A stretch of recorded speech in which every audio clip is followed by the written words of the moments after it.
Here's what's making headlines this morning. New York State Governor Kathy Hochul signed an executive order banning the construction of new data centers for up to 1 year, making New York the first state to do so.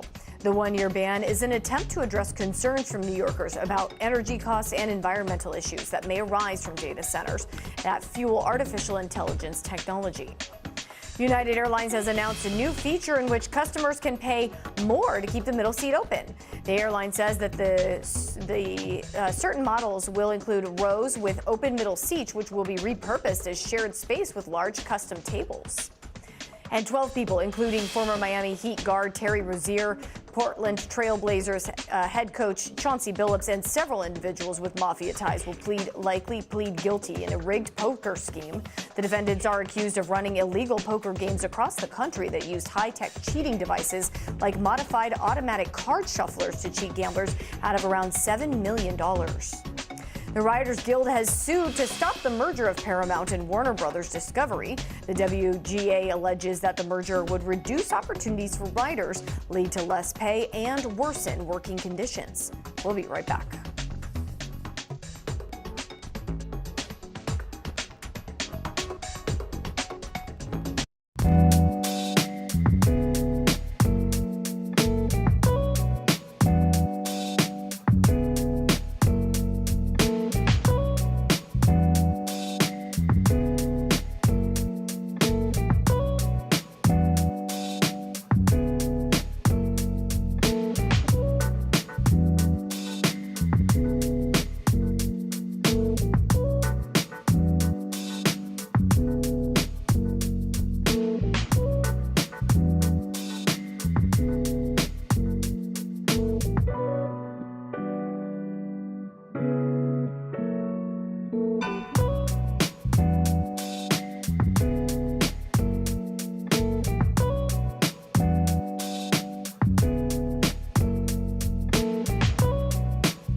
Turning now to the record-setting sale of a prized T-Rex fossil, but the purchase isn't coming without controversy. NBC's Marcus Francis has the story. Tyrannosaurus Rex, the king of the dinosaurs 60 million years ago, fetching a king's ransom at auction. The fossilized skeleton, nicknamed Gus, setting a new record, sold at auction for just over $50 million, Sotheby's says. The ancient apex predator, 38 feet long and 12.5 feet high, about the size of a yellow school bus. Gus is one of the biggest and most complete T-Rex ever found. Sotheby's putting out this video to hype the auction, saying Gus is 61% complete by bone count and nearly 80% complete by total mass, ranking up there with famous T-Rexes like the Chicago Field Museum's Sue. It was found by commercial paleontologist Thomas Heitkamp and his team, commissioned in 2021 to find fossils on a South Dakota ranch. They spotted one bone, a needle in a 6,500-acre haystack. Heitkamp making the case for private funding for such excavations. We're in some pretty remote, dense areas that are hard to get to, that are expensive to get to, that are logistically dangerous. No one else is looking in those places. NBC News was unable to reach him for comment. Digging Gus up and rebuilding the skeleton took years. Now it's payday. The colossal price tag is unearthing concerns about its scientific value and who will have access to it. A recent study found that the majority of discovered T-Rex fossils are privately owned, making it harder for museums to acquire specimens as prices rise. If we want to understand how smart T-Rex was, what it ate, how it moved, what its world was like, its environment was like, this fossil really is a crown jewel. Dinosaur fossils, a hot commodity for the super rich. Another T-Rex, Stan, sold for more than $30 million in 2020. And the Stegosaurus, Apex, sold for almost $45 million in 2024. In both cases, the buyers loaned the fossils to museums, Paleontologist Dr. Steve Brusati says he hopes whoever bought Gus will do the same. Donate it to a museum. Get it out there. Make it so it's not only you that can enjoy this, but millions of people. That's how you can make a real impact. The dinosaurs couldn't escape the destructive force of an asteroid in the prehistoric world. Now, their legacy trying to survive between market forces of capitalism and advancing science. Marquise Francis, NBC News. Thank you for watching Early Today. I'm Corey Coffin. We hope you have a great Wednesday. We'll see you back here tomorrow.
Developing right now on Morning News Now, strikes and setbacks in the Middle East. This morning, the U.S. launching another round of attacks in the latest exchange with Iran, hours after President Trump reimposed a naval blockade on Iranian ports, but walked back plans to charge ships passing through the Strait of Hormuz.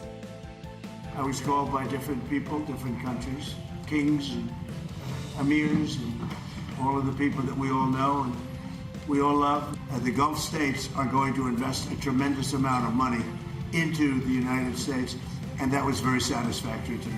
I think it's actually much better. Here at home, the renewed turmoil driving gas prices back up as we learn more about the growing price tag of the war itself. Also this morning in the hot seat, President Trump's Attorney General pick Todd Blanche set to face lawmakers in what could be a contentious confirmation hearing. Plus federal fallout after 2 deadly shootings by ICE officers less than 1 week apart. Now the agency pressing pause on one of its most common and controversial practices. Then taking precautions, health officials looking at leafy greens as the possible source of a parasite outbreak that sickened thousands of people nationwide. But doctors want you to know. And a soccer stunner this morning, Spain celebrating after an incredible upset win over France to advance to the World Cup final. Now it's the GOAT's turn. Lionel Messi and Argentina gearing up to face England and secure that second spot. We will have all the excitement. Oh, gosh, it was. I mean, the first time France trailed, I think, the whole World Cup, right? And it was it was definitely unexpected because they were the favorite. Good luck finding a spot at a bar anywhere yesterday afternoon. They were all packed. No kidding. No one was at work. Good morning. Good to have you with us. I'm Joe Fryer. And I'm Savannah Sellers. Thanks for starting your Wednesday with us. We are going to begin this hour in the Middle East, where U.S. Central Command says it began launching a new wave of strikes against Iran earlier this morning. In a post on X, they said the strikes were, quote, designed to further degrade military capabilities Iranian forces have used to attack commercial shipping in the Strait of Hormuz. This comes after President Trump reimposed a naval blockade on Iranian ports in that critical waterway, but he did walk back a threat to charge a fee for protecting ships passing through the strait. With the fighting escalating and traffic at a standstill in the strait, the price of oil is on the rise once again. NBC News Washington correspondent Alice Barr joins us now with the latest details. Alice, good morning. Good morning, Joe and Savannah. It is unusual to see another round of U.S. strikes beginning so soon after the last one wrapped up last night, just in terms of how the pacing has gone up to this point. A potential sign of the fighting ramping up even more with the ceasefire now over. For the fourth night in a row, American forces hitting Iranian military targets, aiming to stop Iran's attacks on commercial ships in the Strait of Hormuz, in what is increasingly a fight over control of that vital shipping route.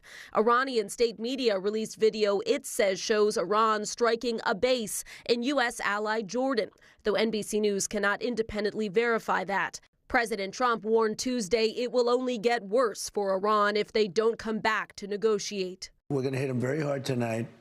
We're going to hit them very hard tomorrow night. We're going to hit them very hard the night after. And then next week it gets really bad for them because next week comes the power plants. Next week comes the bridges. The president reimposed the U.S. naval blockade on Iranian ports to choke off its oil trade, while reversing course on a move to charge a 20% fee on any other cargo that makes it through the strait. He had argued the U.S. would be the guardian of the strait and should be reimbursed for protecting ships passing through. He's now abandoning that idea after he says he heard from leaders in the region. They said, we'd love to do it a different way. We'd love to invest in the United States with billions and billions of dollars. No U.S. allies have so far publicly confirmed new investments, and Iran reasserted it's the guardian of the strait. Amid the renewed turmoil, oil and gas prices are pushing back up. And now a new look at the price of the war itself, which an internal Pentagon estimate puts at $80 to $100 billion, according to 3 U.S. officials and 3 people familiar with the matter. That includes the cost of rebuilding U.S. military bases and aircraft hit by Iranian strikes. And that new estimate is a big leap from the roughly $30 billion estimated just 3 months ago. Senators pressed the Pentagon's top financial official in a Capitol Hill briefing for more concrete answers on the war's full costs. Savannah, Joe? Alice, any talks between the U.S. and Iran amid all this? Yeah, President Trump was asked in that Fox News interview last night when he'd last spoken to the Iranians. He said his team had just heard from their Iranian counterparts within the past hour and that they sent back a new message to make a deal, though he acknowledged he doesn't know at this point if they actually will or not. All right, Alice Barr in Washington, thank you. Well, on Capitol Hill, Acting Attorney General Todd Blanche is going to face tough questions today. He's facing his confirmation hearing in President Trump's push to have him permanently lead the Justice Department. Blanche is expected to endure a bipartisan grilling on a variety of issues, chief among them his department's investigations into President Trump's political adversaries and the DOJ's handling of the Epstein files. Here to talk through this is NBC News political reporter Megan Brand and our legal analyst Danny Savalos. Good morning to both of you. Megan, I will start with you. Just tell us a bit more about some of the areas lawmakers are really going to be pressing Blanche, and ultimately, do we think he's in any danger of not being confirmed? Hey guys, good morning. Yeah, one of the major issues that we are expecting to come up today is that $1.776 billion so-called anti-weaponization fund. Now, that had originated after President Trump had sued the IRS over the leak of his tax returns, and then ultimately there was a settlement which led to that fund. Now, after bipartisan pushback, Blanche had said last month that he was no longer, the department was no longer going to ultimately move forward with the fund, but that's expected to be a major topic today. Also, of course, the Epstein files and the Department of Justice's handling of victim information and information that was released in the Epstein files earlier this year. Now, in terms of whether he could potentially face danger of not getting enough support, he really does not have any room for error in this hearing. He only needs one Republican senator to oppose his nomination in order for him to not be reported favorably out of the committee. So 2 senators that are going to be key to watch today. One is Senator John Cornyn of Texas, who had said that he's uncommitted on whether or not to support Blanche. And the other senator to keep an eye on is Senator Tom Tillis. Now, both of those senators have expressed concerns over the so-called anti-weaponization fund. So we're expecting to keep an eye and see whether that comes up as something that could potentially ultimately lead them to not favorably report Blanche out of committee, guys. And notably, both are lame ducks for various reasons as well. So, Danny, let's bring you in here. Clearly, President Trump's close relationship with Blanche is going to face fierce scrutiny, having also been his personal attorney. Help us understand from a legal perspective if and how that could harm his push to become the full-time AG. A close relationship by itself won't prevent someone from being appointed Attorney General. After all, President Kennedy appointed his brother to be the Attorney General. But in a way, as close as the bonds of brotherhood are, in a way, a former criminal defense attorney has an even stronger legal bond, because criminal defense attorneys like me, for our former clients, we don't have to remain friends with them. We don't have to keep in touch with them.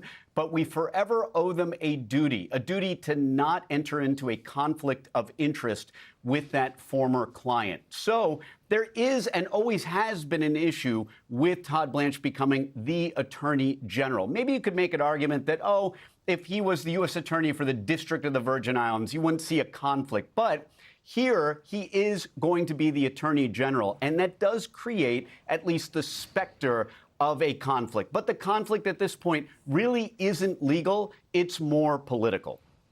And Megan, Blanche also, he's not just expected to feel the heat from lawmakers, he's also facing backlash from survivors of Jeffrey Epstein, and we understand some of them will be on the Hill today to protest his confirmation. What are we hearing from them? Yeah, that's right. Not only on the Hill, but actually in the room for this hearing today.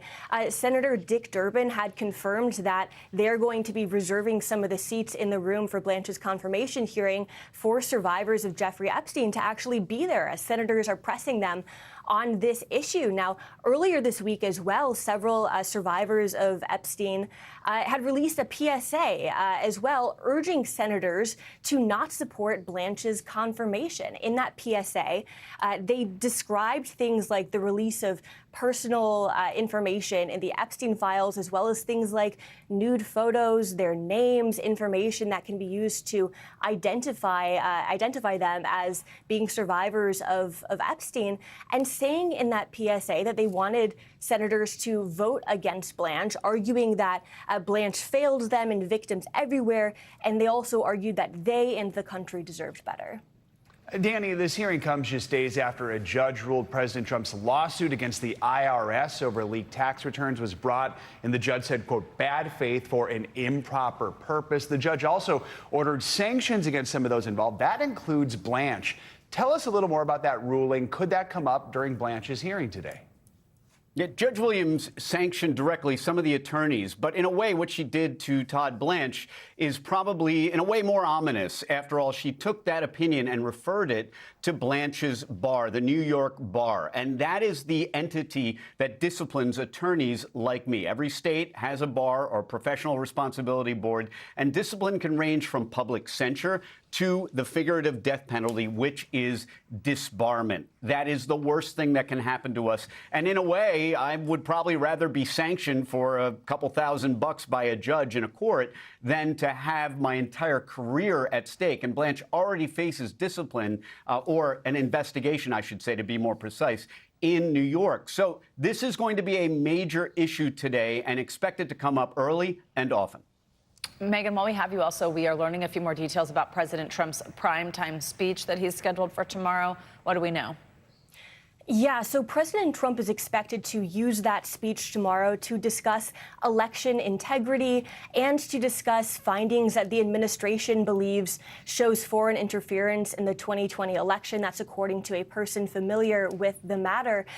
Now, he was asked yesterday by a reporter what he's going to talk about in that speech, where President Trump said that he will have really big news. And he also said that without free and fair elections, you don't have a country. Now, President Trump has repeatedly falsely claimed that he won the 2020 election, which was won by now former President Joe Biden, and there's no widespread, or there's no evidence of widespread voter fraud as well.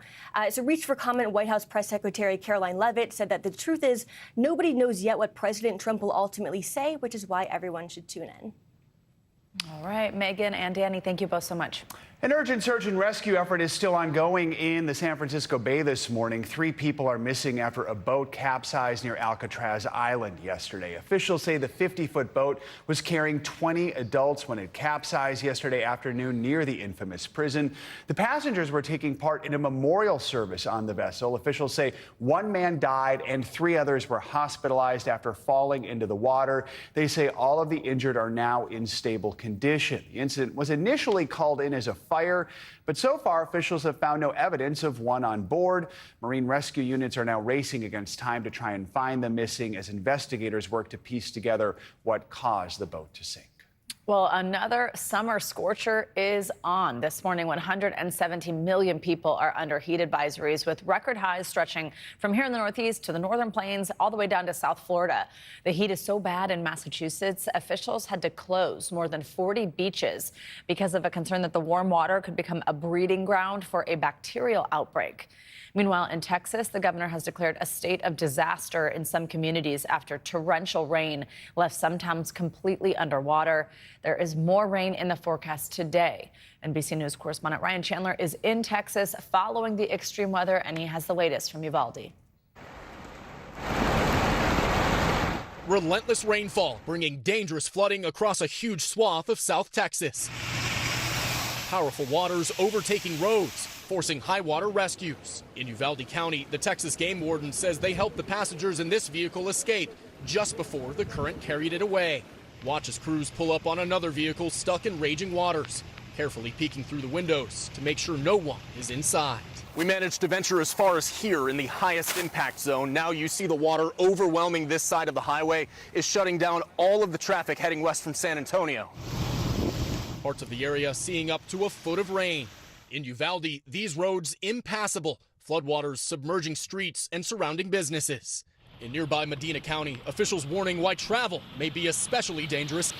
They're traveling at night and quickly come up on a low water crossing before they realize they're in it. They're swept off. Meanwhile, widespread heat bakes millions across the country. In the Northeast, other dangers keeping beachgoers out of the water. In the New York City area, warnings of life-threatening rip currents. And in Massachusetts, dozens of beaches closed there because of elevated levels of bacteria in the water.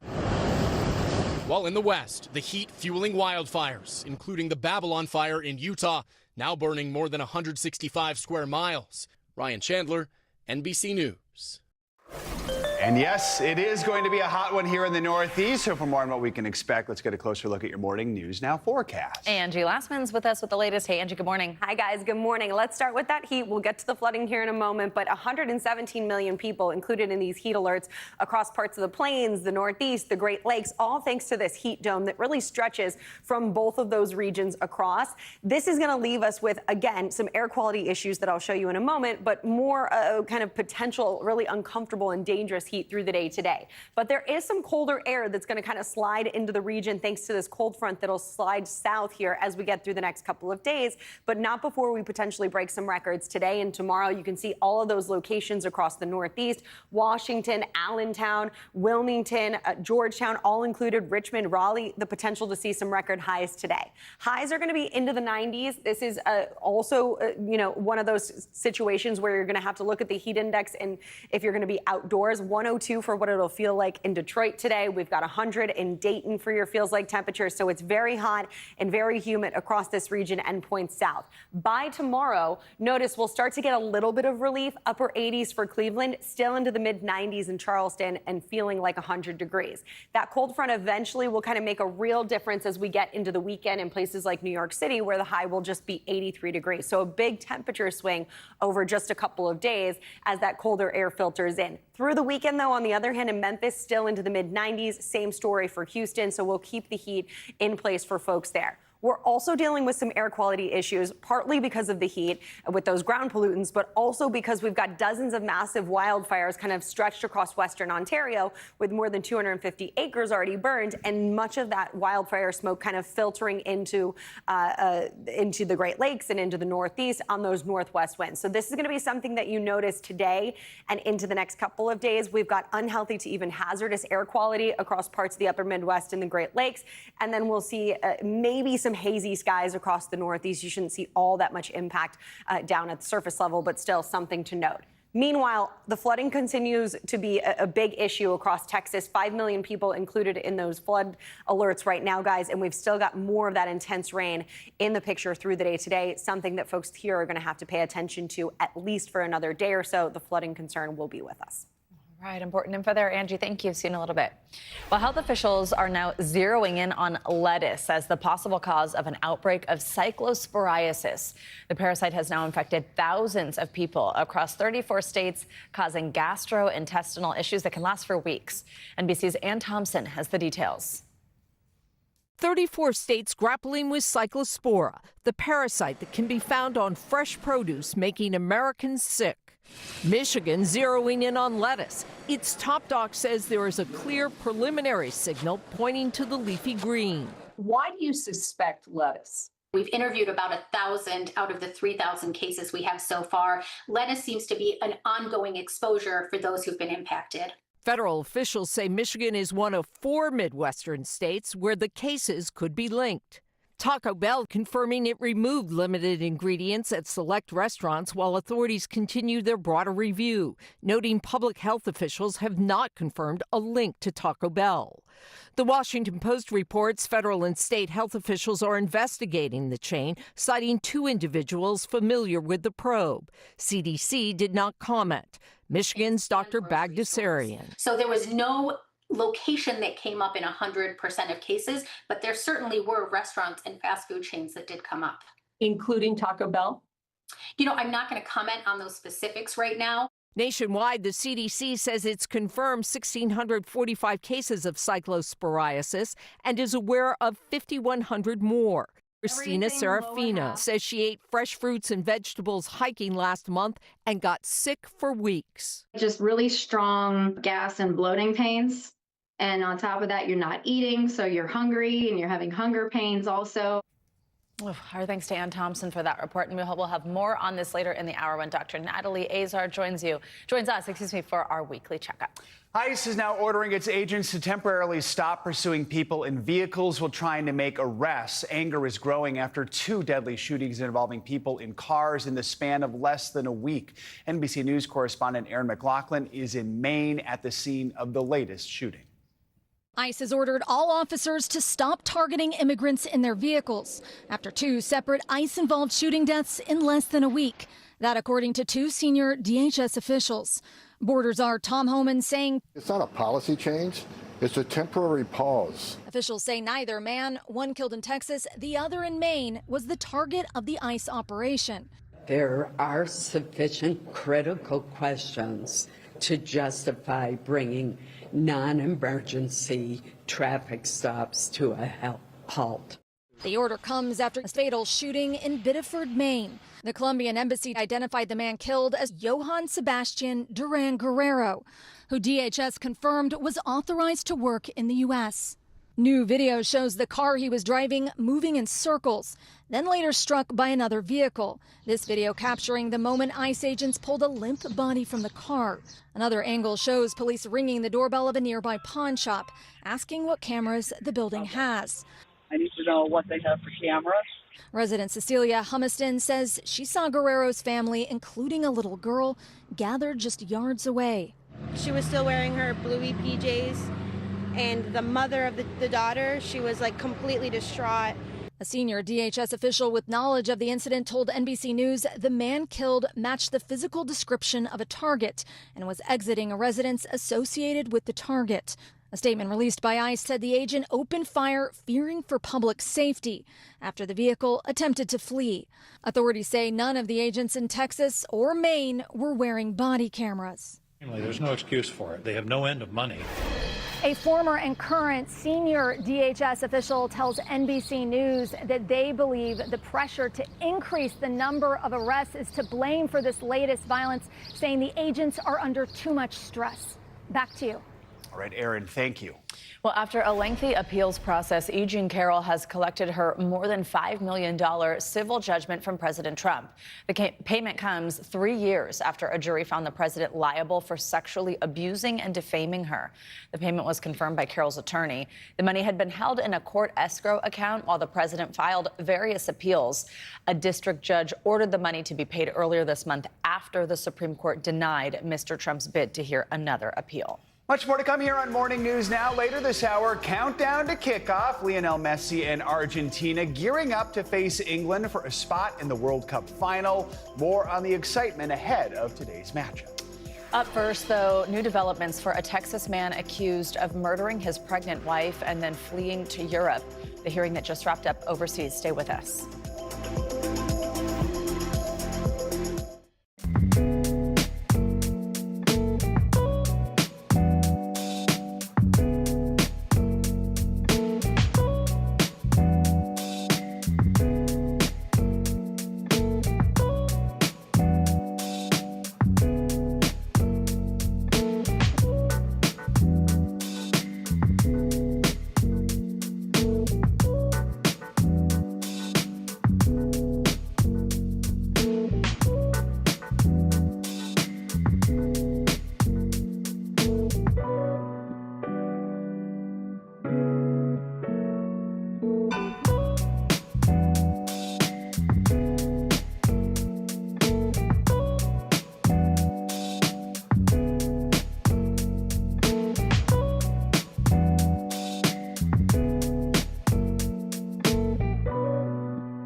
We're back with new developments in the case of Lee Gilley. That is the Houston man accused of killing his pregnant wife, Krista, back in 2024. He then fled to Europe just days before his trial was set to begin in May. And Gilley has claimed he is innocent and is seeking asylum in Italy. Earlier this month, an Italian court ruled Gilley must remain in custody overseas until his extradition back to the U.S. Earlier today, an Italian court of appeals held a hearing on his extradition. NBC News international correspondent Raf Sanchez joins us now with the latest details on this. Raf, good morning. So first of all, bring viewers up to speed on this case and just how Gilley ended up in Italian custody. Hey guys, good morning. Yeah, this is a pretty grim case. Back in October 2024, 911 call from the Gilley family home. Lee Gilley said that his wife appeared to have committed suicide, but authorities, when they carried out a forensic investigation, concluded that she had in fact been murdered.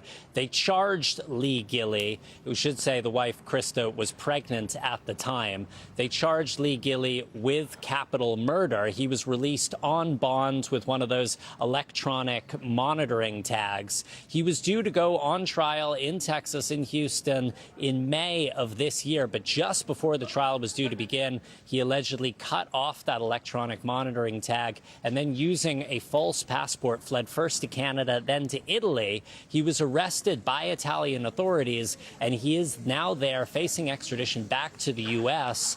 The key question in this case now is about the death penalty. Guys? So, Raph, that's exactly right. This key sticking point in this extradition process has been the death penalty in Texas. Gilley could face that if convicted. And in May, he had told an Italian judge that he fled to Italy to avoid being killed. What is the latest from court? What is he finding there in Italy to that argument he's making? Yeah, so Gilley is arguing that he's innocent, that he didn't kill his wife. But his Italian defense lawyers are focusing on this narrower question of the death penalty. Death penalty is illegal in most of Europe. Most European countries will not extradite someone if they are at risk of execution.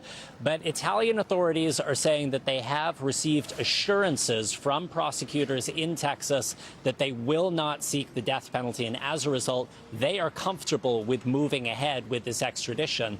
What Gilley's lawyers are saying is these assurances are not sufficient. They're not strong enough. Texas prosecutors have not publicly said that they are not looking for the death penalty, but they also haven't filed the paperwork that you would expect them to if they were planning to move ahead with asking for capital punishment. So it does appear that they have moved away from that.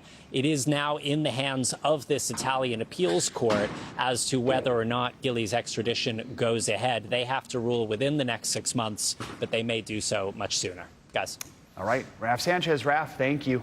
Well, in the wake of the Trump administration's immigration crackdown, some parents are being forced to make difficult choices and prepare for the worst when it comes to their families.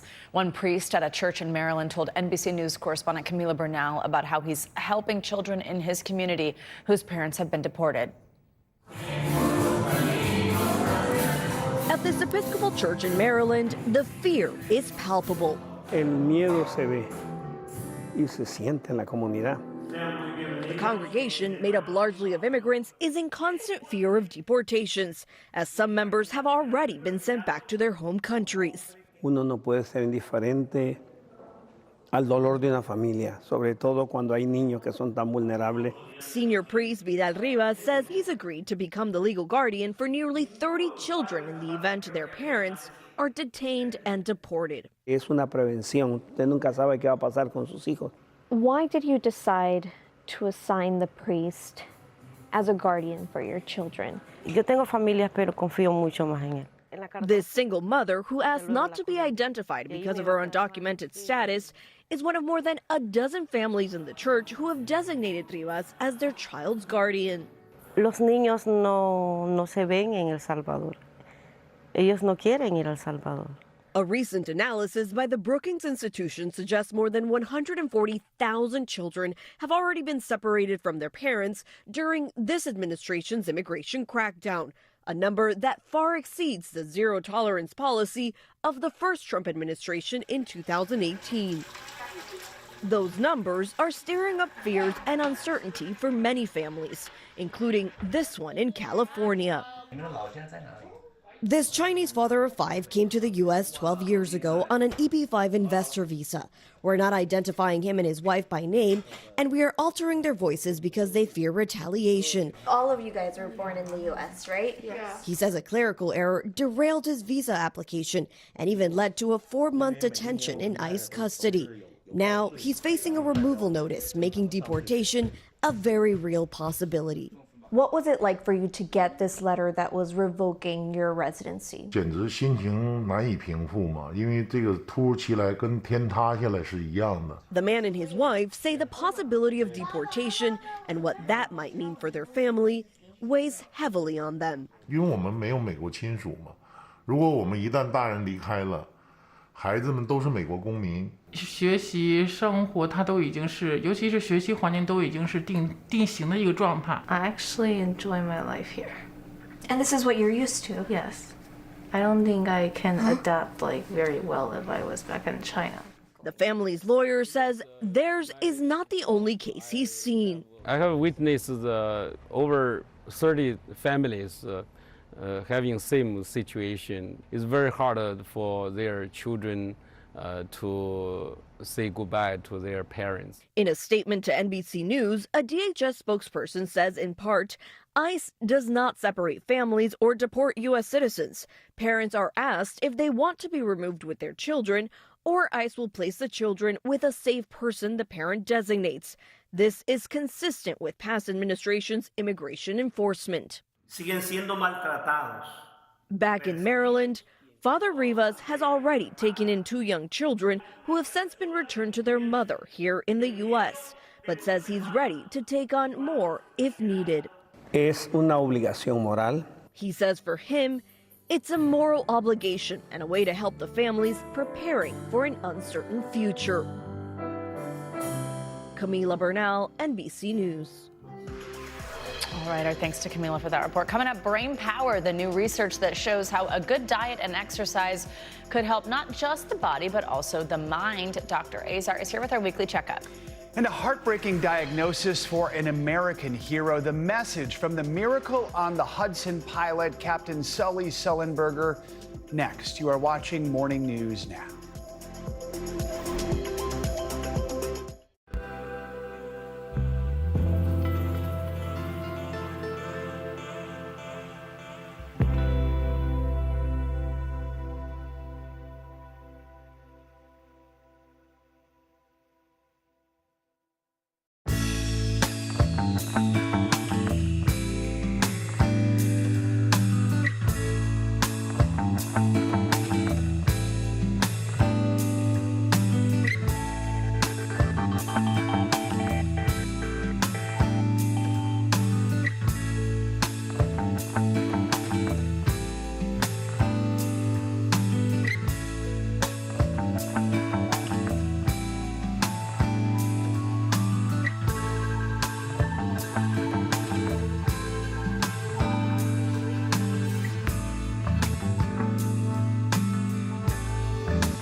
We are back with our weekly medical checkup, starting with more on one of our big stories here, this surge in cyclosporiasis that has sickened thousands and put dozens of people in the hospital. We're also talking about what you can do to slow down how fast your body ages, as well as a study that looks into how to preserve your brain health. We have NBC News medical contributor Dr. Natalie Azar here on set with us. Hi, Dr. Azar.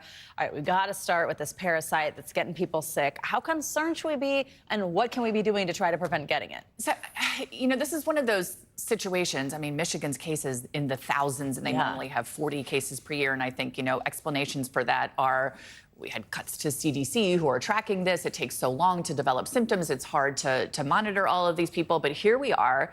I think people need to stay aware, right? You need to know what's going on in your community, because the more cases there are around you, the likelihood is that there is going to be a source that's somewhere in your supermarket or some food that you potentially could come into contact with. What I've started to do, and I think it makes a lot of sense, no more bagged lettuce for a little while. Yeah. That's one of the biggest culprits. So if you are purchasing salad ingredients, you want to buy the whole head rather than just something that is packaged. Even if it says that it's pre-washed, you want to remove the outer layers. Rinsing under cold water for up to 1 minute, really, the studies show it can reduce up to 90% of the parasites, those oocytes. That's what they're trying to get off. And obviously, you can use a produce scrub brush as well. With fresh vegetables and a salad, you can't cook, but to the degree that you can, cooking up to 158 degrees Fahrenheit will kill the parasite.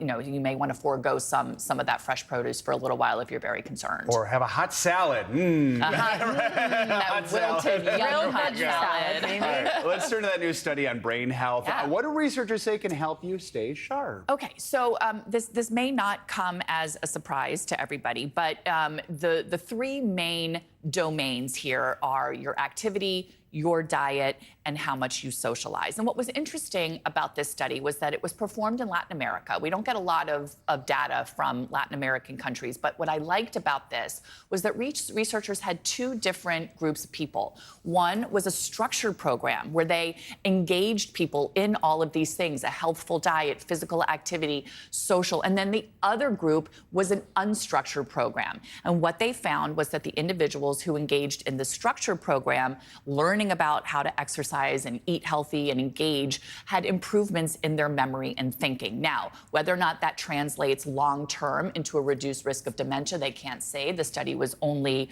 2 years long, but my doctor's orders are prioritize your movement. Eat whole food. How many times do I have to say that, right?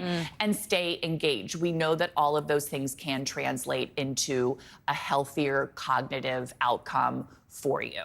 Similar here, but another study talking about how you could slow down your body's aging. What kind of stuff can we be doing for that? Okay, so I think we did a very similar story, I think a couple of weeks ago when we were talking about the difference between physiological aging versus chronological aging. Remember, physiological aging is how healthy, how fast your cells are aging versus just what the number says on your birth certificate, right?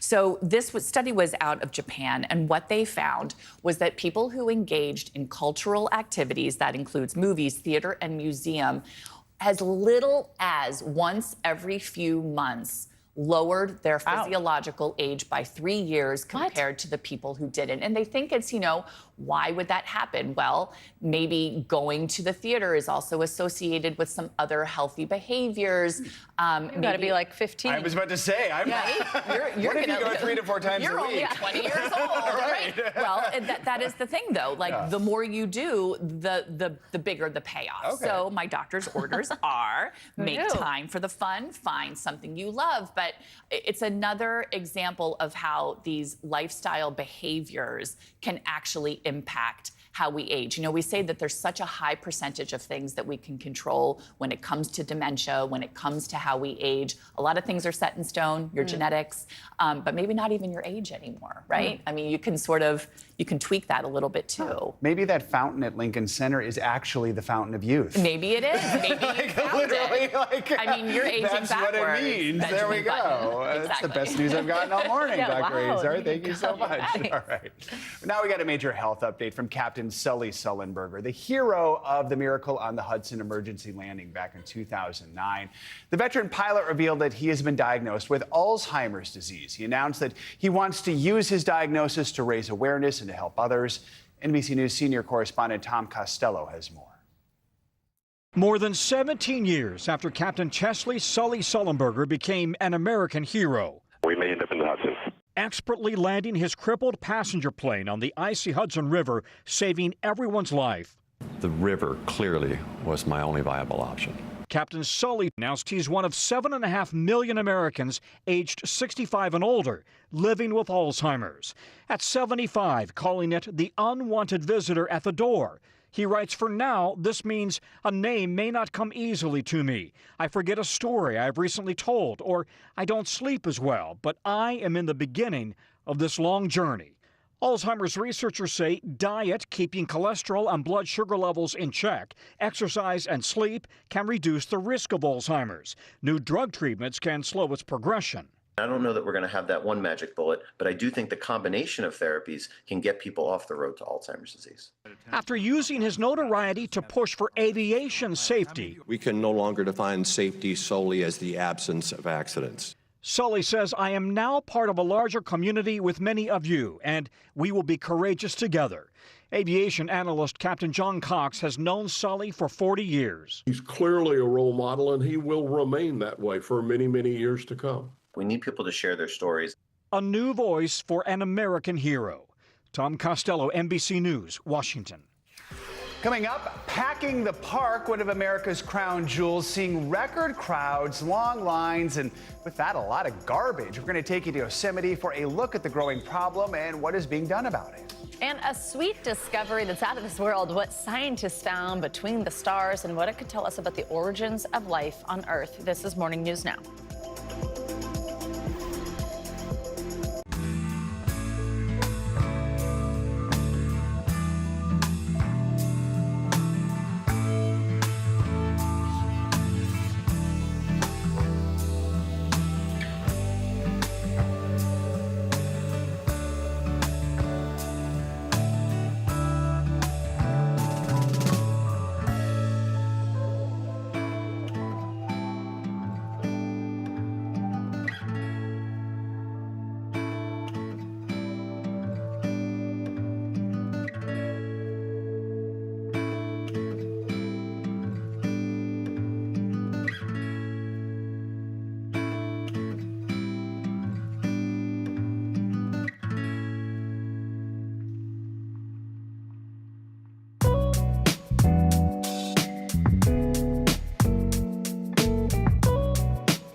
Welcome back. One of America's most popular national parks, Yosemite, is seeing record numbers of visitors this summer, but that's leading to longer lines, packed trails, and more trash. And critics say changes to the way the parks are run are making the situation worse. NBC News correspondent Ellison Barber has more. If you're visiting Yosemite National Park in the summer, you are sure to see great mountain views, luscious greenery, and busloads of people. Dozens of visitors taking to social media, showing bumper-to-bumper traffic just to get into the park. And once you're inside, some parts with shoulder-to-shoulder crowding. I honestly thought there was way too many people. Mobeen Zirakari says his most recent trip to Yosemite was busier than ever before. When reservations were required, the crowd was much better. Back in February, the Trump administration decided to roll back the reservation system at major national parks in an effort to expand access. When announcing the change, Yosemite Park Superintendent Ray McPadden said the reservation system was, quote, not the most effective approach ahead of the summer season. And those months, according to park data, are historically the busiest months of the year. There was more litter as well, like on the trail and stuff. It's kind of disappointing to see that. More people equals more damage. I think that's pretty common sense. And camper Elsie Grant has been going to Yosemite for decades. She even got engaged there. But now, she says she's nervous for her upcoming trip. Hiking one step after another seems actually incredibly dangerous, along with being uncomfortable and just not really fun. But the reservation system isn't the only big change to come to the parks in recent years. Since January of 2025, National Park Service has seen a 24% reduction in permanent workforce, with seasonal hiring lagging ahead of the summer months, according to Fed tools. And it's coming at a time when recreational visits in Yosemite are back to pre-pandemic levels, with over 4.2 million just last year. Earlier this month, California Senators Adam Schiff and Alex Padilla sent a letter to the Department of Interior saying the increase in visitation plus reduction in park staff levels leaves them, quote, deeply concerned about visitor safety and park protection. But the Secretary of the Interior says their park teams are doing great. Record of number of attendants at Yosemite over Memorial Day weekend. We expect to have a record-breaking summer across the country. Those record-breaking numbers, for some, impacting their experience. Despite the overcrowding, it was still very beautiful. Like, you could still intake the scenery, but I think there's definitely more potential when it comes to having those reservations. I'll definitely keep going back. I love Yosemite. Ellison Barber, NBC News. Scientists have made a sweet new discovery in deep space. A group of astronomers found a type of sugar, yes, sugar, dispersed in clouds of gas that float between solar systems in our galaxy. You find this same type of sweet treat in anything from raspberries to even self-tanning lotions down here on Earth. Well, now researchers are saying it might help reveal a little bit more about the origins of our life here on Earth. For more on this, let's bring in Jana Levin. She is a professor of physics and astronomy at Barnard College and also the author of several books, including Black Hole Blues and Other Songs from Outer Space. Professor, good to have you with us. Might sound a little crazy to say we found sugar in space. That might get me to get on a spaceship, certainly, but it's not the same thing we put in our tea or in our desserts. Break it down for us. What did researchers find? How did they find it?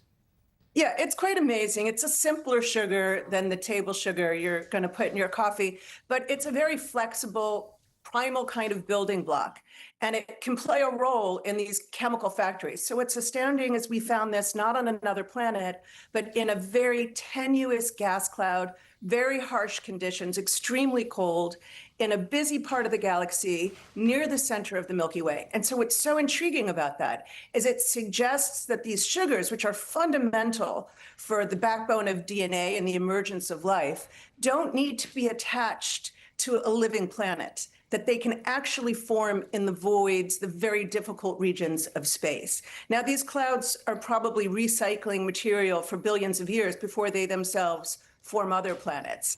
So it's really intriguing that life is seeded possibly from space.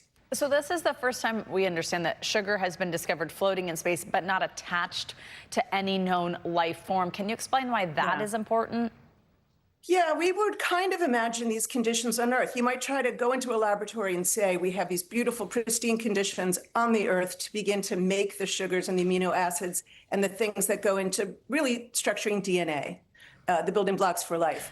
And that's actually incredibly hard to do. That's been an elusive component in trying to understand the emergence of life on Earth. What could be happening instead is that after the Earth forms, and often out of such a gas cloud, in very difficult conditions, that items like asteroids and comets and meteorites will continue to bombard the Earth, bringing these sugars to us, bringing these fundamental organic elements back to the Earth and then populating it with the material it needs to begin the process of emerging life. Professor, so it's very intriguing that this could happen everywhere in the galaxy. Is there anything this specific sugar molecule tells us about life and the evolution of life? Well, it doesn't tell us specifically. We know that these sugars are part of kind of chemical factories, that they're primal components that participate in a series of steps that will eventually lead to a sugar that's complex enough that it can make the backbone of DNA. And every living organism on Earth has as its backbone DNA. So what we're seeing is something that could be flexible enough, prebiotic, before biology, that it could begin this process somewhere else in the solar system, on a moon, in another planet, around a different star. How will this discovery help drive further important research? Well, these gas clouds are really prevalent. They're everywhere. In fact, this big gas cloud that they were looking at is pretty near a supermassive black hole at the center of our galaxy. It's not necessarily the easiest conditions. And if we're imagining that these gas clouds are everywhere, they're interstellar, they exist between the stars, it's often material reprocessed from stars that formerly lived, died, and exploded and cast their material out into the universe.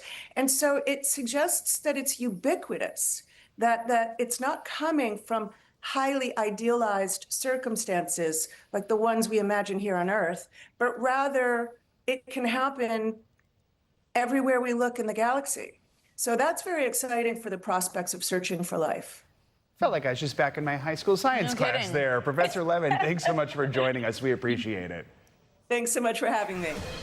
Coming up, a soccer stunner, Spain securing its spot in the World Cup final after an incredible upset win over tournament favorites France. The question now, who will they face, Argentina or England? We're going to have all the excitement ahead of kickoff later today, so don't go away. This is Morning News Now.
We are back with the latest from the World Cup, where yesterday's game gave us an upset for the ages. Spain became the first nation to reach the final after a surprising 2-0 win over France, which had been the favorite to win the whole thing. France had not trailed the entire tournament, but got behind after an early penalty and really never the same. Later today, the other exciting World Cup semifinal kicks off. A gritty England side will face the reigning champs Argentina with a dateless Spain in the final on the line. Joining us with all the latest is our friend, MLS analyst and former U.S. national team player Dax McCarty. Dax, thanks for being with us yet again. So we want to start on this recap of yesterday's game. I mean, as I just mentioned, France was seen by many as the favorites to win the whole thing. Were you surprised by the result? Walk us through how it played out. I wasn't surprised by the result, maybe just a little surprised by their performance from France. It was really poor, but it was poor because Spain was so dominant. And going into this game, I thought France was going to win the game. I had picked them before the tournament to win the World Cup. But when you play at this level, when you play in a semifinal against a team like Spain, it can go the other direction. Spain was excellent in every single facet of the game. Attacking-wise, they frustrated France. They pulled them out of position. They used the ball so well. They dominated possession at times. And then defensively, they completely flustered everything France wanted to do. France was sloppy. They didn't look dangerous at times. And the pressure that Spain and that midfield of Rodri, Dani Olmo, and Fabian Ruiz put on the French team was really, really impressive to watch. History could have maybe been a guide here as well. Spain is the reigning European champs, beating France in the semifinals of that tournament back in 2024. What is it that makes Spain such a strong contender to win it all right now? It's the collective over the individual. France has a lot of very good, highly skilled individual players with a ton of talent. That's why you talk about guys like Mbappe and Dembele and their ability to change the game. Spain have Lamine Yamal, but he hasn't really had a great tournament in terms of his goal contributions. He only has 1 goal on the tournament, but it's their collective ethos, the way that they keep the ball, the way that they're so comfortable technically. When teams try to press them, they can play out of pressure. When they are in and around the box, they can figure out little solutions on how to create chances. They're not the most impressive team in the tournament in the attacking phase of play, but what they are is a full collective that absolutely understands exactly what makes them good. And defensively, they're one of the all-time greatest teams we've ever seen in a World Cup. They've only conceded 1 goal in this entire tournament. Certainly one of the best defensive teams we've ever seen. All right, let's talk about what we're going to see today. Argentina and England, another can't miss match here, Dax. Yeah, Argentina and England, a historic match. Lionel Messi, 205 international games for Argentina. He's never played against England. That's a little wrinkle that I'm really excited about. 2 teams that have been a little bit inconsistent in this World Cup. You haven't really seen the best performances out of either of these groups, but they have match winners. They have a ton of individual talent all over the field. And Argentina has that man on your screen right now, Lionel Messi, the greatest player of all time, who is still playing at a really high level at 39 years of age. England, they've got the dynamic duo up top in Harry Kane and Jude Bellingham. I expect to see goals in this game. I think it's going to be an open game, an exciting game full of drama. And as a reward, whoever wins gets dominant Spain in the final. I was about to say, and we know Spain will be watching. So if you are Spain, and we got like 30 seconds left here, but who would you rather face in the final, England or Argentina? If I'm Spain, I really don't care who I play because of how well I am playing as a team. I think if you look at it, Spain probably would rather play against England because they've got the upper hand on England. They just beat them a couple of years ago in the Euro final. So I don't think it matters for Spain. They know it's going to be a difficult game regardless, but I know they'll be watching today. All right, Dax McCarty, thank you so much for joining us yet again. We appreciate it. It's going to do it for this hour of Morning News Now. Stay with us, though. The news continues right now.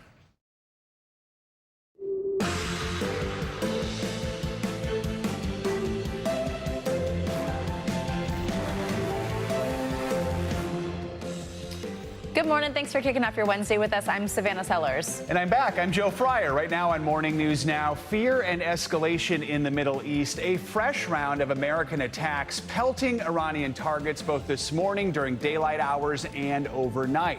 U.S. military officials now saying they're reignited that naval blockade on Iranian ports in the Strait of Hormuz. But could Iran's response to it all threaten to cripple the world's energy supply? We've got the latest coming up. Also this morning, states of emergency, Mother Nature doling out a dangerous split screen of extreme weather from coast to coast. Down in Texas, folks seeing an entire summer's worth of rain in just a few days. The governor declaring a state of disaster. And along the East Coast, millions from South Florida to New England set to weather another brutal day of sizzling heat. Angie is here with more on when we might see temps start to drop.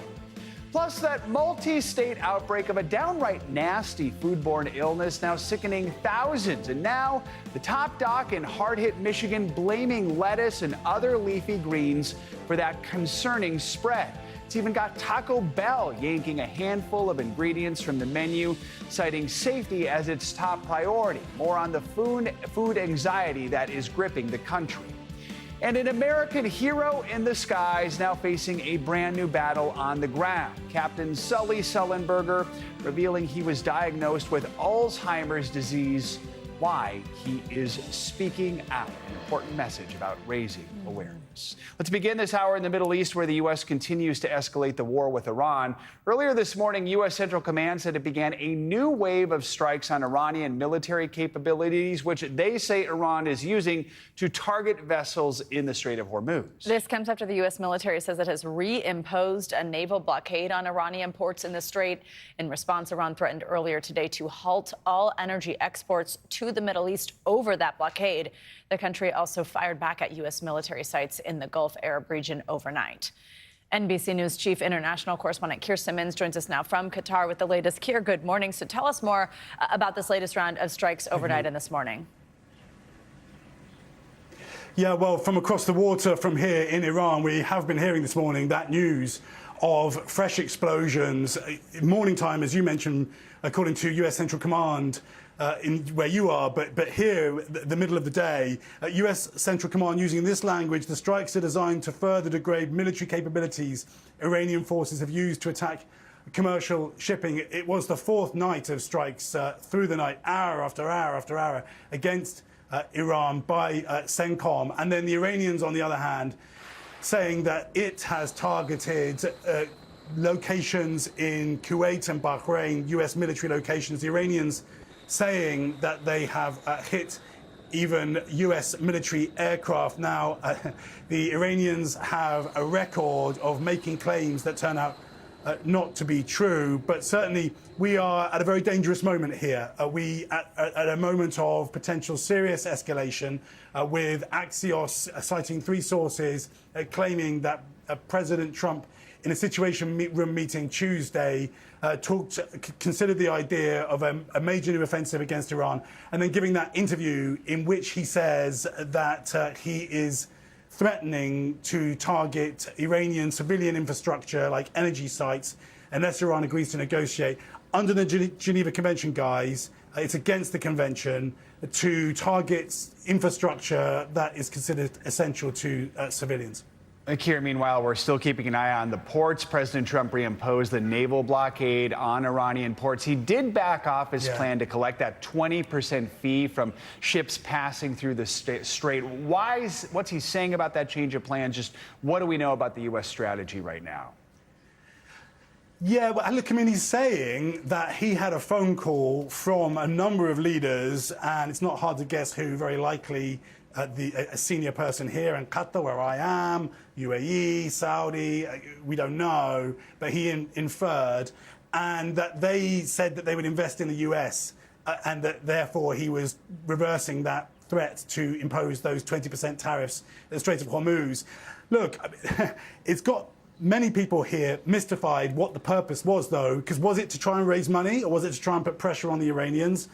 That wasn't entirely clear, but that's his explanation for why he's threatened that and now said he's not going to do that. And now, as I mentioned, he's now making fresh threats and having, according to Axios, fresh meetings about taking this to a very different stage here. So threats that he's made in the past, but which he hasn't seen through, or at least not extensively. To your point, I mean, things that are happening here are again having a real impact back there. I'll just give you some of those numbers. Gas prices are now at $3.89 a gallon over there, and that's up from $3.79 a week ago.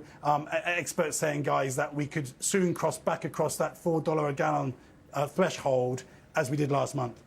Keir also mentioned Tehran is threatening to halt all energy exports to the Middle East over this blockade. Tell us more about how they've been responding to this new wave of aggression from the U.S.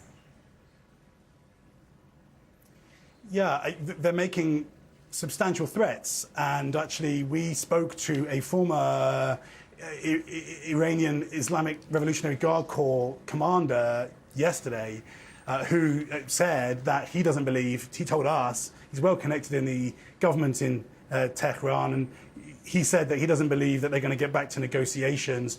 The question about that memorandum of understanding is exactly what it means. And I think in a certain way, what we're seeing here is a disagreement between the US and Iran over what was actually agreed. So if you, for example, if you just take point 5 of that MOU, that gives the Iranians the right, if you like, it's a memorandum of understanding, it's not a deal, but still the right to talk to neighbors here and agree terms for the Strait of Hormuz. The US sort of disagrees with that. Ultimately, failure of diplomacy, we're back to war. All right, Keir Simmons, thank you so much. 117 million people across the country are waking up under heat advisories. Today, record-breaking temperatures are expected across much of the country from the Northeast to South Florida. And parts of Texas are getting an entire summer's worth of rain in just a few days. That is causing major flooding throughout the state, and it's prompting the governor to declare a state of disaster. NBC News correspondent Ryan Chandler is in Uvalde, Texas, with more on that potentially catastrophic flash flooding. Ryan, good morning. Yeah, Joe, good morning. We're here in Uvalde, one of the 59 counties under that state of disaster. And here is the danger that millions of Texans are waking up to today. This is the Leona River in Uvalde. You see it's already exploding out of its banks, making for some life-threatening conditions if you tried to cross this bridge here. We've seen crossings like this all up and down this storm zone with only more danger ahead. Overnight, relentless rainfall across a wide stretch of Texas. The intense downpours increasing the risk for life-threatening flash flooding. The governor declaring a state of disaster in 59 counties Tuesday, as many roads were overtaken by powerful rushing water. The Texas game warden rescuing passengers trapped in fast-moving water, inundating this road outside Uvalde, just before their car was swept away. These flash floods can happen quickly. Once again, torrential rains back in the Texas Hill Country. Just 1 year after the tragic and deadly flooding killed so many along the Guadalupe River and at Camp Mystic. Cars trying to navigate wet, muddy roads that look more like rivers. And farmland completely submerged. What are the greatest dangers that the people here are facing? Right now, it's just the low water crossings. They're traveling at night and quickly come up on a low water crossing before they realize they're in it. They're swept off. As much as a foot of rain has fallen in some areas, with even more expected. Meanwhile, 117 million people are now under heat alerts. The summer swelter producing stifling conditions that feel like triple-digit temperatures across a wide swath of the country. In Massachusetts, dozens of beaches that would normally provide relief closed because of elevated bacteria levels in the water. The upper Midwest and Northeast are also dealing with smoke drifting down from hundreds of Canadian wildfires. While in Utah, more than 165 square miles are burning. Back here in Uvalde, I can tell you the intensity of the rainfall this morning was unbelievable. And that system has now moved north, now battering the hill country along the Guadalupe River and the Kerrville area. And that's north of us, so it's all coming south. We only expect some of that runoff will help fill this river even more later today, Joe. All right, Ryan, thank you so much. As he's clearly illustrating there, the threat of flooding continues in parts of Texas this morning. Angie Lastman is here tracking the trouble for us. Angie, good morning. Hey, guys, good morning. It's not hard to see what Ryan is talking about when you look at your radar and those flood alerts. Notice how active it is in that same region this morning. We've got the flash flood warnings up for Kerrville and Point South. We've got the ongoing kind of slow-moving showers and thunderstorms included in that, and overall 5 million people included in flood alerts across Texas. Here's what we're setting up for today. We've still got more of those kind of intense rain bands working across those same already saturated and inundated areas that are dealing with the flooding in parts of West Texas. And across parts of the southeast, we're going to see additional showers and thunderstorms. Even tomorrow, the coverage area of Texas shrinks, but we're still going to see some of that activity across those same regions because, again, even small amounts of rain for tomorrow on already saturated grounds, they are just adding insult to injury at this point. We've got the life-threatening flooding expected today. Notice that high risk in parts of West Texas, Del Rio, San Antonio, all included in that as we gear up for additional rainfall with upwards of maybe 5 to even 10 additional inches of rain still to come. Meanwhile, the heat alerts, they'll get your attention to 117 million people from the plains to the Great Lakes to the Northeast included as this heat dome stretches across that region. But there is cooler air on the way. We've got to wait for this cold front to sink south. That happens in the short term, but we've still got to get through today and tomorrow with potentially record highs with this summertime heat and highs across this region into the 90s and feeling like the triple digits for at least the next couple of days, guys. We will see some cooler air kind of filter in as we get into the later parts of our work week. All right, bring it to us. Looking forward to that. Look at those numbers. Thank you, Angie. Appreciate it. In California, an active search and rescue effort is underway in San Francisco Bay. 3 people are missing after a boat carrying 20 people capsized near Alcatraz Island yesterday. Authorities say one person has died along with a dog that was on board. NBC News correspondent Liz Kreutz is following this story for us. Liz, good morning. Hey, Joe, good morning to you. Well, officials say this all happened on a 3-deck recreational boat while it was between the Golden Gate Bridge and Alcatraz Island, home to the infamous prison. They say it took off from a popular San Francisco yacht club, and then it's believed the group was on the boat for a memorial service. It looks like multiple people are in the water. This morning, marine rescue teams scouring the San Francisco Bay for 3 missing people after a 50-foot boat carrying 20 adults capsized Tuesday afternoon near Alcatraz Island. They were hit by a wave or took on water, and the boat capsized. According to officials, 1 man has died, and 3 other passengers were hospitalized after falling into the water. A dog was also on board and did not survive. We have 13 who are not injured. In video from the scene, you can see the top of the cabin cruiser before the boat becomes fully submerged in the water. Debris also appearing to float to the water's surface. As soon as people were hitting the water, we were just trying to pick them up as fast as we can. Some people didn't even have life vests on. Now, a desperate search with assistance from the Coast Guard and nearby Oakland Police Department. Our understanding was there was some kind of memorial service that they were engaging in. That's why they were using this particular vessel. Authorities say the 3-deck vessel launched from the St. Francis Yacht Club and that the incident was initially called in as a fire, but there's no evidence yet of a blaze on board. These search efforts are going to be ongoing throughout the night, providing surface coverage and air coverage. Dive teams and rescue units are now in a race against time as investigators work to determine what caused the boat to go down. This is an all-hands-on-deck search and hopefully rescue. Now, officials have not released the identity of the man who died. They did say they don't believe that there were any children on board, and they added that all of the people injured are now in stable condition. They say the rough waters on the bay are part of what's been making this search and rescue effort so challenging right now, Joe. All right, wish them the best today with that search. Liz, thank you so much. Well, in France, crews are working around the clock to contain a large wildfire burning in the northern part of the country. The fire has scorched nearly 4,700 acres in a historic forest. It's about 40 miles outside of Paris. It's one of several wildfires burning in Western Europe as the region deals with yet another intense heat wave. NBC News correspondent Danielle Hamamdjian is south of Paris near the fire. She joins us now with the latest. Danielle, good morning. So what can you tell us about this? It sounds like crews are finally getting it under control. They are, and in the words of the French President Emmanuel Macron, this was a fire of exceptional magnitude. I'm on the outskirts of the Fontainebleau forest, which has been described in the past as a jewel of biodiversity. Look at it now, guys. It is brown, gray. The greenery has mostly gone. We can still see some smoke. We can certainly smell it. And there are still fires going on in other parts of the forest, but this is contained here where I am. The fire is out, I mean.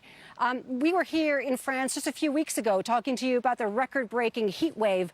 Well, that heat wave, unfortunately, left large parts of Western Europe and France dry, parched, vulnerable, and it triggered an early start to the wildfire season. And of course, we are used to, unfortunately, wildfires in the south of France. But this is a first, having to use water bombers so close to the French capital. As you said, Joe, we're 40 miles southeast of Paris, and we've seen those planes scoop up water over and over again, dropping them on parts of this forest that is so popular with tourists. 15 million people come to this forest every year. It's the most visited in France, popular with hikers and campers.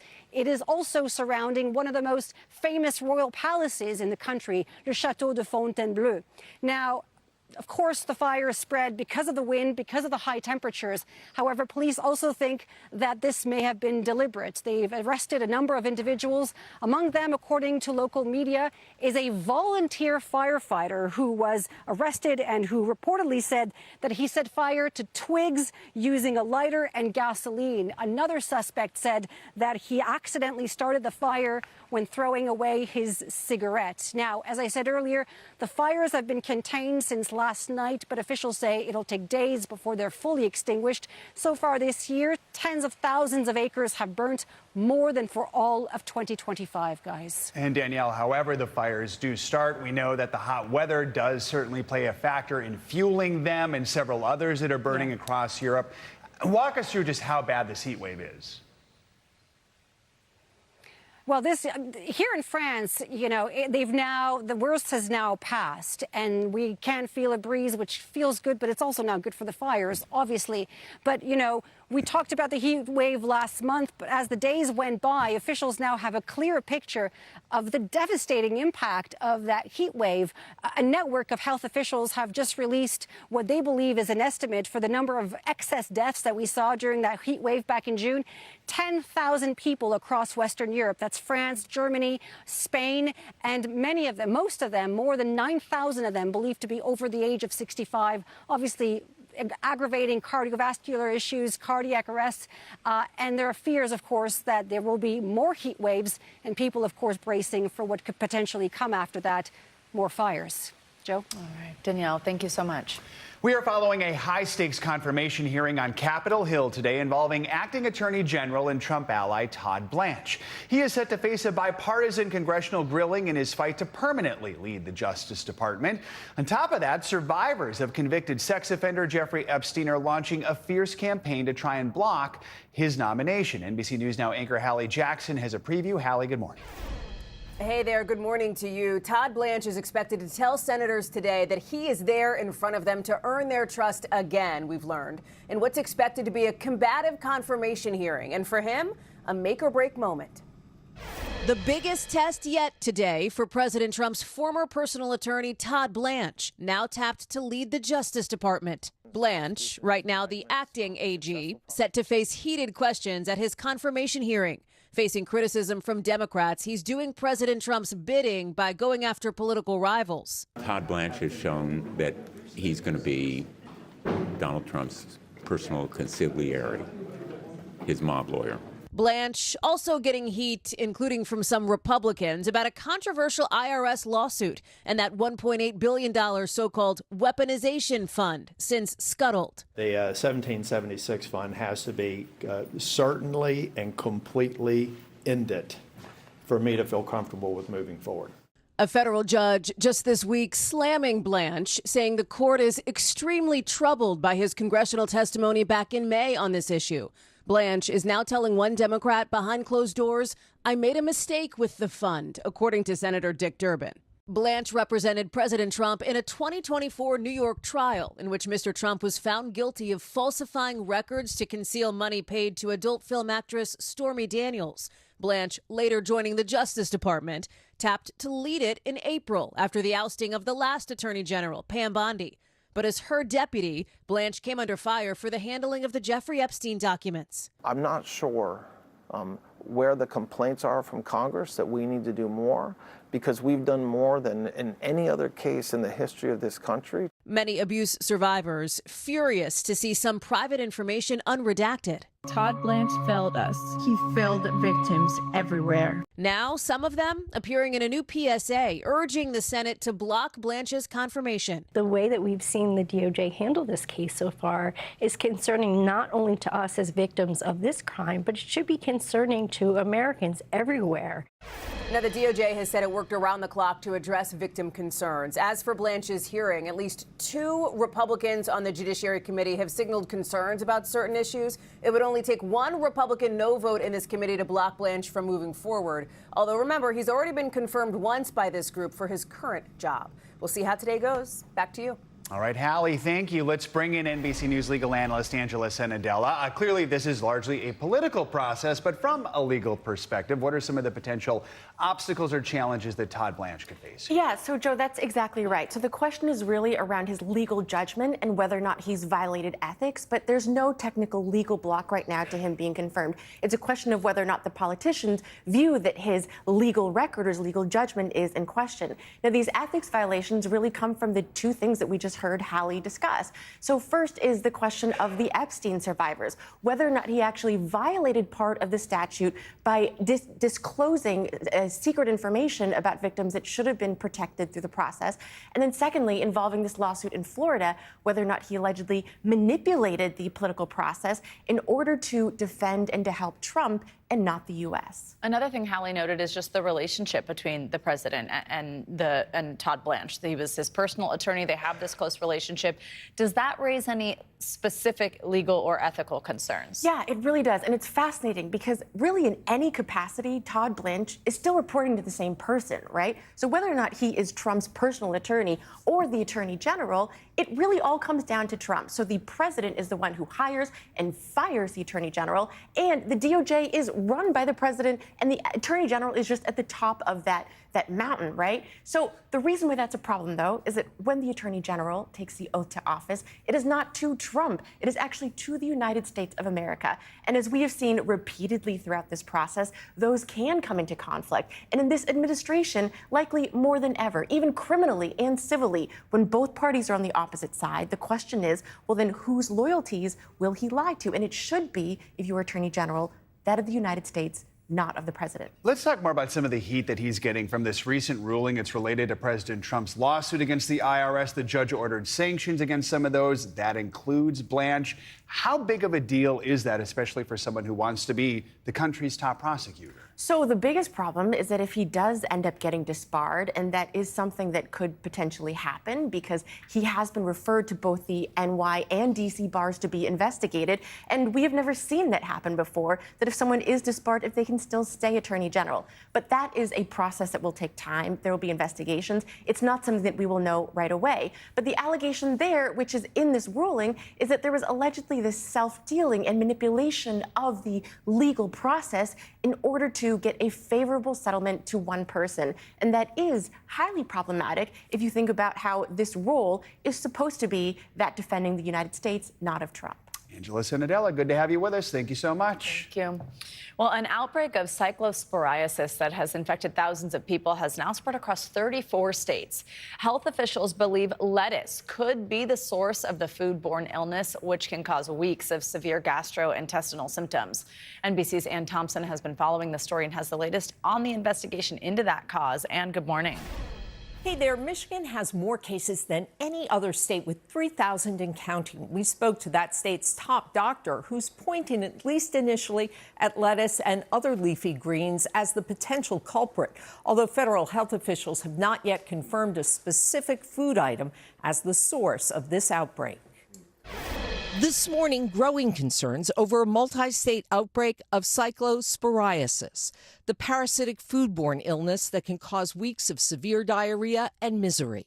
The CDC identifying cases in 34 states with nearly 7,000 reports nationwide. The health agency is anticipating cases will increase possibly through August. The number of infections skyrocketing in Michigan, with more than 3,000 cases. Federal officials say Michigan is one of 4 Midwestern states where cases could be linked. The state's top doctor says there is initial evidence pointing to lettuce as the main culprit. We've interviewed about 1,000 out of the 3,000 cases we have so far. Lettuce seems to be an ongoing exposure for those who've been impacted. While the FDA is tracing the parasite back to multiple produce items and locations, the Washington Post reports federal and state officials are also investigating Taco Bell. The fast food chain voluntarily removing a number of ingredients at select restaurants, calling health and safety its top priority. Natalie Webb lives in Michigan and says she is still recovering from contracting the parasite last week. I immediately just went to urgent care, and that is when they told me what I already knew, is that I had what I call the parasite, produce parasite. She calls her experience traumatic and uncontrollable. But I don't ever want to have to experience anything like that again. Many questions still remain this morning while health officials urgently search for the source of the stomach-churning outbreak. Symptoms of cyclosporiasis can vary and usually begin a week or two after becoming infected. The CDC says without treatment, symptoms can last anywhere from a few days to a month or even longer. All right, Ann, thank you. Outrage is growing over 2 fatal ICE-involved shootings in less than a week. Now, Homeland Security officials are issuing a temporary change in ICE field tactics by hitting the pause button on most vehicle stops. For more, let's bring in NBC News correspondent Aaron McLaughlin, who's in Maine with the latest. Aaron, good morning. Hey there, Joe. Good morning. This is where eyewitnesses say they saw the body of 25-year-old Johann Sebastian Duran Guerrero pulled from the vehicle. Now, as you can see, there's this makeshift memorial to remember the father of a 3-year-old. It's growing by the day, as is the outrage over his death. This morning, ICE making a major change in tactics in the wake of 2 deadly shootings. The agency ordering a temporary nationwide mandate to all officers to stop targeting immigrants in vehicles. Border Czar Tom Homan insisting it won't impact larger operations. I hear a lot of noise right now. This is going to affect ICE arrests, and it's not going to. The pause coming after 2 separate ICE-involved shooting deaths in less than a week. A senior DHS official tells NBC News ICE is evaluating the incidents to determine what additional training is needed to reduce the negative outcomes we are seeing. Officials say neither man, one killed in Texas, the other in Maine, was the target of an ICE operation. Both cases raising new questions about the recent push for record numbers of arrests. Last month, ICE had the highest numbers of arrests in the history of the agency. And sparking outrage across the country. The order comes after Monday's fatal shooting in Biddeford, Maine. The Colombian embassy identified the man shot to death by an ICE agent as 25-year-old Johann Sebastian Duran Guerrero, who DHS confirmed was authorized to work in the U.S. According to a GoFundMe page started by his family, Guerrero was a married father of a 3-year-old girl. A relative tells NBC News they are devastated. His sister calling for justice. Resident Cecilia Humiston says shortly after he was killed, she saw Guerrero's family, including his little girl, gathered just yards away from his body. I had seen like a middle-aged woman with them, and she was yelling at the officers, and she was like, you took her dad, you took her dad. New video shows the car he was driving moving in circles, then later struck by another vehicle. This video capturing the moment ICE agents pulled a limp body from the car. A senior DHS official with knowledge of the incident told NBC News the man killed matched the physical description of a target and was exiting a residence associated with the target. A statement released by ICE on Monday said the agent opened fire fearing for public safety after the vehicle attempted to flee. It's a shameful episode in our country's history. And this morning, President Trump weighed in on the new temporary DHS policy, saying, quote, we cannot give up ICE officers conducting traffic stops, adding it won't happen on my watch. Joe. All right, Aaron, thank you. We've got much more to come on this hour of Morning News Now, including the latest motion on Capitol Hill to make daylight saving time the new normal. Will that seasonal switch soon become a thing of the past? First, though, after the break, a sobering medical diagnosis for an American hero more than 15 years after performing the miracle on the Hudson. That is next. Stay with us.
We are back now with some sad news about one of America's most admired aviators, really a hero. Captain Sully Sullenberger, the pilot celebrated for the Miracle on the Hudson emergency landing back in 2009, has revealed he's been diagnosed with Alzheimer's disease.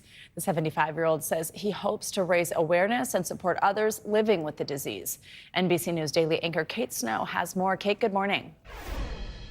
Hey there. I think we all remember the Miracle on the Hudson when a U.S. Airways flight made that emergency landing on the Hudson River here in New York City, and all 155 people on board were saved. Captain Sullenberger was celebrated for his courage that day more than 15 years ago. Well, now he's drawing on that same courage to face a new challenge. A hero in the skies, now facing a new battle on the ground. Captain Chesley Sullenberger, known as Captain Sully, the pilot who famously landed Flight 1549 safely on the Hudson River, has been diagnosed with Alzheimer's disease. In a statement sharing it is early stage, adding, "A name may not come easily to me. I forget a story I've recently told, or I don't sleep as well. Though it may impact my memory of the past," he writes, "this diagnosis will not prevent me from looking forward to and appreciating our future." It was January 2009. The U.S. Airways flight had just taken off from New York's LaGuardia Airport when a bird strike severely damaged the plane's engines, forcing that emergency landing on a chilly Hudson River. Many people sitting in some small life rafts. Captain Sullenberger and his crew were credited for saving all 155 people on board. He told Craig on the 15th anniversary of the Miracle on the Hudson. I went through the airplane from front to back twice just to make doubly sure that there was no one left behind. Captain Sully retired from flying in 2010, shifting his focus to flight safety and writing 2 books, one of which was adapted into the 2016 film Sully, with Oscar-winning actor Tom Hanks starring in the lead role. This is the captain. Brace for impact. After devoting 7 years of service in the Air Force and 30 more as a commercial pilot, Captain Sullenberger continued working as an advocate across the aviation industry. He now joins more than 7 million Americans living with Alzheimer's, a recent report saying that number could nearly double by 2060. Captain Sully insists he'll use his voice to serve a different purpose, writing, "It is my hope that by sharing this, other families living in the shadows with this disease will feel they too can step forward." In an exclusive interview with People magazine, Captain Sully revealed he was diagnosed last August. His wife, Lori, says he's been unflappable and focused, saying that strength and steadiness is guiding them as a family. Later this year, in September, Captain Sullenberger will be inducted into the National Aviation Hall of Fame. Back to you. All right, Kate, thank you. Well, let's bring back NBC News medical contributor Dr. Natalie Azar for more on this. Dr. Azar, thanks for sticking around. So we learned some things that Captain Sully said he noticed first: forgetting names, repeating stories, even changes in his sleep. But I'm wondering what may be something that you should take as an early onset sign here versus just normal aging. Well, I think we all look at some of the symptoms of the early stages of Alzheimer's and go, well, gosh, that happens to me sometimes. And, a lot of these are normal age-related changes, but sort of more specifically, when you start noticing a pattern in someone you know or love, or even yourself, things like memory loss. You can't remember a conversation you had with somebody a week ago, difficulty with problem solving, confusing time and place, poor judgment, mood, personality changes. And this is, it's a bit of a spectrum. Not all these things necessarily happen at once. And I just want to reiterate that a lot of these things, we go, oh, where did I put my keys, right? But the classic anecdote with Alzheimer's is the keys are suddenly in the refrigerator, or you've driven the same route multiple times and suddenly you get lost and you can't find your way home. Little red flags like that should prompt some concern that there could be something going on. Alzheimer's impacts almost every family in some form or fashion these days. Let's look at the numbers. 7.4 million Americans aged 65 and older are living with it right now. So for people in that age group, we're talking about 1 in 9 people. The number is expected, though, to nearly double, reach 14 million by the year 2060. That's what the Alzheimer's Association says.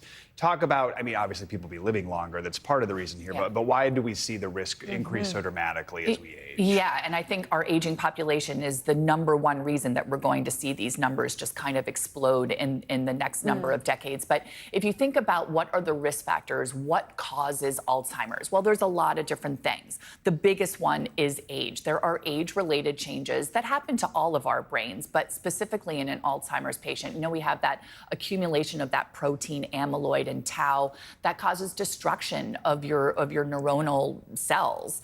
There's inflammation, there's blood vessel changes. Those are all age-related brain changes. Then we've got family history, genetics, lifestyle, and environment.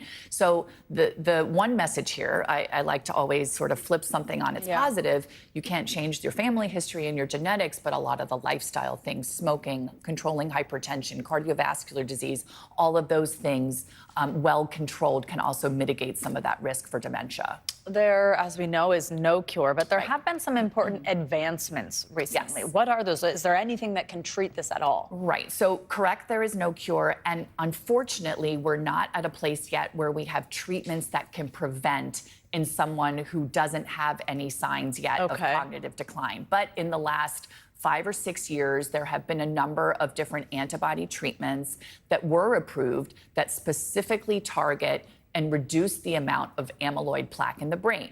That goes to something called the amyloid hypothesis. That is, that amyloid is the only reason that people have Alzheimer's. It's not the entire story.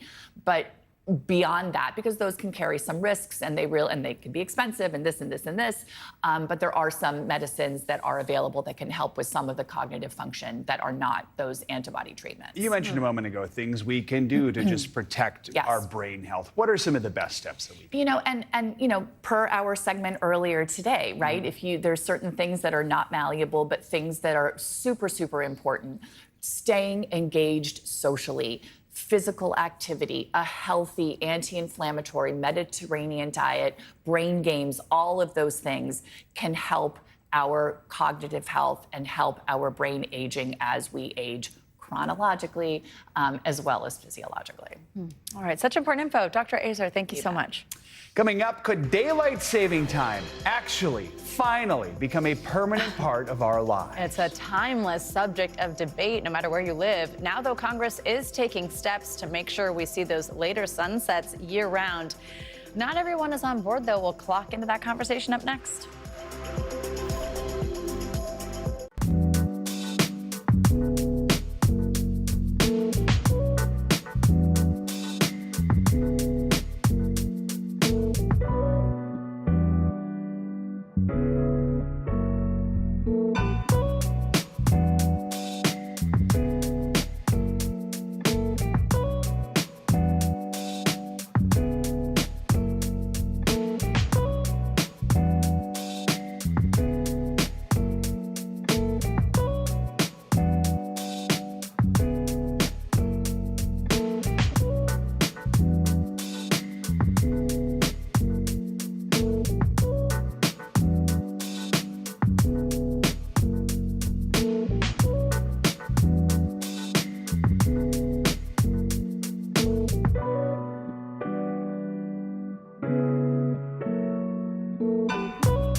We're back now with a closer look at what's making news in the world of politics this morning, starting with 2 Supreme Court justices talking about threats to their safety. NBC News political reporter Megan Brand joins us with that and more. Megan, good morning.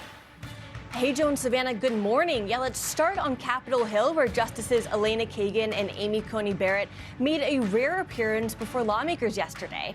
The justices testified before the House and Senate over the Supreme Court's budget request, which increased by more than $20 million in order to beef up security.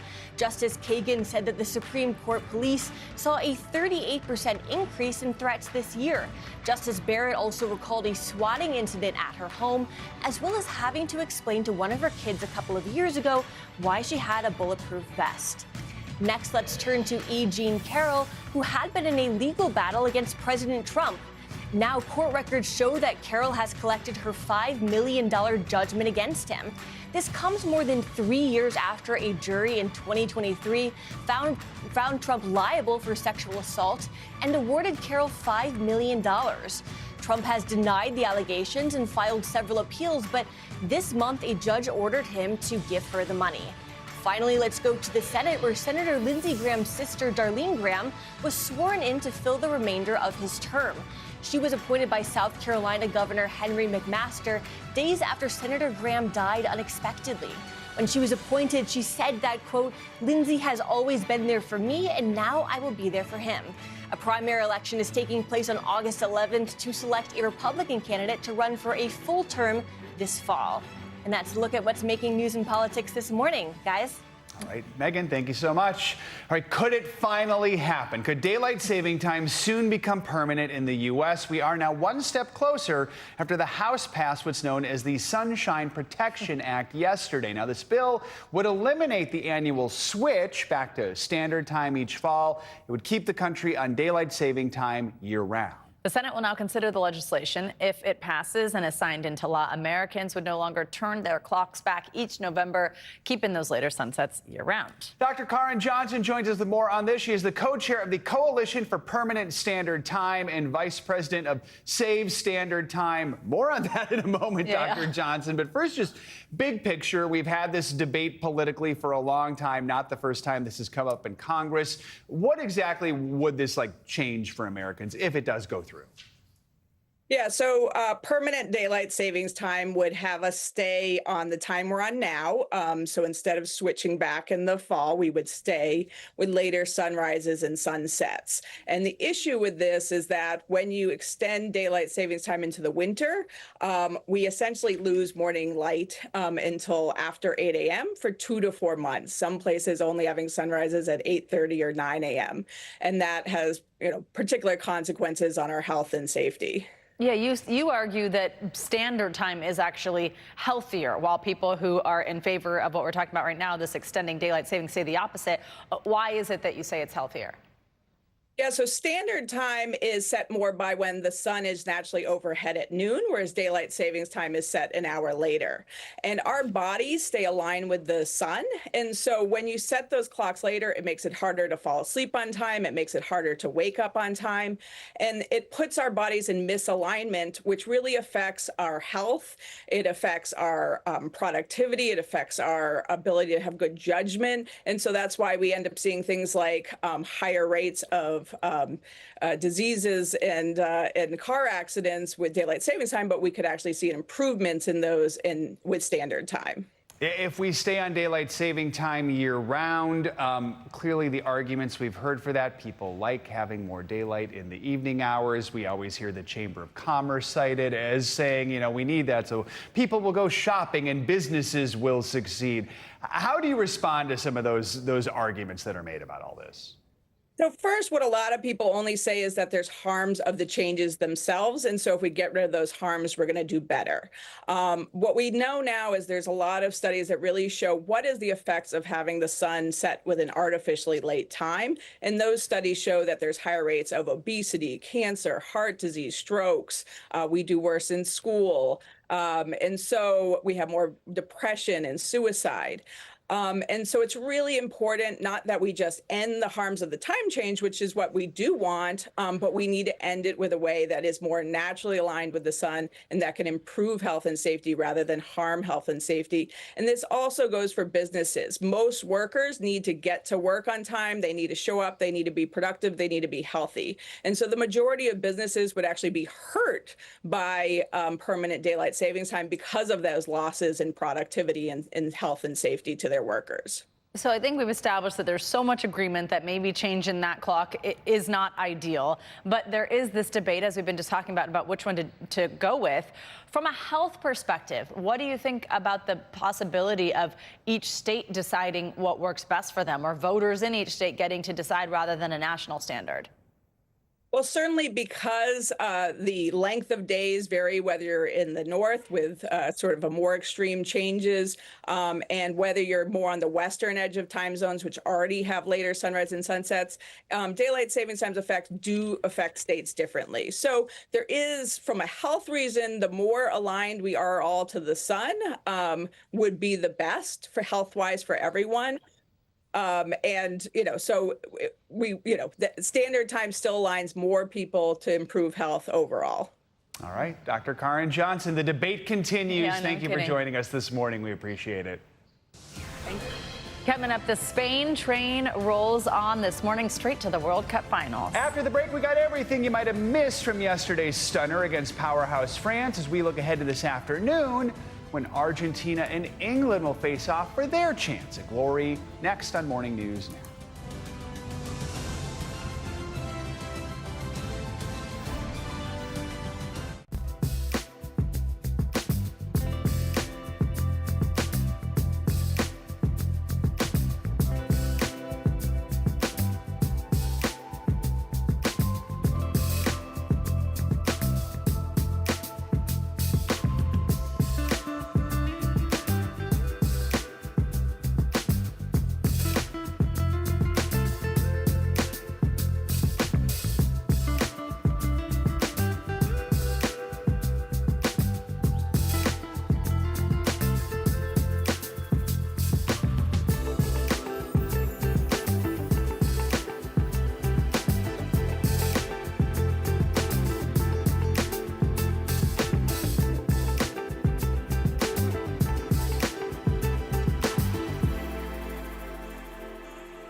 We are back with one half of the World Cup final now set in stone. Spain's relentless defense proved to be too much for France's electric attack yesterday. Spain won that match 2-0 and will now play in their first World Cup final since 2010. But of course, there is still more business that needs to be settled in the semifinals. Later today, Argentina and Lionel Messi take on England. NBC News correspondent Jesse Kirsch has been living the dream covering all these matches. He joins us from Atlanta with the latest. Jesse, good morning. Guys, good morning. I hate to think what I'm going to have to do after Sunday when this is all wrapped up. The craziest part about the Spain win is how one-sided it was. They shut out the #1 team in the world, and now the Spanish squad, like the rest of us, will have to wait to find out what happens here in Atlanta this afternoon. Whichever team wins today will take on Spain in the final battle for World Cup glory. This morning, there's a major fiesta all over Spain. In Madrid, hundreds filling the streets overnight, jumping for joy after their beloved La Roja shut out France in Tuesday's World Cup semifinal. Lucas Diñez, el que estaba en la marca. In the first half, Spain's 19-year-old phenom, Lamine Yamal, was kicked in France's penalty box. Cayó, penal, penal para España, señores. The foul earning Spain a penalty kick, which they did not waste. Mikel Oyarzabal, gol. La Roja striking again in the second half, sealing the 2-0 win in Texas. Now Spain heading for just its second ever World Cup final. Spain are the reigning European champions, but their victory is still shocking because they completely stopped the vaunted top-ranked French team, including their superstar Kylian Mbappe, who is tied for most tournament goals, but yesterday could not find the net. Spain's goalkeeper Unai Simon stopping everything that came his way.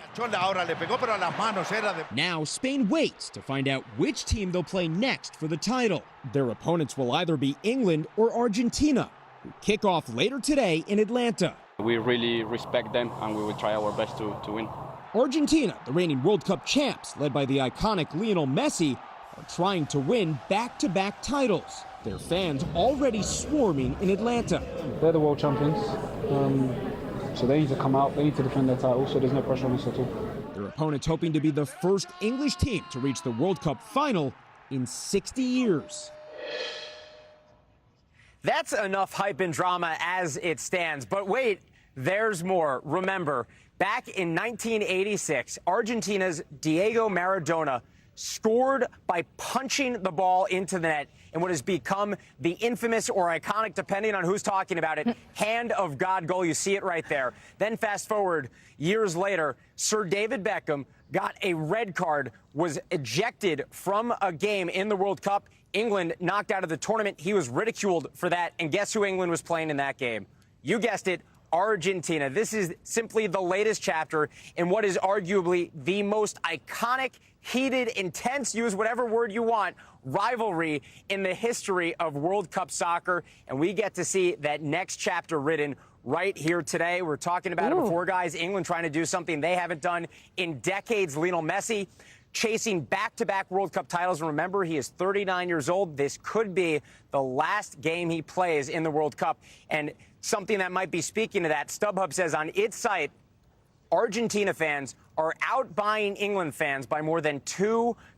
And I can tell you there are people who are coming here. They don't even have a ticket. We just met some Argentina fans. They were asking us where they could get tickets. So people are coming here. They may not have a plan of how they're getting in that stadium yet, but they want to be part of this unbelievable atmosphere. You could tell them where to get a jersey. So that's a start right there. A hot T-shirt. tip. I do love the Argentina fan base. That's awesome to hear. Thanks, Jesse.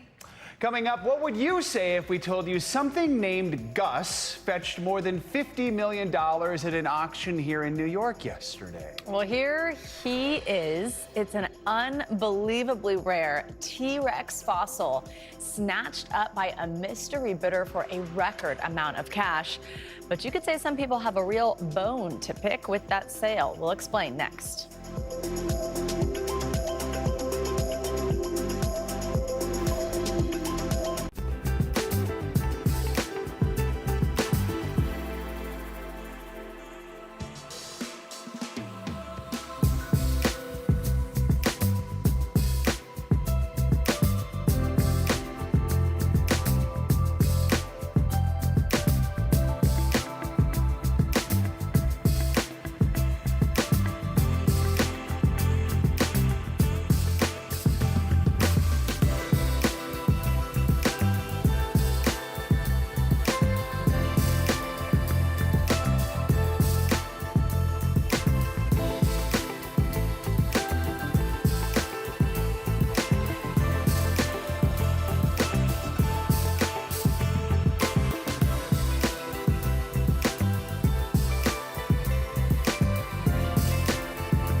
We end this hour with a colossal transaction. A massive T-Rex fossil just sold for more than $50 million at an auction. Take a look in all his glory. His name is Gus. A commercial paleontologist discovered Gus's 38-foot-long skeleton in South Dakota, and now he's breaking records as the most expensive dinosaur fossil ever sold. But as NBC News correspondent Marquise Francis reports, Gus is sparking a dino debate about whether private citizens should be able to get their hands on historical artifacts. Tyrannosaurus Rex, the king of the dinosaurs 60 million years ago, fetching a king's ransom at auction. The fossilized skeleton, nicknamed Gus, setting a new record, sold at auction for just over $50 million, Sotheby's says. The ancient apex predator, 38 feet long and 12.5 feet high, about the size of a yellow school bus. Gus is one of the biggest and most complete T-Rex ever found. Sotheby's putting out this video to hype the auction, saying Gus is 61% complete by bone count and nearly 80% complete by total mass, ranking up there with famous T-Rexes like the Chicago Field Museum's Sue. It was found by commercial paleontologist Thomas Heitkamp and his team, commissioned in 2021 to find fossils on a South Dakota ranch. They spotted one bone, a needle in a 6,500-acre haystack. Heitkamp making the case for private funding for such excavations. We're in some pretty remote, dense areas that are hard to get to, that are expensive to get to, that are logistically dangerous. No one else is looking in those places. NBC News was unable to reach him for comment. Digging Gus up and rebuilding the skeleton took years. Now it's payday. The colossal price tag is unearthing concerns about its scientific value and who will have access to it. A recent study found that the majority of discovered T-Rex fossils are privately owned, making it harder for museums to acquire specimens as prices rise. If we want to understand how smart T-Rex was, what it ate, how it moved, what its world was like, its environment was like, this fossil really is a crown jewel. Dinosaur fossils, a hot commodity for the super rich. Another T-Rex, Stan, sold for more than $30 million in 2020. And the Stegosaurus, Apex, sold for almost $45 million in 2024. In both cases, the buyers loaned the fossils to museums. Paleontologist Dr. Steve Brusati says he hopes whoever bought Gus will do the same. Donate it to a museum. Get it out there. Make it so it's not only you that can enjoy this, but millions of people. That's how you can make a real impact. The dinosaurs couldn't escape the destructive force of an asteroid in the prehistoric world. Now, their legacy trying to survive between market forces of capitalism and advancing science. Marquise Francis, NBC News. That'll do it for this hour of Morning News Now. Stay with us, though. The news continues right now.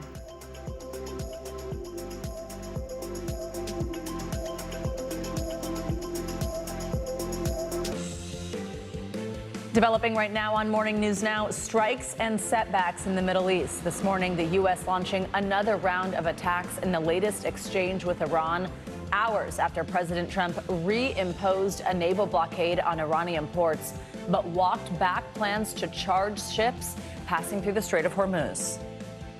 I was called by different people, different countries, kings and emirs and all of the people that we all know and we all love. The Gulf states are going to invest a tremendous amount of money into the United States, and that was very satisfactory to me. I think it's actually much better. Here at home, the renewed turmoil driving gas prices back up as we learn more about the growing price tag of the war itself.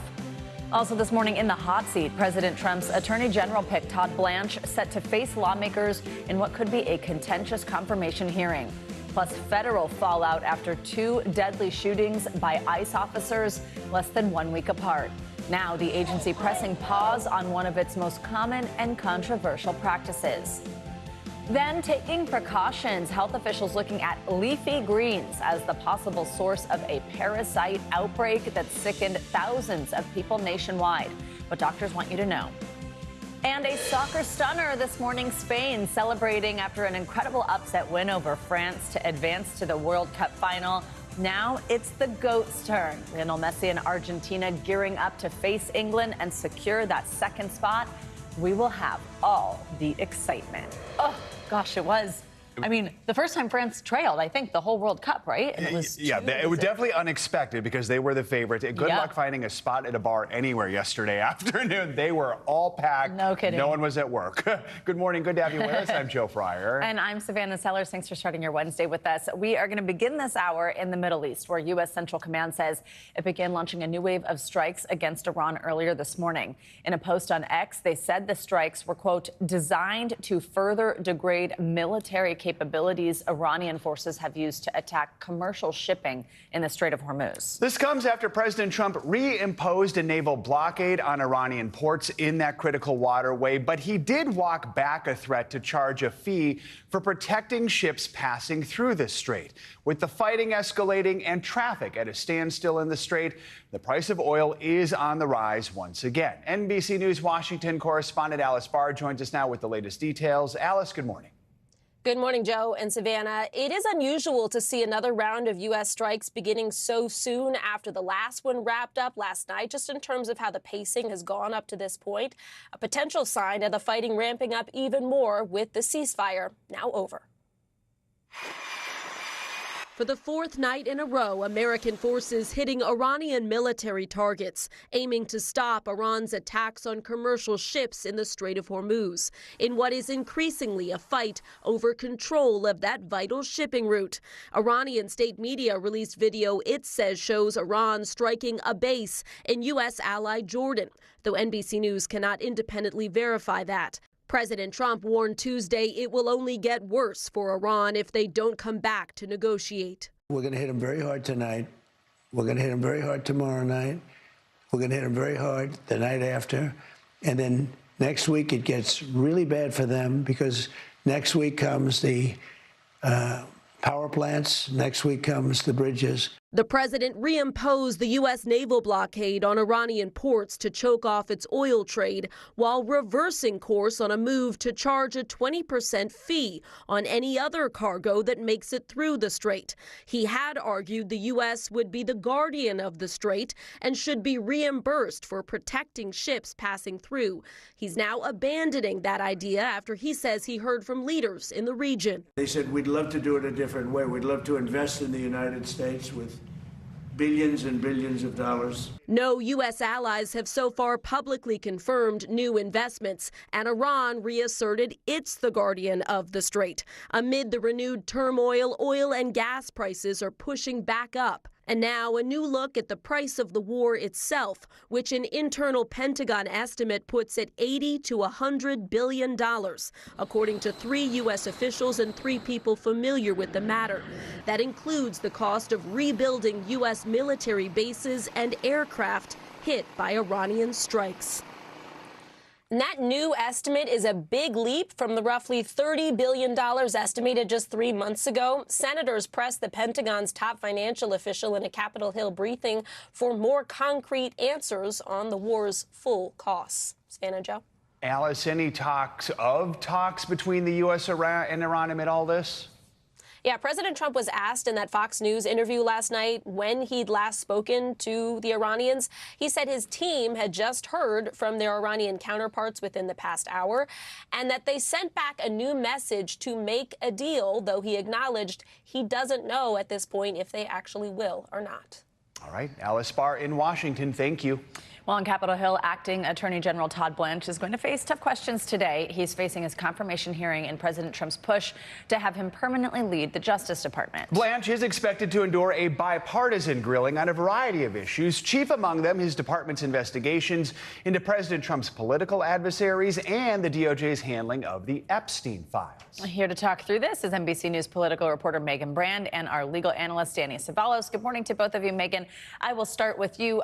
Just tell us a bit more about some of the areas lawmakers are really going to be pressing Blanche, and ultimately, do we think he's in any danger of not being confirmed? Hey guys, good morning. Yeah, one of the major issues that we are expecting to come up today is that $1.776 billion so-called anti-weaponization fund. Now, that had originated after President Trump had sued the IRS over the leak of his tax returns, and then ultimately there was a settlement which led to that fund. Now, after bipartisan pushback, Blanche had said last month that he was no longer, the department was no longer going to ultimately move forward with with the fund. But that's expected to be a major topic today. Also, of course, the Epstein files and the Department of Justice's handling of victim information and information that was released in the Epstein files earlier this year. Now, in terms of whether he could potentially face danger of not getting enough support, he really does not have any room for error in this hearing.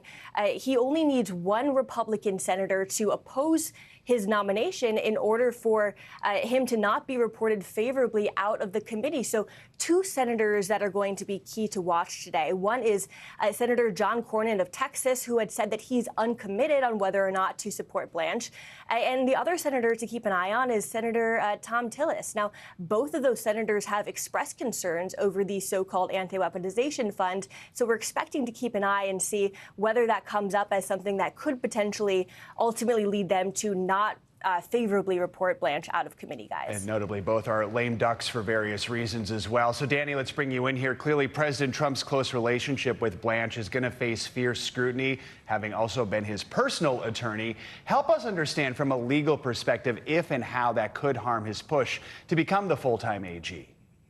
A close relationship by itself won't prevent someone from being appointed Attorney General. After all, President Kennedy appointed his brother to be the Attorney General. But in a way, as close as the bonds of brotherhood are, in a way, a former criminal defense attorney has an even stronger legal bond, because criminal defense attorneys like me, for our former clients, we don't have to remain friends with them. We don't have to keep in touch with them.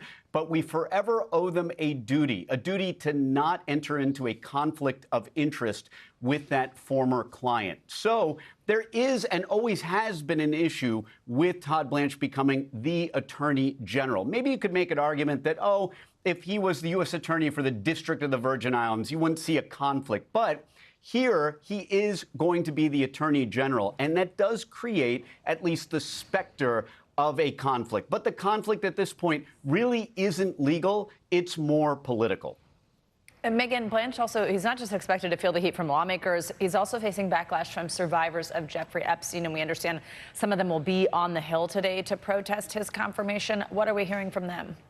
Yeah, that's right. Not only on the Hill, but actually in the room for this hearing today.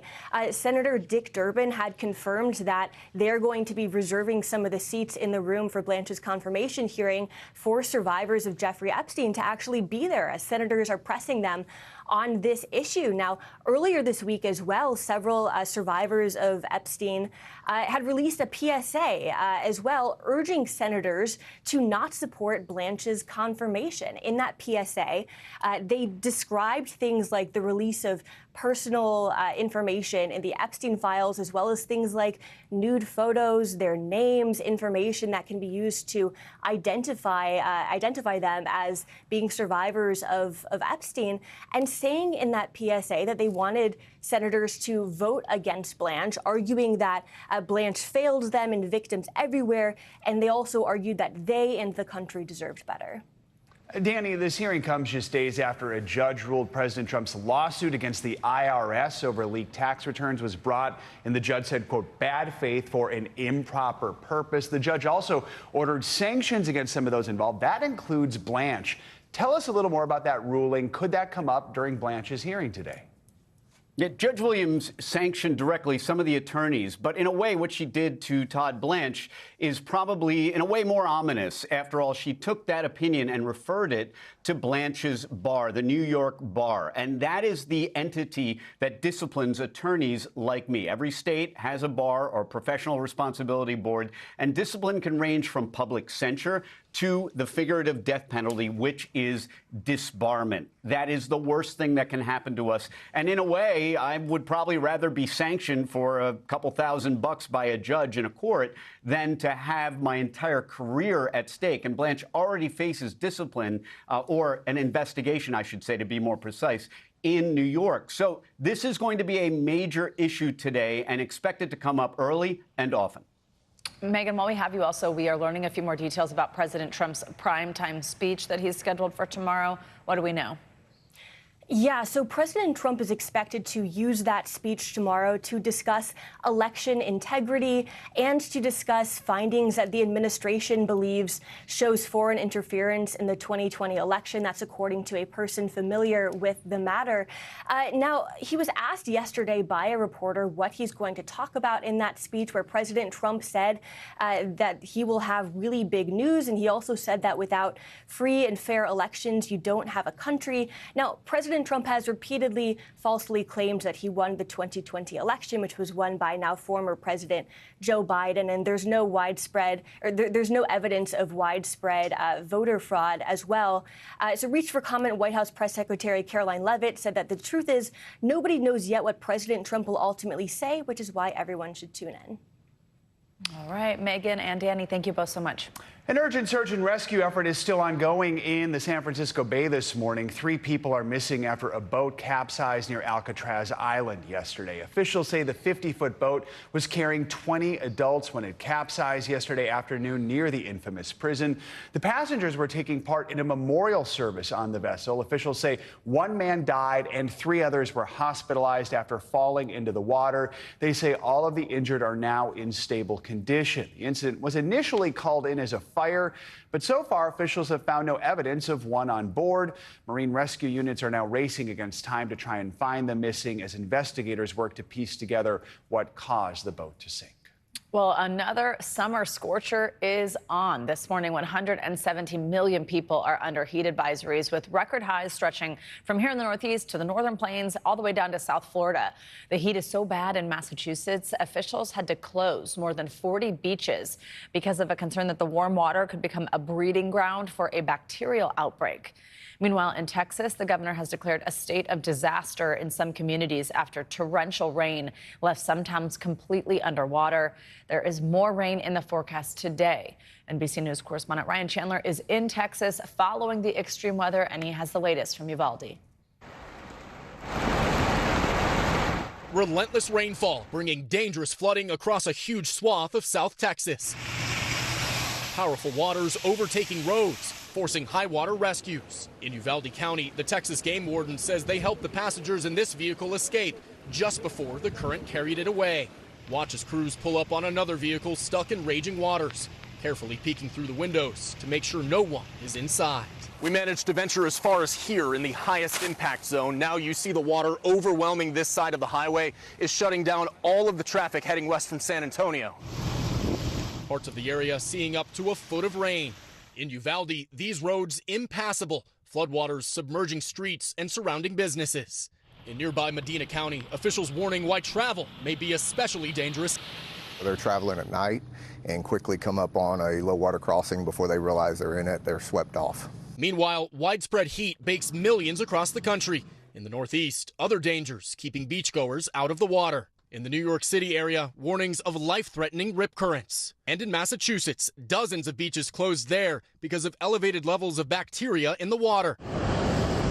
While in the West, the heat fueling wildfires, including the Babylon fire in Utah, now burning more than 165 square miles. Ryan Chandler, NBC News. And yes, it is going to be a hot one here in the Northeast. So for more on what we can expect, let's get a closer look at your morning News Now forecast. Angie Lassman's with us with the latest. Hey, Angie, good morning. Hi, guys. Good morning. Let's start with that heat. We'll get to the flooding here in a moment, but 117 million people included in these heat alerts across parts of the plains, the Northeast, the Great Lakes, all thanks to this heat dome that really stretches from both of those regions across. This is going to leave us with, again, some air quality issues that I'll show you in a moment, but more kind of potential, really uncomfortable and dangerous heat through the day today. But there is some colder air that's going to kind of slide into the region thanks to this cold front that'll slide south here as we get through the next couple of days, but not before we potentially break some records today and tomorrow. You can see all of those locations across the Northeast: Washington, Allentown, Wilmington, Georgetown, all included, Richmond, Raleigh, the potential to see some record highs today. Highs are going to be into the 90s. This is also, one of those situations where you're going to have to look at the heat index, and if you're going to be outdoors, one 102 for what it'll feel like in Detroit today. We've got 100 in Dayton for your feels like temperature. So it's very hot and very humid across this region and points south. By tomorrow, notice we'll start to get a little bit of relief. Upper 80s for Cleveland, still into the mid 90s in Charleston and feeling like 100 degrees. That cold front eventually will kind of make a real difference as we get into the weekend in places like New York City, where the high will just be 83 degrees. So a big temperature swing over just a couple of days as that colder air filters in. Through the weekend, though, on the other hand, in Memphis, still into the mid 90s. Same story for Houston. So we'll keep the heat in place for folks there. We're also dealing with some air quality issues, partly because of the heat with those ground pollutants, but also because we've got dozens of massive wildfires kind of stretched across Western Ontario with more than 250 acres already burned, and much of that wildfire smoke kind of filtering into the Great Lakes and into the Northeast on those northwest winds. So this is going to be something that you notice today and into the next couple of days. We've got unhealthy to even hazardous air quality across parts of the upper Midwest and the Great Lakes, and then we'll see maybe some hazy skies across the Northeast. You shouldn't see all that much impact down at the surface level, but still something to note. Meanwhile, the flooding continues to be a big issue across Texas. 5 million people included in those flood alerts right now, guys, and we've still got more of that intense rain in the picture through the day today, something that folks here are going to have to pay attention to at least for another day or so. The flooding concern will be with us. Right, important info there, Angie. Thank you. See you in a little bit. Well, health officials are now zeroing in on lettuce as the possible cause of an outbreak of cyclosporiasis. The parasite has now infected thousands of people across 34 states, causing gastrointestinal issues that can last for weeks. NBC's Ann Thompson has the details. 34 states grappling with cyclospora, the parasite that can be found on fresh produce, making Americans sick. Michigan zeroing in on lettuce. Its top doc says there is a clear preliminary signal pointing to the leafy green.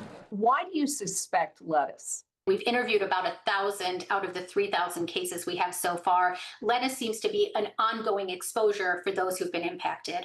Federal officials say Michigan is one of 4 Midwestern states where the cases could be linked.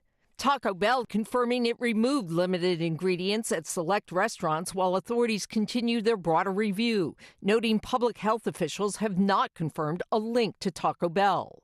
The Washington Post reports federal and state health officials are investigating the chain, citing 2 individuals familiar with the probe. CDC did not comment. Michigan's Dr. Bagdasarian. So there was no location that came up in 100% of cases, but there certainly were restaurants and fast food chains that did come up. Including Taco Bell? You know, I'm not going to comment on those specifics right now. Nationwide, the CDC says it's confirmed 1,645 cases of cyclosporiasis and is aware of 5,100 more. Christina Serafino says she ate fresh fruits and vegetables hiking last month and got sick for weeks. Just really strong gas and bloating pains. And on top of that, you're not eating, so you're hungry and you're having hunger pains also. Our thanks to Ann Thompson for that report, and we'll have more on this later in the hour when Dr. Natalie Azar joins us for our weekly checkup. ICE is now ordering its agents to temporarily stop pursuing people in vehicles while trying to make arrests. Anger is growing after 2 deadly shootings involving people in cars in the span of less than a week. NBC News correspondent Aaron McLaughlin is in Maine at the scene of the latest shooting. ICE has ordered all officers to stop targeting immigrants in their vehicles after 2 separate ICE-involved shooting deaths in less than a week. That according to 2 senior DHS officials. Border Czar Tom Homan saying it's not a policy change, it's a temporary pause. Officials say neither man, one killed in Texas, the other in Maine, was the target of the ICE operation. There are sufficient critical questions to justify bringing non-emergency traffic stops to a halt. The order comes after a fatal shooting in Biddeford, Maine. The Colombian embassy identified the man killed as Johann Sebastian Duran Guerrero, who DHS confirmed was authorized to work in the U.S. New video shows the car he was driving moving in circles, then later struck by another vehicle. This video capturing the moment ICE agents pulled a limp body from the car.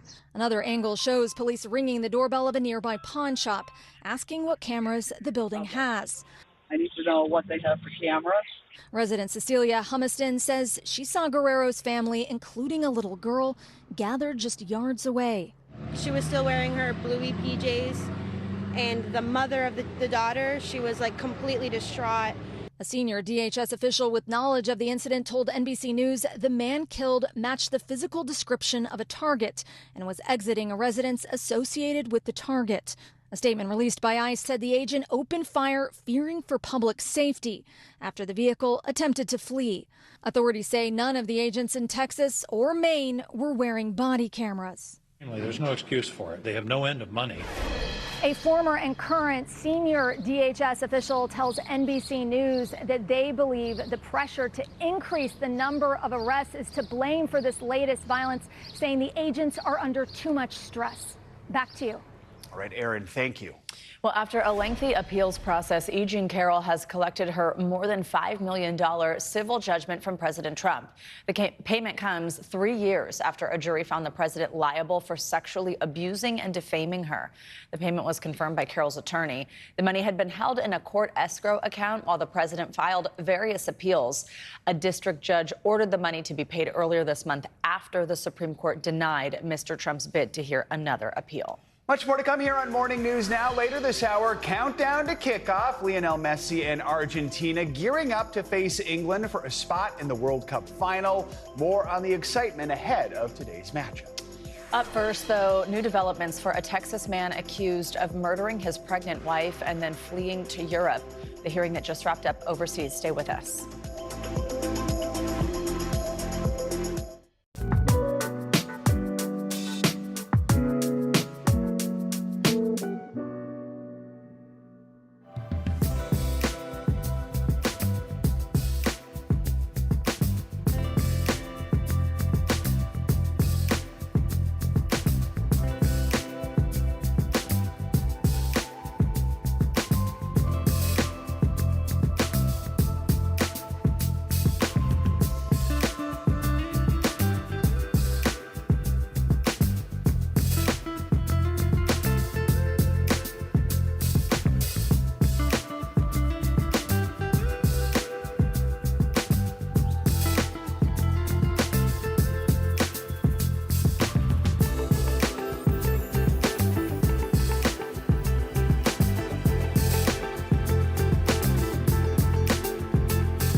Good morning from Washington. I'm Hallie Jackson, and we want to take you right now to Capitol Hill, where you are looking live at what we expect will be a combative confirmation hearing for Todd Blanche to serve as the next Attorney General of the United States. You are seeing that in the room. It has begun. We are in opening statements at the moment. We'll take you there live in just a second. President Trump's former personal attorney and currently the acting AG is likely to face some tough questions about whether he will act as a kind of revenge agent for President Trump to go after political rivals. That is some of the criticism that Blanche has faced from Democrats. From both parties, he's going to get some questions about that so-called weaponization fund, $1.8 billion, now defunct, as well as the DOJ's handling of the Jeffrey Epstein case. We've heard that already from Ranking Member Senator Dick Durbin, Democrat, speaking now. Some Epstein abuse survivors are in the room as we speak. They have been pushing senators to vote no on Blanche's nomination here. It would only take one Republican no vote in this committee to block Blanche from moving forward. But it would be stunning if that happened. Blanche has already been confirmed by this group for his current job as Deputy Attorney General. You can see him there in the room. We've also seen, by the way, some flowers, if you noticed that a second ago, at the seat of the late Senator Lindsey Graham, who, of course, died suddenly on Saturday night.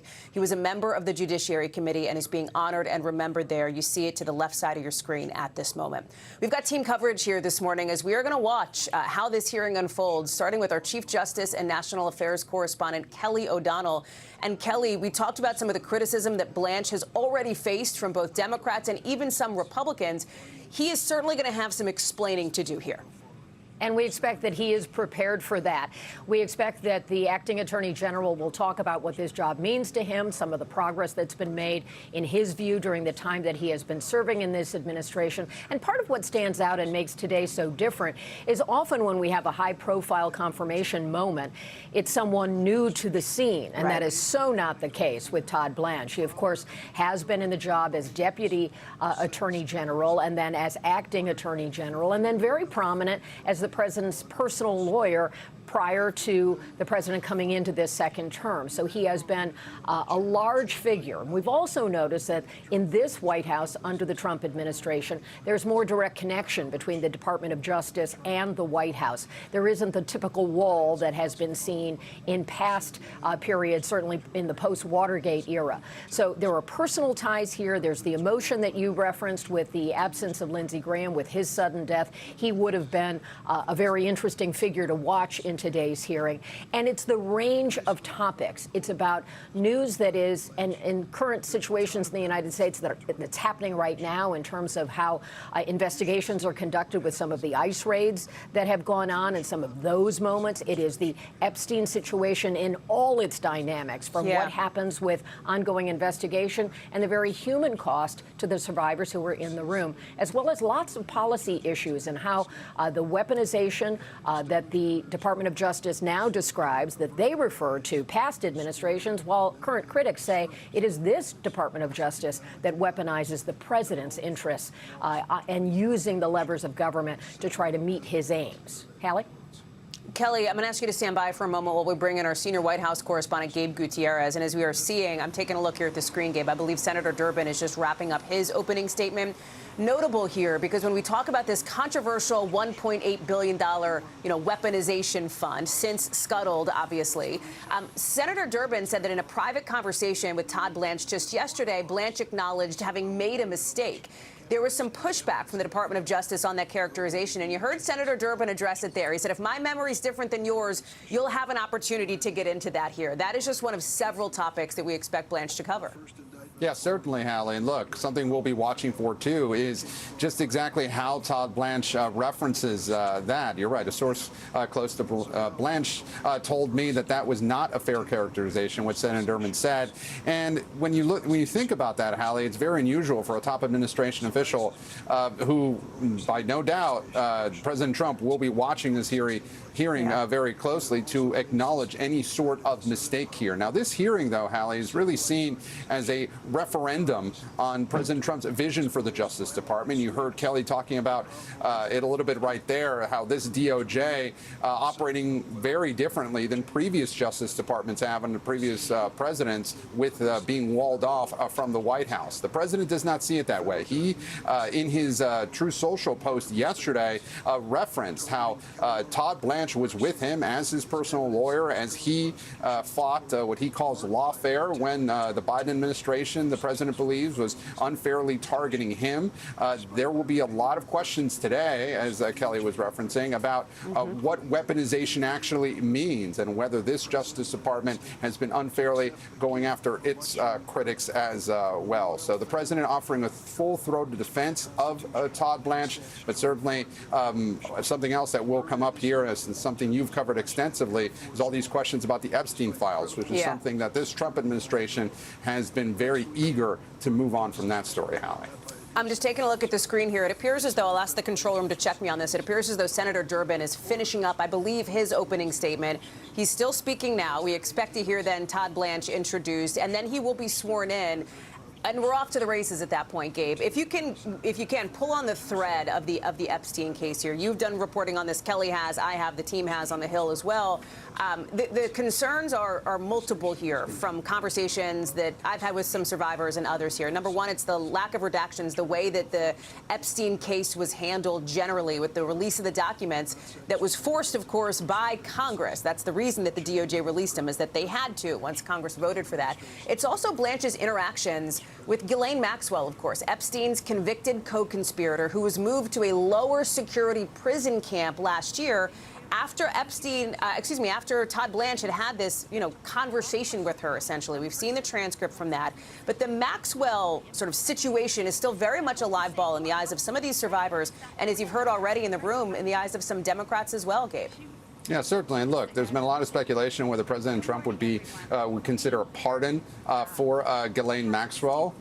He has said he hasn't been asked for one, but it's something that survivors have been very concerned about that could potentially happen. And yes, Todd Blanche interviewing Ghislaine Maxwell and seen as perhaps, trying to, in the views of many survivors, trying to cover up some of the allegations in the Epstein files, not just of President Trump, but potentially other figures that were mentioned in those files. Now, the president has long said that, he distanced himself from Jeffrey Epstein years ago, but there had been a lot of frustration among White House officials that this story kept going on under Todd Blanche's predecessor, Pam Bondi, who offered several conflicting statements about what was indeed inside of those Epstein files. So certainly that will be one of the many threads that we'll be looking at today, in addition to the anti-weaponization fund, the IRS settlement, and certainly many other issues regarding law enforcement that are expected to come up in this hearing, Hallie. And Kelly, let's not forget why we're here in the first place and why Todd Blanche is sitting in that seat in the first place to be nominated for the position of Attorney General here. And that's because his predecessor, Pam Bondi, was ousted by President Trump for a number of reasons here. He was clearly displeased with her performance. And there were some questions, even under Pam Bondi, about the way that the Justice Department had been moving forward in the eyes of some of the president's critics here, that it was essentially carrying out his bidding in some ways, prosecuting political rivals. The Pam Bondi experience is really interesting because she is well liked by the president and the White House. They have talked about continuing to have her in some kind of role, and yet the president dismissed her before she was ready to leave the job.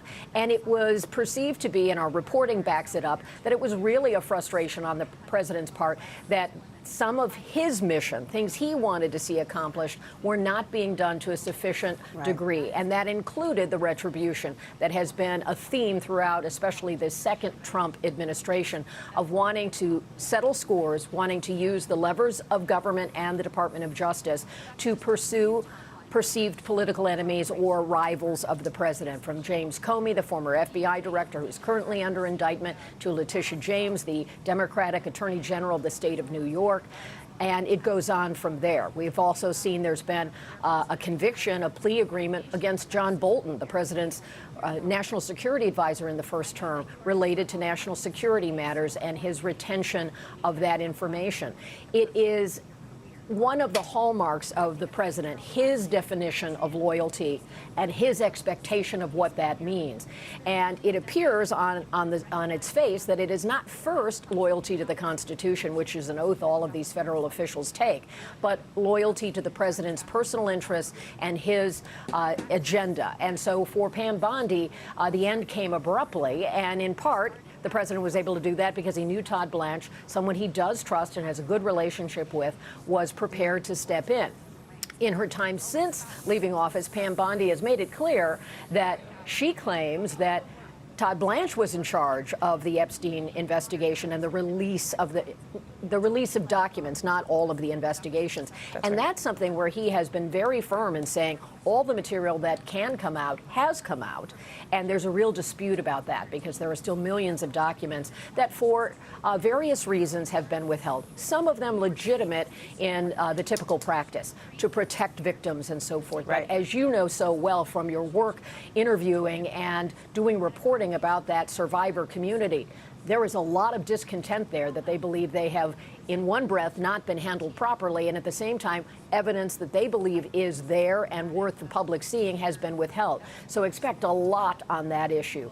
But it is a kaleidoscope of issues for Todd Blanche, and I think we will hear from him today sort of his personal story, his sense of the law, his experience both as a prosecutor himself in the past and a defense attorney, working his way up as someone who didn't go to the Ivy League law school but had earned that position and has earned the trust of the president. We know that trust from the president can be fleeting, and so his performance today will be critical, which is why what you raised about his comments with Senator Durbin are so critical. If Todd Blanche said that he made a mistake in a private meeting with the senator about that weaponization fund, the use of what critics call a slush fund that has now been put on hold, that's the kind of thing that would get the president's attention. Certainly, he has publicly said that fund will not go forward because it had bipartisan opposition. But hearing that described in more detail will be something that we'll follow closely today.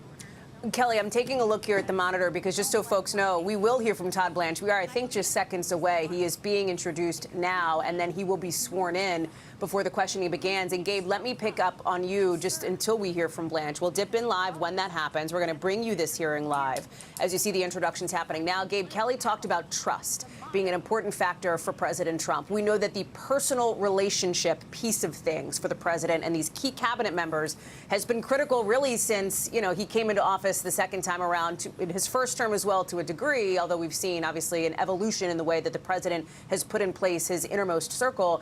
Gabe, the president knows Todd Blanche from well before his second term. He was his personal attorney for a while. Yeah, that's right. Look, Todd Blanche defended the president during his hush money case, and also Todd Blanche has a long, history as a lawyer. He has defended, other associates of Rudy Giuliani, also Paul Manafort as well. And so the president, Todd Blanche, has a long history in the orbit of President Trump. But with regards to this hearing and the president, no doubt watching it, he has repeatedly, he likes to talk about his cabinet officials and administration officials in terms of central casting. The president needs to see his top officials on television defending him and with a full-throated defense. And any deviation from that, the president simply doesn't like. You hear him talk about Scott Bessent, the Treasury Secretary. Virtually any time he introduces Scott Bessent, essentially, he says that he refers to him as being out of central casting. So as we watch this hearing, how does Todd Blanche handle the withering questions from Democrats? Does he show any sign of weakness here? That will be something that certainly President Trump will be looking at. And Kelly was right. Pam Bondi fell out of favor with President Trump over a variety of issues. And here we now see Todd Blanche being introduced. I'll send it back to you, Hallie. Thank you, Gabe. Thank you to Kelly as well. You're going to be sticking around with us along with some other folks as this hearing gets going because Todd Blanche, as you see, raising his hand, he is now being sworn in front of the Senate Judiciary Committee in his confirmation hearing to serve as the next Attorney General of the United States. With that, we are going to listen in. Stay with us. Thank you. Thank you very much, Chairman Grassley, and thank you, Senator, for that introduction. I appreciate you and your friendship. Good morning, Chairman Grassley, Ranking Member Durbin, and the other members of the committee. Thank you for having me. As Senator Durbin said a minute ago, I would like to offer each of you my condolences for the loss of your colleague, Senator Graham. He was a patriot and a friend to so many of us. it's a loss for the American people, and I think honoring him today, and as he's been honored for the past several days, is the right thing to do. 17 months ago, I sat at this table as the nominee to be the Deputy Attorney General, and I told you that serving in the Department of Justice was my American dream. Since then, I have helped lead it, first as deputy and now as acting Attorney General, and I'm here today to earn your trust once more. I've lived the American dream. I waited tables to get through college, moved to New York with my wife and 2 young kids, went to law school at night, read textbooks on the late train home while I worked days as a paralegal at the U.S. Attorney's Office. From that start, I became a prosecutor and spent 9 years prosecuting violent gangs and drug dealers. I rose through the ranks of the Department of Justice as a line prosecutor, then a division chief, then as of last year, Deputy Attorney General, and now Acting Attorney General. But I did not take that path for a title. I took it to make a difference for American families and the towns they call home. I am exceedingly grateful to President Trump for his trust, and to my family who have carried me through every long day and late night. My wife, Christine, our wonderful children, Sydney and Justin, my granddaughter, Blaine, who's here today, all of them are here today, my wonderful friends, many of whom are here today, are really what make this worth it and what gets me through my days. And so I want to thank them for not only being here today and supporting me, but also being with me every step of the way in the journey that we're on together. My family's blessings should be available to all Americans. When a family can send their kids to school, walk their neighborhood after dark, and build a life without fear, every promise of the American dream is within reach. When they cannot, none of it is. That's my job, securing safety for every American. I'm pleased to testify again today to tell everybody here that we are doing just that. We are keeping America safe. Since President Trump took office, it's been said a few times this morning already, but it bears repeating, murders are down roughly 20% nationwide. We have the lowest murder rate since 1900. Violent crime arrests are up nearly 114%. We've taken almost 5,000 child predators and human traffickers off the streets. And the Department of Justice has filed nearly 100,000 indictments and informations since January 20th, 2025. Additionally, in just the last 4 weeks, in just the last month, we've paid $96 million in claims through the Public Safety Officers Benefits Program to eligible surviving families of fallen public safety officers, even while fewer law enforcement officers were killed in the line of duty than the prior years. And obviously, these are not just numbers. Each one is a family that still has its son or daughter and an officer who came home for dinner. If you look at Washington and Memphis as examples, where we have worked with federal, state, and local partners, pulling thousands of criminals off the streets in those 2 cities. Homicides in DC are down about 60%, and overall crime in Memphis declined by more than 40%.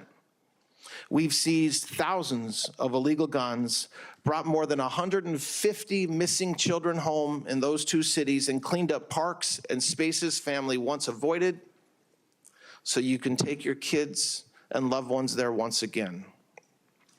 We are enforcing our borders.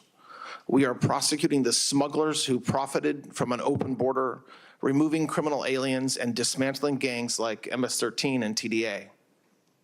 We're smashing the cartels and ending the scourge of drugs in our communities. We designated the major cartels as foreign terrorist organizations because that's exactly what they are. And we're using every tool that unlocked: narcoterrorism charges, forfeiture, and extraditions. Dozens of cartel leaders are now in American custody Drug seizures are skyrocketing, and overdose deaths are finally falling.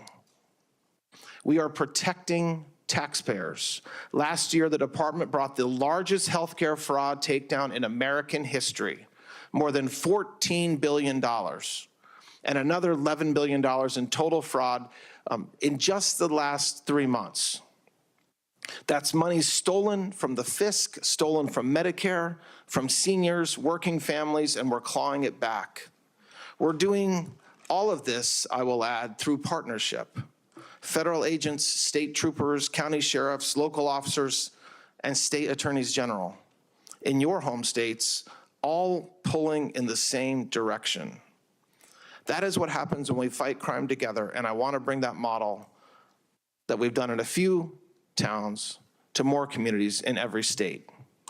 Above all, we are restoring American trust. In recent years, we watched the Justice Department turned against many of you and a former president, and it damaged the public's faith in justice. We are fixing that. Members of this committee on both sides have fair questions about the hard debates of the past year, and I welcome them. I'm proud of what we've done to help American families see safer streets and to have a fair shot at the life they're working to build.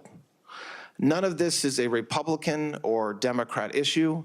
Every senator here has constituents who just want to be safe. The men and women of this department are the finest people I have ever worked with, and leading them is the honor of my professional life. We are keeping America safe, and we are just getting started. I love this country. I love the Department of Justice. Thank you very much, Chairman, for the opportunity to appear before this committee today, and I look forward to answering your questions. Thank you. Thank you for that testimony, and we'll now have our 10-minute rounds of questioning. I'll start, and then Senator from Illinois. I've long been concerned about concentration and anti-competitive conduct in healthcare technology, but particularly in agriculture. Family farmers deserve fair prices.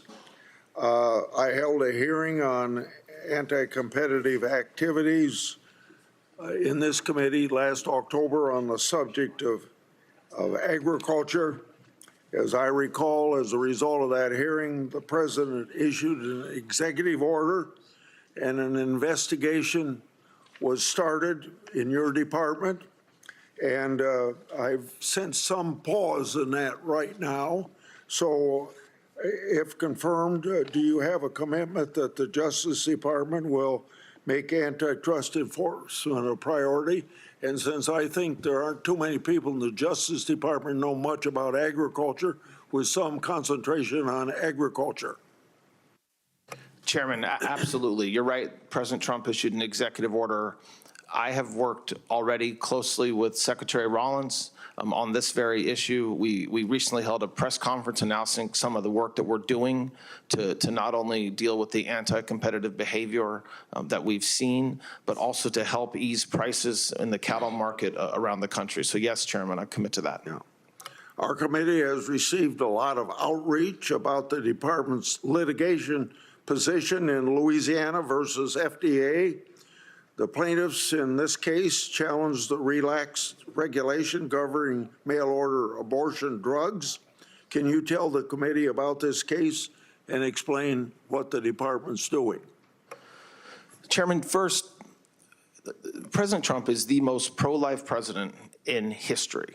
And the work that this department's doing in that space is something that hasn't been done for 10 years. For the first time in a decade, HHS and the FDA are actually taking a real look at what's happening with some of these abortion pills and whether they're actually safe or not.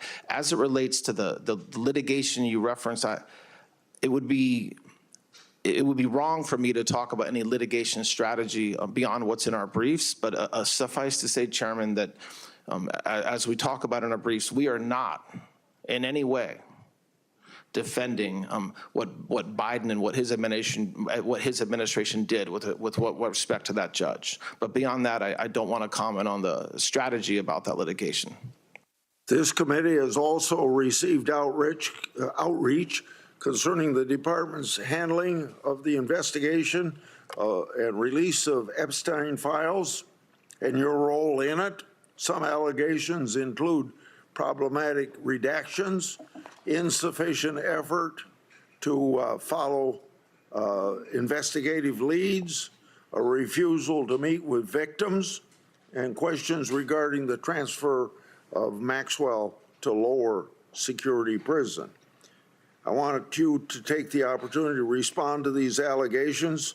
What would you like this committee to know regarding these files? When President Trump signed the Epstein Transparency Act, the Department of Justice undertook a Herculean task to review millions and millions of potentially responsive files. We were required under the statute to do this expeditiously and very quickly. The Department of Justice did so.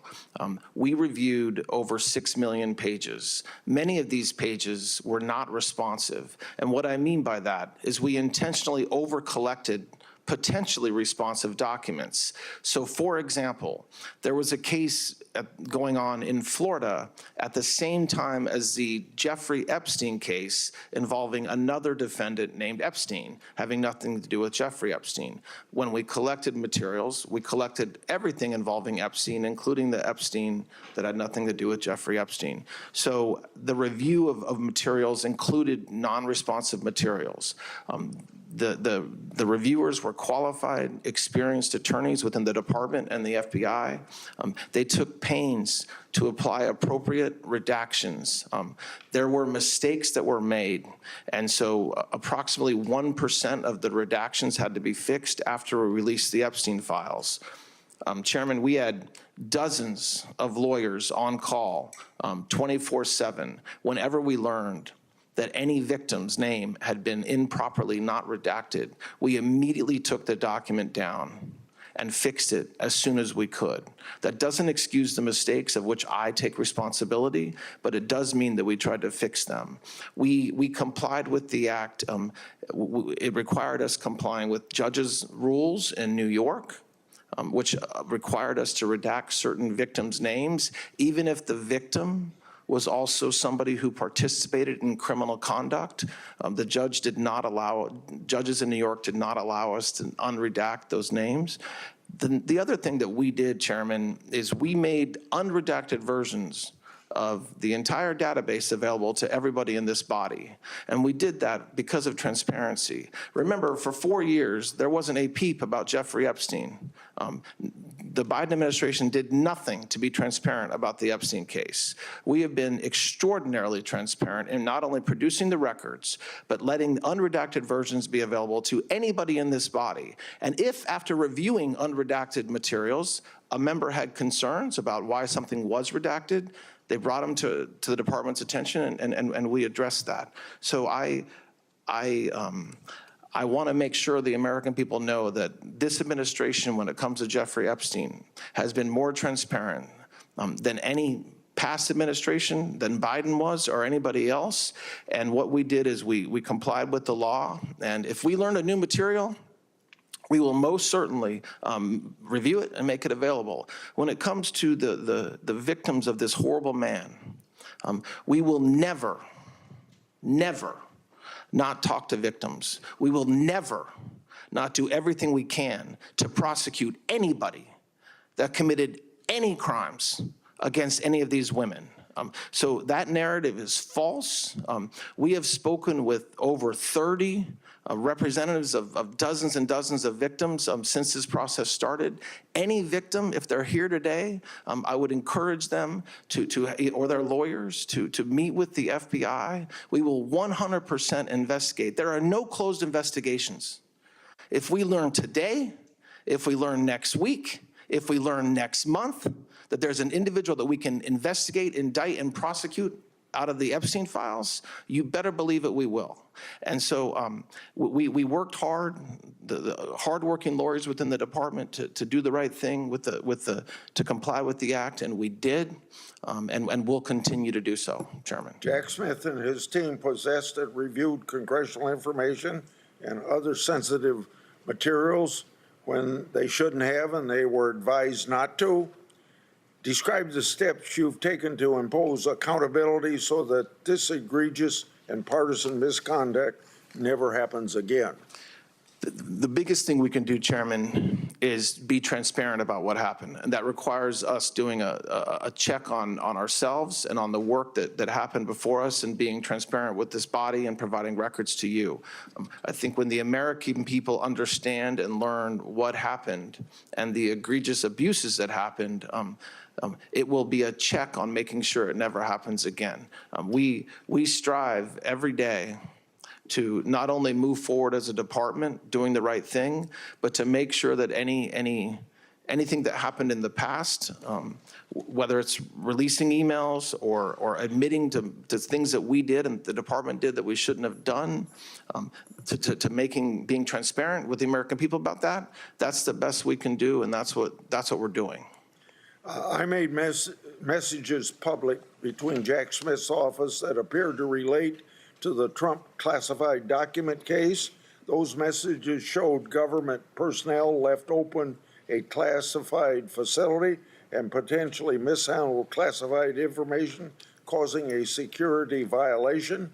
While defense counsels to Trump, did the government apprise you of these issues? And secondly, did the Biden Justice Administration do any investigation into this misconduct? We were never advised at that time when I was defense counsel to President Trump, and I'm not aware of any investigation that was started for that alleged conduct. The Justice Department must do a full and complete investigation into this matter. This will probably have to be my last question. On March the 15th this year, I made public a signed and sworn statement from an FBI official. That statement says two important things. Special Counsel Mueller's team lacked a legal basis to pursue a FISA renewal of the Waleed Phares and investigate Thomas Barak, but did so anyway. What steps have you taken to investigate these very troubling criminal allegations? And if you haven't taken any action, why not? We are investigating that, Chairman, and it would be inappropriate in this setting to get into the details of that investigation, but the sworn affidavit that we reviewed that you provided does raise serious allegations, yes. Thank you very much. Senator Durbin. Thank you much, Mr. Chairman. Mr. Blanche, I have a few questions I'd like to ask you. Is it not true that Congress had to pass a law requiring the Trump administration to disclose the Epstein files? The Epstein Files Transparency Act passed by bipartisan roll calls in the House and Senate to finally get the files made public?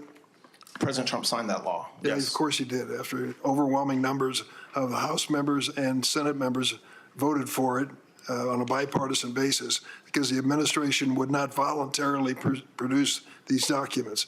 Now, I've mentioned that's not true. Well, what part of it isn't true? We were prohibited by law from producing those documents. This is the Judiciary Committee. There are laws that did not allow us to produce those documents, which we made plain in numerous court filings. So and President Trump had said from day one to release the files, even when he was running. Yeah. And so, yes, he signed it into law and we complied with it. I remember, and everyone in the audience remembers, the lengths that the administration went through to delay production of these documents to the point where Congress did an extraordinary thing, discharge motion in the House to bring this matter before them and vote on a bipartisan basis to compel your administration to disclose those documents. Let me talk to you for a moment about the survivors who are in the room. There are 10 individuals who were exploited and abused by Mr. Epstein. They are here today. None of them have had a chance to speak to anyone in the department or FBI, though they've asked repeatedly. So can I get your word under oath that within the next 30 days, you will personally sit down with these 10 victims and hear their case in terms of what needs to be done by the Department of Justice. Chairman, I appreciate them being here today. I also have somebody from my office who's spent her entire career working on cases like Mr. Epstein's. She's in charge of our task force investigating human trafficking. She's available to talk to them. She can sit right next to you. She can sit right next to you when you meet with these survivors. I have never said I will not meet with survivors. Will you meet with these 10 survivors? I'm asking you on the record. If they have lawyers, as you know, I'm prohibited from meeting directly with them. I have met with counsel for survivors, as has many people in the Department of Justice, over 30. But if they are represented by counsel, we will work with their counsel. If they don't have a lawyer, I will certainly make arrangements to make sure the right people at the Department of Justice meet with them. Absolutely. Will you get it done within the next 30 days that each of these survivors? I will get it done today, if that's necessary. I mean, my point is there's somebody here who can meet with them today, get their information, and arrange to meet with them. I think you ought to be in the room. Pardon me? I think you ought to be in the room because you ought to hear this. You had singular responsibility for these files. There was a delay in meeting the statutory requirement of disclosure. You were involved in that. I think you ought to be part of this. I am definitely part of it, and I have been from day one. And it will be done within the next 30 days? I can keep on repeating myself, but I said it could get done as soon as today. It could have gotten done last week. We remain available to meet with any victim or their representative at any time. Will you notify the committee when you've done this? That would be prohibited by law if they're talking about an ongoing investigation. I'm asking you if you'll notify the committee that you met with the survivors. It depends on what they said. I'm not sure I'm allowed to notify you if there's an ongoing investigation. Well, you're dancing on the head of a pin here. I'm not dancing on any pin You at have all. these survivors who have the courage to come before this committee, have the courage to tell their terrible stories, how they were exploited. Don't you think it's important that we have a prompt response by our government to these survivors? Absolutely. And there will be a prompt response. My heart breaks for every survivor, every victim of Mr. Epstein. Absolutely. And I would love to prosecute anybody that did any harm to these victims. Will you meet with them within the next 30 days? The last time I asked a question, you can say yes or no. I can keep on answering it the same way. I can meet with them. My staff will meet with them. We have a staff member here today. If you can meet with them, will you meet with them? I'm not sure what you're looking for me to say. As I said, yes, if they're represented by counsel, I'm not allowed to meet with them directly, as you know. I assure you, the FBI, who are experts in this space, prosecutors who are experts in this space, and me, if necessary, will absolutely meet with them. I promise you this. I think it's I will stay updated and know everything that's happening with any victim that has information about any other people that work with Epstein, that committed any crimes with Epstein. Absolutely. Well, if you're truly committed to extraordinary transparency and you're willing to meet with these victims, I hope you will do it immediately, or we're going to hold you to it. I want to ask you about the immunity provisions that you signed relative to the responsibility and liability of the president and his family and their businesses when it comes to tax audits. Would you like to explain how we can give to the president and his family and businesses exemptions from complying with the tax laws of the United States?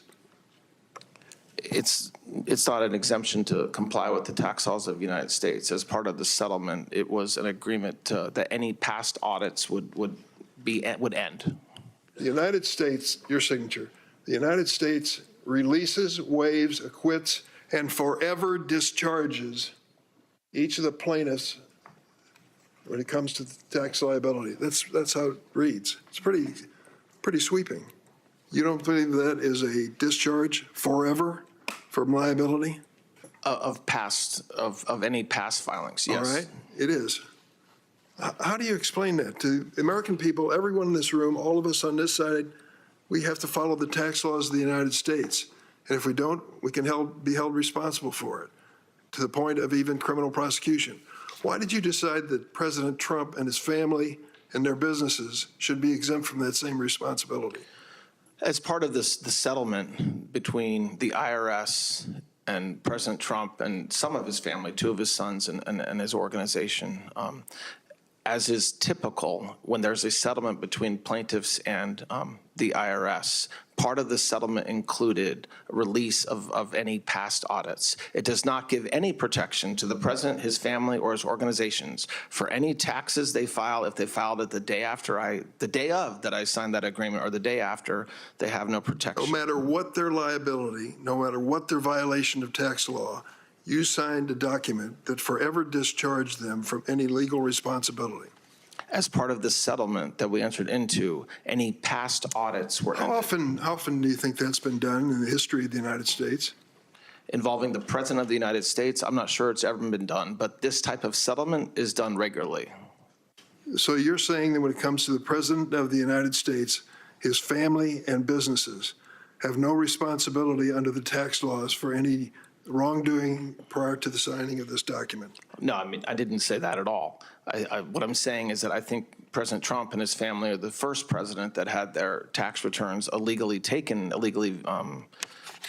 and made available to the public. So that is unique to President Trump, yes. But this type of settlement is not unique to the Department of Justice or the IRS.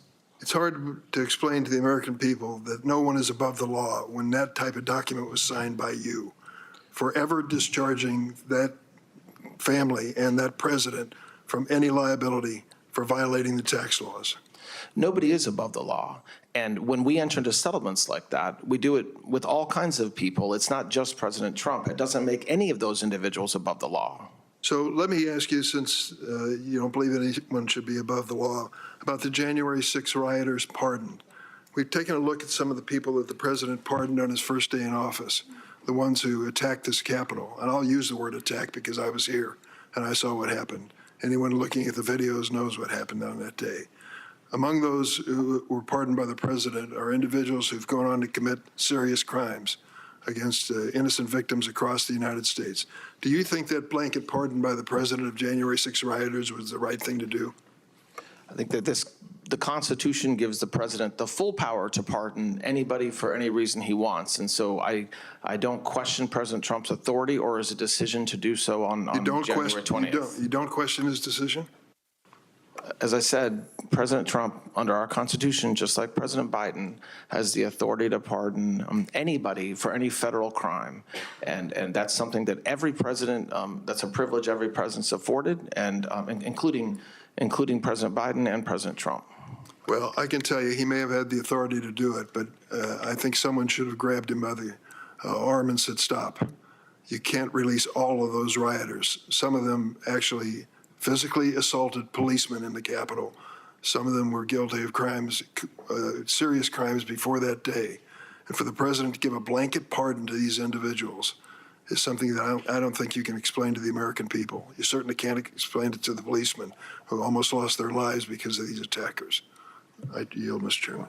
Before I go to Senator Cornyn, I'd like to enter into the record for supporting Mr. Blanch's nomination from former Attorney General John Ashcroft, and this is a quote from the letter.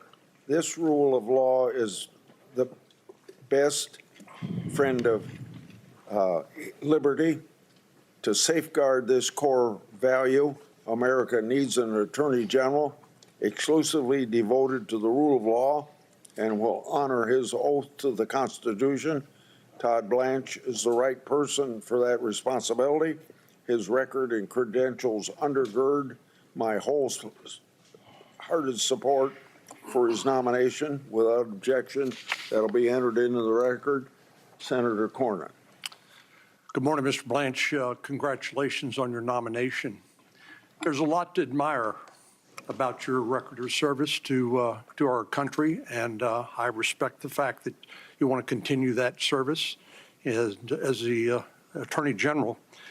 As I told you in my office, I think the Attorney General has the hardest job in Washington, D.C., because you are, at the same time, a member of the President's cabinet, subject to dismissal whenever the President wants for any reason or no reason at all. But then you also have a duty as the Chief Law Enforcement Officer of the United States. And I think it's a very, very difficult balance. And I want to ask you a little bit about that, particularly in connection with the settlement of the tax case. There's so much that's unusual about this. First of all, the fact that the tax returns were leaked by a IRS contractor, Charles Littlejohn, who was appropriately convicted of a crime for doing that. President Trump and his family were definitely victims of a crime there. But it happened back in 2020, and the lawsuit wasn't brought until 2026. So with the 2-year statute of limitations, it seems to me that that was something I know that was the subject of pleading in the complaint and attempt to avoid the 2-year statute of limitations, but that struck me as unusual. But let's talk a little bit about the settlement agreement and the release. First of all, I believe you have said that the weaponization fund is a moot issue. Is that your position? Yes, it is a moot issue, meaning there is no weaponization fund. The weaponization fund is dead. It's not moving forward. Well, I would refer you to the settlement agreement. Do you happen to have a copy of that in front of you? I do not. Okay, Senator. well, you probably know what's in it. I'm familiar with it, yes. I'm sure you are. On page 4, this settlement agreement may be modified only upon the written agreement of the parties. Has there been a written agreement of the parties to modify the settlement fund? No, the settlement fund's just not moving forward. There's no modification. It's just, it never started. No money went from the Treasury to any other account. There's no commissioners. It's not moving forward. Well, so the settlement agreement remains as it was originally, but I hear what you're saying. Is the settlement agreement enforceable as a contract by the parties? Well, yes, it's an enforceable document. So I suppose if President Trump's counsel sought to enforce it, they potentially could. Including the weaponization fund? Well, they could try to enforce the contract. They can't force the Department of Justice to move forward with the weaponization fund. They could potentially say that, I suppose, that we breached by not moving forward. They haven't done that, and I'm not aware that they're planning on doing that. Like I said, Senator, and Senator Durbin talked about this, but I've talked extensively with you and other colleagues about potentially codifying so there's no weaponization fund, which is certainly something that could be done. And I wasn't meaning to insult this body, but just that in response to questions from senators about whether that could be done, we very much are okay with that. But just to be clear, the President of the United States, who is the plaintiff in this lawsuit, has not agreed in writing to delete the weaponization fund, and there's no guarantee that he or one of the other plaintiffs might raise that issue by way of a lawsuit and a breach of contract lawsuit in the future. Well, Senator, the plaintiffs have no power over the fund. The fund was administered solely by the 5 commissioners and through the Department of Justice. So no, they don't have any power with respect to the fund at all. I suppose they could bring a lawsuit and then we would litigate it. But even if we were litigating it, there's no fund. So the results of such litigation, whatever it would be, wouldn't be a revival of the fund. I want to ask you about the release, and I know I'm guilty of what a lot of lawyers are guilty of in having a chart you can't read, but I know you're familiar with this document, which is the release that you signed on May the 19th, 2026. First of all, does this purport to release parties or people who were not parties to the lawsuit? No, Senator. Well, it says here that claims asserted by defendants or any of the plaintiffs or related or affiliated individuals, including without limitation family or others filing jointly or parties, including trusts, parent, sister, or related companies, affiliates, or subsidiaries, they weren't a party to the lawsuit, were they? I didn't hear everything you just said, Senator, but the only parties that were that had any release as respect to any potential audits, even if they existed, were the plaintiffs in the lawsuit. Did you talk to the president about the settlement? He originally sued for $10 billion and settled for an apology and this weaponization fund and then the release of future liability for tax audits. Did you discuss it with him? No, I did not. He had outside counsel. I did not discuss it with his outside counsel either. It was done by other people in the office. And this was a lawsuit brought. Can I qualify that? Sure. After when we determined not to move forward, as the president has said, that's the only time that he and I had any conversations about this at all, was after, when it was dead, when we said we're not moving forward. And this lawsuit was brought against the IRS and Treasury, yet this release purports to apply to defendants or other agencies or departments. So does this release apply to, let's say, a investigation by the Security and Exchange Commission or some other federal agency? No, that's the standard language that we use when we enter into settlements between plaintiffs and the IRS. But no, it doesn't bind. It's issued by me because statutes require and authorize me to do that, as opposed to other cabinet members. And in this case, it binds only the IRS and, by extension, the Treasury. Well, I hear what you're saying, but I certainly don't read that in the agreement. But let me turn, since I only have a few minutes left. Senator Grassley raised the issue of the mifepristone lawsuit. And just to be clear, you understand the difference between the morning after pill and mifepristone, don't you? Yes. And so mifepristone is a chemical abortion that can be administered up to 10 weeks of gestation. The length of gestation should be, according to the medical literature, confirmed by ultrasound or clinical assessment by a healthcare provider. And it's generally safe and effective according to the literature, when used under medical guidance.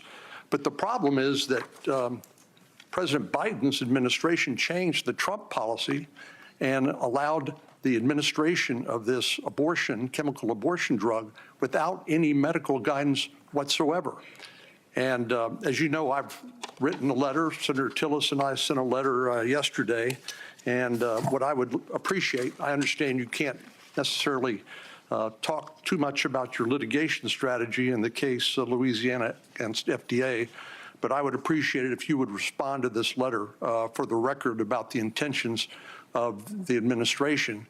If President Trump is the most pro-life president, this ought to be a pretty easy call because women are hurt as a result of side effects, heavy bleeding, prolonged potentially infection or sepsis, incomplete abortion, other complications when this is being sold through the mail or through online prescription. Will you do that for me? Yes, Senator, I will. Finally, let me just go back to in the 50 seconds I have, go back to this release.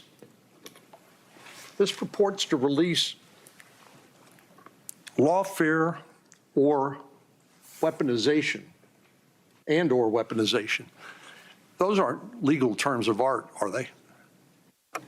I think they are just legal terms of art. They're not, there's not any. Have they been defined in any case or any statute? Not that I'm aware of, no. So they're not a legal term of art. Well, I think that the terms have been used by the legal community and by people within government, but no, I'm not sure that they're in Black's Law Dictionary. So we don't know what that covers. Well, I think it depends on the circumstances of the facts presented as to whether it covers. As to what it covers, sorry. Thank you. My time's up. Senator Klobuchar. Thank you very much, Mr. Chair. Mr. Blanche, after both the assassination of Melissa Hortman, our former Speaker of the House, and after the Annunciation school shooting in which 20 people were gunned down through stained glass windows, federal law enforcement, as you and I discussed in my office a few weeks ago, worked cooperatively with state and local. And we also know that they've worked together on the important work going on in the U.S. Attorney's Office in Minnesota with regard to fraud and the ongoing fraud investigation, and I know we have your commitment to continue giving resources for that investigation. Is that correct? Yes, absolutely. Yes. Thank you.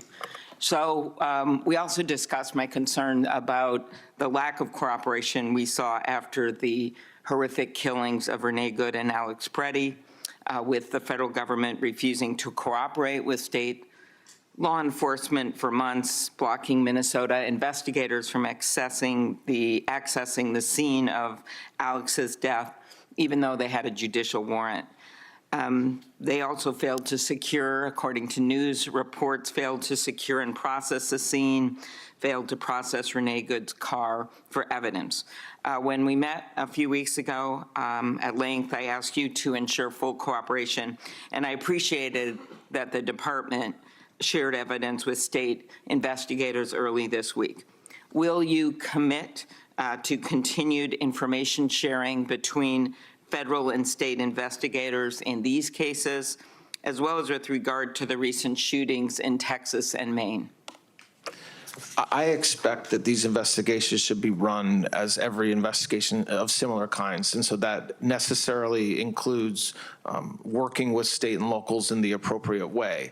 I think that the definition of full cooperation can be disputed, but I very much expect that whether it's the Inspector General or the U.S. Attorney's Office or the FBI or who's ever on the federal side of the investigation, where appropriate to work with state and locals. I think a lot of the news reporting that you referenced is actually not accurate with what has been happening since the unfortunate events several months ago. Okay, but that aside, we've seen these recent shootings in Maine, and the reactions of the communities understandably concerned, as well as Texas. I think that people are going to want accountability in these cases.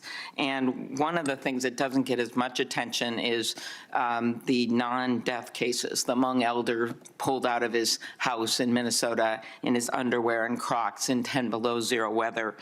And as the nation's chief law enforcement official, do you agree that it is unacceptable for federal agents to forcibly enter someone's home without a warrant and drag them onto the street without even checking that they have the right person? Well, it depends on the circumstances, as you know. I mean, yes, obviously, law enforcement agents need a warrant to enter a house, except for limited exceptions to that.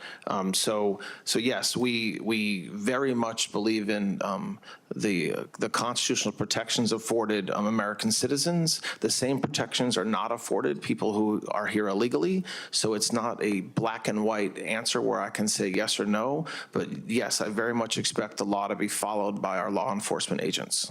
So since the Civil War, along those lines, federal law has made it clear that the president does not have the authority to deploy armed federal officials to election sites. Will you commit to following clear federal law and not deploying federal agents to polling locations? I will commit to following the law, Senator, of course.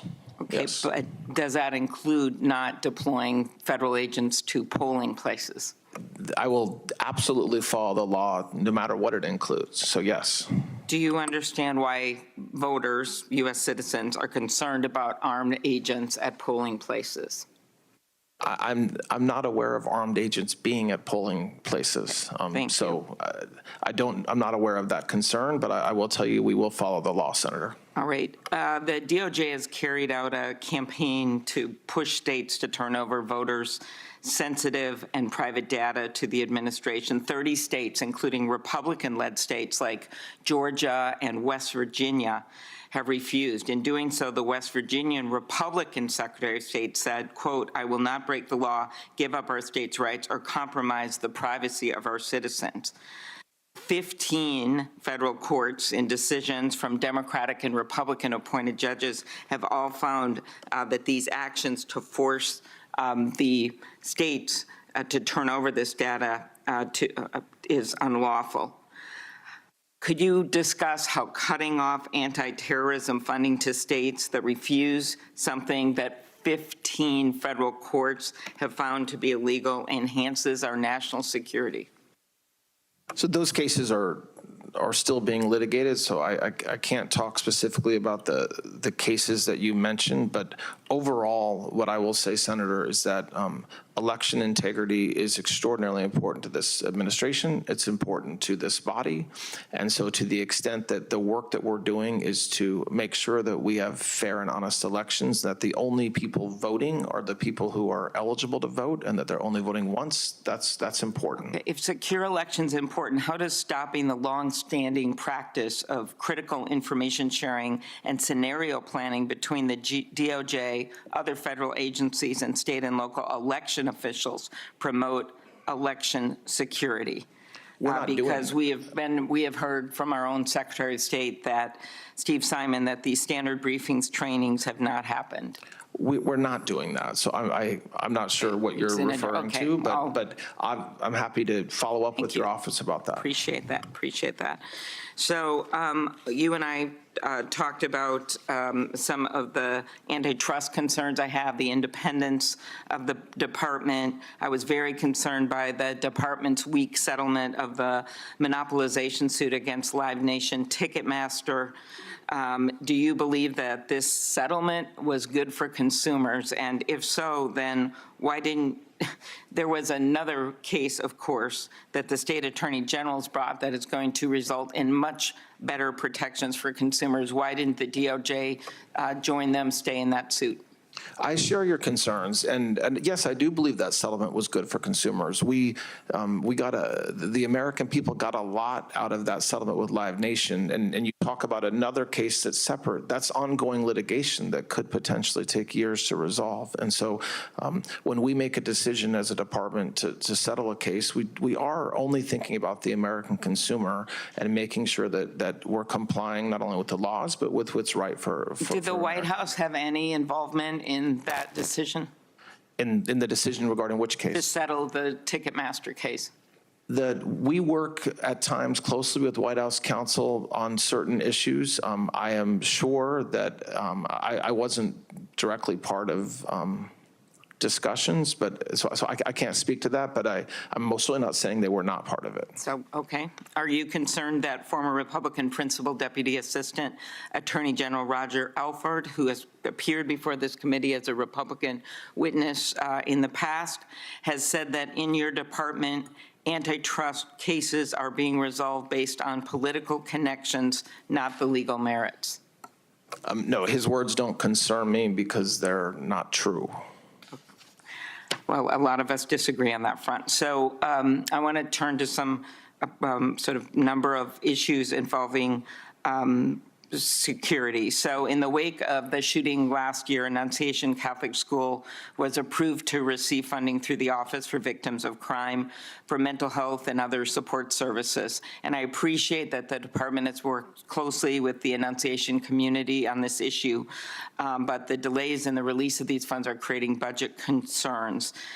Could you commit to work with me on getting those funds to the school? Yes, absolutely. Okay. Thank you. The president's most recent budget reduces COPS office funding by nearly $500 million, eliminates the Stop School Violence program that I championed with Senator Hatch. He was the lead on it. Are you concerned that cutting this funding will impact school safety? No, we have. I understand the question. I fully expect that the grants that ultimately are included in the budget that's passed will make sure that we're providing appropriate funds to our communities so that they can continue their good work. I have concerns about, and I've heard this from several law enforcement and domestic violence groups, about the DOJ plan to consolidate the COPS program, HIDA program, Office on Violence Against Women. And why do you think this will be helpful? Because we believe that they have very different functions.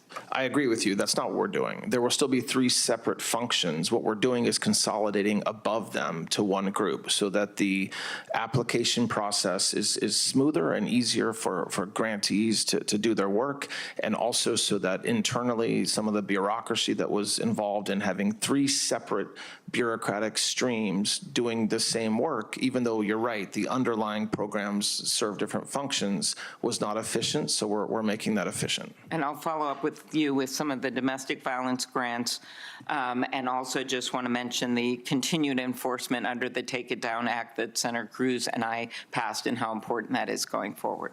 Thank you, Senator. Yes. Before I go to Senator Kennedy, I'd like to read a letter supporting the nominee from the National Association of Police Organizations. More than 1,000 police organizations and 250,000 law enforcement officers nationwide are represented by this letter. Quote, Mr. Blanche has proven his commitment to the rule of law and a fair and impartial justice system. As Deputy Attorney General and later Acting Attorney General, he has built a strong partisanship with the law enforcement enforcement community, from supporting the Department of Justice Law Enforcement Assistance Grant programs to working to ensure accountability within the Public Safety Officers Benefits Program. He is consistently endeavored to meet the needs of state and local law enforcement officers and their families, end of quote. Without objection, will be entered in. Senator Kennedy.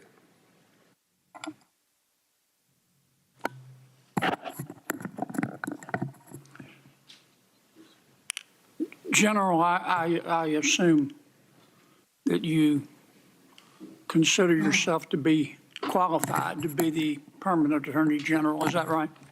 Yes, Senator. I've read your resume. We all have. You don't need to comment on this, but it just seems to me that no fair-minded person could conclude that you're not qualified. You spent a long time with the department. You spent a long time in private practice. So the opposition of my Democratic friends must be based on something else.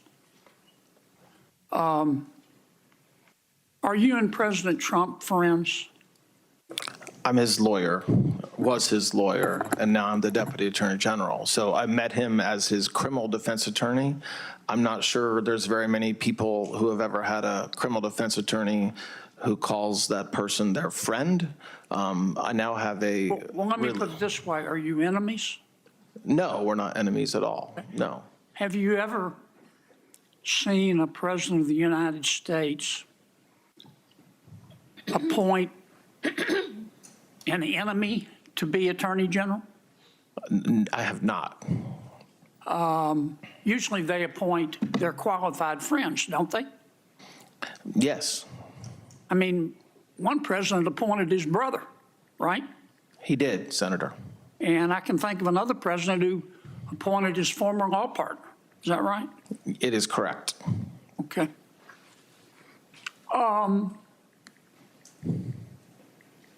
Are you responsible for all the president's decisions?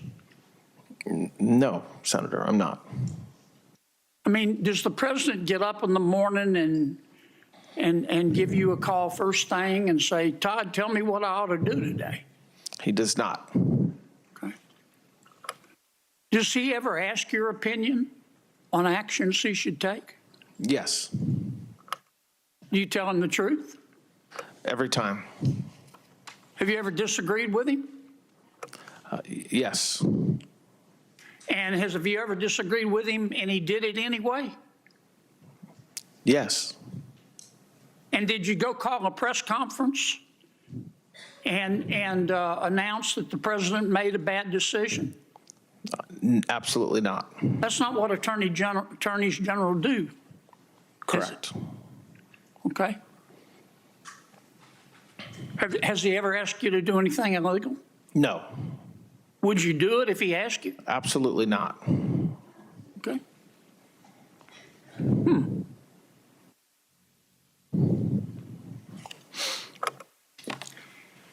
How many pages of the so-called Epstein files has the department released? Nearly 3 million. How many more pages are there? That are responsive, we're not aware of any. How about that in the department's opinion are not responsive? Well, from what we collected, about 3 million that were just nothing to do with Jeffrey Epstein or the case at all. Okay. Why don't you just release everything? Just let it rip. Well, that would be against the law, because the only reason we could release the $3 million we did is because of the Epstein Transparency Act. There are federal laws that prohibit the release of case files, and the Epstein Transparency Act was very explicit and specific about what could be and should be released. Other than to himself, well, first, we can agree, can we not, that Mr. Epstein was a pig? Yes. Other than to himself, who, if anyone else, did Mr. Epstein traffic young women to? There's from what we learned, from what we know. So when we know, I mean, what's in the FBI files and what's in the DOJ files, we did not identify evidence. And by we, I mean career prosecutors, not me, not my leadership, but career prosecutors in New York and career prosecutors in Florida who worked this case hard, did identify other participants, some of whom, as has been discussed, were also victims themselves of Mr. Epstein. But we did not have evidence, as of now, of other men who were that were trafficked, that Epstein helped traffic. That does not mean it didn't happen, and I want to be clear about that. It just means that we have evidence that the FBI gathered and that the Department of Justice gathered, and that's the body of work that we have to work with, which is why I said earlier, if there's anybody out there, victim or otherwise, that has information, I beg them to come forward. Okay. Did Jack Smith read my emails? I'm not sure, Senator. I don't know. Would you check for me? We will check, Senator, yes. I think he read Senator Grassley's emails. How did he, how can someone at the Department of Justice get Senator Grassley's emails without probable cause?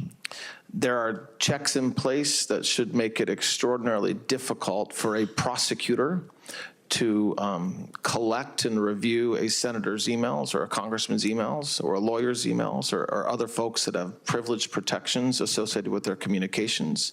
And those checks and balances should always be used. But Mr. Smith just ignored them? I cannot speak for Mr. Smith, Senator.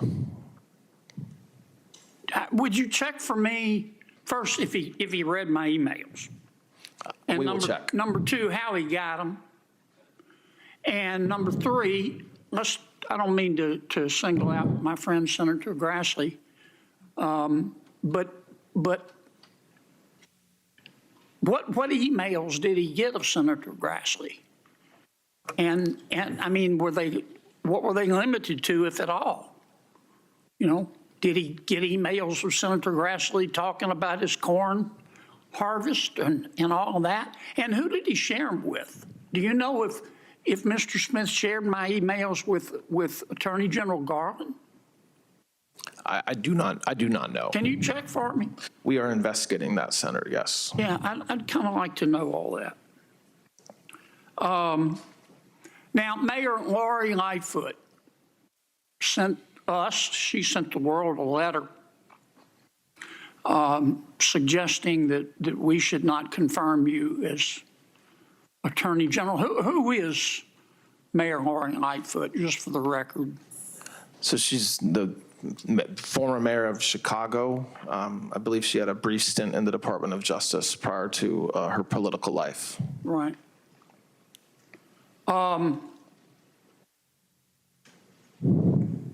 And you had some conflicts with her. I do not believe she supports our administrator's efforts making America safe again. Okay, right. She thinks cops are a bigger problem than criminals. Would that be a fair assessment? She definitely, her public rhetoric is not something that either myself or this administration supports, which is to always back our law enforcement. She thinks if a cop shoots a criminal, it's automatically the cop's fault. But if a criminal shoots a cop, it's automatically the gun's fault. Would that be a fair assessment of the mayor's position?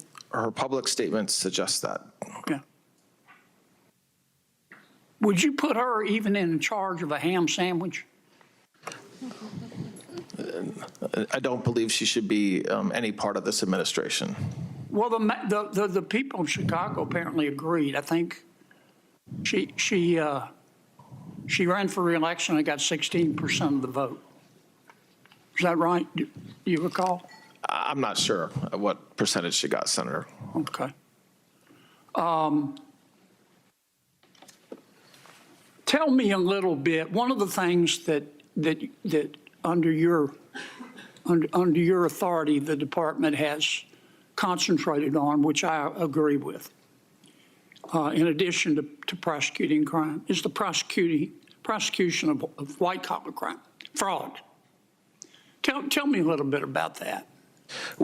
It's incredible since COVID, the absolute thievery that's happened from the fisc by people in this country. And so we have focused tremendous amount of efforts, not only in the new division, but at every U.S. Attorney's office, with every Inspector General and their offices, the FBI, DHS, and HSI, to just root out this fraud. You have examples of individuals just stealing.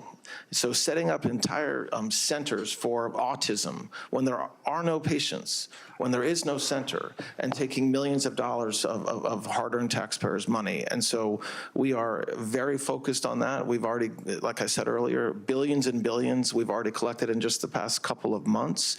That effort is going to go forward for as long as I am in the position that I'm in now, no matter whether I'm confirmed or not. And it's extraordinarily important to every American that this doesn't happen, because we're not talking about whether someone agrees or disagrees with a policy. It's just outright theft by individuals, and unfortunately many state governments, if they didn't absolutely know what was happening and just encourage it, they certainly stood idly by while it was happening, which is also a problem. Okay. Don't forget to check on my emails for me. Senator, yes. Thank you. Senator Whitehouse. Morning, Mr. Blanche. Good morning. Why won't you tell us what became of the $50,000 in confidential money that the FBI reported that it gave to Tom Homan? I'm not aware of what you're speaking about. To the extent that there have been public reporting about an investigation, I know nothing about it.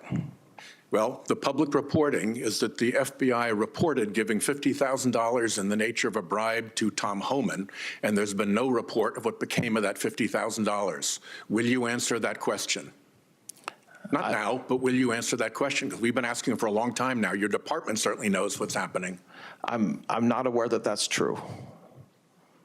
Well, take a look at it, and it's publicly reported, and the FBI reported it, and you should answer the question.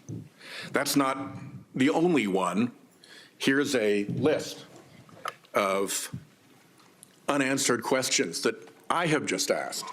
I don't know how it is that the chairman thinks that you've cooperated with the committee or that you've been transparent with the committee.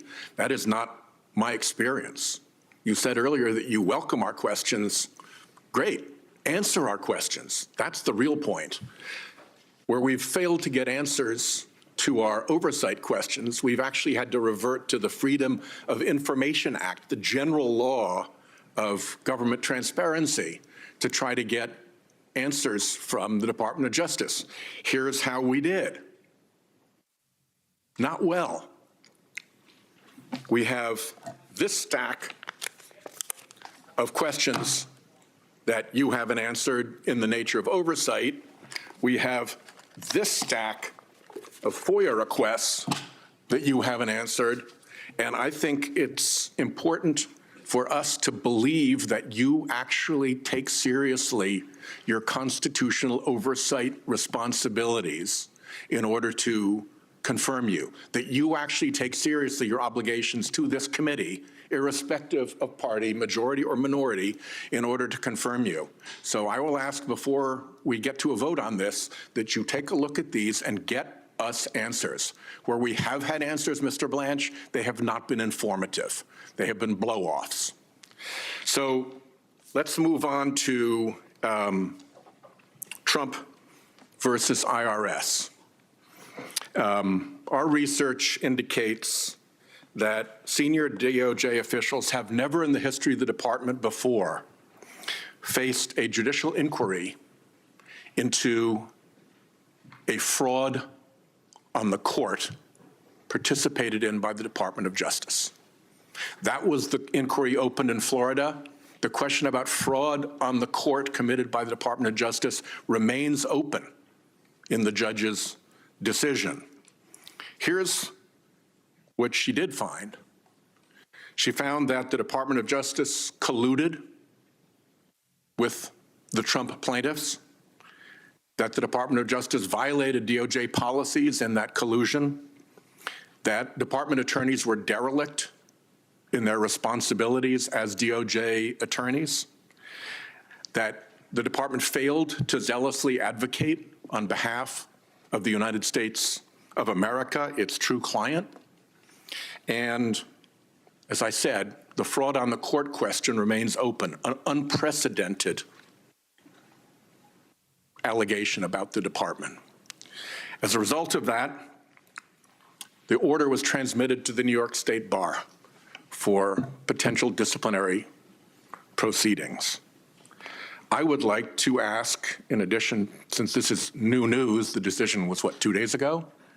I would like to ask that you say to us that you will be willing to provide all of the documents and communications between the Department of Justice and the Trump plaintiffs in that matter. I'm not aware of any communications. I didn't have any. So if you put a request in, we'll look at it. I mean, obviously that's active, continued litigation in the Southern District of Florida.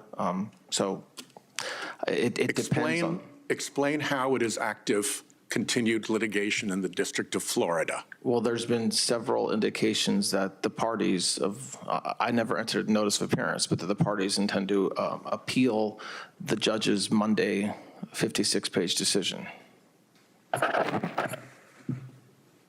Well, it'll be interesting. Do you intend to appeal the Department of Justice? We weren't really even part of that decision. So to the extent there's something that we can appeal, I very vigorously will encourage the department to do so. Well, here's the tell. In that case, the Department of Justice filed no answer, filed no agreement with respect to the extension of time, filed no response to the case or controversy amici, filed nothing related to the withdrawal of the complaint, filed no settlement, and filed no response to the fraud on the court inquiry. To me, as a one-time litigator, that looks like really weird behavior. And when for the first time in history there's an inquiry into fraud upon the court committed by the Department of Justice, the silence from the department in response to that is deafening, Mr. Blanche, deafening. And it strikes me that the stratagem here was to file no pleadings, to try to keep the department out of the authority of the court, when what the department knew to be a collusive and false enterprise was blown up in that court. Now, it didn't work because the court found collusion, and it takes two to collude. And they also went on and made the other adverse findings about the department's conduct. And the problem here, Mr. Blanche, is that it's not just that one occasion. Between judges appointed by every president harshly criticizing the department's work in your tenure, grand juries rejecting indictments, judicial findings of outright misconduct, capable lawyers fleeing the stinking ship, this seems to be the most troubled Department of Justice in history. Here are some of the misconduct findings against your U.S. attorneys. And if I haven't put it up yet, here's a word cloud of the commentary by federal judges about the conduct of your DOJ. These are red flag words that when I was a U.S. attorney would have provoked at minimum an internal conversation about what the hell went wrong, and very likely a conversation with OPR and maybe OPR pursuit. Words like pretext mean a lot coming from a judge about a government argument, usually enjoying the presumption of regularity. We need answers. I need you to be able to tell me that this kind of misconduct is going to stop if you're confirmed as Attorney General. Can you say that? The Department of Justice works hard. The prosecutors work hard every day, and I appreciate the hand-picked words that you have behind you right now, but that's not reflective of the 100,000 indictments and informations that have been filed to do the work that I talked about earlier today. And so while cherry picking a few isolated words from district court or magistrate judges in certain districts is something that you're entitled to do, it's absolutely false to suggest that this Department of Justice is not executing as we should in doing the right thing every single day. I will tell you that you are wrong, that in the history of the department, this kind of criticism by federal judges is unprecedented, and it comes from judges of every different political persuasion. Let me ask about the FBI.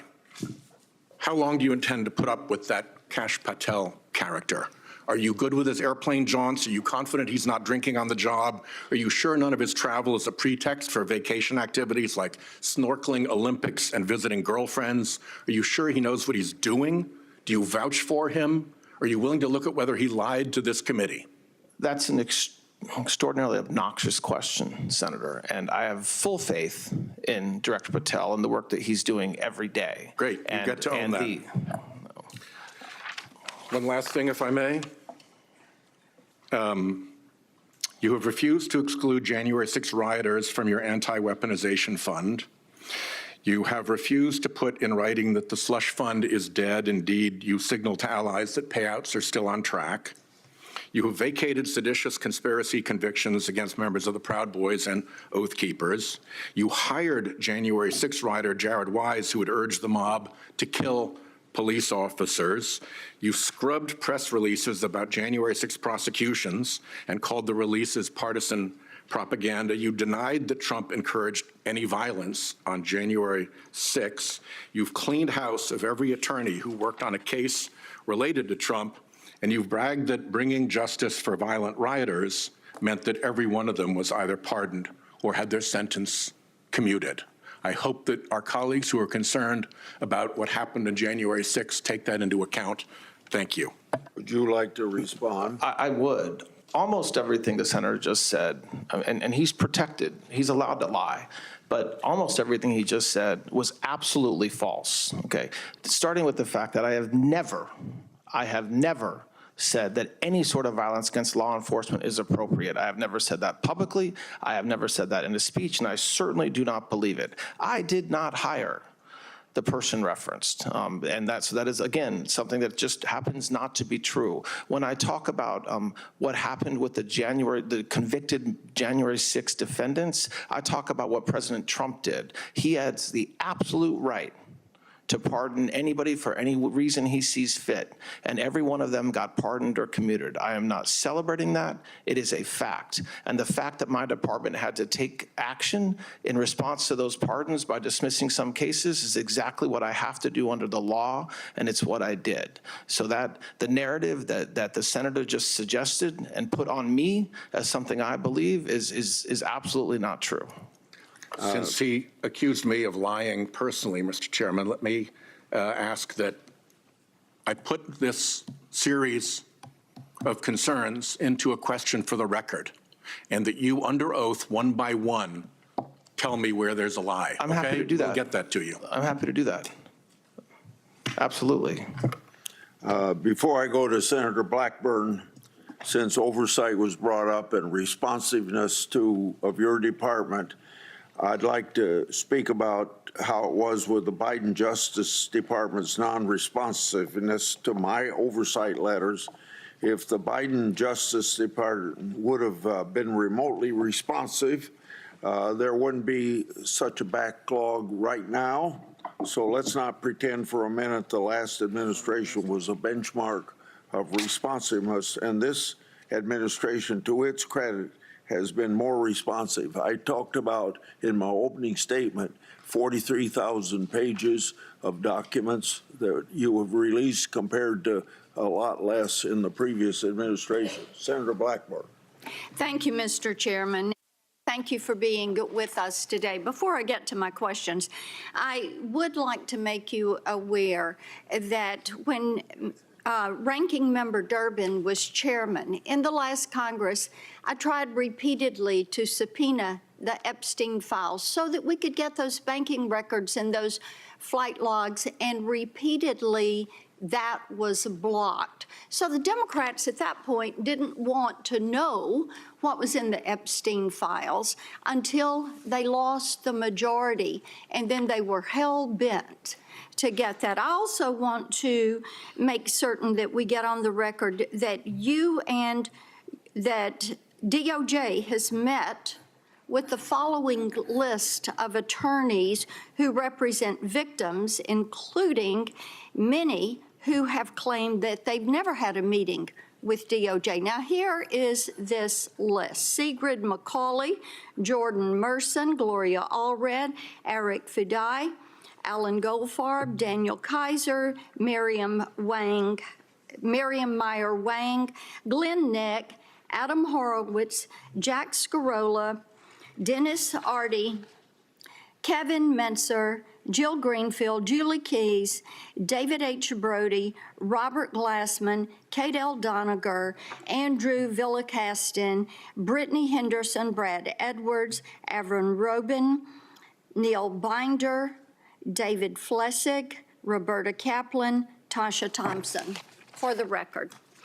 I do want to talk with you a little bit about Memphis and the Memphis Safe Task Force. We are so grateful. When you talk about a success, the work that has been done in Memphis in fighting crime, this is going to be a big part of President Trump's legacy and his commitment to Memphis. The commitment that has been made by his administration is something that Memphians and all West Tennesseans are incredibly grateful for. And this is something with President Trump, with Kash Patel, we started saying, please help us, and that call was answered. I brought the crime stats. We get the daily report from Memphis. 11,040 arrests have been made. And yesterday, there were 40 arrests. These included someone charged with second-degree murder, another with first-degree murder, aggravated child abuse, attempted rape, and aggravated assault. There have been nearly 2,000 firearms that have been seized, and there have been 155 children that have been recovered. The stats here tell the story. You, President, Director Patel, and the agencies that are there working with our governor, state agencies, the Memphis mayor, the Memphis police chiefs. This is the way to fight crime. And we are ever so grateful. And we want to be able to sustain and build on that. And I'd like for you to talk just a moment about Memphis and what lies ahead for Memphis and more broadly for other countries, other cities and counties that are focused on public safety. Thank you, Senator.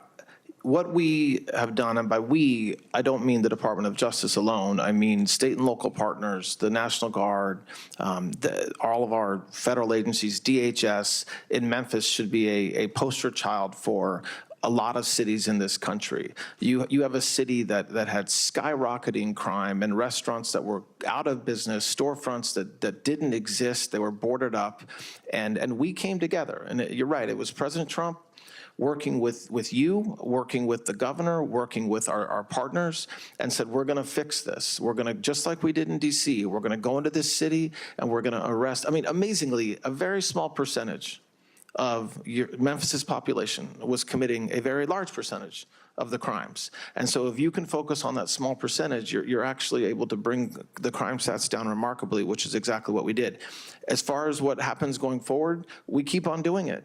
Memphis, there's restaurants opening in Memphis, there's stores opening in Memphis, it's a new city compared to where it was 1 year ago, and that's something that we can't let up on. But again, I look at it as a poster child of what we should do in cities across this country. And we are pleased to know that you all are doing a model city program at DOJ in order to help with public safety in other areas. Yes, and that's not just for Memphis, but for several cities around the country where we are going to put money where our mouth is and put a lot of resources into the cities to help make sure that cities that need to be safer are safer, and if they're on the right track, that they have the resources they need to keep doing it.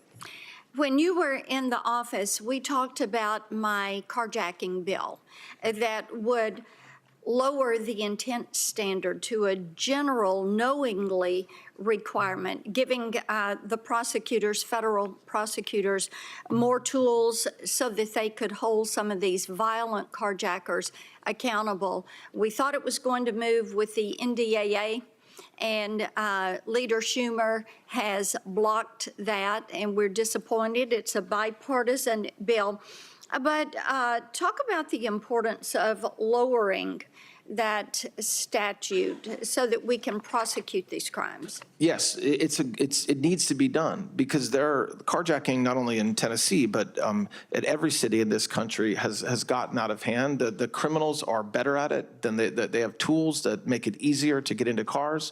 They're willing to exact violence, and so the standard that exists now under the statute, but also because of certain cases, make it higher than a regular general intent crime. And law enforcement and prosecutors will do the right thing. So we need to be empowered with tools to prosecute these cases. And if there's cases where somebody was in the car and didn't know, prosecutors are not going to move forward. They'll do the right thing, but it shouldn't be the law that puts the damper on that. And so I'm hopeful that we can continue to work together on that, and that because it is very important. There was a deeply disappointing decision from the court in the Trump versus Barbara case that it's clear that Congress and we're going to have to step up and do something about birthright citizenship. And this is our opening. We know that birthright tourism is something that is taking place in our country. We know that during the first Trump administration, there was a good bit of evidence on this. I've had a ban birthright tourism bill that would block these 33,000 births a year from people who are circumventing our laws and coming here simply for the purpose of giving birth. It's primarily the Chinese, and it is also the Russian oligarchs that are exploiting this. And my bill would make coming here to give birth inadmissible as a way to obtain a visa, and immediately deportable as an offense. And touch on why Congress needs to act and give the administration more tools to enforce this. Yes. So the very day or the day after the decision came out, the Department of Justice issued a directive to prosecutors to focus on the conduct you're describing using existing laws and tools that we have, which is mostly around false statements or fraudulent information in the visa application process. We're going to do that. And that's pretty much we are limited in how we can prosecute folks that are coming here for lying about why they're coming here just to give birth, and also the organizations that are facilitating that. Any congressional statutory adjustment, the Supreme Court opinions relied in part on the statutory part of this that would control, would give us more tools and would give the president more tools to keep out people who are absolutely not coming for the right reason, only coming to give birth. And you're doing a great job on fraud and going after fraud that has been committed. The fraud task force seems to be working well. And from Tennesseans, I hear a good bit about this. They want the fraudulent activity to stop. It's taxpayer money, and they want their money to be used wisely. We have had legislation that would apply to individuals that have come into the country either illegally or maybe they've been naturalized citizens. But the Fraud Accountability Act would push for that deportation and denaturalization if they have been found to be defrauding individuals or local, state, or federal government. And I wish I'm over time, and I'll ask you for this in writing since I'm over my time, but I'd like to hear from you why it is important to put more tools in that toolbox for you all to go after these individuals that are defrauding the U.S. taxpayer. Thank you, Mr. Chairman. Thank you. Before I call on Senator Coons, Senator Durbin would like to speak for a short time. Very short. Thank you, Mr. Chairman. Based on the statements just made by the senator from Tennessee, we've checked the transcript of the committee. During the November 30th, 2023 Supreme Court Ethics Subpoena Authorization Markup, I chaired and attempted to recognize Senator Blackburn multiple times so that she could offer amendment regarding Epstein's flight logs. But her Republican colleagues prevented her from doing so by filibustering and then invoking the Senate rule on 2 hours to end the markup. Many Epstein records, including flight logs, have been public for years. My staff subsequently reached out to Senator Blackburn to work to identify which records she actually wanted and still believes had not been made public. To this day, she's never responded. Mr. Chairman, since he mentioned my name, I have previously and will continue. There is video, there is a transcript, and Mr. Blanche, I'll be happy to forward that to you. Senator Coons. Thank you, Mr. Chairman, Ranking Member. Acting Attorney General Blanche, thank you for your service and for appearing here. And thank you to your family and to the men and women of the Department of Justice who work tirelessly to fight crime and to make our nation secure. I'm grateful for their service. I'm sorry that your schedule apparently didn't permit us to meet before this confirmation hearing, but I hope and expect we'll find time to meet soon after today. Absolutely. Thank you. As I consider your nomination, like all other nominations to similar cabinet positions, I need to know you're qualified to serve, you demonstrably are, that you have the policy views to serve well, we will discuss that today, and most importantly in this role, that you have the independence to serve as the Attorney General for the American people. And that last question has troubled me the most. You're in charge of a Department of Justice I don't recognize, prosecuting the president's political enemies, firing rank-and-file prosecutors and FBI agents because of the cases they were assigned to, slashing grants for law enforcement and public safety. These are some actions that in your previous confirmation hearing before us, you said you would not take. Now, I appreciate your statement walking back the $1.8 billion weaponization fund that you created, but I question how it got that far, and we'll get into that. You sat in appropriations hearing earlier this year before me and defended it at that time. In fact, if I remember correctly, you told me I was wrong for criticizing it. But following questions by Senators Durbin and Cornyn, I'm concerned it's not dead yet, and I think we should talk that through. Overall, this is not what I believe the American people expect or deserve from the Department of Justice. Having spent critical parts of January 6th in this room, taking shelter from the mob, I just wanted to open with some questions. How many people were convicted of assaulting law enforcement officers on January 6th? I believe around 120 approximately, but I could be off a few more. You are. The answer is more than 200. And how many of those individuals had their sentences commuted or were pardoned by President Trump? President Trump either commuted or pardoned every defendant from the January 6 events. That's correct. And in this room right now and outside this room are Capitol Police officers protecting us in this hearing room. How many of them do you think might have friends or colleagues who were attacked by supporters of the president on January 6th? I don't know the numbers, but I'm sure many of the Capitol Police officers who are here today were working on January 6th or knew people who were.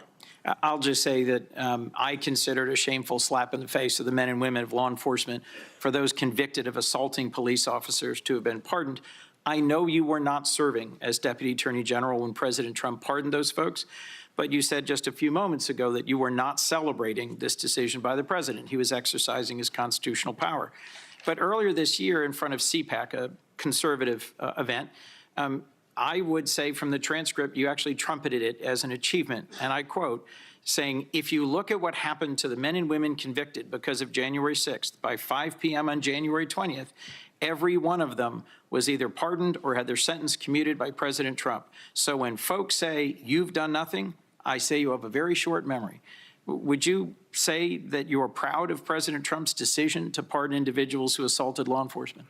No, that's not what I was saying there at all, Senator. So I was responding to inquiries around why more hadn't been done by the Department of Justice with respect to January 6 defendants. And so my answer was that January 6 defendants and some of their lawyers had a short memory because a lot had already been done. Indeed, by the end of the day on January 20th, they had all been pardoned or commuted. So I wasn't celebrating it. I was merely stating a fact, which is that the January 6 defendants did receive a very generous pardon or commutation from President Trump, every one of them on January 20th. A generous, and in my view, for those who had assaulted police officers, unwarranted, unjustified, ahistorical, and a terrible precedent. Let me move on to questions I've asked in previous hearings. Is President Trump, just as a simple matter of constitutional law, eligible to run for another term as president in 2028? I don't believe he is, no. That is a correct, in my view, reading of the plain language of the 22nd Amendment. Why do you think several of the judicial nominees of this administration have refused repeatedly to answer that question simply and clearly as you just did when I put it to them? I have no idea why they answer questions the way Me neither. I mean, you're asking me to speculate about something I don't know. Is the Department of Justice that you are running independent from the White House? The Department of Justice, like every single department in the executive, is part of the executive. I mean, Article 2 of the Constitution gives the power of the executive to President Trump. So we certainly operate with integrity. We certainly operate in the single mindset to serve the American people and do the right thing. But I am a member, if confirmed. I will be a member of the cabinet. I'm serving in the acting capacity that way now, just like the other cabinet members. And President Trump can fire me whenever he wants. So, do you have a sense why he fired your predecessor? I have no idea. I mean, President Trump, we all serve at the pleasure of President Trump and this administration. Did President Trump ever post on Truth Social directing your predecessor to get at it, to prosecute his perceived political enemies? I don't think those were his exact words. But those were not his exact words, no, but clearly that was the intention.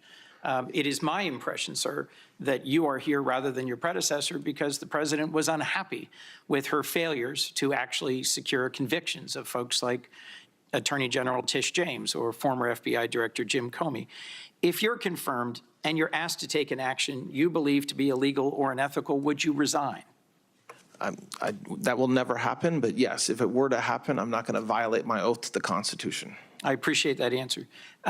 You did answer a question by a colleague about input that you gave to the president. Did you ever say no to the president on the slush fund, the anti-weaponization fund? Did you advise him against this? I will not talk about communications I have with the president. I served as his lawyer for a couple of years before he was elected. I'm the Deputy Attorney General and the Acting Attorney General, so I'm not going to talk about communications that I have with him. But Senator, I will say that President Trump trusts me to give him counsel. Counsel does not mean yes, man, and so that's true in my case, like it should be in any Attorney General's case. Let me just for a minute bear down on the anti-weaponization fund. You've testified to the House. We are not moving forward with that fund, period. But you've repeatedly refused to put that commitment in writing or to submit a declaration to the court. You're an officer of the court, a member of the bar. You should be able to make that assertion in a court filing or even in a letter submitted to this body. On May 19th, you testified before the Justice Appropriations Subcommittee. Since the case had been dismissed, there was no judge and no mechanism for judicial review. But in an opinion this week, a federal judge wrote, and I'm quoting, that your testimony was at best misleading and at worst disingenuous, explaining the court remained available to review this agreement had you sought relief. Why not seek review of the settlement agreement or submit some record, some writing, given that the president continues to publicly champion this weaponization fund, and given your previous answer to me in another hearing that you wouldn't say whether or not those who assaulted cops on January 6th would be eligible for multi-million-dollar payouts? So there's a lot of questions there.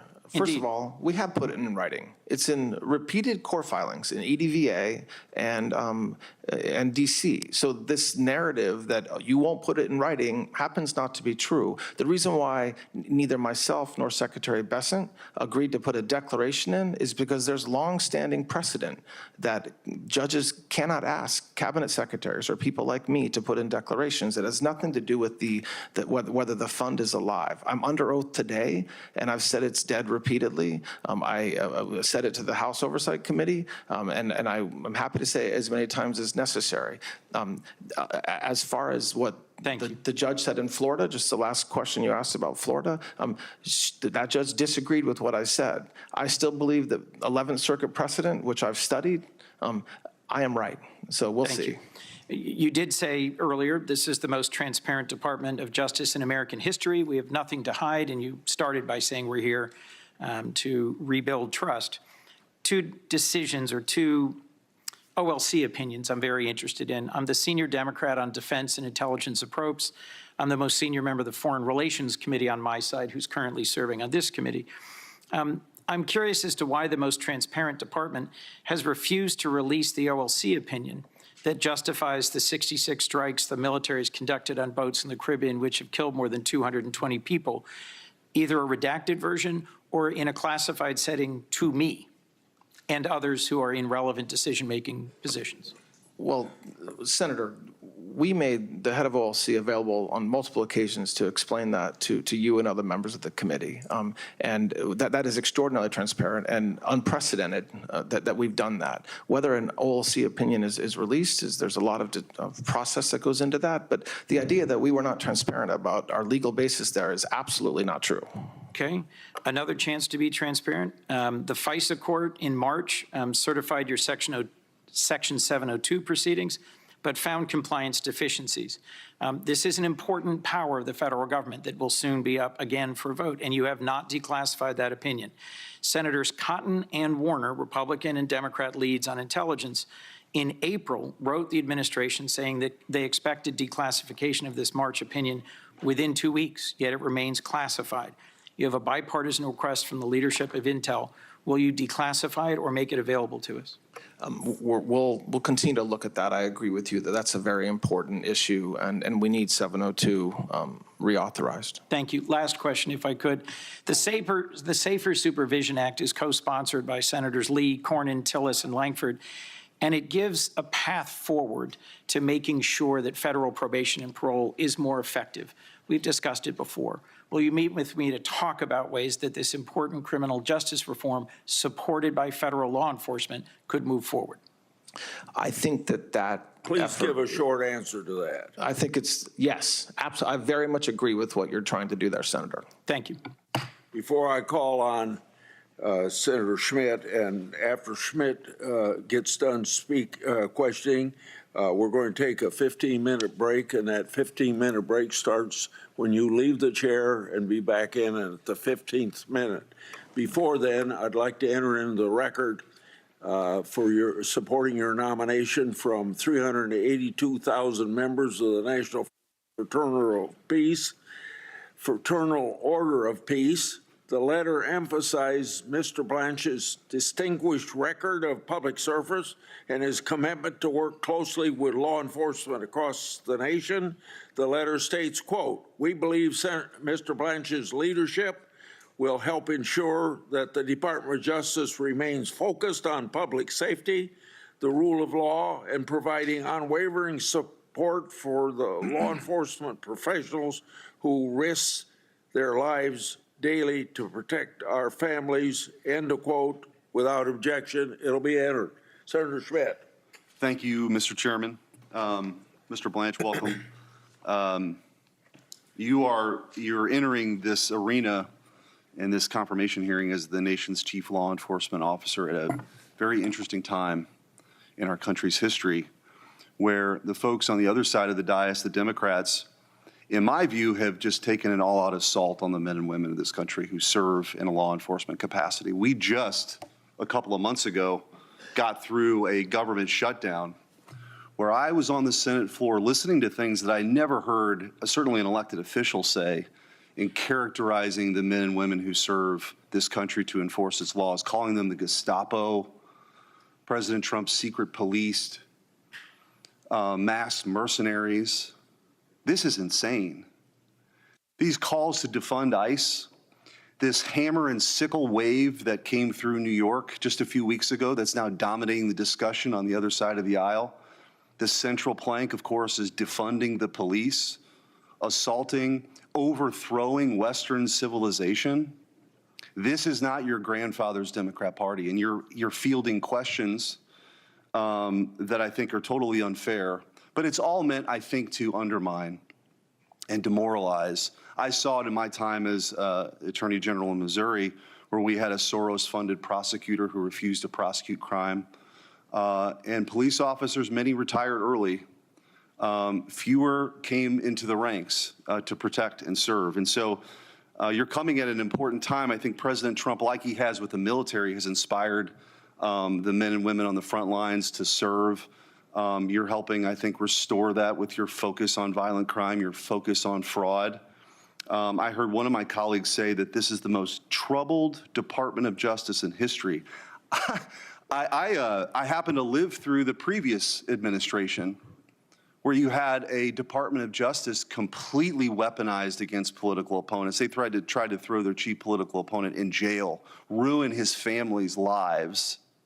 You were his lawyer to see some of that, and I was with you in a courtroom in New York to witness that defense in one of those cases.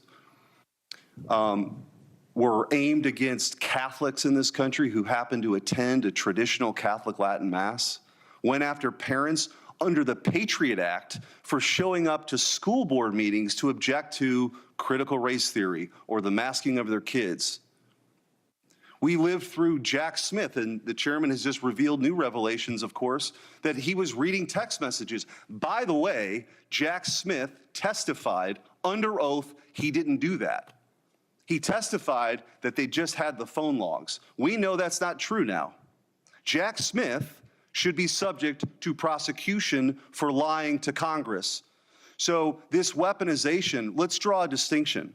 When you go after your political opponents, that is a weaponization. When you hold people accountable who weaponize the justice system, that's not the same thing.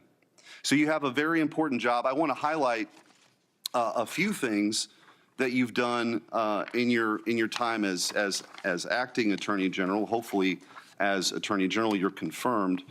You created the National Fraud Enforcement Division. I think this is very, very important. I think it's the tip of the iceberg, what we're seeing in Minneapolis, in California, and places that I think the work will continue.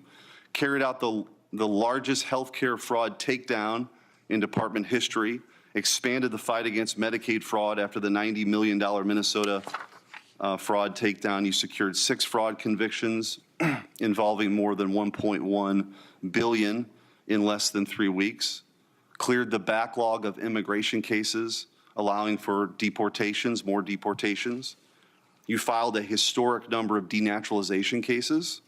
You secured major anti-DEI wins against IBM and PayPal.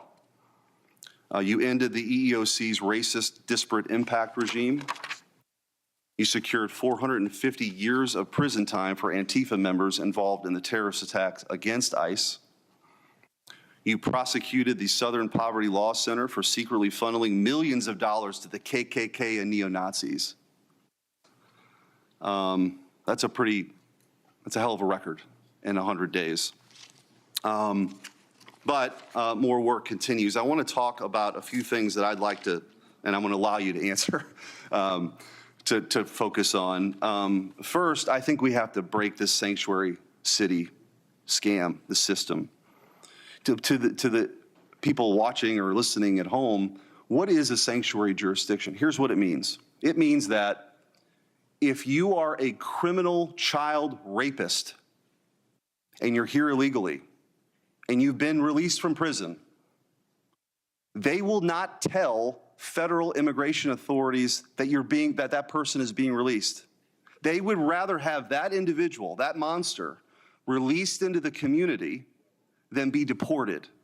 That's how sick this regime is. And so we were able to secure in the ICE funding, I was able to secure in the ICE funding $350 million to clean up this mess, to allow ICE in those sanctuary jurisdictions to actually carry out those deportations. Sanctuary cities be damned. Will you use every tool that you have in your toolbox to go after these sanctuary jurisdictions? I mean, absolutely. You just hit the nail on the head when you described one example, but there are thousands of examples of our law enforcement agents being put at risk because instead of going into a jail to arrest somebody or take somebody who's here illegally, even with a final order of deportation, that individual gets released in the community, and it puts everybody in the community at risk. It puts law enforcement at risk. It's not consistent with the law. And so, yes, I definitely pledge to you that we will do everything that we can at the department to combat that. The second one is to crush the machinery that converts illegal conduct into political power for the left. And I'm talking about the racial gerrymandering, the straw donations, foreign money, identity theft, fraudulent online contributions, the nonprofits that finance extremism while lying to their donors. Will you enforce the Constitution and Voting Rights Act against unlawful racial gerrymandering and investigate credible evidence of straw donations, foreign contributions, identity fraud, and other illegal activity through ActBlue or other fundraising platforms? Yes, of course, Senator, yes. Thank you. Third, protect free speech from the new censorship machine. Search engines determine what information Americans find. We're more and more reliant on these things. App stores determine which platforms can reach the public. AI systems increasingly determine which claims are treated as true, false, respectable, extreme, or beyond discussion. Will you enforce a zero-tolerance policy for federal officials who pressure technology companies to suppress lawful speech and work with Congress to expose communication? Social media, app distribution, and AI. Absolutely, yes, Senator. Thank you. I want to just give, for the 2.5 minutes I have left with my time, I guess give you what happened to the Department of Justice under Merrick Garland and the dirtbag Jack Smith and under Joe Biden's regime. What lessons do you draw from that? The biggest one is that the Department of Justice belongs in the business of protecting our communities.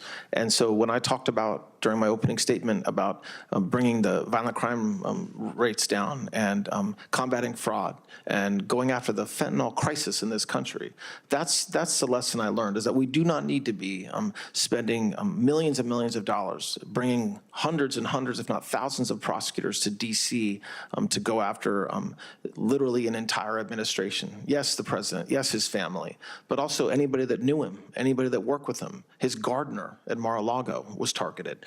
We should not be doing that. We should be arresting bad guys. We should be, and that's what we're doing. So we're empowering assistant U.S. attorneys around the country, FBI, ATF, marshals, DEA, HSI agents, to go out and make communities safe. And in my mind, when it comes to the federal government, that's combating drug dealing, combating illegal immigration, narco-terrorism, using our HSTF task forces, and above all, and just as importantly, is fraud and bringing money that is stolen from the American taxpayer and getting it back and putting the guys responsible in prison.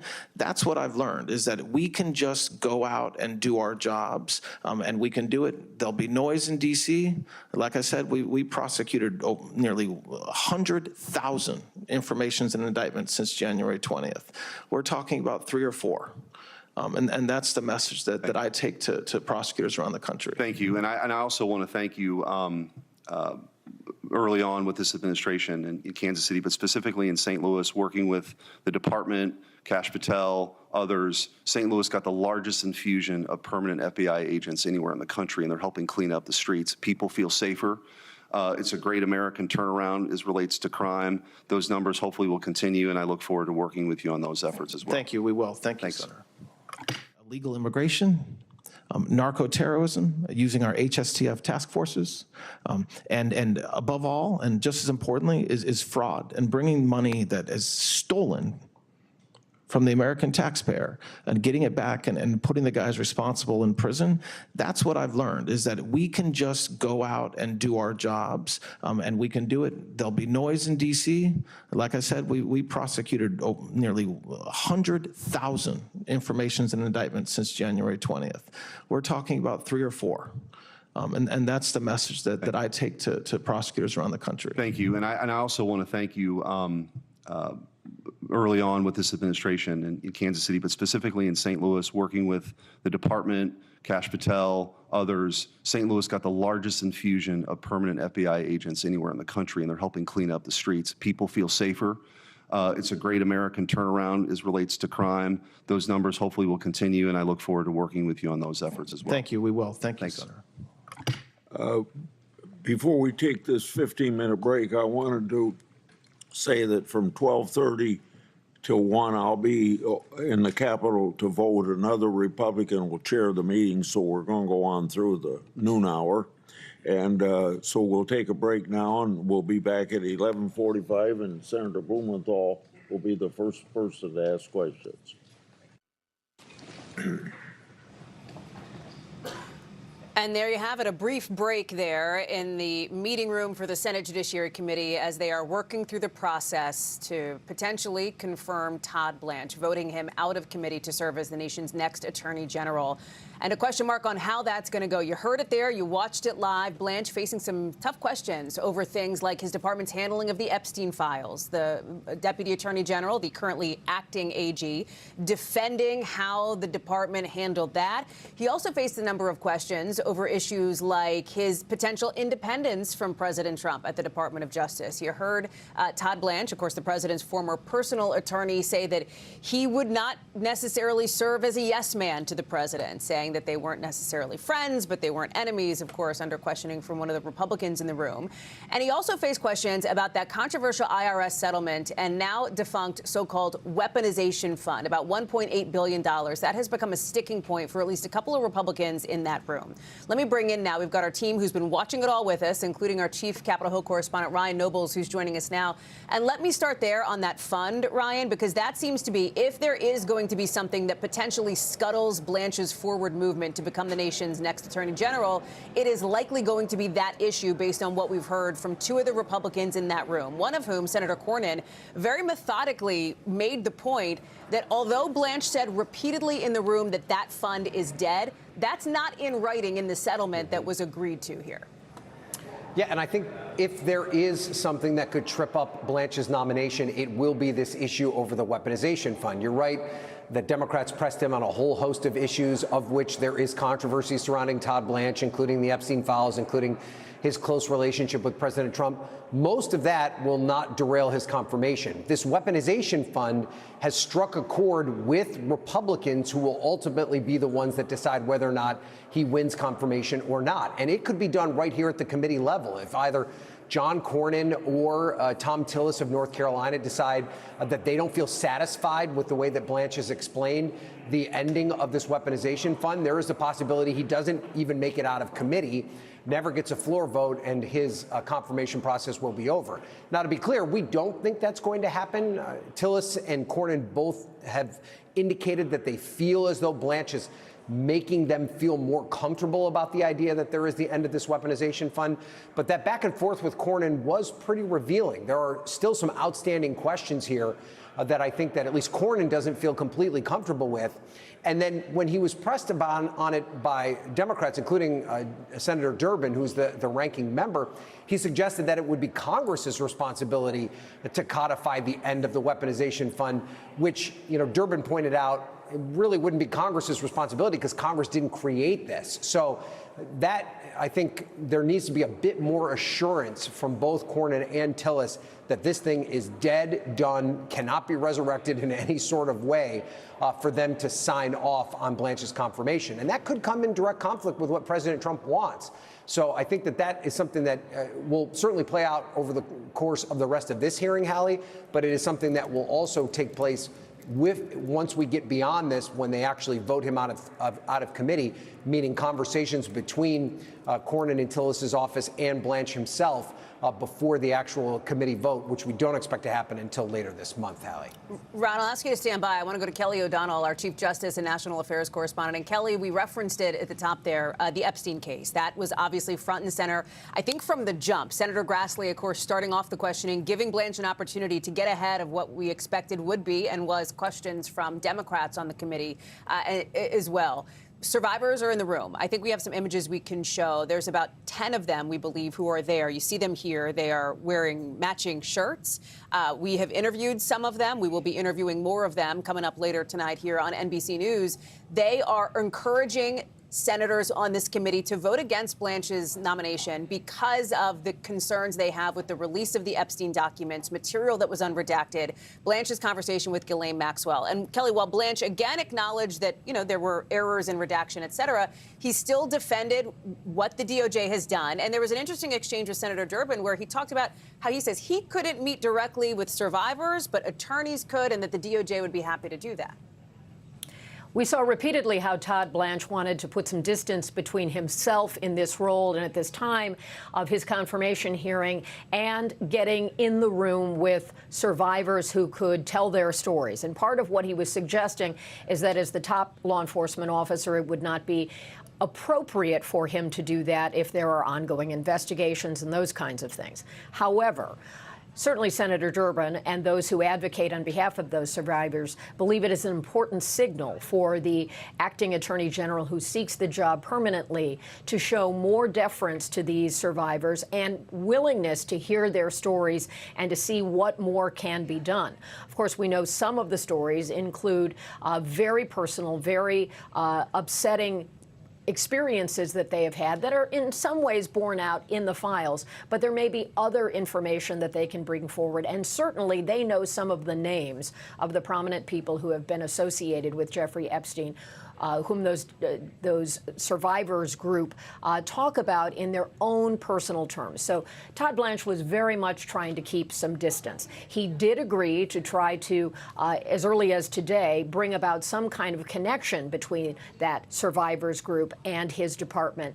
But that will likely be unsatisfying to those survivors who, by their presence, by their willingness to go forward in a public way to talk about very difficult things that happened in their lives when they were young women, that there has been a broad public understanding of this needing to have more sunlight on the issues, more concern for the fact that there has not been prosecution of those who perpetrated these acts against young women, and the frustration that still exists. That has to some degree been bipartisan, but clearly the White House has wanted to move past the Epstein matter. The president has repeatedly been frustrated when he's asked questions about it in the months gone by. He did ultimately sign the law that required the disclosure, but that was something where the president was really boxed into a corner with members of his own party.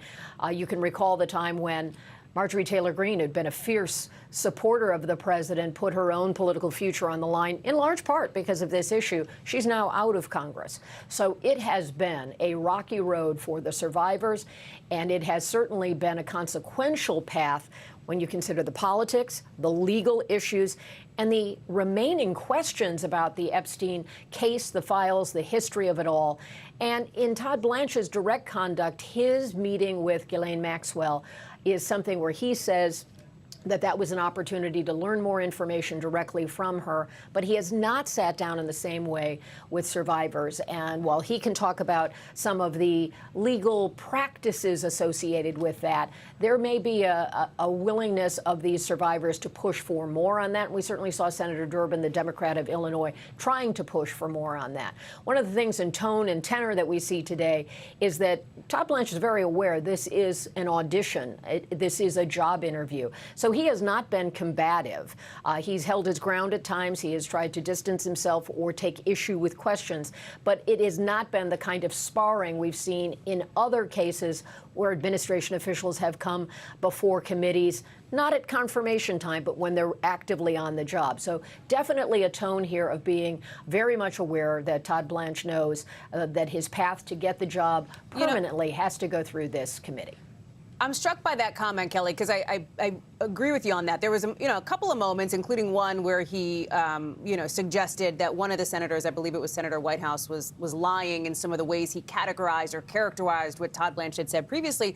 But there is a lot of threading of the needle, it seems, that is going on here, specifically when it comes to it. It struck me on issues related to January 6th and those pardons there. Blanche, at one point saying he did not celebrate those pardons, at another point calling them generous, and it does feel like he is trying to walk the line, Kel.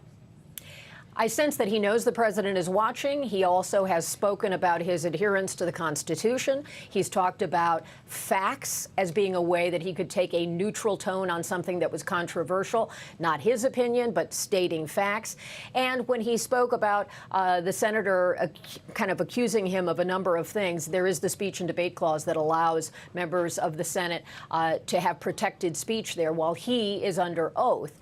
And they had a dispute over that. That maybe was one of the more feisty moments here.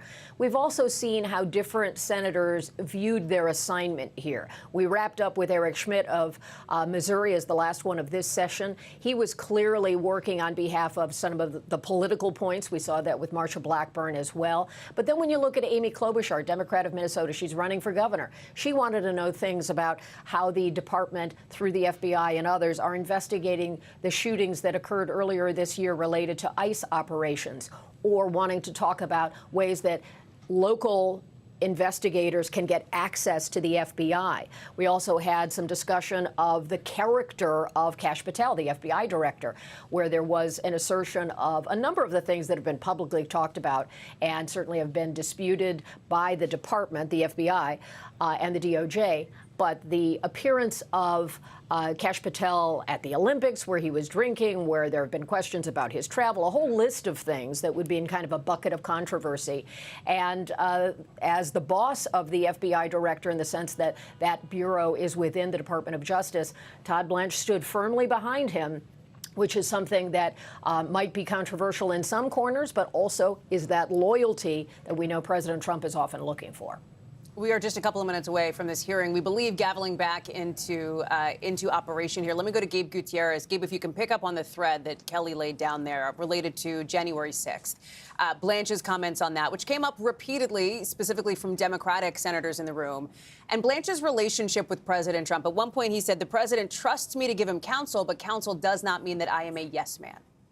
Yeah, that's right. Well, not a yes man, but pointing back to those January 6 comments that you were discussing with Kelly, yes, Todd Blanche certainly perhaps performing not just for President Trump, but also for someone like Senator Thom Tillis, who has reported, expressed reservations about this administration's position when it comes to those January 6 pardons. And in this case, Todd Blanche saying, yes, that he did not celebrate those pardons, at the same time trying to walk that fine line, saying that he is bound by them. But another point that I found very interesting here, Hallie, when it comes to this idea of Todd Blanche as a yes man, he was asked a softball question by Senator Kennedy when it came to whether he was a friend of President Trump.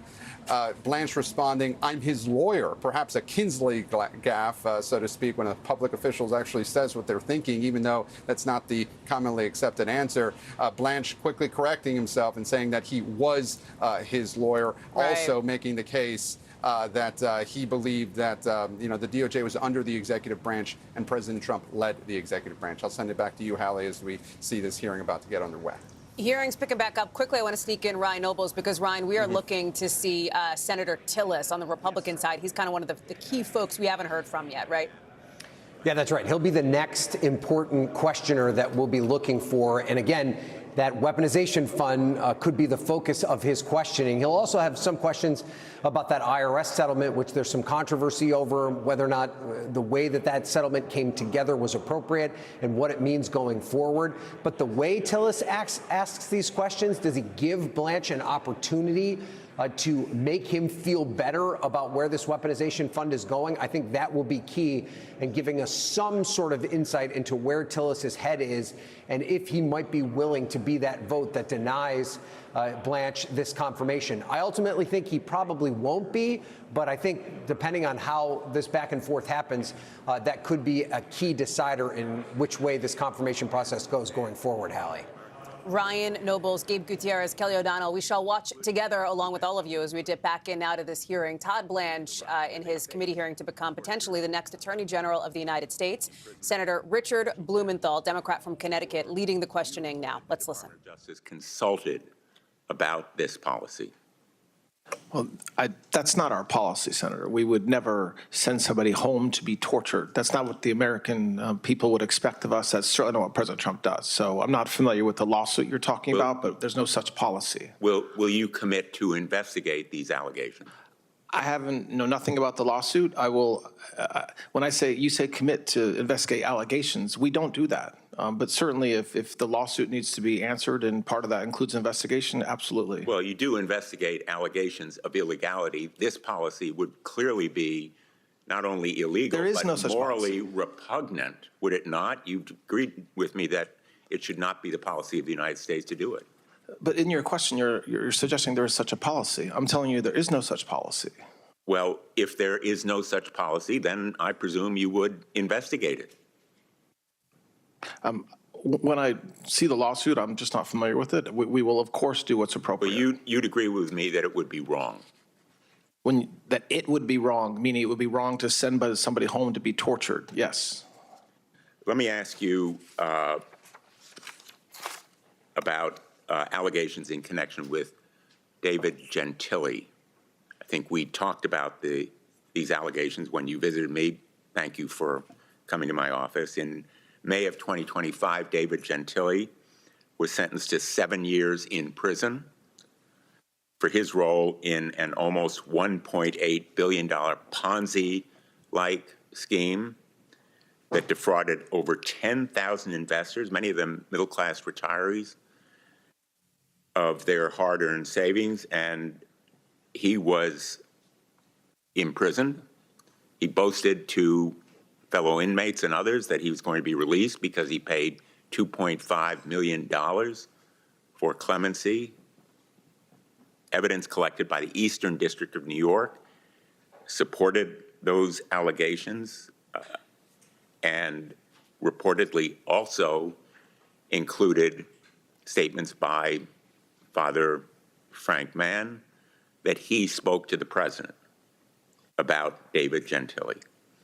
The Eastern District of New York was investigating these allegations and reportedly received a call from one of your top deputies instructing them about the concerns of the Department of Justice.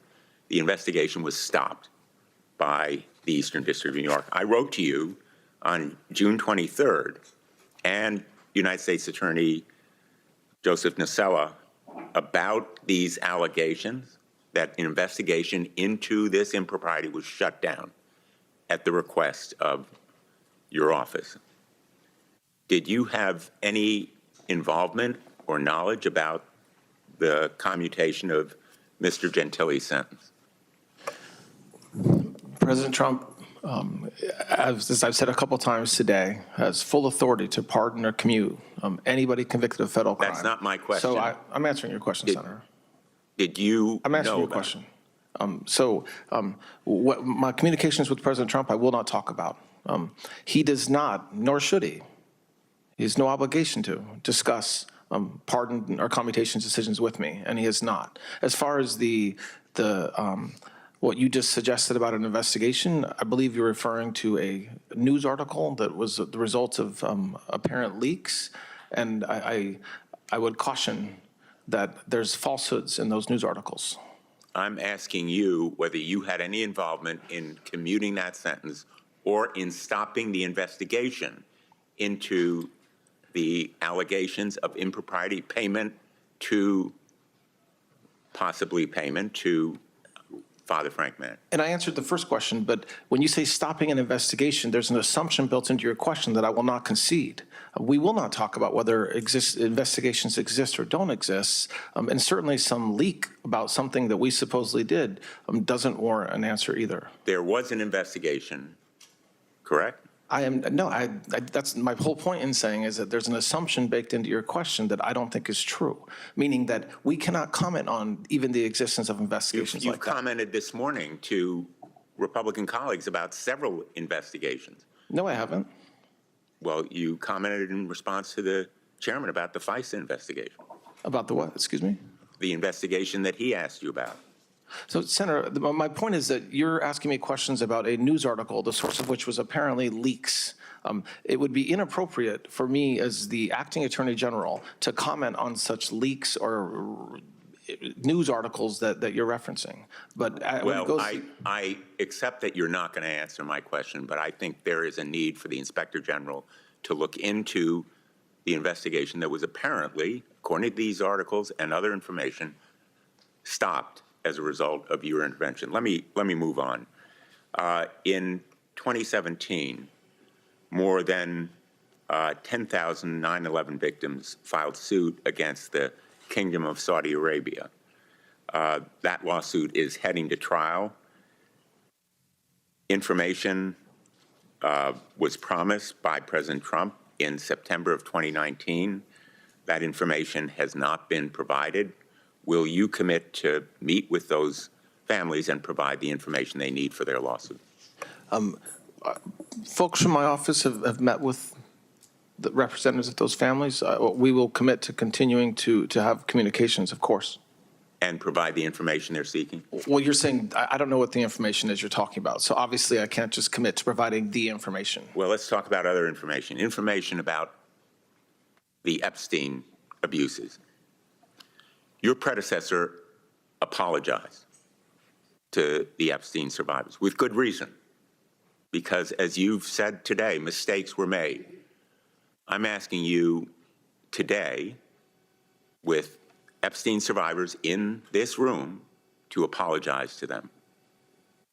Well, so my heart breaks for every victim of any sexual crime, whether it's involving Mr. Epstein or somebody else. And so if you're asking me to apologize that this happened to them, of course, absolutely. This is a horrible thing, which is why this Department of Justice, this administration is focused very heavily on going after these predators. And so, yes, of course, that's part of my job, is being empathetic to the victims of crime. Will you apologize to them for the mishandling and mistakes that were made by the United States Department of Justice? I will absolutely say that any mistake that we made should not have been made. And I very much, I can answer the question, or you can just interrupt me, Senator, but I am answering your question. I very much, and I have said this to anybody that asks, and publicly before, any mistake that was made is not appropriate. And so, yes, I am sorry that in about 1% of the documents, mistakes were made. But what I will say on top of that is we put tons of resources to rectifying those mistakes immediately, including pulling down documents within minutes of being informed that there were mistakes, potential mistakes made, and working 24/7 to rectify any mistakes. And that's what I would expect the victims would want us to do, and their counsel, and this body as well. And you would agree with me, wouldn't you, that you can well meet with any of the survivors or victims with their counsel present? You said you can't meet with them, but you could meet with them if they're I never said I can't meet with them. I said if they were represented, I had to meet through counsel. But of course, I can meet with them. I'm the acting attorney general of the United States, so yes, I can. I very strongly believe that for these victims to tell their stories and the evidence that they have, they should meet, like any victim of a crime, with the FBI or a law enforcement agent, and that we will do everything we can to prosecute if we can.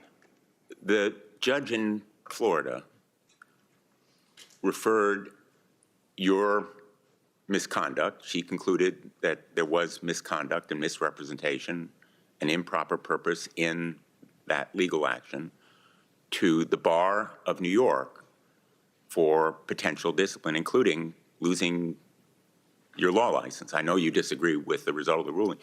Has that kind of referral ever happened by a federal judge for an attorney general of the United States? Can you? I don't know, but I'll tell you something. That judge never asked us to respond. She never gave us an opportunity to respond to anything. And she didn't refer me. She just asked that a copy of the order be provided to the New York bar, because there are several activist groups that have filed complaints against me. So listen, as I've said earlier, I think anybody on this committee, especially the lawyers that have practiced, can read that opinion and reach their own conclusions. But I very much disagree with the judge's insinuations about me.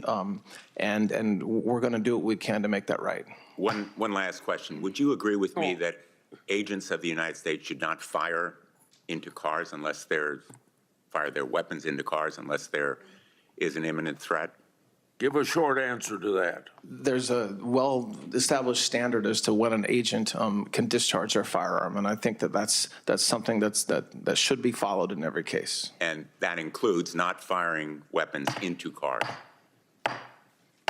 Mr. Chair. Do you want to respond to that? I mean, there's not really a response. It requires federal agents to follow the rules. Then let's move on. Before I call on Senator Britt, I want another letter supporting the nominee from the American Border Story, a national organization representing 300 angel families. Quoting from the letter, the families we work with are not focused on politics. They want leaders who take crime seriously, who understand the national security implications of open border criminal networks, and who will prioritize victims over ideology. We believe Todd Blanche understands that responsibility and would approach the Office of Attorney General with seriousness it demands. End of quote. Without objection, that'll be entered in the record. Senator Britt. Thank you, Mr. Chairman, and I think that's an excellent segue. I appreciate your commitment to all of the victims, the Epstein victims, your commitment to hear from them and fight for them. Thank you for saying that today.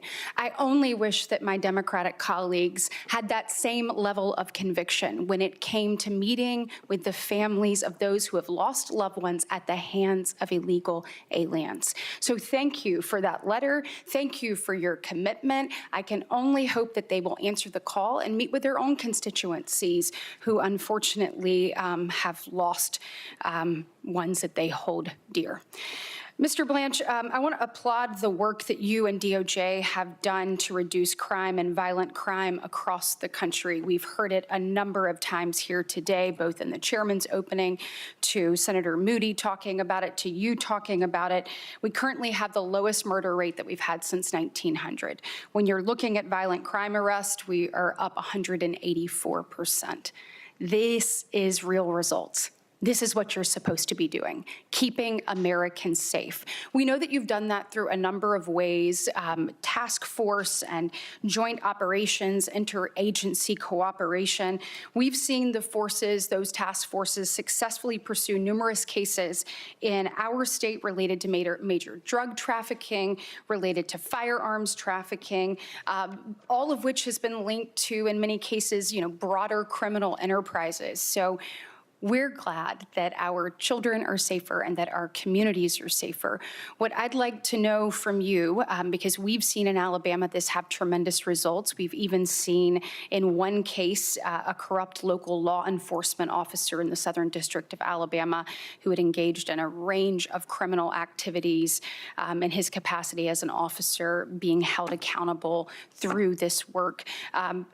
Based on what I've seen in Alabama, I hope that you continue this all across the country. Can you speak to the work of these task forces and the success that you've seen and how you intend to build upon this work moving forward, if and when confirmed?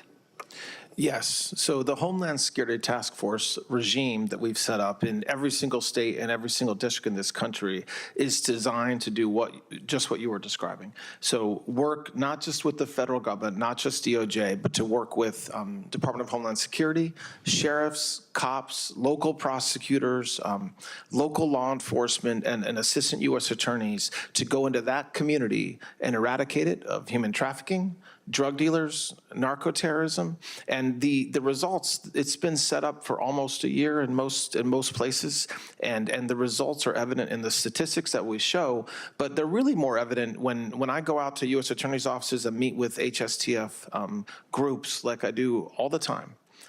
To a person, they say, this is what we needed forever. This is what works. Having law enforcement get together in a room and say, we need to tackle this gang, or this apartment building has a drug problem, or even this individual needs to be targeted because he's a violent felon and needs to go off the streets. It's basic law enforcement that I've done for a long time, that President Trump echoes and trumpets and has done since January 20th.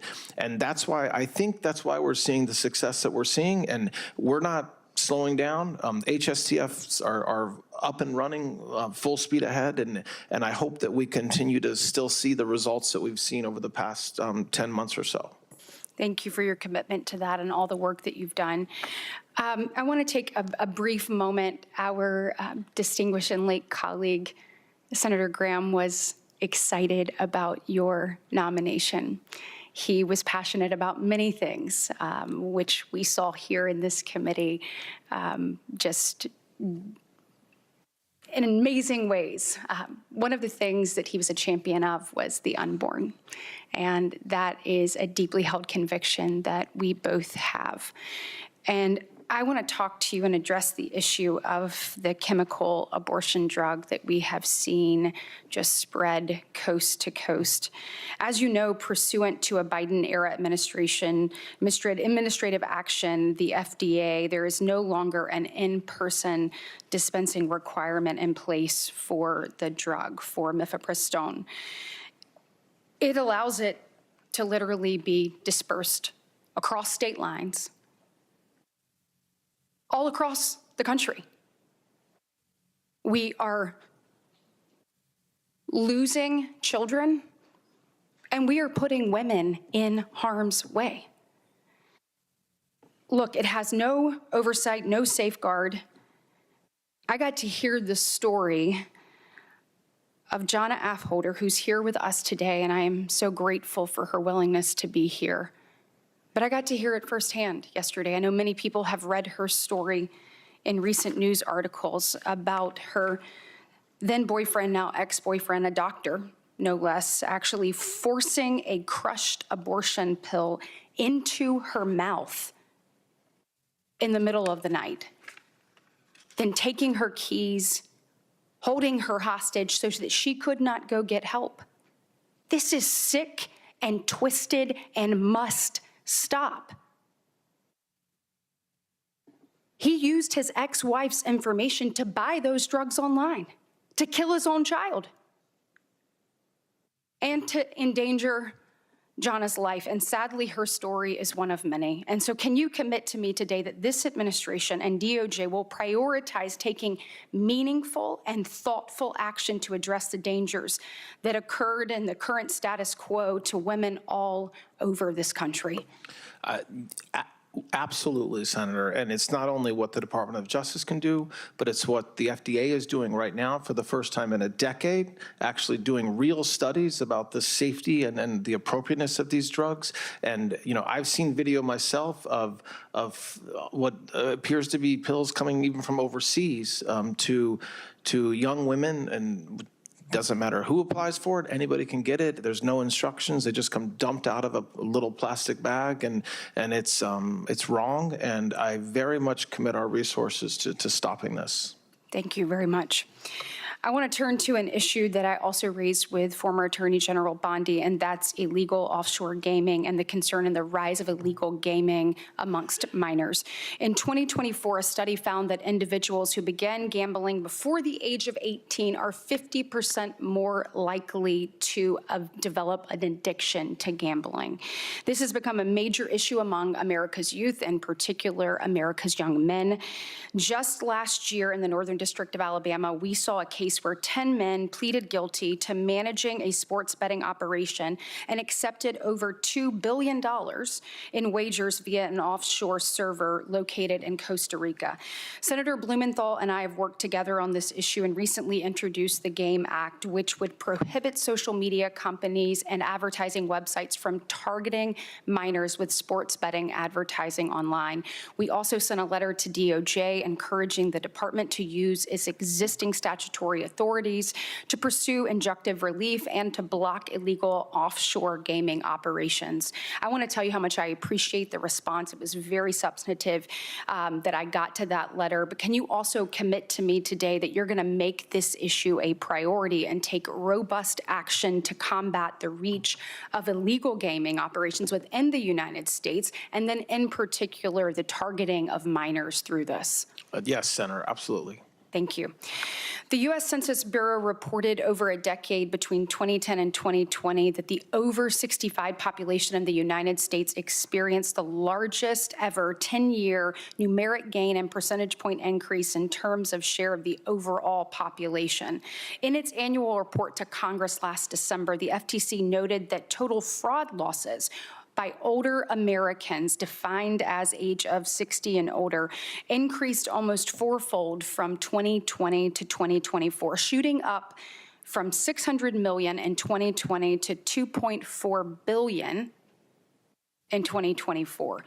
As our society ages, and it will continue to be a problem that we must take robust action to address, particularly given technological advances and other ways that this fraud is occurring. I introduced the GUARD Act with Senator Gillibrand, and it would allow state and local law enforcement agencies and to use certain federal grant funding to utilize blockchain for investigating financial fraud. It also permit federal law enforcement to assist state and local law enforcement with tracing tools for blockchain technology.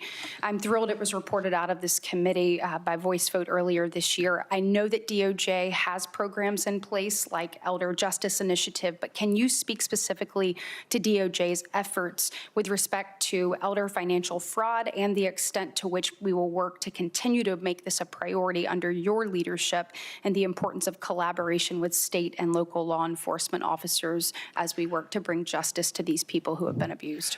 Yes, Senator. We are very focused, not only at Maine Justice, but at every U.S. Attorney's Office on protecting our elderly who are absolutely victims of scams of any sort. And many of the scams are coming from overseas, from Burma, and from these literally entire buildings filled with individuals cold calling our senior citizens, trying to get them to give them money or send them money. And so we've charged I think over 300 this year alone. We will keep on doing that, and it has been a priority, as it should be, and it will remain a priority of the department to target these criminals, again, many of whom are not even in this country, going after our senior citizens. Thank you so much for your service, and I look forward to supporting your nomination. Thank you, Senator. Before I call on Senator Rono, I have another letter for the nominee supporting Mr. Blanche from the Americans United for Life, a pro-life organization.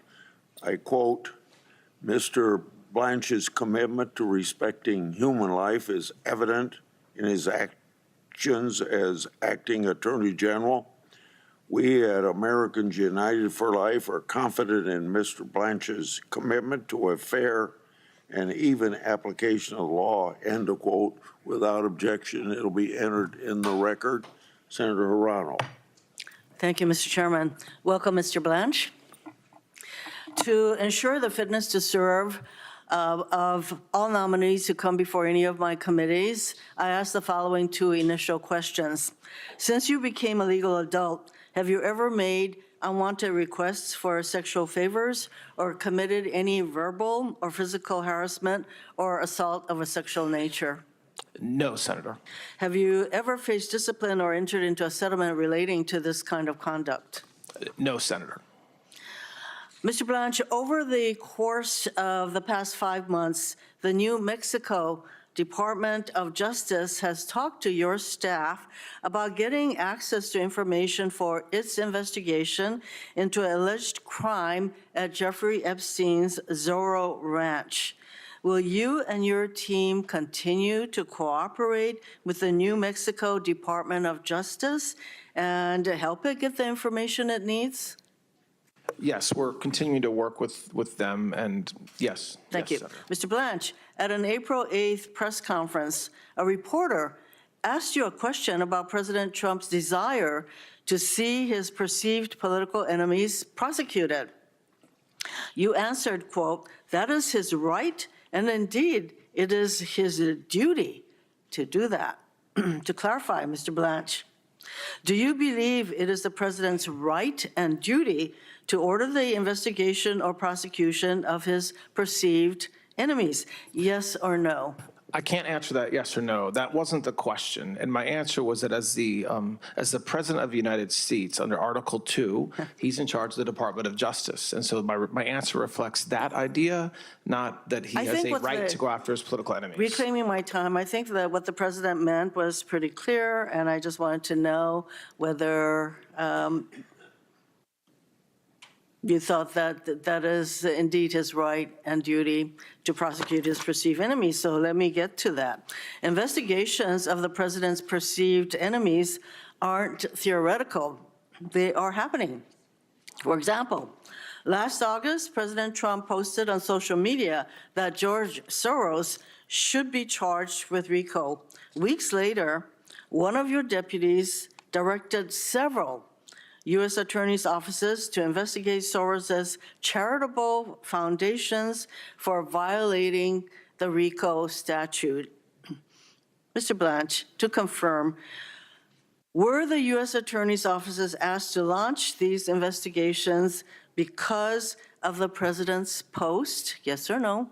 I'm not even confirming that they were asked to, but most certainly not because of any truth Well, the from president definitely, the president definitely posted that Mr. Soros should be charged with RICO, and lo and behold, several weeks later, that is exactly what your office sought to have done. Since last year, DOJ has sued 30 states seeking their voter lists. 14 of those lawsuits have been resolved by federal judges. Mr. Blanche, did any of those 14 federal court judges from across the country agree with DOJ's legal position? Again, yes or no? With some of the legal positions, yes. Pardon? The answer to the question is yes. Some of the judges The 14 judges? Agreed with some of our legal positions, and most of those cases are under appeal. Actually, that's not correct. The answer is actually no. These 14 federal judges, some of them were Trump appointees, disagreed with DOJ's position in terms of getting access to these voter rolls. Well, I think it's all part of DOJ's attempt and with the president's attempt at election interference. We know that federal judges are a problem for you, certainly a problem for President Trump, because they actually care about facts and evidence. And that's why last fall at a Federalist Society event, you called for young lawyers at that event to join you in fighting a war. And you said, we need you because it's a war and it's something we will not win unless we keep on fighting. The war that you were talking about was against federal judges who were ruling against the administration, correct? No. Well, then do you believe that judges should be impeached based on their rulings against this administration and the president? Yes or no? No. No, I don't believe that. On that, you disagree with the president because he believes judges should be impeached for disagreeing with them.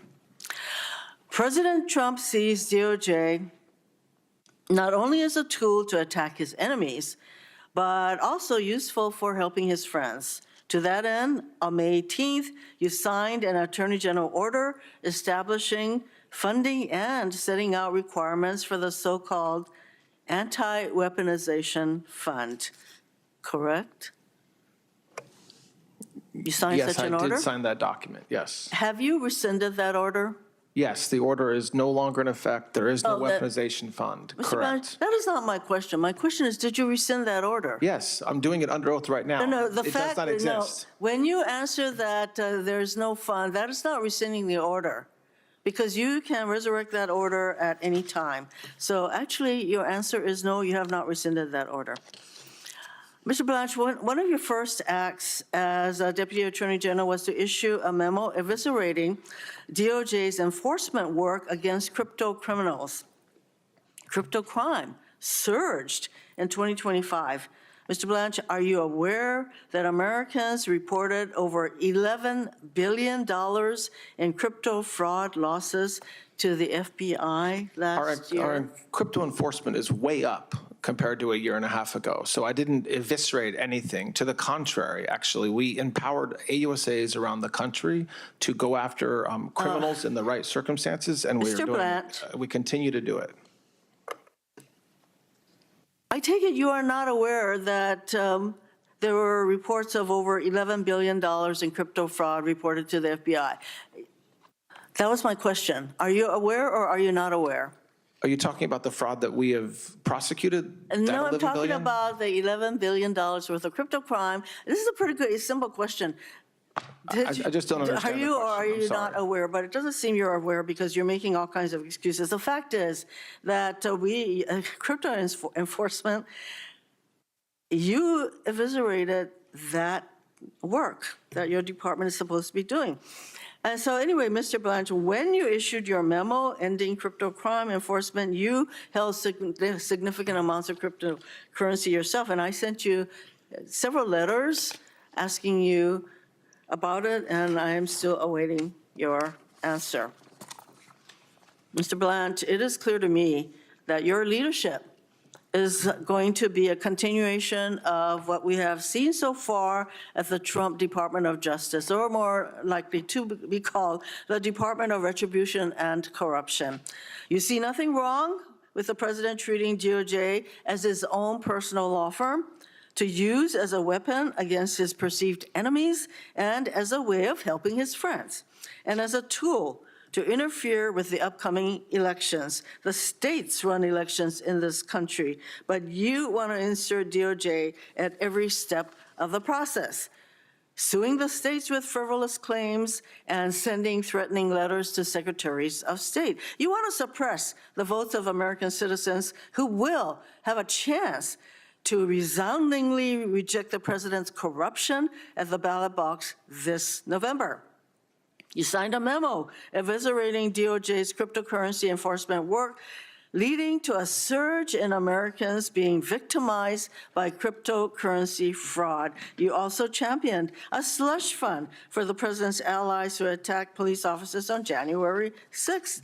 From the beginning, we all knew that that's what this fund was for, but now we have findings of fact from a federal judge concluding that the fund came out of a fake lawsuit filed solely to lend an air of legitimacy to the president's attempt to compensate his insurrectionist allies. You played a key role in attempting to perpetuate this fraud on American taxpayers, and you oversaw the botched release of the Epstein files, denying justice once again to survivors who have been waiting so long for it. You have no business being the Attorney General of the United States of America. I certainly urge my colleagues to vote against your confirmation. Thank you, Mr. Chairman.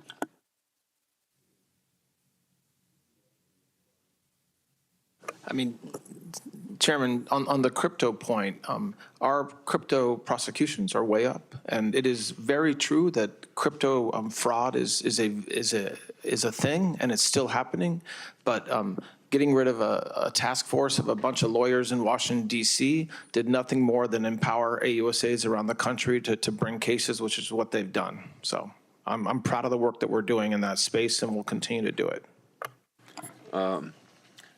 Before I call on Senator Tillis, we've been talking about political prosecutions you've been criticized and the department's been criticized, but I wish you'd spare me the outrage.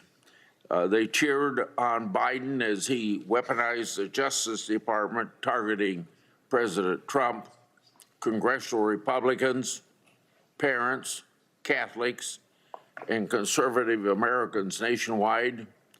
So I think that the other party has zero credibility on this issue. Moreover, let's look at some of the so-called political prosecutions underway. How about the Southern Poverty Law Center? The group's apparently been funding extremist groups like the Ku Klux Klan and the National Socialist Movement. How about Don Lemon and the ICE protesters? They stormed and intimidated folks in the middle of a church service. Those are not political prosecutions. Protecting the taxpayers and other First Amendment rights is the responsibility of the government and the Justice Department. Senator Tillis. Thank you, Mr. Chair, and I'm going to take up where you just left off. Thank you for being before the hearing. I think you're doing very well, Mr. Blanch. I'm going to kind of ascend to the rarefied air of the moral high ground here for a minute. As I've heard some of the Democrats talking about this administration, it's almost as if they weren't here when the Biden administration did the indictments against President Trump. We've already heard it talk about Jack Smith. We haven't talked about the way that they dealt with a family member who was being indicted, and Hunter Biden. I don't remember them saying anything during those days in Judiciary Committee. I don't think I remember them ramping up the freedom of access to clinic entrances and trying to arrest pro-life people from the law that they decided to ratchet up in 1994. A couple of important cases there. And then the January 6th Capitol riot prosecutions. The fact of the matter is, and I'll get to this in a minute, the part I don't like about it, but hundreds or thousands of people's lives were destroyed because they did something stupid that day. And there's a vast difference between doing something stupid and doing something that destroys your career and ruins you financially. And this administration, the Biden administration, tapped on the emotions of the time to over-prosecute and weaponize the DOJ and went after people that I believe deserved a pardon because they weren't the people that attacked police officers. They weren't the people who knowingly destroyed the Capitol. They weren't the people who proudly went in like the QAnon shaman and pretending like he'd taken the Senate ground. They're the people that get me mad, which is why I'm not going to talk about them anymore. But it's remarkable how it's almost as if that Men in Black, that device they use to erase their memories, it's remarkable that these people sat before this committee when all that was going on and not a whiff. I hate duplicity and I hate situational ethics. And I want to lay the groundwork to say I was against that, and I'm also against some of the decisions of the president. Not you, Mr. Blanch. You work for somebody, and you got to do what you're told to do. And I hope you stay within the ethical bounds of the law. You have to answer to the bars and everyone else. But it's just jarring to hear people criticize this administration when they can't look in the mirror and ask themselves why they weren't criticizing an administration when they happen to have a blue jersey. Now, my criticism of the administration with the red jersey. January 6th, I have searched heaven and earth, and I haven't found anything except a passing comment at a C-SPAN conference. So can you tell me definitively that you think that any Capitol police officer who was harmed on January the 6th was a victim of a heinous crime at the hands of the person who did it?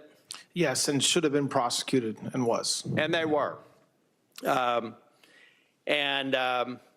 so I just, with the members, please, you know, as long as you can prove you've been consistent, use those sound bites. But don't use them when you look the other way, when fundamentally at the abstract level, President Biden did everything that you're accusing President Trump of doing. And a part of what we've got to get rid of, Mr. Blanche, is this political physics going on.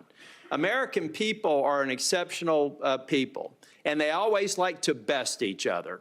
And what I've seen happening here is when we have a bad action of one administration, I'll be damned if we don't repeat it with the other one.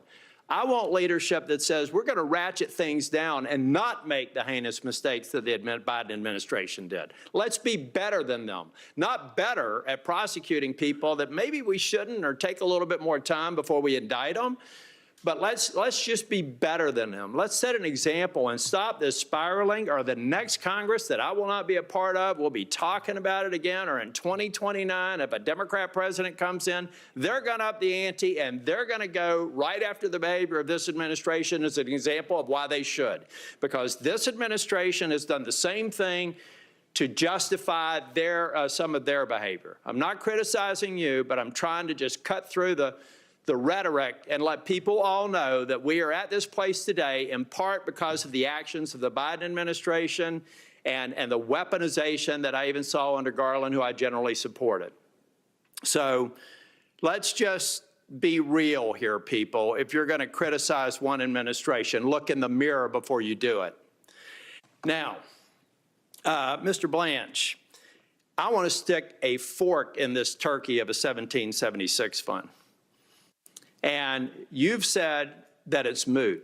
I've had colleagues here, attorney. I'm not an attorney. I'm a business consultant. I see a problem. I want to solve it. This is a problem. It should never be paid out. You've said it's going to be moot, that it's moot.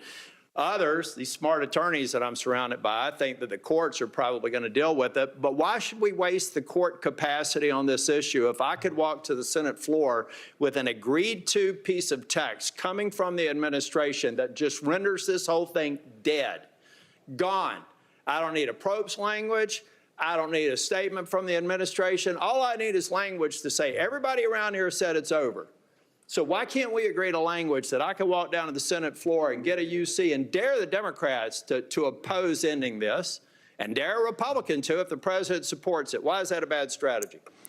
It's not. I mean, certainly the Department of Justice and the White House has worked with you and your colleagues to come up with language. We do not object that path or including it in some other. I want to make the distinction, though, because I know that Senator Collins and the appropriations team are working on this language. But you've already, I don't know if you've been paying attention to Congress. You've got your own job to do, but we're not necessarily getting along really well right now on the party lines. Schumer's already threatening a government shutdown. We haven't even had appropriations discussions, except ongoing negotiations. He's already threatening a shutdown. So that language could be in a bill that's dead on arrival because nobody's going to do it. My question is, who on earth, who in this Senate chamber would raise an objection if we were able to put something on the floor that ended this debate? The only reason I think that a Democrat would be opposed to it is they love milking this thing for what it is. I want to stick a fork in it. And can I get your commitment to maybe provide us with some technical assistance on what that language would look like? Absolutely. Thank you. Mr. Blanche, I did want to just echo, and Mr. Chairman, I know I caught him off guard, or if I can seek unanimous consent to put into the record the letter that Senator Cornyn and I sent to Mr. Blanche. Without objection. So that's the letter on the issue that Senator Britt most recently brought up. I think there's a way to solve that, and I have confidence in your ability to do it, Mr. Blanche. But it is very important. And I guess for the purposes of back to the pardons, I get pretty emotional about that.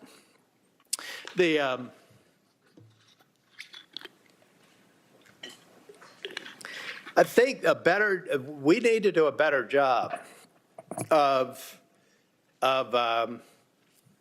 looking through the pardons process. Okay, I've talked about the January 6th pardons, but in this administration, and I'm no fan of Ed Martin, that's exactly why he'll never get confirmed in the U.S. Senate as long as I'm here. That's only 172 days. Maybe he can come back next year. But I think the pardons process is something else we have to look at. The Democrats are criticizing this administration for pardons. You take a look at the egregious list of pardons in the Biden administration. And let's not forget that the Biden administration also had prospective pardons, get out of jail free card. I heard people criticizing some of the get out of audit arguments for the agreement, 1776 agreement. Have they all forgotten that Biden in the 11th hour gave prospective pardons to people who hadn't even been charged with anything? Again, the point that I'm trying to make, folks, is you're all victims of political physics. There was no criticism about that then. And now we're trying to criticize this president for pardons that I've criticized. So the point here, and I do believe that in the Trump administration, I have talked about the January 6 pardons, but I'm concerned that the Binance CEO got pardoned. I'm concerned that there was talk about a corporation getting a pardon. So I'd be very curious, if you're confirmed, if we could sit down and understand how that process goes and to what extent we can have visibility into these people getting pardons, starting with a lot of the pardons that came out of the Biden administration. Can I get your commitment, if confirmed, to walk through that process? Of course. Yes, Senator. Thank you, Mr. Blanche. You've done a great job today. Senator Booker.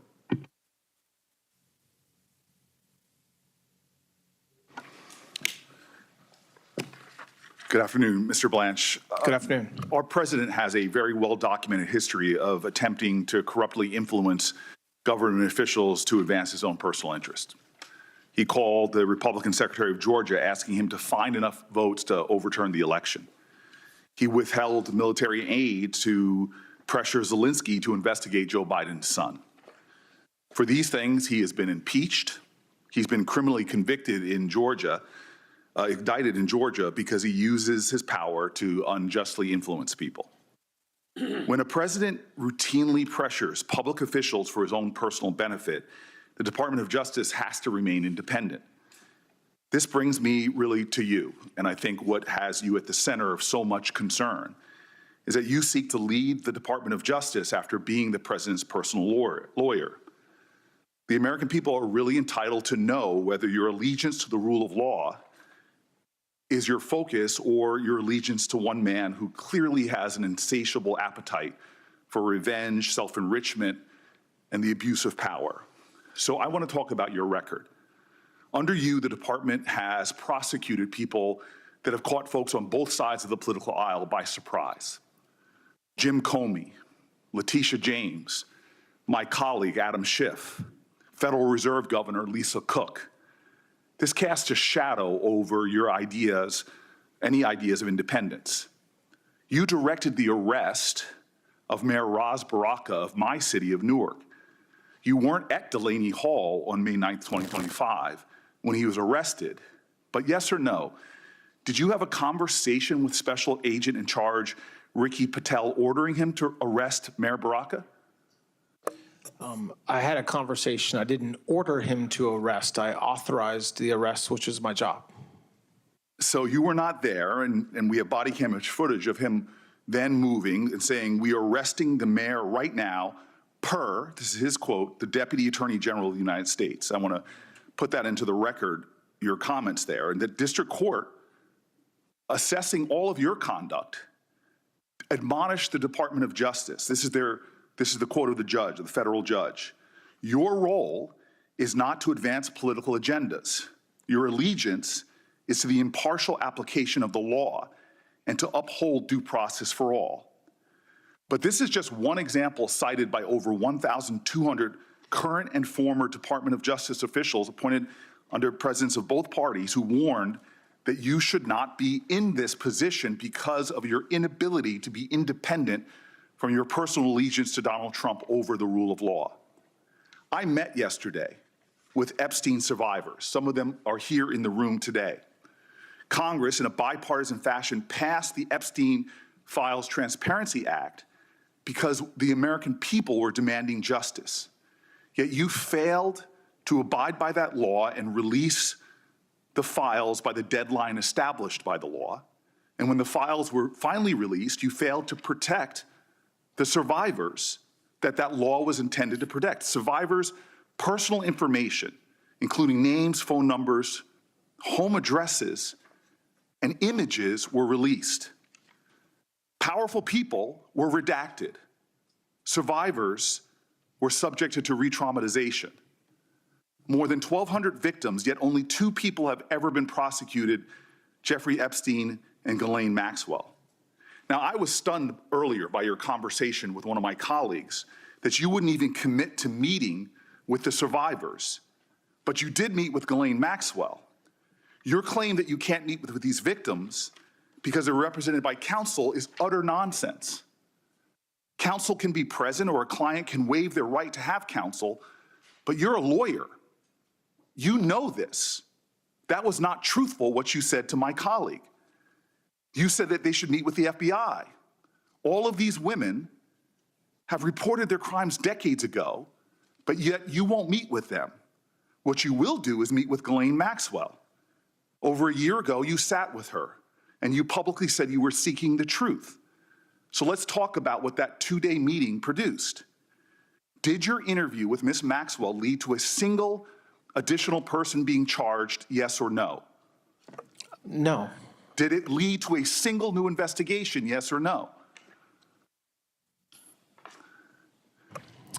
I can't talk about whether there's any investigations. I'm not asking you about an ongoing or closed investigation. I'm just asking you about this unusual. Your question, yes or no. Did you or anyone else from the DOJ or associated with the president discuss a presidential pardon with Ghislaine Maxwell or her attorneys? No. Did you discuss clemency, yes or no? No. Did you discuss? She was convicted. What do you mean clemency? Did you discuss her transfer to another institution, yes or no? No. Well, just 1 week after your meeting, Ms. Maxwell was transferred from a low-security federal institution to a minimum security prison camp. Were you involved with that transfer? When, as I've talked about before, in the time leading up to me going down to meet with her, we learned that she was receiving threats. It turned out. I'm going to interrupt you for a matter of time because.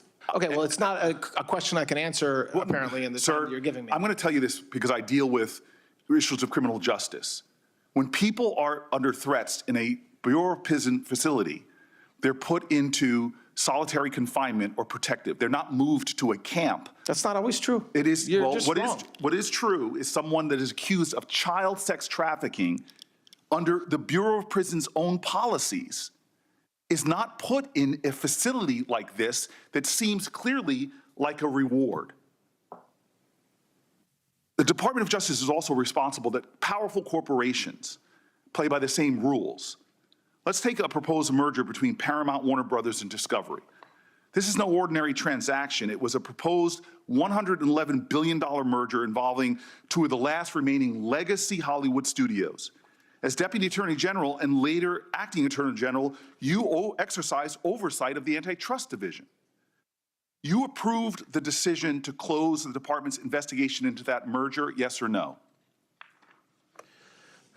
I was part of the decision. I don't know Yes, whether. you were involved in that. You that don't is a even yes. let me answer, man. Did the career attorneys who answer to- investigated that deal recommend closing that investigation? I didn't have a conversation with the career, but as I was saying I didn't earlier, ask you that. I asked you, did the career attorneys who investigated the deal recommend closing the investigation? I have no idea what they You were in charge of that department, yet you have no idea. Well, this I didn't say I had no idea. It's no idea about the question you asked about what the career attorney's view was. You do not know what the career attorney's view was. I'm not sure what the view was with respect to closing it or not closing it. Let me tell you why ethics laws that bind you about the appearance of impropriety are so damning in this case.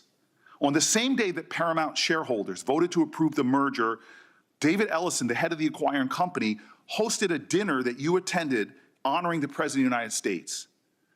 While you were at that dinner, the DOJ was still investigating a merger. Did you speak with Mr. Ellison on that evening? No. Did you discuss with anyone involved in that organization that evening the department's ongoing investigations? No. Well, 6 weeks later, after that dinner, that investigation was closed, that you're stating you have no idea if the attorneys in charge even finished their investigation. That's not what I said. What did you say? You asked me a question about whether the attorneys recommended that the investigation be closed, and I said I wasn't sure. That's different than what you just threw back at me. Do you believe that that creates an appearance of impropriety that you were at a dinner? No. Okay. The Justice Department ethics rules are very clear about avoiding the appearance of impropriety. In a case like this, I don't think that's appearance of impropriety. I think that's improper. That the connected and the powerful are getting a chance to rub shoulders. It would seem appropriate that you avoid those kind of appearances and dinners like that. Every appearance or dinner or speech that I give are cleared by ethics officials. So your attendance at that dinner was cleared by ethics officials? Everything that I do. I didn't ask you everything you do. Was your appearance at that dinner You cleared? can ask the questions, but you cannot control my answers. I'm under oath, and I can answer the questions. I choose to answer them. Were you So what I will approved tell to you is when I do yes things or no? outside, when Were I do you things, approved when by I do ethics things to- outside of the department, whether it's a speech, whether it's a dinner, whether it's an event, they are approved by ethics officials. You did not answer whether that attendance was approved. Every time I go out, it's approved. Yes. You know, Lincoln, it was said about him that if you want to see the true character of a man, don't view him in adversity, give him power. I believe you've had a lot of power. And so we don't have to speculate about what has been revealed with your time in that office. We don't need to worry about what kind of attorney general. You've already had that power. This isn't a job interview like usually. You've sat before this committee before. You've made promises time and time again before. You got the job, actually, to be the number 2 and the acting director. So this isn't a confirmation hearing. This is more of a performance review. And clearly, when it comes to the treatment of Epstein victims, when it comes to politically motivated prosecutions, when it comes from avoiding appearance of impropriety with corporations, you failed. You're asking this body for a promotion. And you've spent today making a lot of promises to follow the law, promises to be independent, promises to serve the American people and not the president. But we don't need your promises. We have your record. We have watched you exercise one of the greatest powers entrusted to any public servant. And what have you shown us? 1,200 victims waiting for justice. What have you shown us? There's 2 prosecutions. While the people involved, the victims, are waiting for action, one of the people prosecuted gets the most cushy arrangement possible after you visit with her.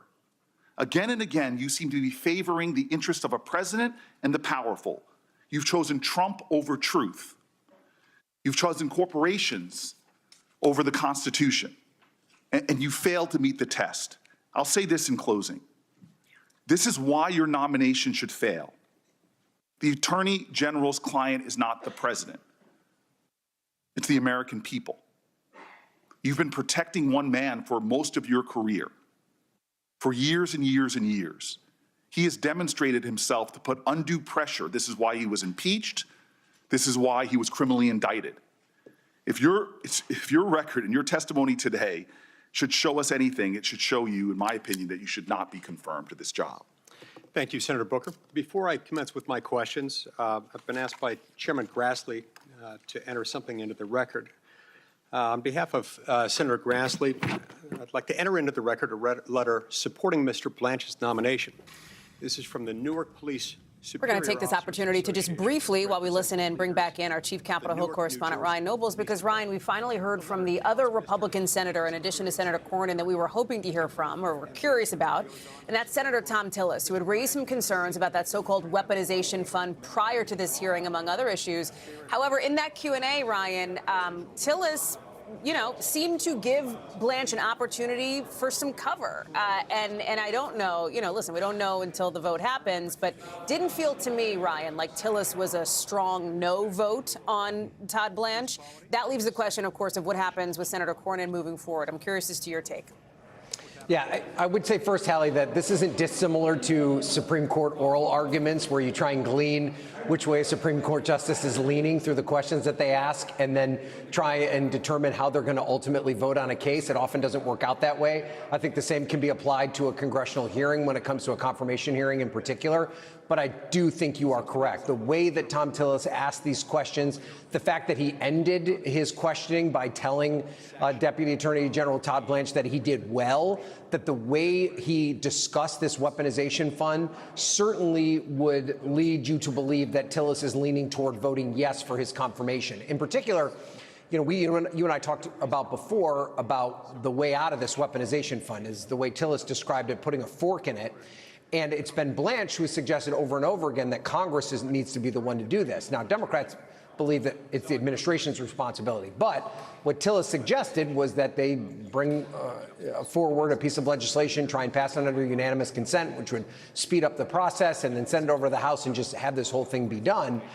And the way that he got Blanche to buy into that was to say, can you provide us technical expertise and advice to try and write that bill so that we could be assured that this would never happen in the future? And Blanche said yes. Tillis seemed to be pretty satisfied with that response. So I think you're correct, Hallie, that it does appear that Tillis seems more and more comfortable and is coming around to the idea of Todd Blanche being the next Attorney General.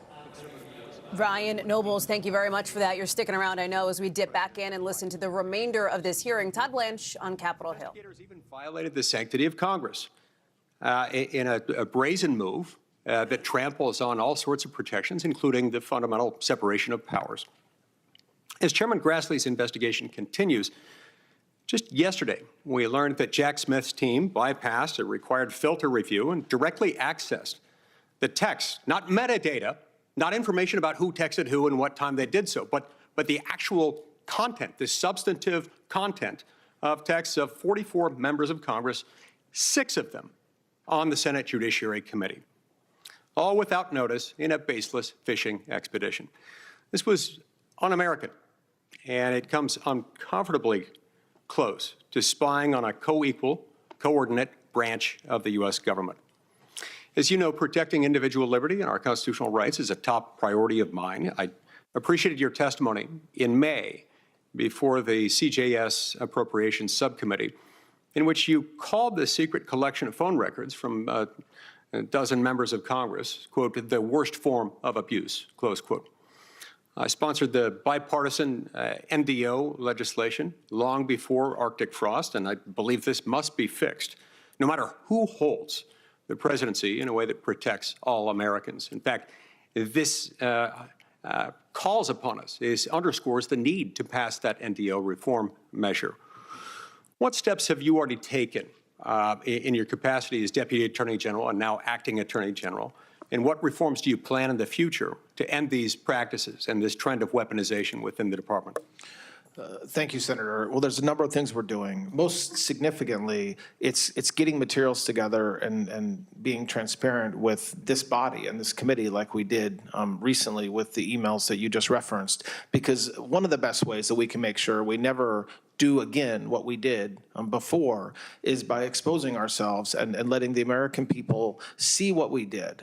We're also taking steps to right the wrongs. So that means, again, going back and issuing reports and issuing findings and conclusions around not only what the Department of Justice did at times, but other agencies within the executive, and calling ourselves, holding ourselves to account that we shouldn't do it again. And the most important thing, and it's come up a lot today, but it is just having prosecutors prosecute bad guys. And so it's getting prosecutors out of D.C. and into U.S. attorneys' offices and unleashing them to do what they should be doing and what they should have been doing for the past 4 years as well, which is tackling the drug pandemic and epidemic we have in this country, going after the fraudsters. And that's the best way to make sure that the next Department of Justice continues doing the right thing and not the wrong thing.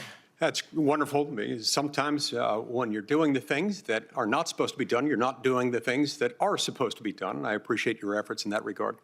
On another topic, federal law prohibits non-citizens from voting in federal elections. Separately, a law called the National Voter Registration Act of 1993, sometimes known as the NVRA, requires, among other things, that the states keep their voter registration files clean, removing voters who have died, who have become ineligible, and to make those maintenance records available for public inspection.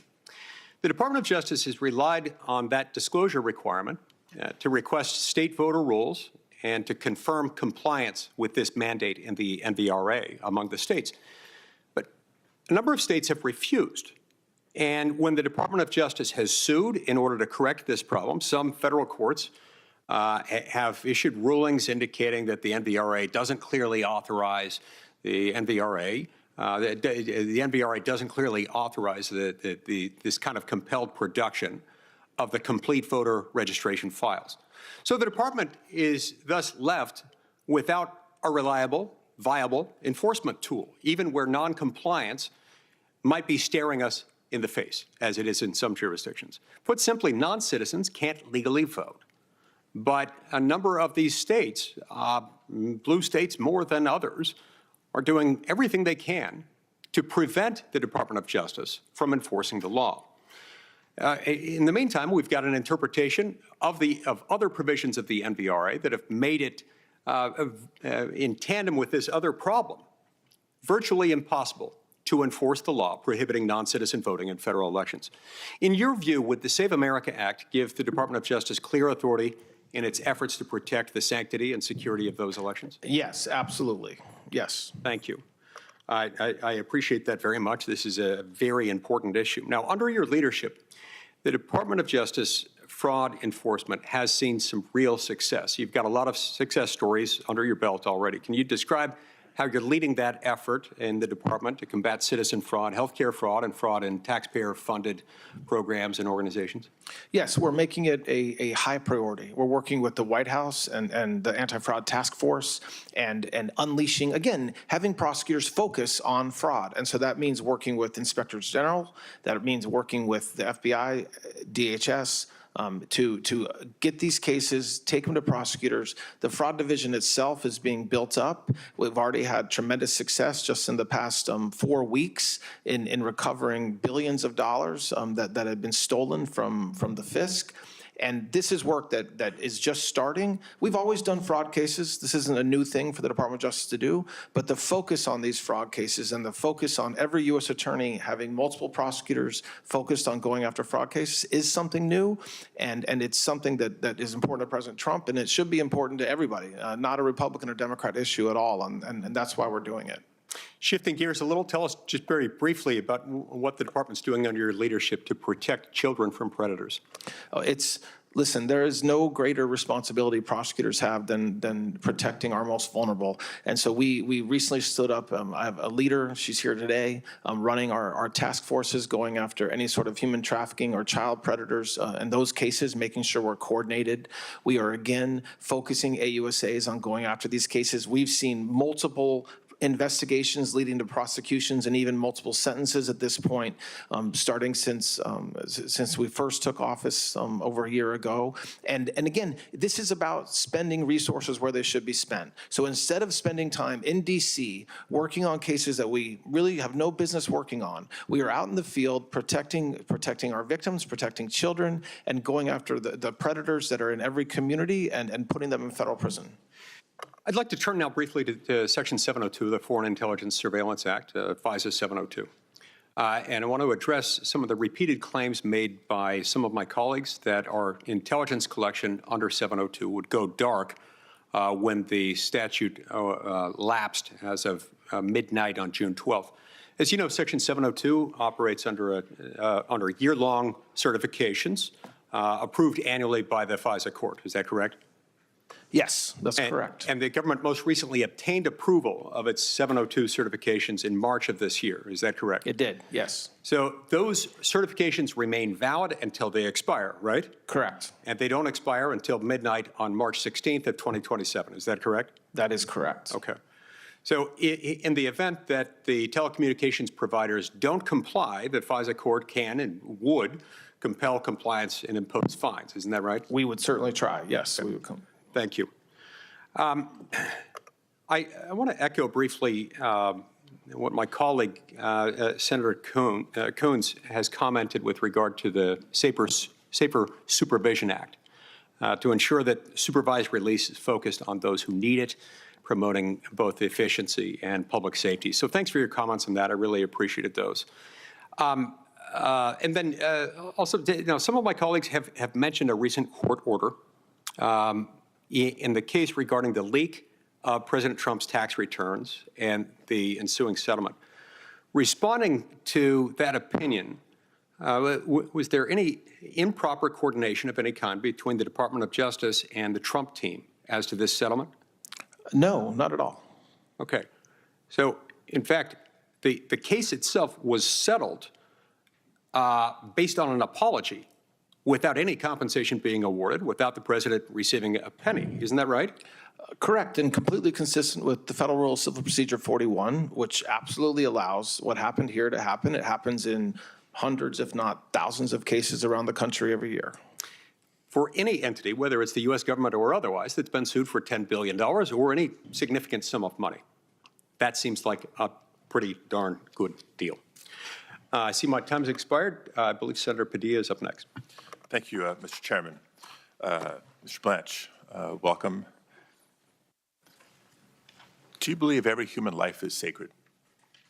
Can you repeat that, Senator? Sorry. Do you believe that every human life is sacred? Yes. So do I. A lot of my colleagues have made remarks about our colleague who recently passed. This last week, we've also seen Lorenzo Salgado Araujo fatally shot by an ICE agent during an enforcement operation in Houston. Earlier this week, Juan Sebastian Guerrero was killed in another fatal ICE-involved shooting in Maine. I'm not here to debate immigration policy or how immigration enforcement has been conducted by this administration. My questions are specific to law enforcement policy and best practices. Given that these are officer-involved shootings, federal officer-involved shootings, what role should the Department of Justice play in ensuring independent and transparent review and investigations over these incidents? It depends on the agency that the law enforcement officer was a member of. So if it's a FBI agent as opposed to an ICE agent or an HSI agent. And the role that we should play depends. It depends on the conduct. Normally, each agency has their own procedures for investigating any type of shooting. And it usually involves their inspector general or an internal office. At some point along the way, the DOJ I don't want to cut you off too quickly here, but I want to come back to that point. But first ask, should state and local law enforcement be involved in ensuring that there's an independent investigation of these incidents? I mean, it depends. I think there's a lot of times when state and locals should definitely be involved, but I don't think unequivocally state and local have to be involved for independence. Of course not. Here's the bottom line why I'm asking these two questions. Because in prior incidents, reference Minnesota earlier in your testimony, Alex Preddy and Renee Good were also fatally shot.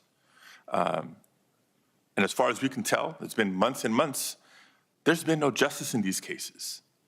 As far as I can tell, those officers were not fired. They have not faced any charges. So it does undermine any confidence anybody should have in the Department of Homeland Security's ability, through the Inspector General or otherwise, to investigate its own. So I come back to the question, what should the role of the Department of Justice be when there's federally officer-involved shootings?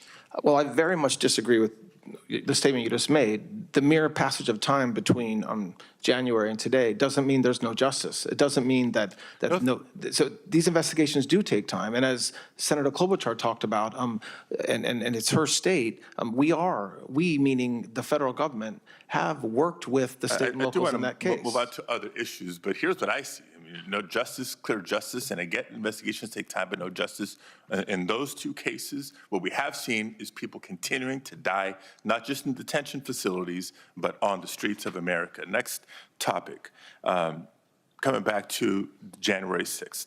There have been several of my colleagues who have asked about the quote-unquote slush fund. Do you personally believe that someone who forcibly entered the U.S. Capitol and assaulted law enforcement should be rewarded with taxpayer money? Yes or no? I can't answer it yes or no, but if you want the answer, I think that the fund that doesn't exist anymore set up parameters where, no, somebody that you just described would likely not recover funds. Which brings me to my other point, because several members have asked, and I know Senator Till is specifically focused on the weaponization slush fund and language versus declarations versus appropriations bills on how to undo this. I also need to be clear that January 6ers should not be able to seek payouts from other sources, including the Federal Tort Claims Act. Do you commit to vigorously defending taxpayer money from being paid out to January 6 riders, those who were convicted of their involvement with January 6, regardless of the source of funding from the Department of Justice? You're talking about a statute that exists and it allows anybody to seek to file a suit against the United States. So I can tell you we always vigorously defend our cases, but I can't speak to a particular case. Well, we know this is a statutes. hypothetical. There's been at least 4 letters that I've signed on to, along with Senators Durbin, Klobuchar, and Whitehouse, who asked earlier about the status of January 6 riders seeking payouts from the department. When can we expect responses to those letters? When you say status, you mean those that have filed cases in court? I don't know what that means. The status of their request for payouts being reviewed, approved, or not. I think anybody, including January 6 defendants, can file a claim under the Federal Tort Claims Act, and I think some of them have. Those cases are ongoing. They're publicly available on ECF. And I know some people would suggest, well, they've all been pardoned for their crimes on January 6th, and so this may be fair game. Are you aware that at least 97 January 6ers have been accused of new crimes since January 6, 2021, including violent crimes, by the way, child molestation, et cetera? That sounds like the worst of the worst to me.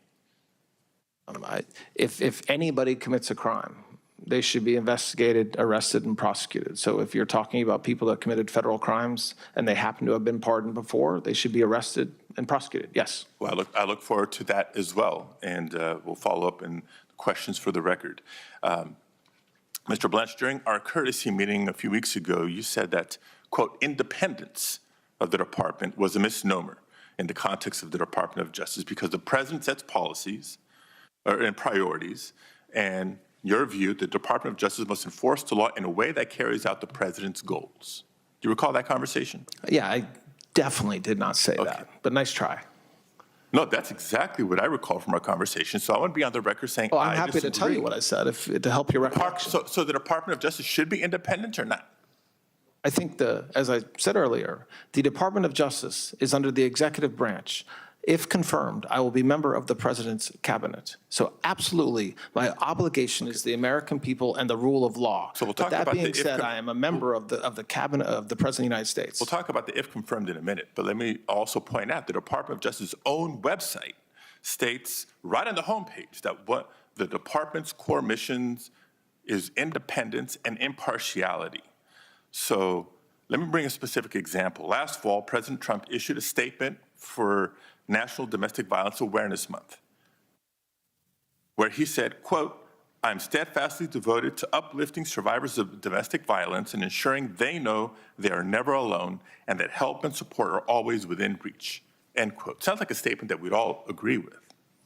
But the Office of Violence Against Women is a vital component of the Department of Justice that administers grants to organizations that provide services for victims of domestic violence, sexual assault, dating violence, and stalking. It provides critical resources to organizations that support victims. Yes or no? Are you aware that the office is substantially delayed in notifying grant recipients of awards that were intended to begin October 1st of last year? We are rolling grants out on a rolling basis, and we continue to do so. We will continue to do so. We didn't have the grants authorized till January of this year. And it's now July. It's been 6 months. Next yes or no question. Are you aware that as a result of the delays, many organizations have been forced to lay off staff and reduce services for domestic violence victims? Yes or no? I am not aware of that, no. Okay. We're happy to provide you information and cases. Are you aware that many notices of funding opportunities for the fiscal year 26 have yet to be posted for grants that are supposed to begin on October 1st of this year? I know that we are posting, that we are caught up from the last fiscal year. The budget wasn't approved until January of this year. We had to finish last year's first. We're putting them out every single day. Again, it's been 6 months. Are you aware that multiple congressional offices from both sides of the aisle, this is not partisan, on a bipartisan basis have reached out to the office about delays and have not been given any concrete timeline despite the real and substantial impact that these delays are having on domestic violence services. That's not true. I've testified publicly about it on multiple occasions, and we have given a timeline. I just gave you the timeline today, which is that we're doing it every day on a rolling basis. We're caught up to last year's, and we're moving forward, and we anticipate having all of them done by the end of this fiscal year. Every other state, for that matter, can know when to expect their funding. I know my time is running out. Let me just end with this. Mr. Blanch, it's the duty of the Attorney General of the United States to, quote, operate free from partisan consideration and protect citizens' rights to equal justice. But what I've heard today fails to inspire much confidence in your ability to carry out that duty or to put federal law before loyalty to the president. I add to that facts from the judiciary. District courts in 31 cases have recognized that the administration has violated court rulings. The Solicitor General refuses to rule out, refusing to abide by court rulings that this circuit court rulings that they disagree with. In immigration cases alone, the administration has admitted violating court orders in the District of New Jersey alone more than 50 times. This does not sound like a Department of Justice. The American people deserve better. And a lot of nominees come before us and say, well, if I'm fortunate enough to be confirmed, then this or that. I'm not buying that. I know you're not confirmed for the top spot. You're acting in the top spot. You were the number 2 from nearly the beginning of the term. Yes, a lot of this accountability falls on your shoulders. The American people deserve an Attorney General who put the Constitution above political retribution. I don't think you're fit for this job. Thank you, Mr. Chair. We'll go next to Senator Moody. Before we do that, I've been asked by Senator Grassley, the chairman, to enter into the record a letter supporting Mr. Blanch's nomination from the United Coalition of Public Safety, which represents many of the nation's largest law enforcement organizations and tens of thousands of law enforcement officers across the country. The letter highlights both Mr. Blanch's qualifications to serve as Attorney General and his unique approach to the criminal justice system. It states, quote, "We believe Mr. Blanch will serve with honor, fairness, and a steadfast commitment to the rule of law.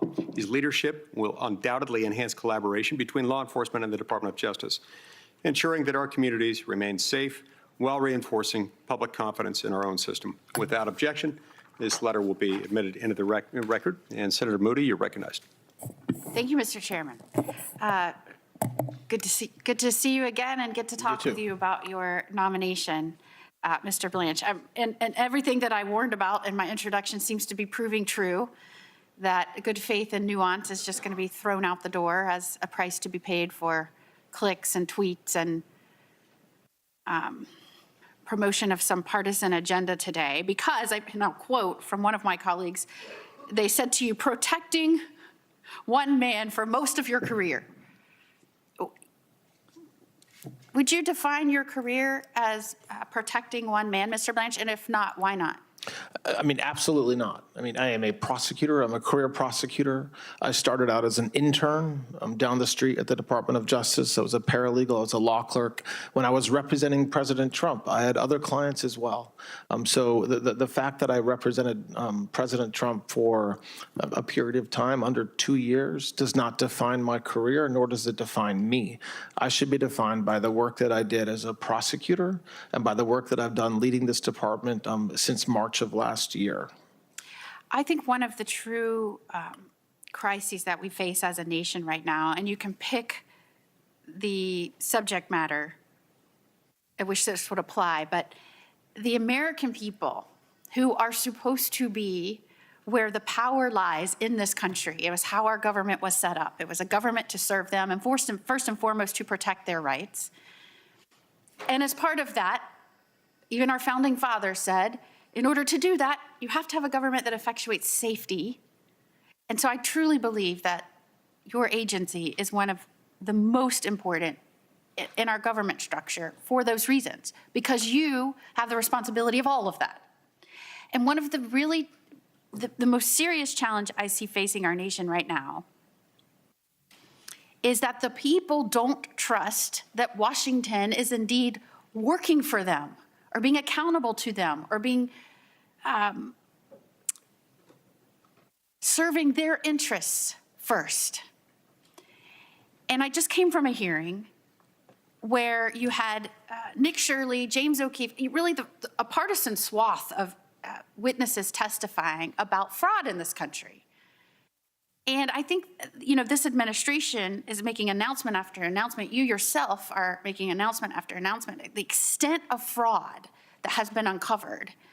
And I commended Nick Shirley, and this is he described himself as an independent journalist, but he started out disrupting, young at like 15 weddings, I want to say.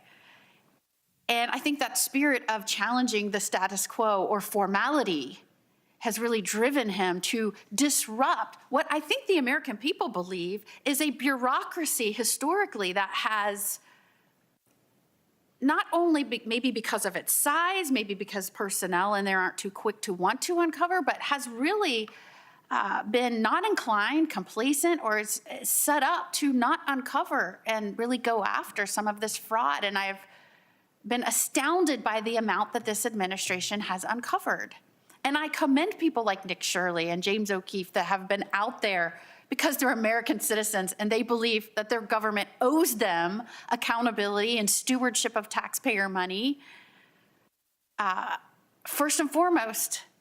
And he said, I can't believe that for so long, nobody paid attention to this. And we're seeing just fraud that is just something that we haven't imagined. And I'm really proud of this administration and the DOJ, specifically under your leadership, for setting up a specific division now to go after these things that are raised. The results speak for themselves. I mean, you've established a new National Fraud Enforcement Division charged with bringing a comprehensive approach to rooting out fraud. We just saw a 2026 National Healthcare Fraud Takedown where you charged 455 defendants in connection with schemes involving more than $6.5 billion in fraud.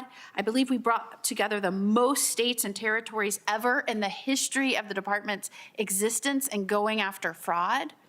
That was all under your leadership and this administration. And I think that delivers a remarkable message, not only to the people out there committing this fraud against the American taxpayer and really against the next generation that's going to inherit this. I mean, I'm a mother of a teenager right now. I feel terrible that they're going to inherit all of this because before Biden ever pushed out swaths of money that went to corruption and fraud, an American taxpayer had to earn it, or we had to borrow it on the backs of our next generation. And so I am proud of the department saying enough is enough. The free ride is over. We're digging in. We're going to take, not only are we just going to, talk about it, we're going to actually show you what we're doing. And we're going to create an entire different division. I think it speaks volumes that you have the new head of your fraud division with you today in the audience. I think America should know that. That didn't exist before you. I would like for you to tell the American people right now a little bit about that, because I have to tell you, when some of these states learned about this fraud going on, when Nick Shirley showed up and exposed some of this insane fraud that was happening right under state administration government's noses, the reaction from state leadership, the governor of Minnesota called Shirley far-right delusional conspiracy theorist, maybe because he campaigned on these small businesses that were set up with that money so that the American people, like, we are growing small businesses, make me your vice president. Maybe that's why he had to knock Nick Shirley down a notch. Governor Newsom came out and said, slow Shirley is the fraud. He tried to ridicule and demean this 24-year-old kid who's just uncovering fraud. And these are chief executives of states. So I'd like for you to explain what you're doing differently. Because right now I just came from a hearing where not one Democrat was in the room to ask this bipartisan witness panel about the fraud that's happening or what we could do about it. Not one Democrat was in the room. And we've got elected officials around the state, when people are trying to bring it to their attention, calling out the people bringing it to their attention, and not only that, trying to pass legislation to stop them uncovering it. In California, they have a Stop Nick Shirley Act, which should be called the Protect Fraudsters Act, I assume. But tell us what you're doing different and how you're going to work to uncover and root out and go against criminals in these states where these elected officials are complicit, maybe aiding and abetting, because they're going after the people that are trying to raise the issues. Yes. So before we talk about California and Minnesota, it's worth talking about states that are working with us. So places like Florida, places like Ohio, where we're working closely with the local government, getting information about individuals who are committing fraud, applying for money from the federal governments, where the state serves as a pass-through. And what President Trump and the Vice President did last fall was said, enough is enough. We need an all-out government approach to combat fraud. And so part of that is our new fraud division. And the work that they're doing is exactly what you just described. And some of the stuff that Nick Shirley has uncovered has been incredible. But it's going into these states and identifying, at this point, just low-hanging fruit. So fraudsters that have set up daycare centers, that have set up autism centers. And leering centers. Learning centers. Hearing centers, everything. And all they're doing, and there's no patience. They're just collecting money off the backs of taxpayers. And then you have, it's true, the governor of Minnesota did nothing but obstruct our efforts month after month. And then when we did a takedown and we executed a law enforcement action on a given day, he hopped onto X and said he was happy to partner with us. He's not partnering with us. He's not working with us. And so that's very disappointing. The same thing with the governor of California, where the amount of fraud that's being stolen out of the generosity of taxpayers around this country is in the billions of dollars. But listen, without talking about that, what we can say that it's extraordinarily positive is that we have arrested hundreds and hundreds of fraudsters just this year alone. And we've got a lot more to do between now and the end of the year. And that's the work of, again, our federal agents, our inspector generals, DHS, HSI, working with us, FBI, and then our prosecutors who are now have been given full authority and have been unleashed to tackle this problem. There is no fraud too small. Colin McDonald says it, and it's right. If you commit $1,001 of fraud, you should expect to go to federal prison.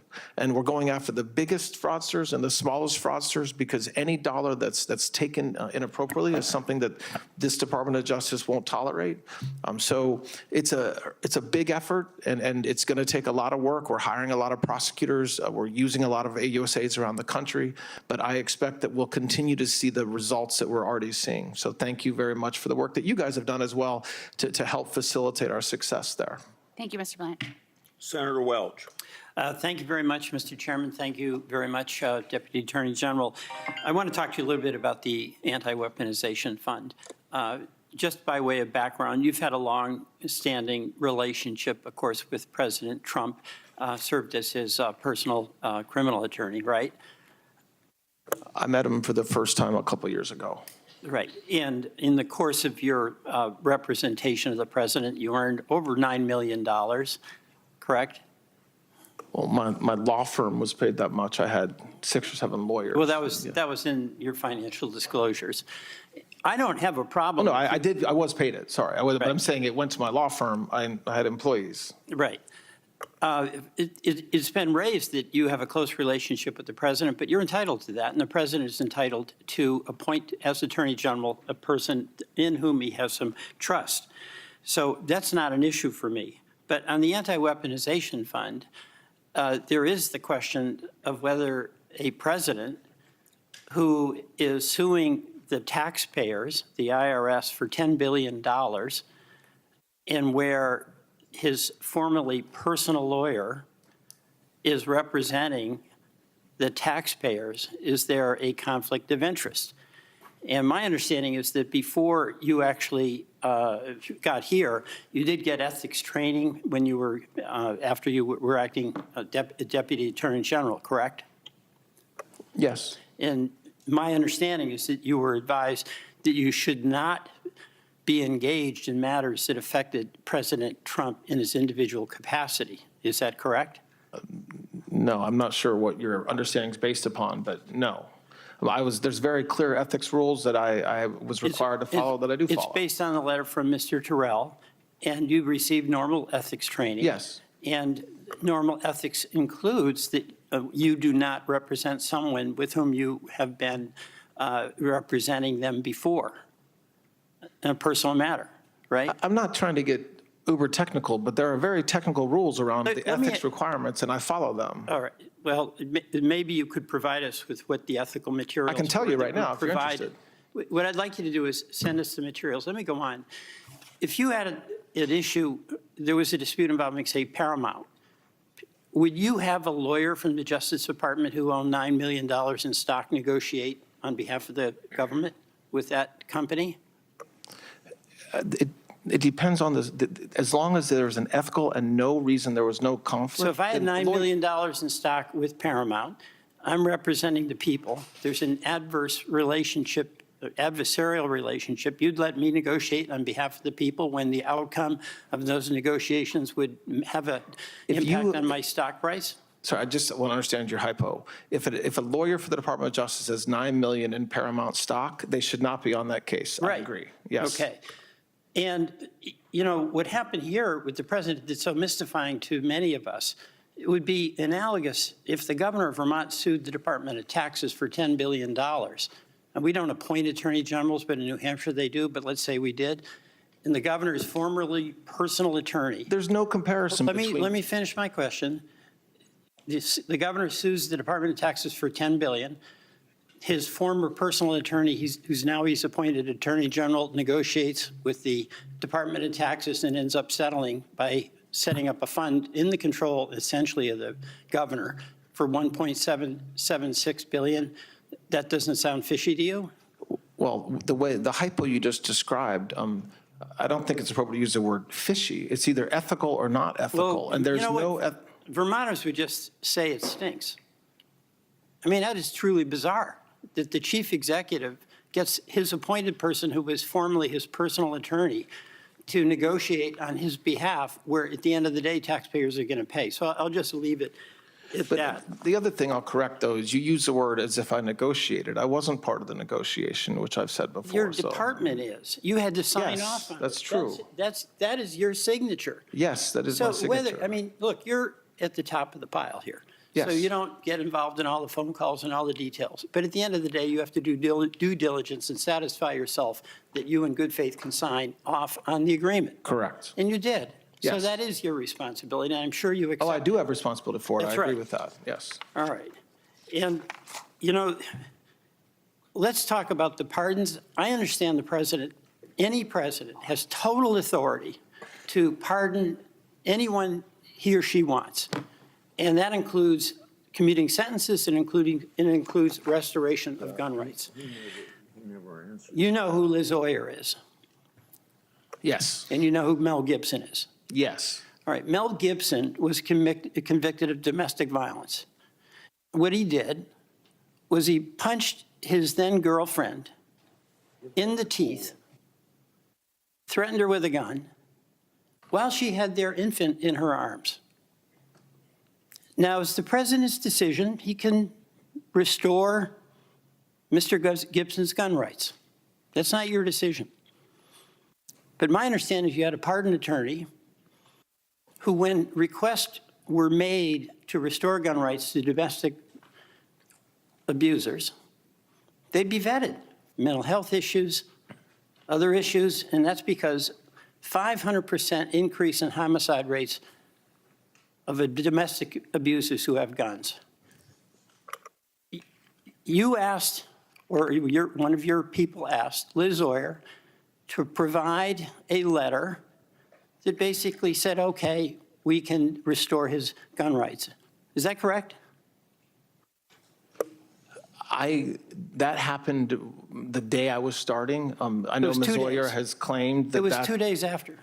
I know that Ms. Oyer has claimed that that had anything to do with her firing. I didn't even know of that. I had known nothing about Mel Gibson or that letter when I fired her. Nothing. So why did you fire her? for a number of reasons. For one, Were there 2 days? Yes, for a number of reasons. It had nothing to do with Mel Gibson. The decisions that she had made as pardon attorney in the weeks and months leading up to the end of President Biden's term were completely inconsistent with President Trump's authority, including recommending commuting every single individual on death row, which even President Biden didn't do. Right. I'll let the Americans be the jury of whether that sounds right. But 2 days after you were there, she got fired. She was told to do a letter that was basically going to validate the decision the president had made to restore gun rights to a man who smashed his girlfriend's mouth, threatened her with a gun, and did it with her holding their infant. And had nothing to do with why she was fired, by the way. Nothing. Now, what also is documented is that she was going to testify here in Congress before a roundtable. And people were dispatched, federal marshals, to go to her home at night. It turns out she was not there. Her 11-year-old son was there alone. And fortunately, at the very last minute, that access to her house, or that the trip to her house, was canceled. That's not true. I mean, if you want me to answer with the truth, I can. What part of it is not true? When we learned that she was going to testify about privileged communications, like we do anytime a former employee is going to violate their ethical duties, we drafted a letter. We tried to serve that letter on her via email. We tried to contact her. She would not answer her phone. So the way the Department of Justice serves people in every case is with Deputy United States Marshals. We endeavored to do that, and then she accepted service. Thank you. I'll go on.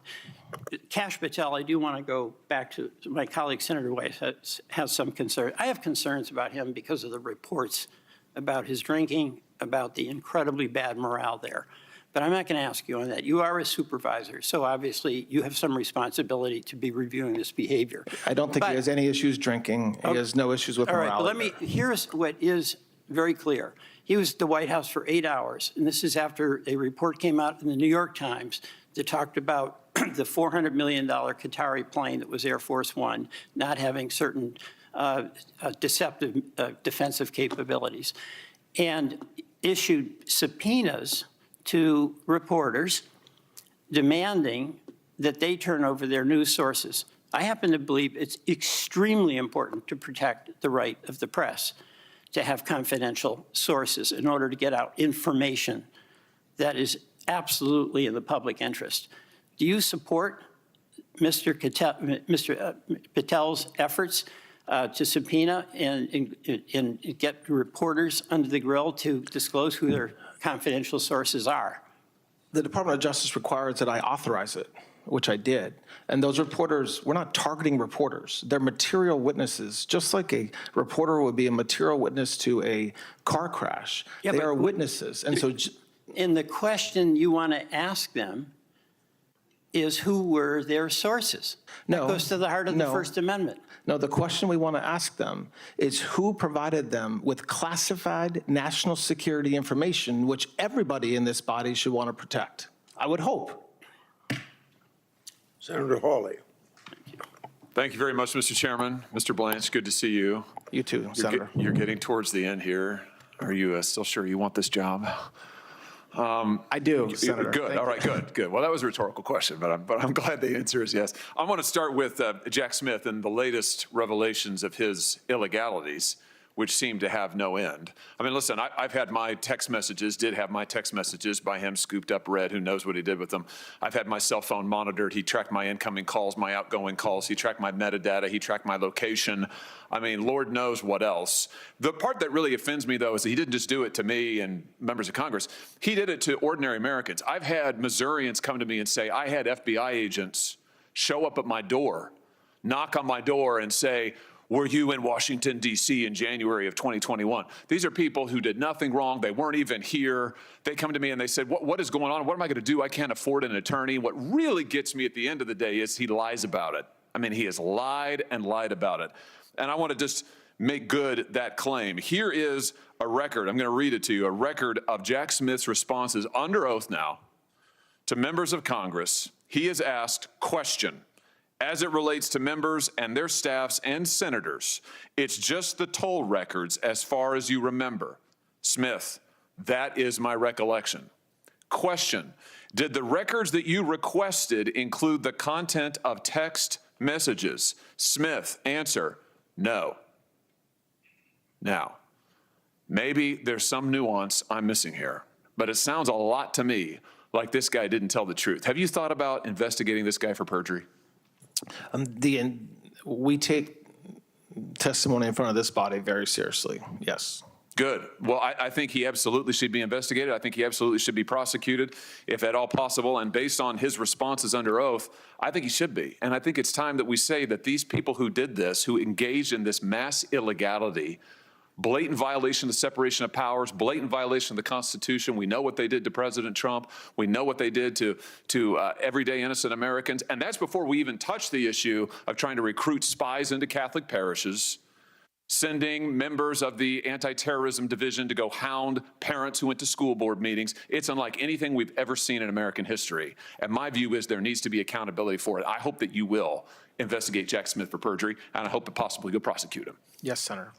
Let me switch gears and ask you about a Missouri-specific issue. My state has a number of laws that protect the unborn. We're a very pro-life state in Missouri. And that includes laws that limit the use of the chemical abortion drug, the circumstances under which it can be prescribed. You need to see a physician and so forth under Missouri law. Now, as you know, Joe Biden gutted all of those restrictions. He took away President Trump's safety restrictions on this chemical abortion drug. He instituted a mail order abortion policy. So my state went to court to try to defend our state's laws. A number of other states, Republican states, did this. Now, of course, in the meantime, the president changed, thank goodness, and now we have President Trump. But that means that now we have the state of Missouri, Republican state, along with a number of other conservative Republican states, are in court against a Republican administration fighting over Joe Biden's abortion policy. And by the way, while I'm on this subject, I just want to show you why it matters to Missouri. Here's what happened in Missouri after Joe Biden changed the rules and contravened our state laws. Look at the abortions. I mean, dramatic increase, because under Joe Biden's abortion rules, it doesn't matter what your state law is. Doesn't matter what the voters in my state do. You can just mail in this abortion drug, no prescription, no follow-up visits for the mother, no medical support at all. You mentioned this earlier, I think. You can mail these in from overseas, from India, for heaven's sake, and that's where many of them come from. Nationally, we see the same thing since Biden put his policy in place. Massive increases in the number of abortions. Here's what I want to get at with you. I just hate that we have these Republican states. I hate this policy, first of all, but I hate it that we have these Republican states in court against a Republican administration. And it just seems to me there's got to be some solution to this. So I just want to ask you, what do you think that is? I mean, how do you think we can get to some solution here from all of this mess and find our way out of it? I turn it over to you. I share your concerns, as does this entire administration. As you know, I mean, we have the most pro-life president in history, and you are one of the most pro-life senators in this body, and so that is a good thing. I don't want to talk about litigation strategy here; it's not appropriate. But it is. I will say, as we've said in our briefing, we are not defending what Biden did and will not. The FDA has a process that we're letting them go forward in, and this is, again, in our briefings. It takes a year. They've committed to do it significantly less time than a year, and we are will always. And when I say we, I'm not just saying the Department of Justice, I'm saying President Trump's administration in its entirety will protect the life of the unborn and work with states and obviously you to make sure that we do that in the best way. I want to get to a solution as well. I don't want to talk about litigation strategy here. I don't think that's the right forum, but I very much share your concerns, Senator. You mentioned just a second ago, I think this is an important point. I just want to make sure I drive this home. You're not defending this abortion policy, Biden's abortion policy, which changed President Trump's own rule. You're not defending that in court, right? I mean, you're not defending that on the merits. And it's in all of our pleadings that we are not, correct. Yeah, and even the FDA commissioner said, I'm just going to quote him here, that Biden's rules as a legal matter lacked adequate consideration. The HHS Secretary, Bobby Kennedy, said that Biden's rules invite potential dangers by offering mifepristone without sufficient medical support or supervision. So those are from your filings. So I want to be clear on this. You do not defend this policy on the merits whatsoever. And presumably you have no issue with President Trump's earlier rule, which had common sense safety restrictions. You had to see a doctor, get a prescription. There had to be a follow-up visit to see if there was any hemorrhaging. Those were in place before Biden gutted them. Presumably, there's no issue with any of those. I anticipate the department would defend those rules. Yes. So, okay, that leads me to this question. Why not, while the FDA is doing its review, why not put President Trump's rules in place? They're good rules. Why not do that rather than leave in place these rules? I mean, just explain that to me. Well, this gets to my original point when I don't think it's appropriate to talk about our strategy, litigation strategy here, except to say that we want to get to a good result consistent with President Trump's administrative directive and priorities, and we very much believe that the Biden rules were wrong. So we're continuing. Good. I'm glad to hear that. Do you have any thought about what a solution, a good result might be? I mean, do you have any? And I'm not asking you to discuss your litigation. I mean, apart from that, I mean, how are we going to get out of the litigation? I want to be clear. I want to get out of the litigation. I hate the fact that all these Republican states are litigating against the Republican administration. We got to find some way to end that. So maybe you have a thought. I hope that the work the FDA is doing now, because remember, we have to have studies that we can defend in court. We have to be able to say to a judge, probably in this district, that our change was not arbitrary and capricious. So we're trying to let FDA, we meaning the Department of Justice, do their work so that we can have continue to protect the lives of the unborn children and, frankly, the state's laws, like Missouri's, which is really what's being violated here at its core. Let me just ask you one other thing on this. I know that you've seen these stories, these news reports about women who are assaulted by their boyfriends or whomever. They get pregnant, the boyfriend doesn't want it. You know, they take the drug, crush it up, lace it in their drink or what have you. You know, one example, Rosalie Markovich, Rosalie, she got pregnant. She was excited. She did not want to have an abortion. She wanted to have her baby. Her boyfriend did not want that. So without telling her, certainly without her consent, he laced the drug into her drink. It caused her to begin to miscarry. He restrained her so she couldn't go to the hospital. I mean, this is assault. Multiple states now have brought dozens of criminal charges against men who do this. My question to you is, have you thought about devoting resources at the Department of Justice, putting together an initiative that might bring resources from the criminal division, the civil division, and the U.S. attorneys together, call it a Protecting Women and Children initiative that would work then with states to go after these coerced abortions, to protect these women, to help states enforce their laws, and to go after these criminals who are using Joe Biden's policies to commit assault left, right, and center. I very much commit to looking at that. I share your concerns. The story you mentioned, I'm aware of that story. It's horrible. I think there's a lot of that is not necessarily a federal crime, but the federal government can certainly help in that space. I think and I'll end with this, Mr. Chairman, I think that if you stood up, as a former state attorney general, I can just tell you that when you can get resources in investigation and prosecution, it's immensely helpful. You've had tremendous success with that already under your tenure in other criminal areas. I think that if you were to stand up a full-fledged initiative at DOJ, put somebody senior in charge of it to go after these actors who are abusing the rules that Biden put in place, I think that would do a lot for women and children, their safety in this country. Thank you, Senator. Yeah, thank you. Before I go to Senator Schiff, I'd like to enter another letter in the record. This supports the nominees from civil rights lawyers who litigated cases against the Justice Department across multiple presidential administrations. The letter states that Mr. Blanche has, quote, gone a long way to restoring faith in the rule of law and has been especially encouraging to pro-life cause, for which so long has been relegated to a second-class status End of quote. Without objection, that'll be entered in the record. Senator Schiff. Thank you, Mr. Chairman. Mr. Blanche, you represented the president in at least three criminal cases, the hush money payment case in New York, the January 6th case, and the Mar-a-Lago classified documents case. You said when you appeared last before this committee, you would consult with ethics lawyers about that apparent conflict of interest in handling any case involving the president, having been his personal counsel. Did you consult with Joseph Terrell, a senior ethics lawyer at the department? I believe I met with Mr. Terrell, yes. Did Mr. Terrell tell you that ethics laws and policies required that you not be involved in cases involving your prior representation of the president? Yes. So in those three matters, the hush money payment case, January 6th case, Mar-a-Lago case, you were to recuse yourself? I'm recused, correct. Well, by the way, the cases are not ongoing, Senator, but to the extent there's any work around those cases, yes, I'm recused.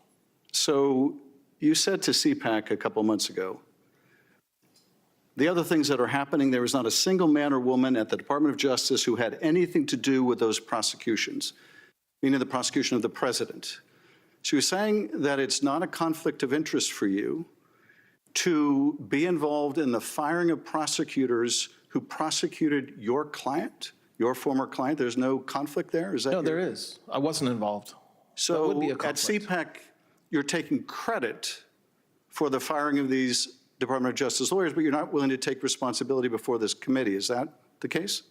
No. Okay. I'm making, there's a statement I gave at CPAC. Bragging about this at CPAC, the firing of these prosecutors, the firing of the FBI agents, the getting rid of everyone who investigated your client. You were proud of that, speaking for the Department of Justice, but you don't think that's a conflict of interest.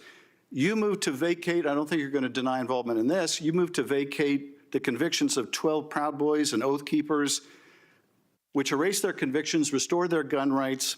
These people were convicted in the January 6th investigation, which also involved the president, who you represented. You were involved in dismissing those cases, were you not? I'm the acting attorney general, so yes, my department moved to dismiss. I was not involved. So you didn't recuse yourself from that matter. You were willing? There's no reason to, from the Proud Boys matter? Yes, it was. Lawyer, you know the rules. There are rules that say when I have to be recused, and that's not one of them. And there are rules, and when you're told to recuse yourself from investigations that you handle for the president, you're supposed to recuse yourself. No, when I represented the president. You have also said, you've also refused to release Volume 2 of the Special Counsel's report. That was an investigation into the Mar-a-Lago documents case. How is that not an abundant conflict of interest? Refusing to release to the public an investigative report of an investigation into your client. I am not a judge. A federal judge. No. The department's position under you, Mr. Blanche, was do not release the report. So that position. If you went into court asking them to release it, it would be released by now. So how is that not a patent conflict of interest? What you're saying happens to not be true. I did not do that. What you're talking about happened before I became the Deputy Attorney General. So you support the release of Volume 2? No, I don't, but I'm recused and had nothing to do with that case.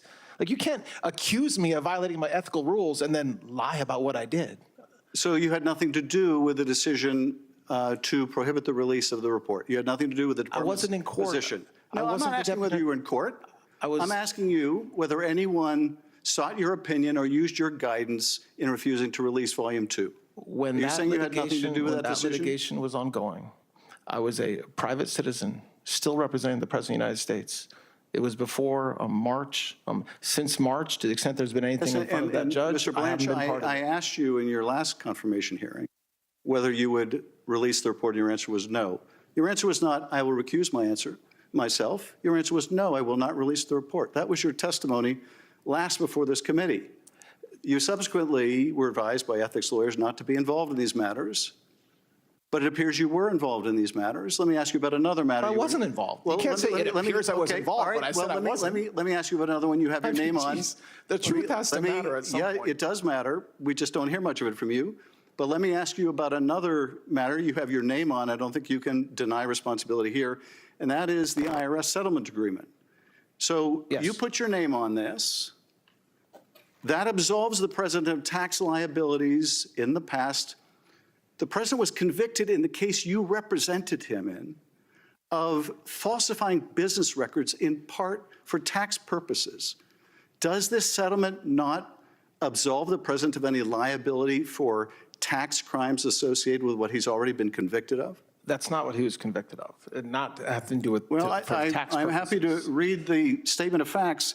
The participants took steps that mischaracterized for tax purposes the true nature of the payments made in furtherance of the scheme.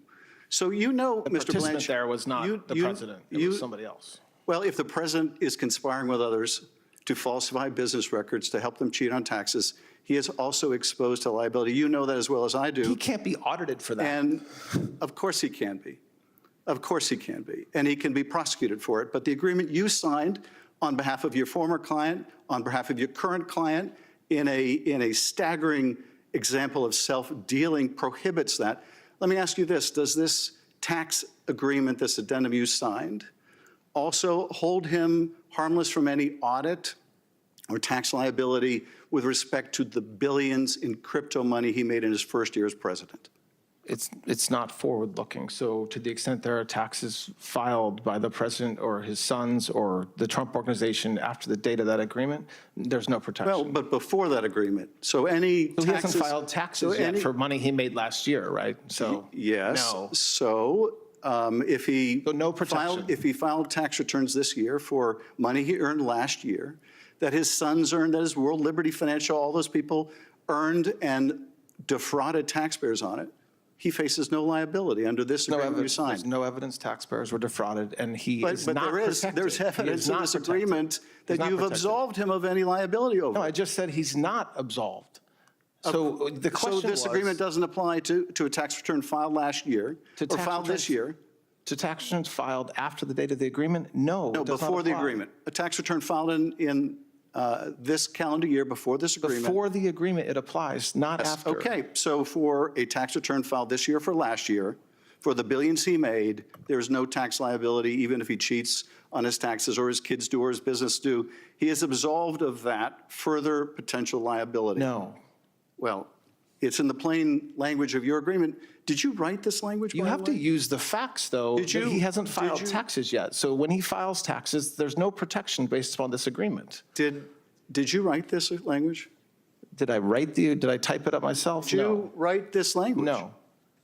Well, you put your name to it. I did. So who wrote this? I don't know the person that actually typed it. I don't know who it is. Was it one of the president's lawyers, or was it someone from the Justice Department or IRS? This document would have been Yes. somebody within the Department of Justice. Well, you have no idea who that is. I don't know the name of the person that typed it up. And did you debate with them the statute of limitations, which clearly would preclude the president's claim, this $10 billion lawsuit? We had extensive discussions internally about the underlying litigation. And did you reject the statute of limitations defense? I'm not a judge. I don't reject But things. you I mean, signed an there was- agreement there for was- the There was U.S. discussion around You the signed an litigation. agreement for the U.S. basically indicating that the Justice Department's position that the statute of limitations applies doesn't matter. I did. That's not what I said. I didn't say Well, that anywhere. Who rejected the 25 defenses the IRS had to this sham lawsuit? Who rejected them? Who said that these defenses we're not going to accept, we're just going to go with the president's agreement in the slush fund and this immunity? There was a lot of discussion internally. But you made the about decision. case. What's the decision? What do you mean? You made the decision to not defend the IRS and the Justice Department. You made the decision instead to sign this slush fund agreement. We made the with decision president. to settle the case, correct? Yeah. And in doing that, you basically decided that you were going to be the lawyer for the president and the lawyer for the IRS and the Justice Department. As the court found in this No. case, there was no adversarial relationship. Yes, the there court found it was a sham. It was a collusive relationship. And what I don't understand, Todd Blanche, what happened to the Todd Blanche who was a prosecutor in the Southern District of New York? What happened to the prosecutor people had respect for? What happened to the prosecutor who once respected the rule of law? What happened to the prosecutor who said that there wouldn't be a whiff of political partisanship and then prosecutes the president's enemies over Seychelles cases, over making a video stating the plain law and Constitution? What happened to the Todd Blanche of the Southern District of New York that could convert him into you, someone willing to say the president has both the right and the duty to prosecute his political enemies? I cannot imagine the Todd Blanche of the old days would have ever done that. What happened to you, Todd Blanche? I'll tell you this, I think Robert Caro had it right when he said that power doesn't corrupt as much as it reveals.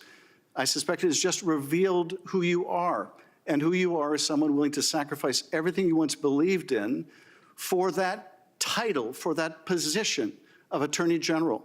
And it is a sad story that we have seen from Trump appointee after appointee after appointee. We have seen people compromise themselves little by little and then a lot by a lot until they're sitting before this committee and trying to justify the unjustifiable. I yield back. May I just briefly respond, Chairman? Yes, you may. Very briefly. So you asked me what happened to Todd Blanche. I am still here. I am the same exact person I was when I was a federal prosecutor in the SDNY, which is do the right thing and do everything you can to keep communities safe. So when I was a line prosecutor, when I was a supervisor, when I was the head of a division, my motivation and my goal was the same thing with the people who worked with me and worked for me, which is do the right thing, enforce the laws, and put bad guys in jail. And so you spend time talking about, I did not interrupt you. I did not interrupt you. A little courtesy would be appropriate.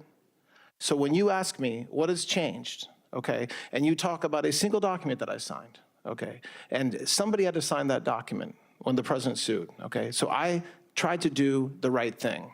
What I do every single day, and what the prosecutors in this country do every single day, and the nearly 100,000 indictments and informations that have been filed since January 20th, is exactly what everybody in this building should want the Department of Justice to do, which is to make our communities safer, enforce the laws, both civilly and criminally, and always do the right thing with integrity, which is exactly what I'm doing. So I am the same Todd Blanche I was when I was a federal prosecutor in the SDNY. Before I call on the last senator to ask questions, I'd like to enter into record a letter supporting the nominee from Peter Forselli, retired law enforcement officer, as the NYPD homicide detective and ATF special agent. Mr. Forselli worked alongside Mr. Blanche when he was a prosecutor in the Southern District of New York. The letter states, quote, "I know Todd Blanche to be a quiet, thoughtful, soft-spoken man, but make no mistake, beneath that measured demeanor is a tenacious, fair, and deeply ethical federal prosecutor.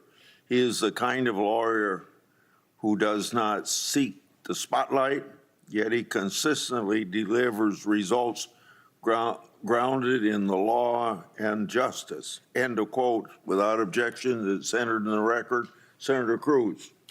Thank you, Mr. Chairman. Mr. Blanche, thank you for the job you are doing. It is rich seeing Senate Democrats complaining about weaponization and politicization of the Department of Justice after 4 years in which they were complicit in the greatest abuse we have ever seen of the Department of Justice. I want to do something that was strikingly absent in much of the questioning from our Democrat colleagues, which is actually focus on facts instead of made-up stories. And I want to compare where the department was under Joe Biden to where it is now under your leadership. During the Biden administration, the Justice Department devoted extraordinary resources to investigating and prosecuting President Trump and his supporters. Is that correct, Mr. Blanche? It is.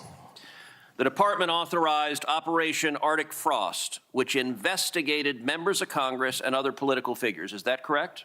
Yes, Senator. The department's senior leadership, Attorney General Merrick Garland, Deputy Attorney General Lisa Monaco, FBI Director Chris Wray, all personally approved the opening of this investigation. Is that right? That's correct.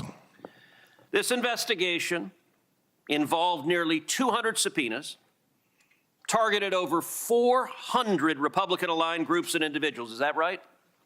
Yes, Senator. And then the FBI obtained, without our knowledge, the cell phone data of 20% of the Republicans in the Senate, including me and many of my colleagues on this committee, as well as now FBI Director Kash Patel and now White House Chief of Staff Susie Wiles. Is that correct? Yes, Senator. Just yesterday, Chairman Grassley revealed that even more senators' communications were targeted. Jack Smith's team obtained and reviewed the text messages of 44 members of Congress, including 19 Republican senators. When the Department of Justice loses sight of criminals because it is turned into a partisan arm of the DNC, the American people pay the price. It also meant the Department of Justice was not doing its job, which is enforcing the law and putting criminals in jail. During the Biden administration, there were roughly 12 million encounters at the southern border. Is that correct? Yes. Approximately 2 million illegal aliens were known to have entered but were not apprehended, the so-called gotaways. Is that right? Yes, that's correct. Fentanyl became the leading cause of death for Americans between the ages of 18 and 45. Is that right? That's correct. That was courtesy of the Democrats' open border policies of letting drug dealers and human traffickers flood into this country because they believed it would benefit them politically. Violent transnational criminal organizations, including the Sinaloa cartel, the Jalisco New Generation cartel, MS-13, and Tren de Aragua, expanded their operations inside the United States. Is that right? It is absolutely correct. And then something we never hear from the Democrat side of the aisle: the victims. Jocelyn Nungary, I've not heard one Democrat so much as utter her name. The little girl tragically raped and murdered by 2 Venezuelan gang members the Biden administration released. Laken Riley, again, the Democrats cannot even say her name. Rachel Moran, a mom, brutally raped and murdered by another illegal the Biden Justice Department released. These were daughters, these were students, these were mothers, and they would be alive if the Department of Justice had done its duty. So let's compare the lawlessness, the partisanship, the abuse of power of the Biden Department of Justice to what has happened in the last 18 months. You have been Mr. listening to the Blanche, final few moments now of Todd Blanche's confirmation hearing on Capitol Hill. The Senate Judiciary Committee, Texas Republican Senator Ted Cruz speaking now. We expect he is the last one. So we are nearing the finish. After this, there will be a vote on this committee on whether to move Blanche's nomination forward. If that happens, he will then go in front of a vote of the full Senate. You heard a number of intense topics talked about there. High stakes, all of them. Todd Blanche's personal relationship with President Trump, whether he would act in the president's best interest, the public's best interest. We heard Blanche defend that lawsuit against the IRS and talk about that so-called weaponization fund, $1.8 billion, insisting it is dead, it is moot. The question now, of course, is that enough to convince at least one skeptical Republican in the room to vote yes for Blanche? Also in the room today, about a dozen Epstein abuse survivors there to encourage senators to vote no on Blanche, to block his nomination from here. You're seeing some of those images now as Blanche defended the Department of Justice's handling of the Epstein file release, acknowledging mistakes, but saying the DOJ worked quickly to fix them. And in an exchange with one senator talking about his conversation with Ghislaine Maxwell, saying the idea of a pardon or even a move to a lower security prison camp, which happened days after that discussion, never came up. Let me bring in our chief Capitol Hill correspondent, Ryan Nobles, who is joining us now. Ryan, so here we are, just closing in on 2 o'clock in the East, this hearing wrapping up. It feels to me that Todd Blanche is likely, although not a lock right now, to become the nation's next attorney general, but it hinges really, I think, on just 1 or maybe 2 people. Yeah, I think you're right, Hallie. I have the same sense. I do think the 2 Republicans that we were most closely watching were John Cornyn of Texas and Tom Tillis of North Carolina. Tillis came out after the hearing and told our team that staked out outside the room that he is leaning to voting yes, which matches kind of the tenor of the questions that he asked Todd Blanche. He seems comfortable with where things stand with that weaponization fund, which he's very much opposed to. Cornyn's questions tended to be more pointed in that regard. He seemed to not be completely convinced that he had all the information that he was looking for, but there was nothing in that line of questioning that made me at least think that he was moving toward a definitive no, although he has said that he is still undecided. Remember, the committee stage of this is really, I think, in many ways make or break for Todd Blanche. He can only lose one Republican vote, and if he lost one Republican vote in the committee stage, his nomination would be considered dead.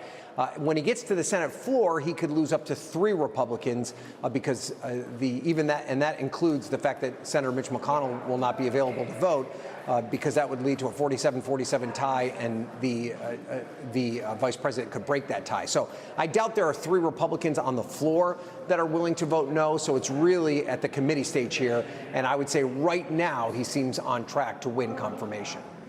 Ryan Nobles, thanks. Kelly O'Donnell, let me go to you, our Chief Justice and National Affairs correspondent, who has been with us from the jump, Cal, and here we are with this hearing wrapping up. Some notable moments here, and as you, with the knowledge that you have across so many beats here in Washington, look at the sweep of this, right? The idea of the Justice Department's independence from the White House. Todd Blanche made very clear it's a part of the executive branch. It is. And that President Trump controls the executive branch. And some of those moments, like when he misspoke and said, I am his lawyer, I was his lawyer, those potentially could have some staying power in the eyes of some of Todd Blanche's critics. Well, that video will live on. It'll certainly be used by those who want to weaponize that bit of kind of a human moment there where Todd Blanche did respond, I am his lawyer, I was his lawyer, and he went on to explain he's the Deputy Attorney General and seeking to become the permanent Attorney General. That was perhaps the most glaring misstep, if we want to call it that. He kept his composure. He really only had a few tense moments where he perhaps had a flare of anger, and that was engaging with Democrats like Cory Booker of New Jersey or Alex Padilla of California, who were having more vigorous back and forth.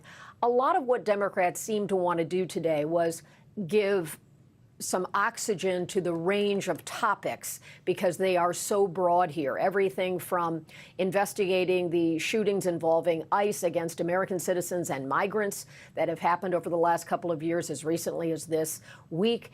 In addition, talking about the status of the January 6th pardons and how all of that came about, and concern about being able to pay any people who were perceived to be allies of the president with government funds. They talked a lot about the anti-weaponization fund. There is a separate fund that is a part of standard business, the torts fund it was referred to, where people can sue. And the Deputy Attorney General seemed to suggest that some of those who had been exonerated with pardons may have filed in that way. The Epstein saga, which you know so well, with the presence of survivors, and then a bit of a range of commitments from Todd Blanche, at first appearing to say he didn't want to meet directly with those survivors because of what he perceived to be procedural issues, and then seeming more open to that later. It's covering the very broad way in which the Department of Justice has had an invigorated and some would say far-reaching impact in this Trump administration. And so he bears some responsibility for that, and that's why such a big range of issues were on the table today. Very much so. Kelly O'Donnell, thank you. Our thanks to Ryan Nobles, to Gabe Gutierrez, and the rest of our team with us through all of it. A thanks to you for watching. Much more coverage from Capitol Hill ahead right here on NBC News. I'll see you at 5 o'clock Eastern. I'm Hallie Jackson. For all of us at the network, thanks for watching. We'll see you soon. Flooding. Take a look at this video we have in from the Texas game wardens yesterday. County crews say they rescued multiple people who were trapped inside a van before it was swept away. On top of the rain, the National Weather Service confirms a tornado touched down in San Antonio earlier this morning. It caused damage to this apartment building, but no word yet if anyone was hurt. Elsewhere across the country, there's the unrelenting heat. More than a dozen cities could reach record highs today, triple digits expected in places across California, the Plains, and the Northeast. A lot to cover this morning. Meteorologist Bill Cairns is tracking the forecast, but let's start with NBC News correspondent Ryan Chandler in Uvalde, Texas. Ryan, what are you seeing on the ground, and what are some of the biggest concerns in the area right now? Well, you see this violent river flow flowing right through the heart of Uvalde. I just want to show you what difference an hour makes. When we spoke in the last hour, this was about 8 feet shallower, and I mean, the flow has really violently increased quickly. That's what officials have been warning about. It's not just the rain that we've had intermittently above our head, but all of that torrential rain to the north of us is coming down river and could create a very unpredictable flash flooding scenario. Officials here in Uvalde County are warning people to be ready to evacuate if the need presents itself, to be prepared to go at a moment's notice. We know in the northern part of Uvalde County, about 45 minutes from us, there have been at least 25 rescues so far. I just got off the phone with the Department of Public Safety, who told us that Highway 55, a major road in and out of Uvalde, is now flooded, and they've been performing some air rescues in that area. So this is an extremely volatile situation that is changing, with more flash flood emergency warnings by the minute, it seems. And officials are warning that it could only get worse as the rain picks up again this afternoon into tonight.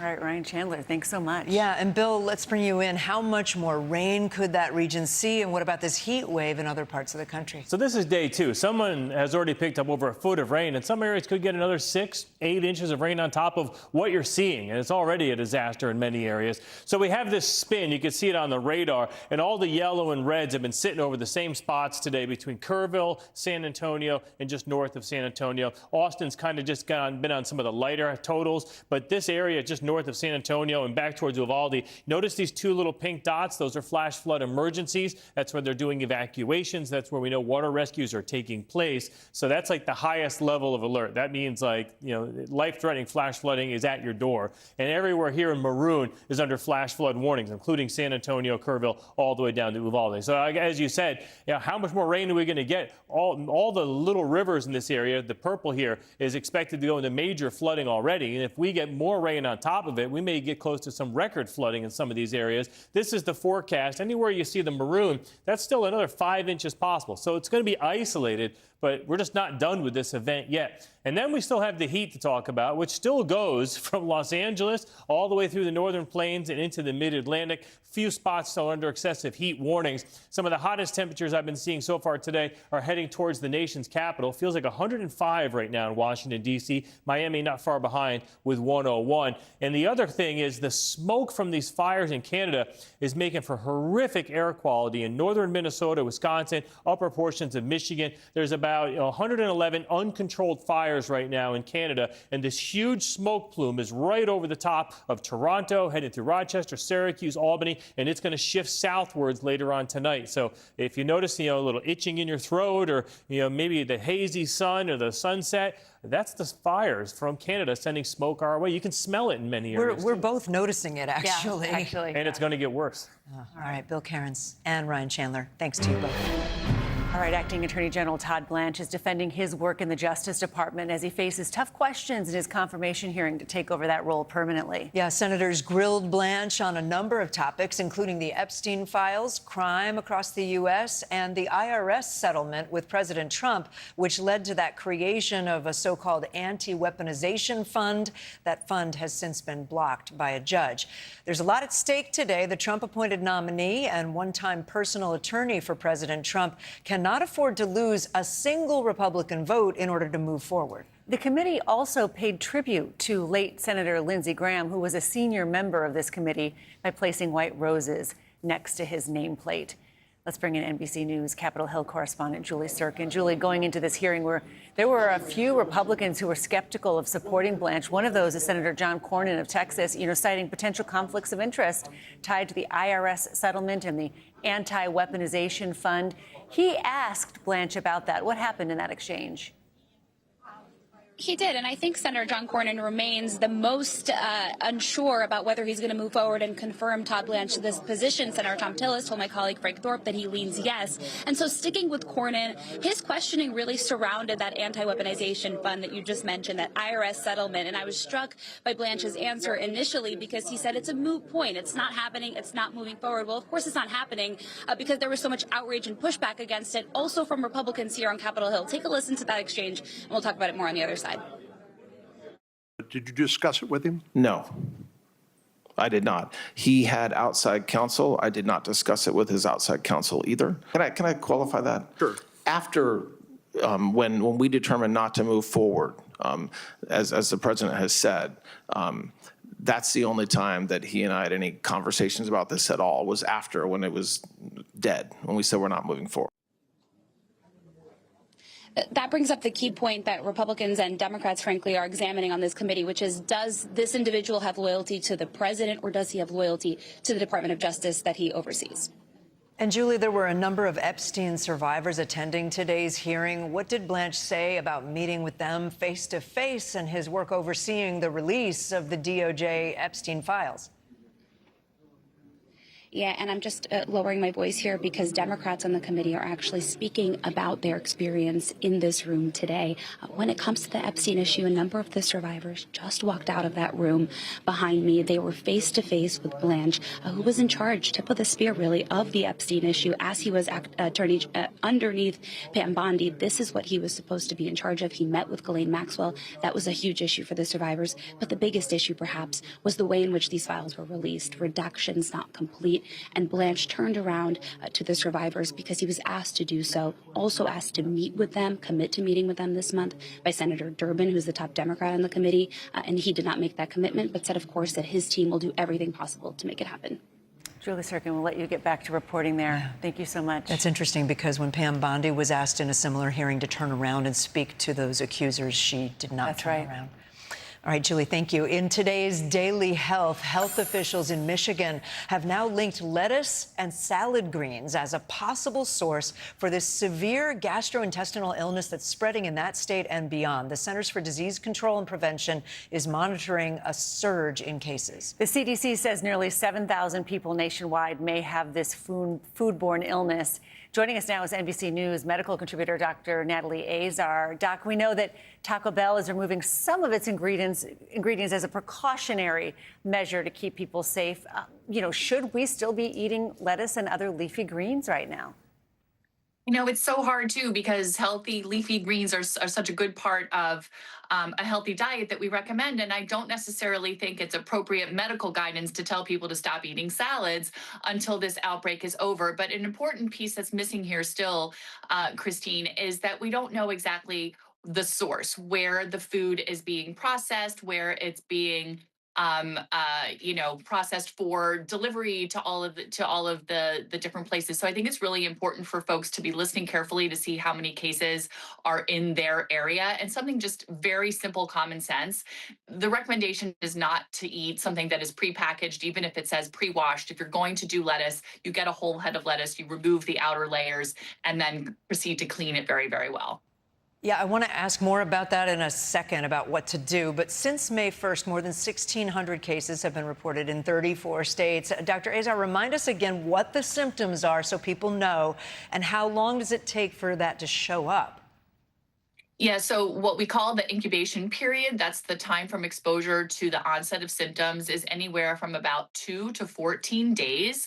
The symptoms will resemble any kind of bug or GI illness. So specifically, we're talking about watery diarrhea, which can be, pardon me, explosive. That's sort of characteristic of this particular bug. Bloating, nausea, vomiting, fatigue, low-grade fever. Is it okay to rinse our vegetables, scrub the vegetables? Do we need to cut or trim the vegetables, boil the vegetables? Peel. What in the world are you doing, and how are you keeping your kids safe? Yeah, so a little bit, all of the above to a certain degree. I started buying whole heads of lettuce just the other day, as opposed to the pre-washed, pre-packaged type. There's a lot swirling around about whether or not if you soak in a vinegar solution or different vegetable washes, those are not necessarily recommended. Scrubbing the produce very, very well with a produce scrub brush. You can do running the fruit and vegetables under cold water for 1 minute. In one study, removed 90% of the parasite that was on the surface. And again, anything that you can sort of cut or peel, for example, the outer layer of an apple, the outer layer of a cucumber, and discard that and eat what's inside, you should be pretty good to go. Quick, is it because the parasites stick to the produce? Yes, it is very sticky, and that's why things like raspberries were such a problem, because they have crevices and it's really, really hard to clean. And if all else fails, cook to 158 degrees Fahrenheit. Natalie Azar, thank you. Right, still ahead, lights out, phone down, the country that's proposing a social media curfew for teenagers. Plus, the family of Nolan Wells, the teen who was found 2 days after a July 4th boat party, meeting with the district attorney for the first time. What they're saying about the investigation. You're watching NBC News Daily.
Well, one half of the World Cup final is now set. Spain won big yesterday, beating France 2-0.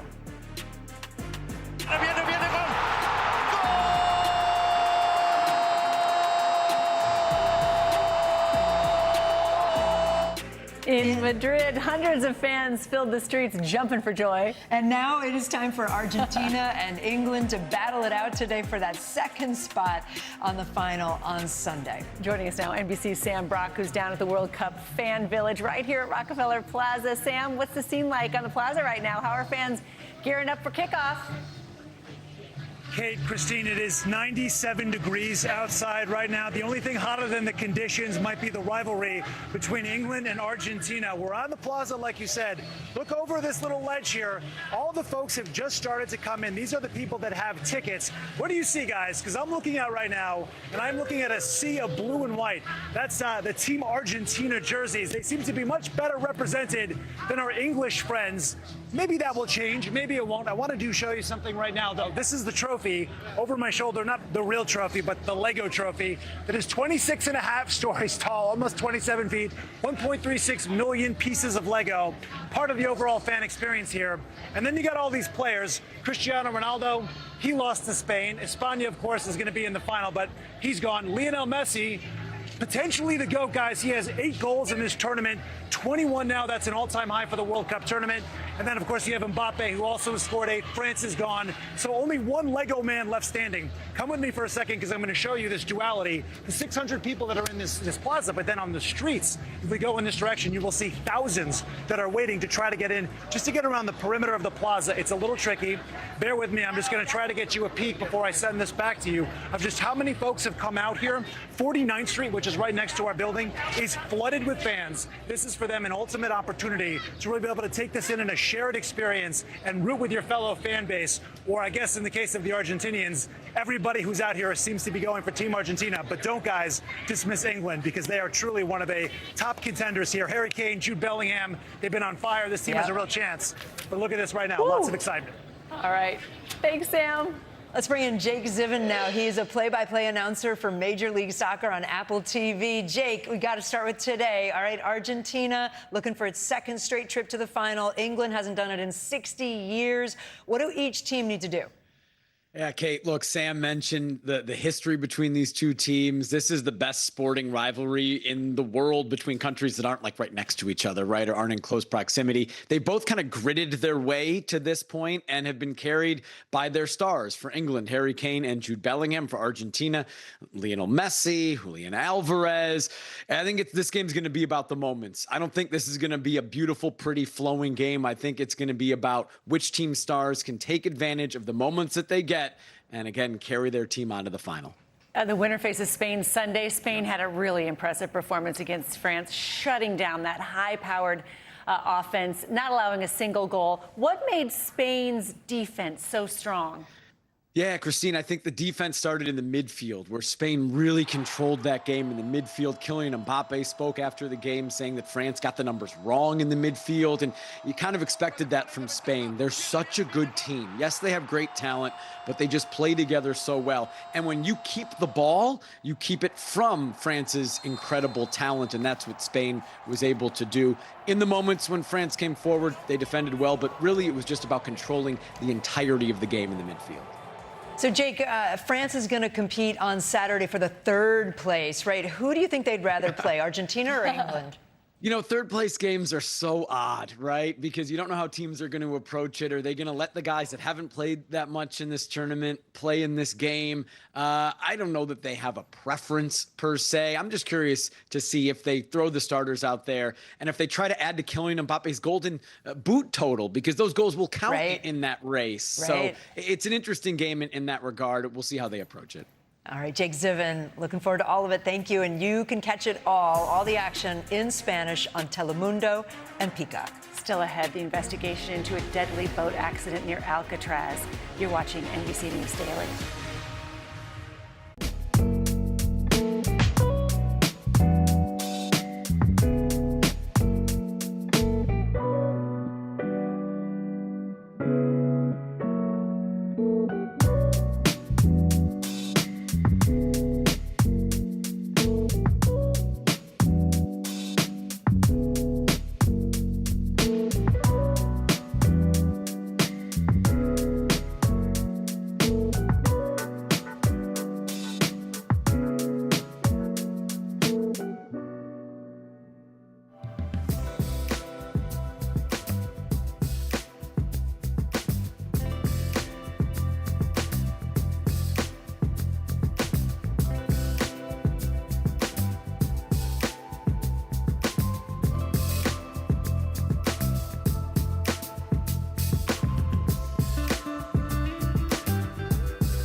Earlier today, New York City lawmakers held a public hearing to discuss a potential ban on the popular horse-drawn carriage industry. The effort to ban those rides follows a string of dangerous or deadly incidents over the past year. Last month, an 18-year-old tourist from India fell out of a carriage in Central Park and died after the horse suddenly started running without the carriage's driver. NBC News correspondent Stephen Romo joins us now. Stephen, there's strong feelings on both sides of the issue. A lot of tourists really seek out those carriage rides. What are both sides saying? Yeah, such an iconic part of the Central Park experience for so many people. These carriage rides date back to the mid-1800s, but for decades now, there have been people who've wanted to change or outright ban these carriage rides. That hearing today had so many voices saying that these are dangerous to the horses, dangerous to people. We notably heard from the family of 18-year-old Romach Mahajan, who died last month after that carriage crash. His parents speaking today on a Zoom call from India. Let's hear more of what they had to say. Now we live inside that day over and over again. We are shattered. Our whole family is shattered. The pain does not go away. Every morning we wake up and think of nothing but the loss of our son. We came to New York as a family of 4. We are learning hour by hour to cope up with life as we are free now. Just 18 years old, your heart just goes out to them. Meanwhile, the Carriage Drivers Union, they're saying that banning these rides outright will hurt the economy, hurt the workers who depend on this for income, and they say it will also hurt the horses who would have a more uncertain future. Tell us more about the bill to ban the carriage horses. What happens next? Yeah, so the hearing is actually still going right now. I was listening to it, and they say it could go late into the night, as there are so many people who have signed up to speak about this. Other cities have already gone through a similar situation, banning this. Chicago, San Antonio, they're still winding theirs down right now. For New York City, though, this is the process that they're looking at with the law as it's written right now. The industry phase out, which would draw down this over the next 2 years, 2028, it would end. Human disposition, they will make sure, humane disposition rather, the horses have a safe place to go, not be sent to slaughter. And then the driver protections, trying to find other work for the drivers right now. The hospitality industry was mentioned. That part seems a bit unclear to me at the moment. And then the city looking at electric alternatives, something else to put in place of these carriage rides to keep that process going. What's up next? The council could decide to amend this. They could decide to go ahead and send it to the full council for a vote. And that timeline would then start. It could be the end of a decades-long practice in Central Park here. All right, Stephen Romo. Thanks, Stephen. Time now for some consumer news. Billionaire Warren Buffett announced his latest round of donations yesterday, notably skipping over the Gates Foundation. Yeah, NBC's Ali Canal joins us now with today's Money Minute. Ali, Buffett has donated to the Gates Foundation for, 2 decades now? What do we know about this decision? Yeah, Christine, and that's why there's been so much attention on this, right? Buffett has donated more than $47 billion to the Gates Foundation over that time period. And in an interview with CNBC, the Oracle of Omaha said he now wants his children to decide how the rest of his fortune is given away. He also said he closely watched the congressional scrutiny of Bill Gates' past ties to Jeffrey Epstein, calling what he saw, quote, distasteful. But he did stop short of fully distancing himself from his longtime friend, saying, I found nothing in there that was beyond what I could picture myself doing. Meanwhile, the Writers Guild of America union is suing to block the proposed merger between Paramount and Warner Brothers Discovery, arguing the combined company would hurt writers' pay, deal terms, and the amount of content produced. The new lawsuit comes just one day after a coalition of 12 state attorneys general also sued to block the deal, which, by the way, the Justice Department had already approved. And finally, a collection of 21 presidentially signed baseballs featuring every U.S. president from Teddy Roosevelt through Donald Trump just sold for more than $3 million at auction. The collection took 3 decades to assemble. And what great timing here, guys, too, with America 250 celebrations. And some of these signatures are pretty rare, right? Even JFK Jr.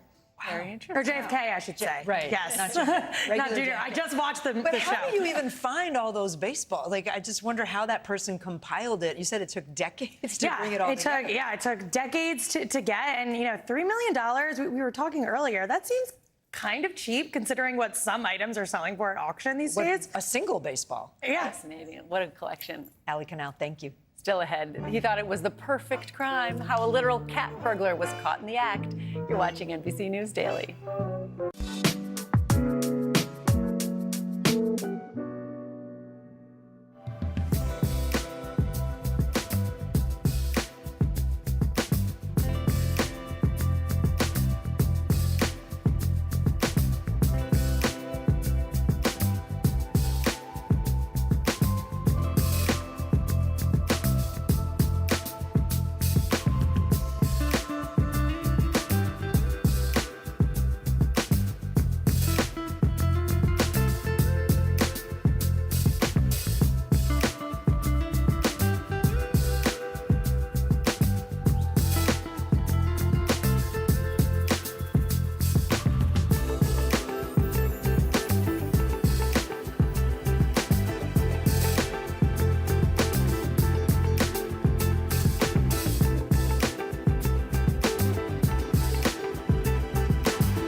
Bottom of the hour now. Here are some of the stories making headlines on NBC News Daily. The best players in the Major League in baseball took to the field in Philadelphia last night for the 2026 All-Star Game. The American League took a 3-0 lead in the first inning, and that's all they would need because the National League was held scoreless. In fact, they only managed 3 hits. The AL added another run in the 8th on a Miguel Vargas' home run.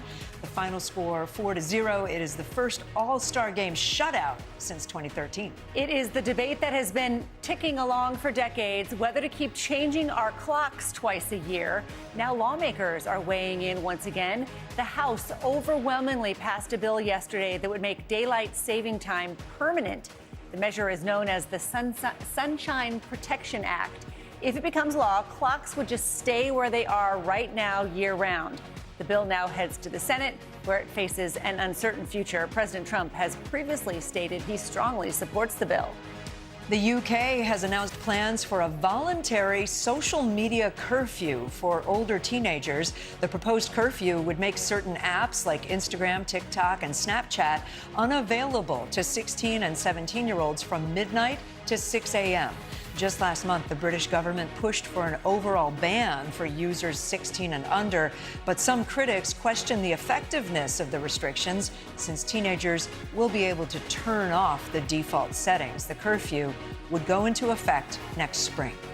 Turning now to the death of Mississippi teenager Nolan Wells. Attorney Ben Crump confirmed today that there will be a grand jury in this case. That news was announced shortly after Nolan Wells' family spoke with the Jackson County District Attorney.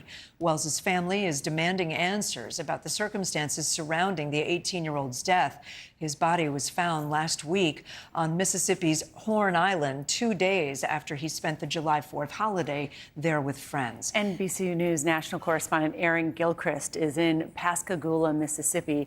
He joins us now. Aaron, what more do we know about today's meeting between the local DA and the family of Nolan Wells?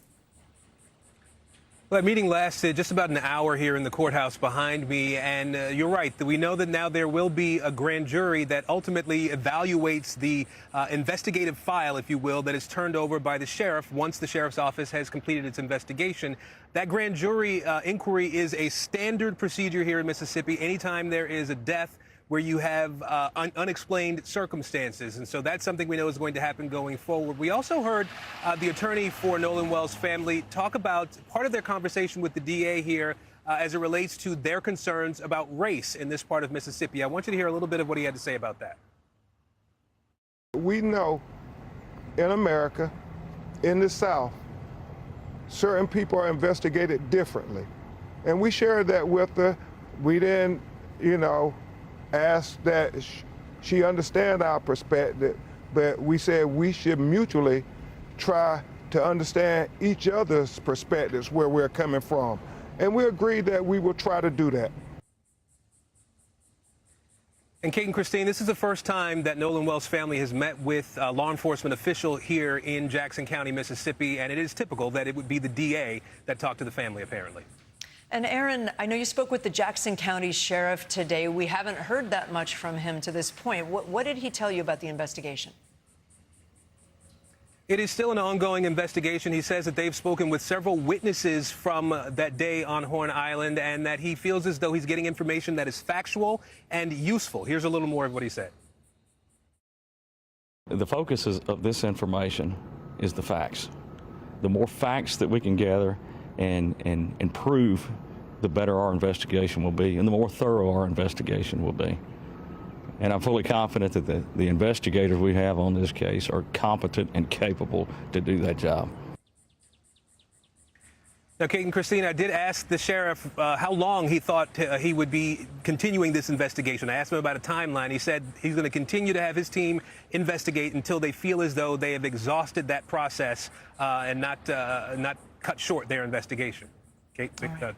Christine. Aaron Gilchrist for us. Aaron, thanks for being there. Appreciate you. In Northern California, search teams are scouring the frigid waters of San Francisco Bay right now. They're looking for 3 people who are still missing after a boat capsized near Alcatraz Island yesterday. 20 people were on board at the time for a memorial service. Authorities say 1 person died, 16 others were rescued, and 3 remain unaccounted for. Let's bring in NBC's Liz Kreutz. She's following this story for us. And Liz, what more do we know about how this boat capsized and who is on board? Yeah, hey, Christine, it's just a tragedy in San Francisco. Officials say that they believe the boat was hit by a wave that caused the boat to take on water, which then led it to capsize. More specifics around the cause, though, and what led to that are still under investigation. This, according to authorities, was a 50-foot, 3-deck cabin cruiser boat that took off from the St. Francis Yacht Club in San Francisco, a popular yacht club, and about 20 people, many of them from the same family, were on this boat, as you mentioned, for a memorial service when this all happened. 13 people were rescued safely. 3 people were taken to the hospital. We're told they're in stable condition. 1 person, sadly, when they were transported, then later died. A dog also died, and 3 people are still missing. Christine. Liz, where does the search for the 3 missing people stand this hour? Yeah, it is still active and underway. The mayor called this an all-hands-on-deck search. They said that there were about 12 boats in the water looking for them. They were using helicopters from above. They were also had divers there searching. And they're also using computer modeling to try to see if they can figure out where the currents are and where those people may have drifted. But you can just see here the white caps in the water. San Francisco Bay is known for being rough and choppy. And sadly, it seems like this boat may have gotten caught up in that. Christine. All right, Liz Kreutz, thank you so much. The U.S. blockade of Iranian ports in the Strait of Hormuz is back on. The maneuver comes as the U.S. and Iran trade strikes for a 5th consecutive day, with both sides digging in. Iran says it targeted U.S. military assets in several Gulf states, while the U.S. conducted rare daytime strikes in Iran this morning. All of this as President Trump renews his threats to hit Iranian power plants and bridges, actions that could amount to war crimes. NBC News chief international correspondent Keir Simmons joins us now from Doha, Qatar. Keir, the naval blockade in the Strait has resumed. The U.S. also is conducting daytime strikes now, as we mentioned. What is the situation there right now in the region, and are there ships moving through the Strait of Hormuz? Well, Kate, certainly Iran is striking back, and we have had through the day news of further U.S. strikes. But I'll just tell you, the news tonight is of the sound of explosions in Erbil in northern Iraq. There is a U.S. base there. Kate, as you know very well, you and I think have spoken before while I've been outside that base in the past. There are U.S. diplomatic installations there. So we're hearing from people we speak to there and also from reports that there are explosions around that Erbil area. Now, of course, there are pro-Iranian militia in Iraq, so that could explain that. And then, as I mentioned, there have been these Iranian strikes on Kuwait, Bahrain, close to here, in Qatar. Qatar, too, in the past few days has been hit. And then those CENTCOM strikes on Iran continuing, and CENTCOM saying that it is targeting the Iranian capability to threaten the Strait of Hormuz effectively. Radar sites, places where Iran might be firing from, and all of that just paints a picture of this escalating situation here. Keir Simmons for us on the ground. Keir, thank you so much. The White House says President Trump has reversed the Department of Homeland Security's decision to temporarily pause ICE traffic stops.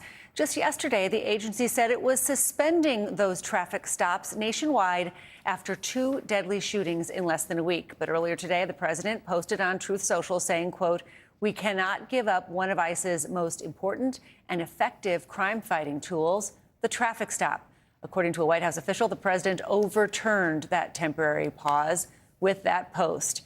NBC News senior Homeland Security correspondent Julie Ainsley joins us now with more of her reporting on this. And Julie, it seems like there's been back and forth with DHS and the Trump administration over where this policy stands. Walk us through what both sides are saying.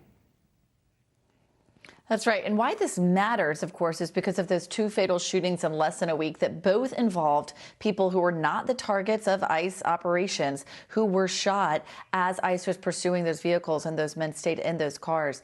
What happened as a result is ICE put out a memo yesterday saying, let's temporarily pause till we can review these incidents and make sure that our officers on the streets are trained for how to approach someone in a vehicle. Meanwhile, something caught the president's eye, maybe caught the president's ear, and he decided that that was too soft of an approach. After all, ICE right now is trying to get numbers back up. They're under a quota now to try to arrest as many as 2,000 per day. And without being able to stop people in their vehicles, it might have been hard to get to those numbers or to have the kind of success with immigrant arrest that the president wants to see. And so in a complete surprise Truth Social post early this morning, he said that he didn't want that. He wanted them to be able to do traffic stops, as he called it, and to be able to use that as a tool to arrest immigrants. And so with that, with the Truth Social post, the policy was reversed. There was no new internal memo that went out. There was no meeting inside ICE where they said, you know what, let's hear the president out on this. Let's go this way. Instead, it was really just changed with the Truth Social post. And people I spoke to inside DHS were completely surprised by it, said this was complete news to them. They had no idea they'd be reversing this policy less than 24 hours later. Julia, there's also this new video related to a third deadly incident involving ICE agents. What can you tell us? That's right. This is a very tragic one. We're learning about this from the Florida Highway Patrol. This happened near St. Augustine, Florida yesterday when ICE was going inside a rest stop, a gas station off of the highway there. And there were 4 men in a vehicle that fled. They got out and fled on foot. One of them attempted to cross the highway and was struck and killed by a tractor trailer truck. So different from what we've seen with use of force, using a deadly weapon from ICE officers in the past. But really, we're seeing more people die as a result of ICE operations as they increase their arrest numbers. Even if they're not getting to 2,000 a day, most of these days they're doubling what they were just a month ago. And with that comes more casualties. Julie Ainsley, thank you so much for your reporting. Coming up, Captain Sully Sullenberger announces he has Alzheimer's, what he's saying about the diagnosis and his hopes to raise awareness about that disease. You're watching NBC News Daily.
Captain Chesley Sullenberger, better known as Captain Sully, says he has been diagnosed with Alzheimer's disease. The pilot, of course, was celebrated for the miracle on the Hudson in 2009 when his U.S. Airways flight made an emergency landing on the Hudson River right here in New York City.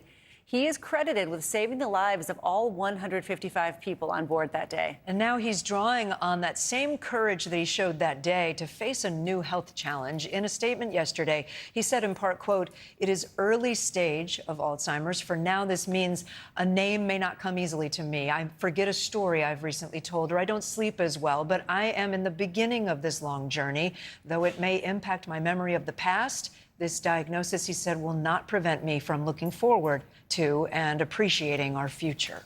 Joining us now is Dr. Richard Isaacson. He's a neurologist with a focus on the treatment and prevention of Alzheimer's. Thank you for joining us, Dr. Isaacson. In that statement shared with NBC News, Captain Sully said he was speaking out to spread more awareness about this disease. Let's make sure folks are aware of the symptoms of Alzheimer's. Remind us what they are.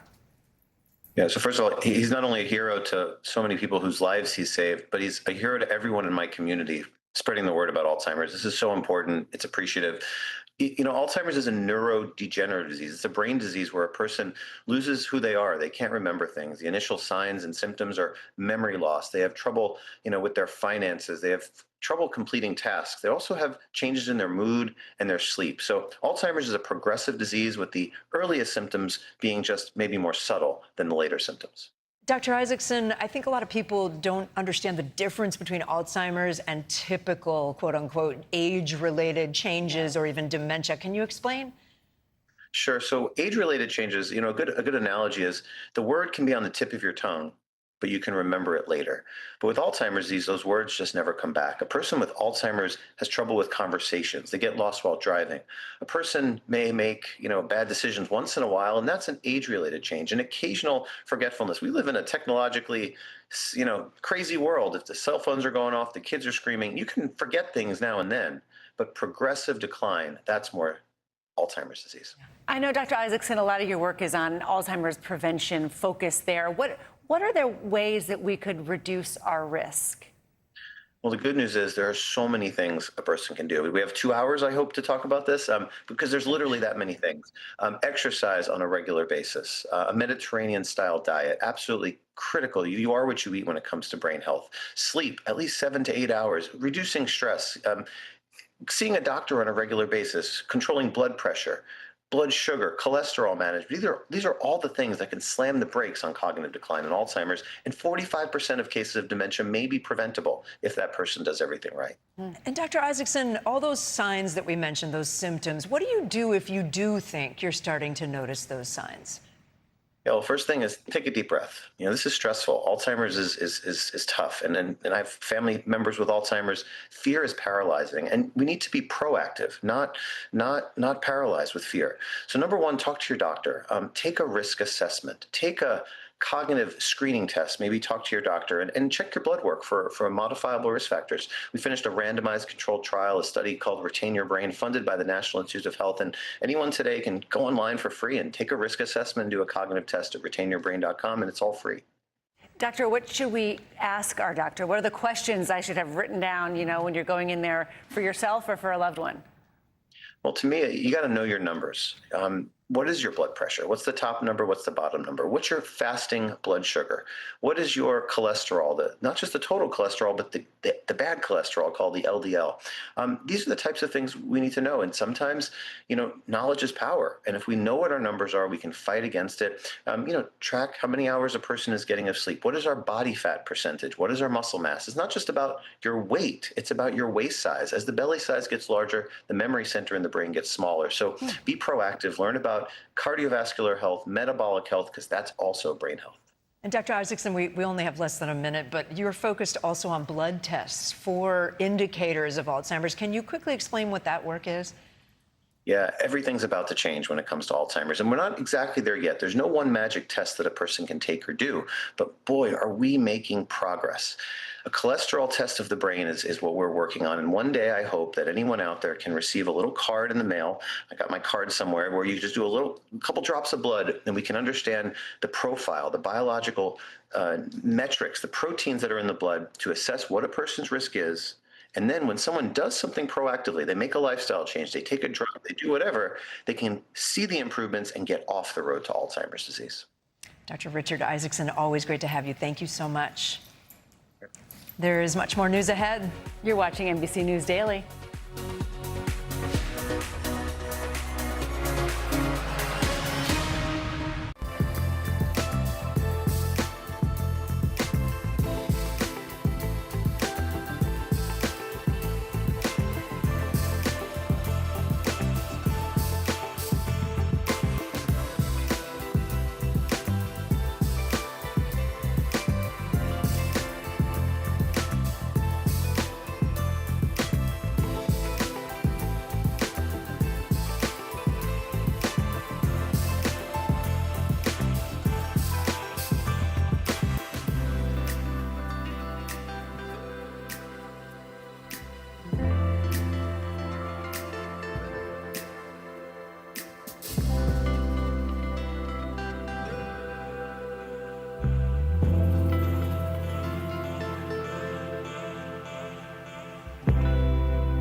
Well, a thief in Maryland is giving a whole new meaning to cat burglar. Police say that the suspect stole a kitten from a pet store before attempting to rob a bank. Just moments later, with the cat in hand. So bizarre, we have to have our Jackie Benson from our NBC station in Washington give you the details. Security camera video shows a man wearing a light-colored T-shirt and a black beanie walking into Pet Supplies Plus on Baltimore Avenue in Beltsville. Seconds later, he ran out clutching a black and white kitten. Witnesses said he kept running straight for the PNC Bank in the same shopping center. That led to one of the strangest police radio calls for a bank robbery that we have ever heard. All units, Charlie 1034, number one male, mid-20s, wearing yellow shirt, black beanie, unknown color pants, possibly has a cat with him. Stephanie Stullick of Beltsville Community Cats Rescue was nearby when she got a call from a very alarmed store employee around 10:30 a.m. They told her someone used the key hanging nearby to open the cat adoption area and take Magnolia, a 3-month-old kitten. Stullick drove over immediately. Immediately saw all of these police cars. And I thought, wow, that's a heck of a response for a stolen cat. But then I realized they all were going down to the bank. They came back out a few minutes later and said, yes, there is a cat inside the bank. Apparently he went into the bank with the cat in his arms and he walked up to a bank employee and said, can you hold this? And then he wrote a note and handed it to a bank teller. And the note said, essentially, give me all your cash. Prince George's County Police confirmed they took a man into custody at the bank. Employees at the pet store say he'd been coming in nearly every day for a couple weeks, always making a beeline for the kitten. Came in, saw that none of my team was nearby the front. He just went right to her, ran right on out. Magnolia is still available for adoption. She is looking for a law-abiding citizen with a lot of love in their heart. Jackie Benson, thank you for that. Now time for what could be the catch of the day. Meet Talina Roderick. She might just be the only full-time lobster woman in all of Connecticut. She hauls in hundreds of lobsters every week, and her hard work is making waves on social media. Sam Reed, with our Providence, Rhode Island affiliate, joined her for a day of lobstering. Down the docks in the Stonington borough, one High Street to be exact. Go ahead, you can outside. Talina Roderick and her partner, Roderick Grimshaw, get ready to seize the day. There's never a day we're not working. We work every single day. 2 hours before low tide, the pair head out on the Lady Lynn, hoping for a big haul. There's just something about being on the water and fishing. It's addicting. Because along the coast of Connecticut are tons of their traps, 750 lobster pots that the pair will pull up. I started out lobstering because my father was a lobsterman. As a kid, I used to fix the nets, clean fish at the dock. Then my life happened and I moved away. After a few unfulfilling jobs, a few years ago, Talina clawed her way back into the industry. I love doing it, but I wish my feet and my arms and my back loved doing it too. All right, because it's hard. This is the hardest job I've ever held in my life. And people can't believe that at the age of 57, she's dominating the male-driven industry. In fact, Talina prides herself on being different. Yeah, everyone knows if you see the hot pink buoys out in the ocean, those are mine. While the clothes aren't made for females. Nobody makes anything for women that are actually comfortable. Over the last few years, she's been pulling her weight and then some. Her nickname speaks for itself. And I see people even inland, Enfield, Ellington, Connecticut, Vernon, Connecticut. They all know me as the lobster lady. It's pretty fun. To her knowledge, she may be the only full-time lobster woman in the state of Connecticut. Pretty sure I'm the only female lobster woman so far that I've found out here. But on my TikTok, I have tons of female lobster women who follow me from Maine, and we're like grouped together. Every week, she sells hundreds of local lobsters to the local community. We're the only ones that don't sell out to markets, and we've stuck by that. And speaking of sellout, for any person watching this, if you're unhappy with what you do, perhaps it's time to be shellfish and let the good times roll. Do it. Just get out there. Do whatever your dream is. It's never too late to start over. This has been the best time of my life. I just wish I was like 30 years younger. Showing you something good. Because I don't want this to end. I love this. I love it. I'm Sam Reed. What a great message. I love it. I'm Kate Snow. And I'm Christine Romans. You're watching NBC News Daily.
everyone. I'm Christine Romans in for Sinclair Asamoah. And I'm Kate Snow. NBC News Daily starts right now.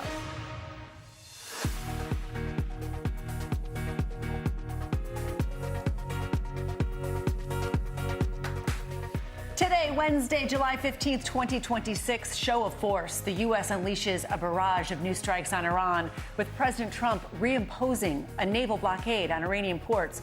The major new threat today from Iran's Revolutionary Guard that could send gas prices sky high.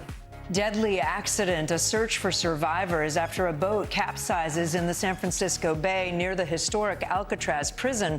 What we know about the family members who were on board.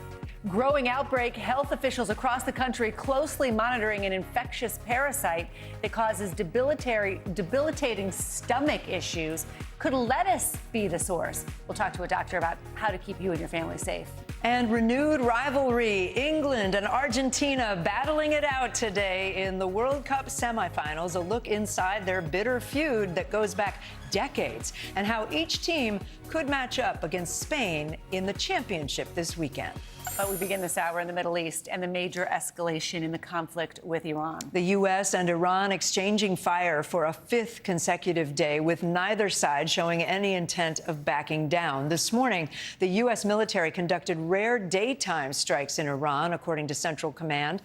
U.S. Central Command. Iran's state media, meanwhile, says the country's Revolutionary Guard Corps launched strikes on American military bases in Kuwait, Bahrain, and Jordan. President Trump is trying to exert maximum pressure on the regime as the U.S. Navy resumes its blockade of Iranian ports in the Strait of Hormuz, choking off that critical waterway. The president says he wants to compel Iran to return to the negotiating table, but Tehran says it has no plans to do so now.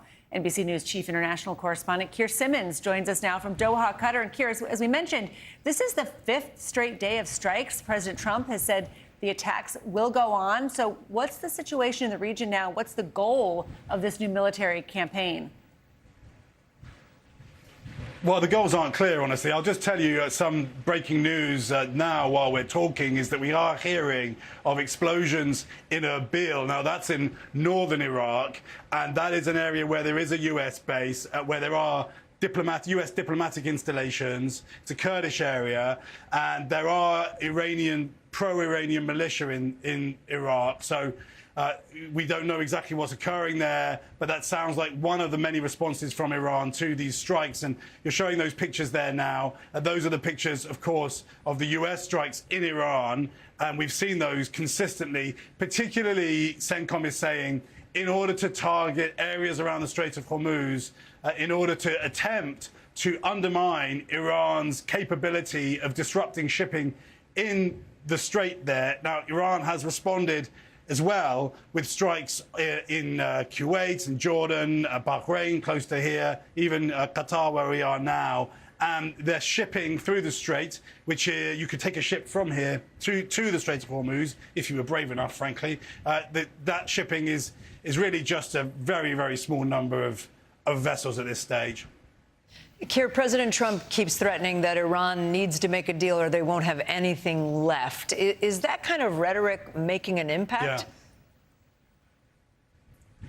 Well, it's threats that he's made before, and they're not carried out mostly, particularly those threats, as you mentioned, against infrastructure, civilian infrastructure like energy. Now, the Geneva Convention does say that countries should not target infrastructure that is essential for civilians.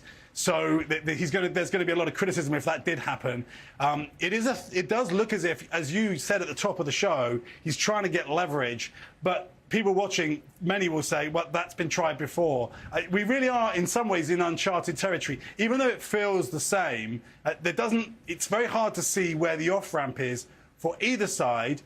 The demand from the Trump administration that the Iranians go back to negotiations. Well, they had negotiations. They came up with a memorandum of understanding. As we've seen in recent weeks, the two sides, Iran and the US, don't seem to be able to agree on what they agreed upon. So this is a very, very dangerous situation right now. And Keir, the president keeps reiterating that the U.S. doesn't need the Strait of Hormuz because we're not reliant on the oil flowing through there. Can you explain how it does affect the cost of both gas and other goods there? Well, I mean, the people will have noticed that the cost of gas back there at home is ticking up, and there are forecasts that soon it may go past the $4 a gallon mark again, as it did last month. And then I'll just mention something else. The Iranians now are threatening other crucial shipping lanes. So the Bab al-Mandab, for example, in the Red Sea off the coast of Yemen, the Iranian-backed Houthis there, that's a threat to that shipping lane. And there's another part of the coastline near Oman that the Iranians are threatening too. So they're hearing those comments by President Trump and kind of upping the ante, if you like. Keir Simmons for us. Keir, thank you so much. All right, in Northern California now, search teams are scouring the frigid waters of the San Francisco Bay right now. They are looking for 3 people who are still missing after a boat capsized near Alcatraz Island yesterday. 20 people were on board at the time for a memorial service. Authorities say 1 person and a dog died. 16 other people were rescued and 3 remain unaccounted for. NBC's Liz Kreutz joins us now. Liz, walk us through what search efforts look like today, 1 day after this boat capsized. Yeah, hey, Kay, hey, Christine. This is just horribly sad. What we know from officials is that it's now almost been 24 hours since those search and rescue crews have been out there on the bay looking for those 3 missing people. We haven't gotten an update from authorities today, but as of their last update late last night, they said they were going to be working through the night for an all-hands-on-deck search with about a dozen boats in the water, helicopters looking from above, and divers also searching in the water. And they say they were also going to use computer modeling to try to understand the movement of the water there in the bay to get a sense of where those people may have drifted. But you can see the white caps there on the water. All of this made more challenging by the fact that San Francisco Bay is notoriously choppy and rough, so adding to the challenges as they continue this search. Liz, do we know any more about how this happened, and what do we know about the people who are on board? Yeah, so what we're told is there are 20 people on this boat, which they say was a 50-foot, 3-deck cabin cruiser. They say it took off from the St. Francis Yacht Club, a popular yacht club there in San Francisco. And here's what officials say about who these people are and why they believe they were on the boat. This was mostly family members of one another who were on this vessel. Our understanding was there was some kind of memorial service that they were engaging in. That's why they were using this particular vessel. Now, what authorities have said is that they believe the boat was hit by a wave in the bay, which caused the boat to get filled with water and then capsize. But the circumstances around how that happened, all of that is still under investigation, guys. All right, just a tragedy. Liz Kreutz, thank you. Well, we are tracking another day of extreme weather. That's right. Millions of people remain under flood watches in Texas after days of heavy downpours. The governor of Texas has declared a state of disaster in nearly 60 counties, including areas devastated by last year's deadly flooding. On top of the rain, the National Weather Service confirms a tornado touched down in San Antonio earlier this morning. That caused damage to that apartment building there, but no word yet if anyone was hurt. In other parts of the country, there is this unrelenting heat with triple digits expected in places across the plains, the Northeast, and California. Meteorologist Bill Cairns is tracking all of it. But let's start with NBC's Ryan Chandler. He's out in Uvalde, Texas. Well, the violent flow of this river right through the heart of Uvalde is only getting worse by the hour. As officials warn, we have not seen the worst of this flooding event yet. It seems like flash flood emergencies are cropping up all around South and Central Texas by the hour now. And officials are warning people here in Uvalde they need to be ready to evacuate should the need present itself. The Department of Public Safety and the Uvalde County Sheriff's Office tell us they have performed rescues by water, by land, and by air. As many as 25 rescues in the northern part of Uvalde County, as some of those areas are sealed off. We're just learning that Highway 55, a major road in and out of Uvalde, is partially underwater. DPS says that they've been performing some air rescues there. The urgent message from officials right now is that we need to be ready for this to get worse. It's not only going to continue raining on top of our heads, but the torrential rain north is going to flow down here and could create an unpredictable flash flood emergency as we all brace for what's to come. All right, Ryan Chandler, thanks. Bill, let's turn to you now. How much more rain is in the forecast, and what about the heat wave in other parts of the country? Yeah, isolated totals, maybe another 6 inches. That's on top of what you just witnessed. I mean, we already have a lot of problems out there, and another half a foot, that's going to only make things worse. So we have this little spin in the atmosphere, this little thunderstorm complex, and the tail of it has been right over the top of San Antonio. You saw the damage from the tornado earlier today, and now they just have training torrential rain, especially from San Antonio northwards, and that's where we're seeing the most significant flooding. We do have 2 what we call flash flood emergencies. So you get a flood watch, which means the ingredients are possible for a flooding. Then you get a flood warning, where it means we're expecting that flooding to reach warning criteria. And then when you have an emergency, like you see these 2 little pink boxes, that's where we have water rescues taking place. That's where life-threatening conditions exist right now.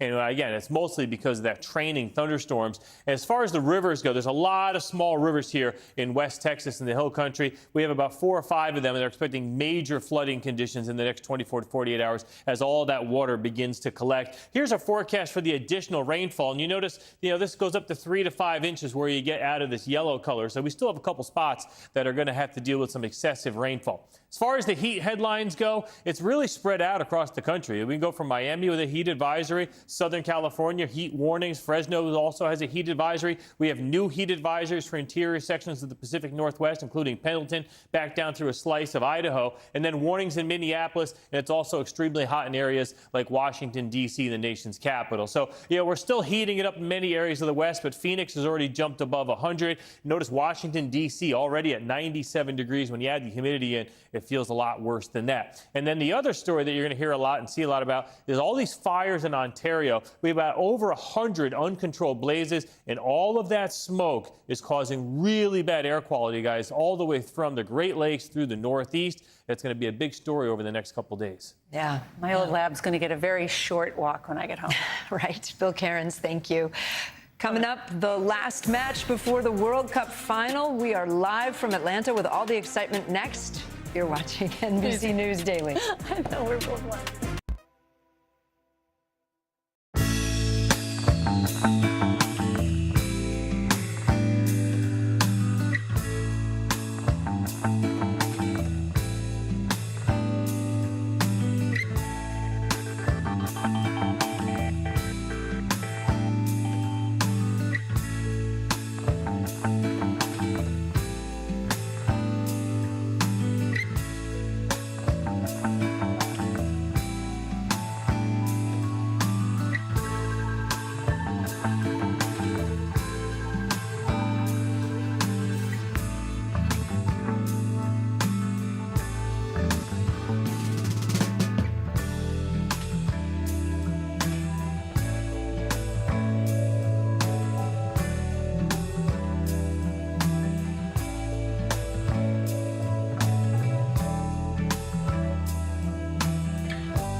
England and Argentina are writing another chapter of their storied rivalry today. The two football giants are going head-to-head for that coveted spot in the final on Sunday. The first spot was claimed yesterday by Spain, who shut out France, the world's #1 team, beating them 2-0.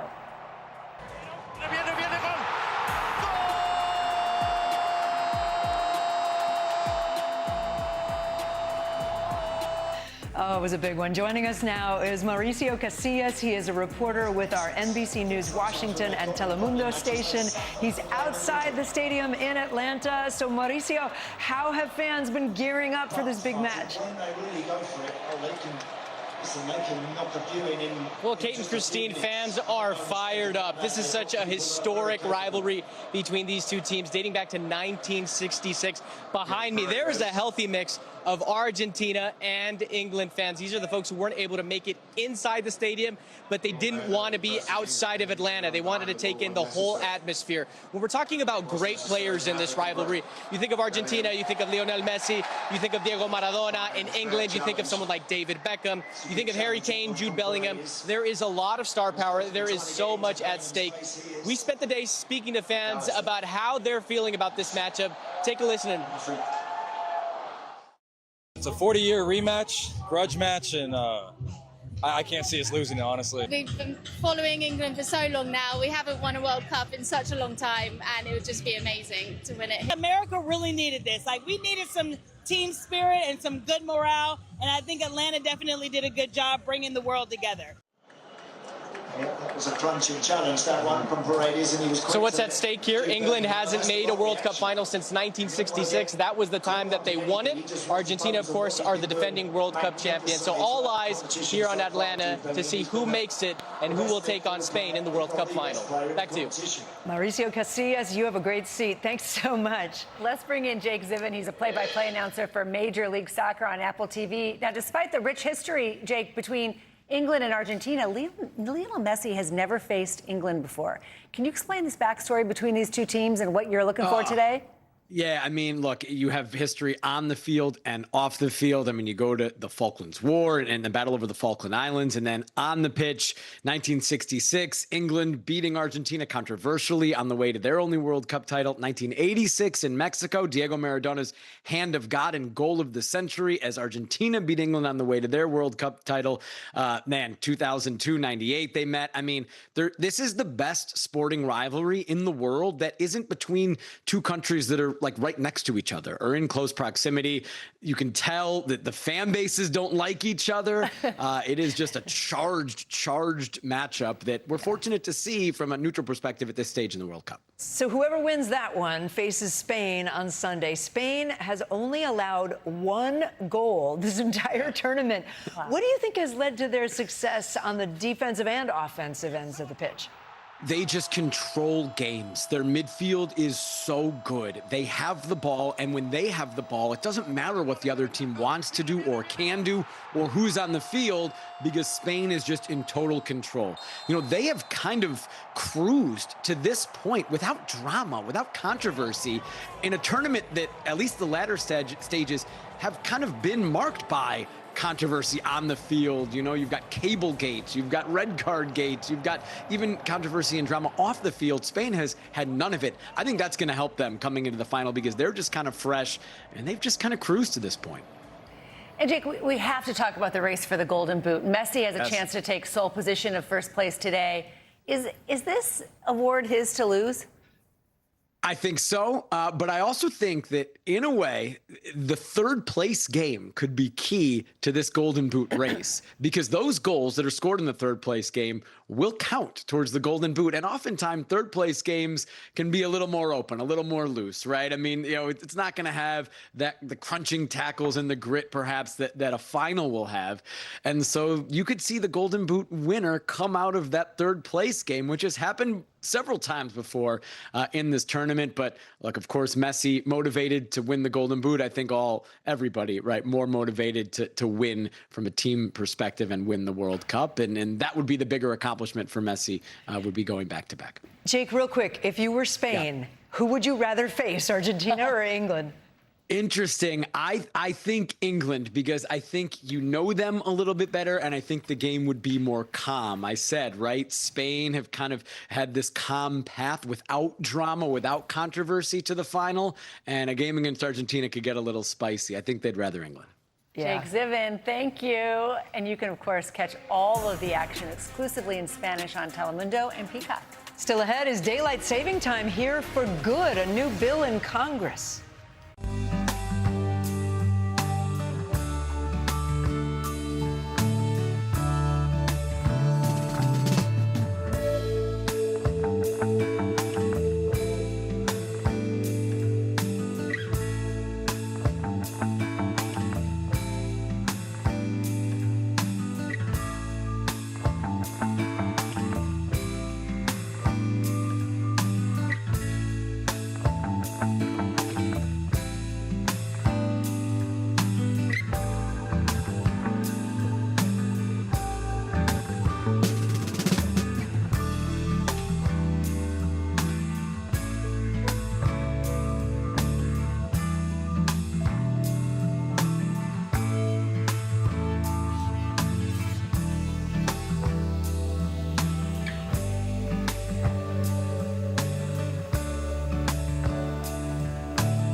Earlier today, New York City lawmakers held a public hearing to discuss a potential ban on the popular horse-drawn carriage industry. The effort to ban those rides follows a string of dangerous or deadly incidents over the past year. Last month, an 18-year-old tourist from India fell out of a carriage in Central Park and died after the horse suddenly started running without the carriage's driver. NBC News correspondent Stephen Romo joins us now. Stephen, there's strong feelings on both sides of the issue. A lot of tourists really seek out those carriage rides. What are both sides saying? Yeah, such an iconic part of the Central Park experience for so many people. These carriage rides date back to the mid-1800s, but for decades now, there have been people who've wanted to change or outright ban these carriage rides. That hearing today had so many voices saying that these are dangerous to the horses, dangerous to people. We notably heard from the family of 18-year-old Romach Mahajan, who died last month after that carriage crash. His parents speaking today on a Zoom call from India. Let's hear more of what they had to say. Now we live inside that day over and over again. We are shattered. Our whole family is shattered. The pain does not go away. Every morning we wake up and think of nothing but the loss of our son. We came to New York as a family of 4. We are learning hour by hour to cope up with life as we are 3 now. Just 18 years old, your heart just goes out to them. Meanwhile, the Carriage Drivers Union, they're saying that banning these rides outright will hurt the economy, hurt the workers who depend on this for income, and they say it will also hurt the horses who would have a more uncertain future. Tell us more about the bill to ban the carriage horses. What happens next? Yeah, so the hearing is actually still going right now. I was listening to it, and they say it could go late into the night, as there are so many people who have signed up to speak about this. Other cities have already gone through a similar situation, banning this. Chicago, San Antonio, they're still winding theirs down right now. For New York City, though, this is the process that they're looking at with the law as it's written right now. The industry phase out, which would draw down this over the next 2 years, 2028, it would end.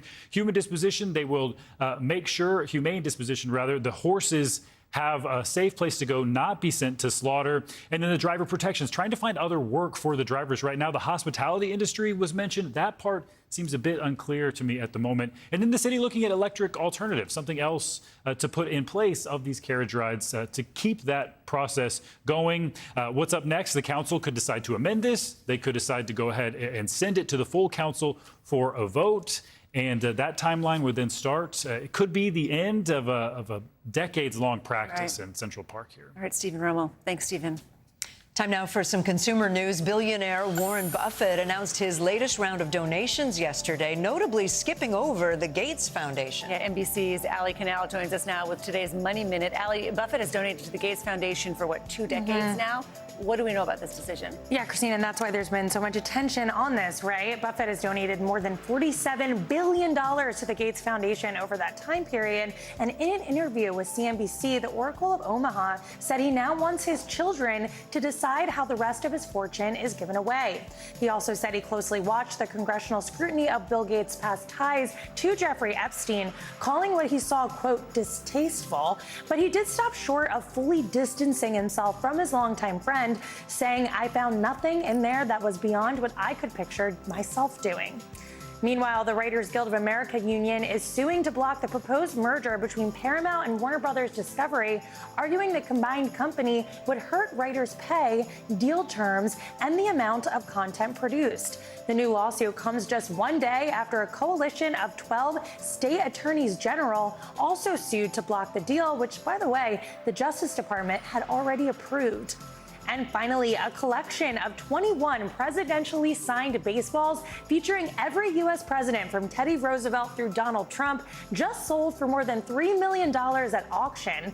The collection took 3 decades to assemble. And what great timing here, guys, too, with America 250 celebrations. And some of these signatures are pretty rare, right? Even JFK Jr. Very interesting. Or JFK, I should say. Right. Yes. Not Junior. Not Junior. I just watched the But show. how do you even find all those baseballs? Like, I just wonder how that person compiled it. You said it took decades to bring it all together. It took decades to get. And, you know, $3 million, we were talking earlier, that seems kind of cheap considering what some items are selling for at auction these days. A single baseball. Yeah. Fascinating. What a collection. Ali Canal, thank you. Still ahead. He thought it was the perfect crime, how a literal cat burglar was caught in the act. You're watching NBC News Daily.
Bottom of the hour now. Here are some of the stories making headlines on NBC News Daily. The best players in Major League Baseball took to the field in Philadelphia last night for the 2026 All-Star Game. The American League took a 3-0 lead in the first inning, and that's all they would need because the National League was held scoreless. In fact, they only managed 3 hits.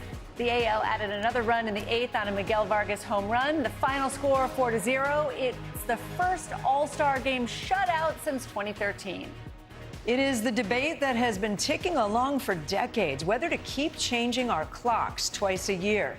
Now lawmakers are weighing in once again. The House overwhelmingly passed a bill yesterday that would make daylight saving time permanent. The measure is known as the Sunshine Protection Act. If it becomes law, clocks would stay where they are right now, year-round. The bill now heads to the Senate, where it faces an uncertain future. President Trump has previously stated he strongly supports the bill.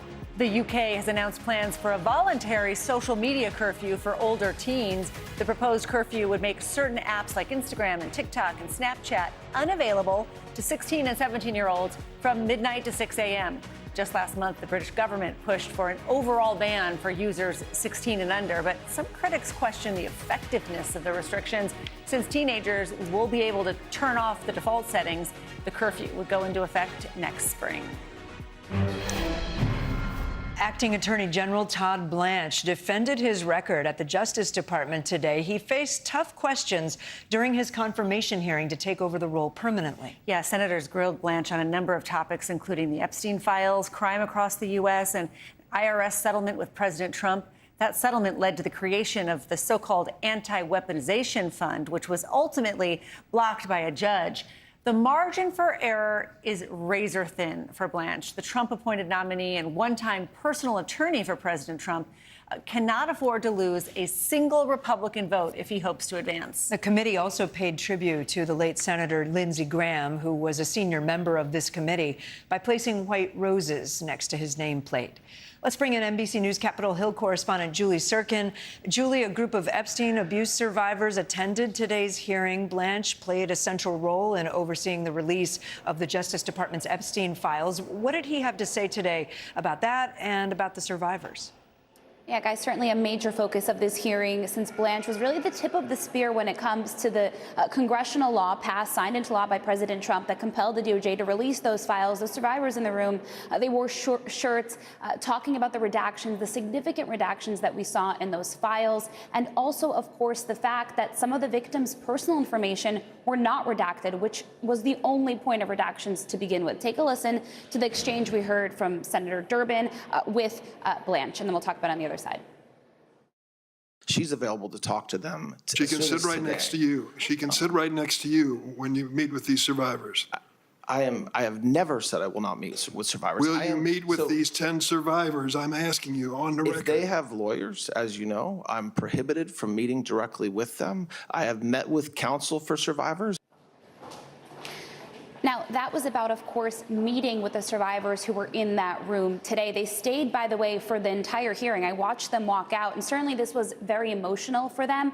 Durbin, the top Democrat on that committee, told me afterwards, after that questioning, that he was confused because he thought behind closed doors Blanche had committed to meeting with these women. And Blanche said today, because this is an active investigation, he simply cannot meet with them without their lawyers. Guys? Julie, senators asked Blanche about former special counsel Jack Smith, who investigated President Trump before he took office for the second term. What exactly do lawmakers want to know?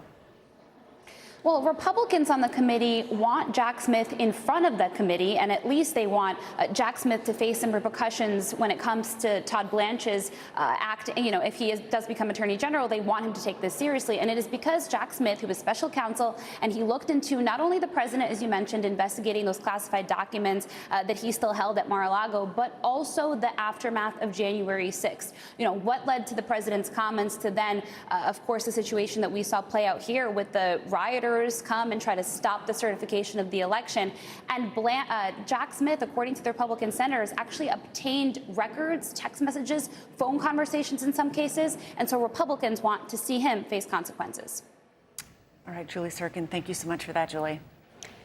Turning now to the death of Mississippi teenager Nolan Wells. Attorney Ben Crump confirmed today that the case will be presented to a grand jury once the investigation is complete. That announcement came shortly after Nolan Wells' family spoke with the local district attorney. Wells' family is demanding answers about the circumstances surrounding the 18-year-old's death. His body was found last week on Mississippi's Horn Island, 2 days after he spent the 4th of July there with friends. NBC News national correspondent Aaron Gilchrist is in Pascagoula, Mississippi, and joins us now. Aaron, what more do we know about today's meeting between the DA and the family and this new information about a grand jury?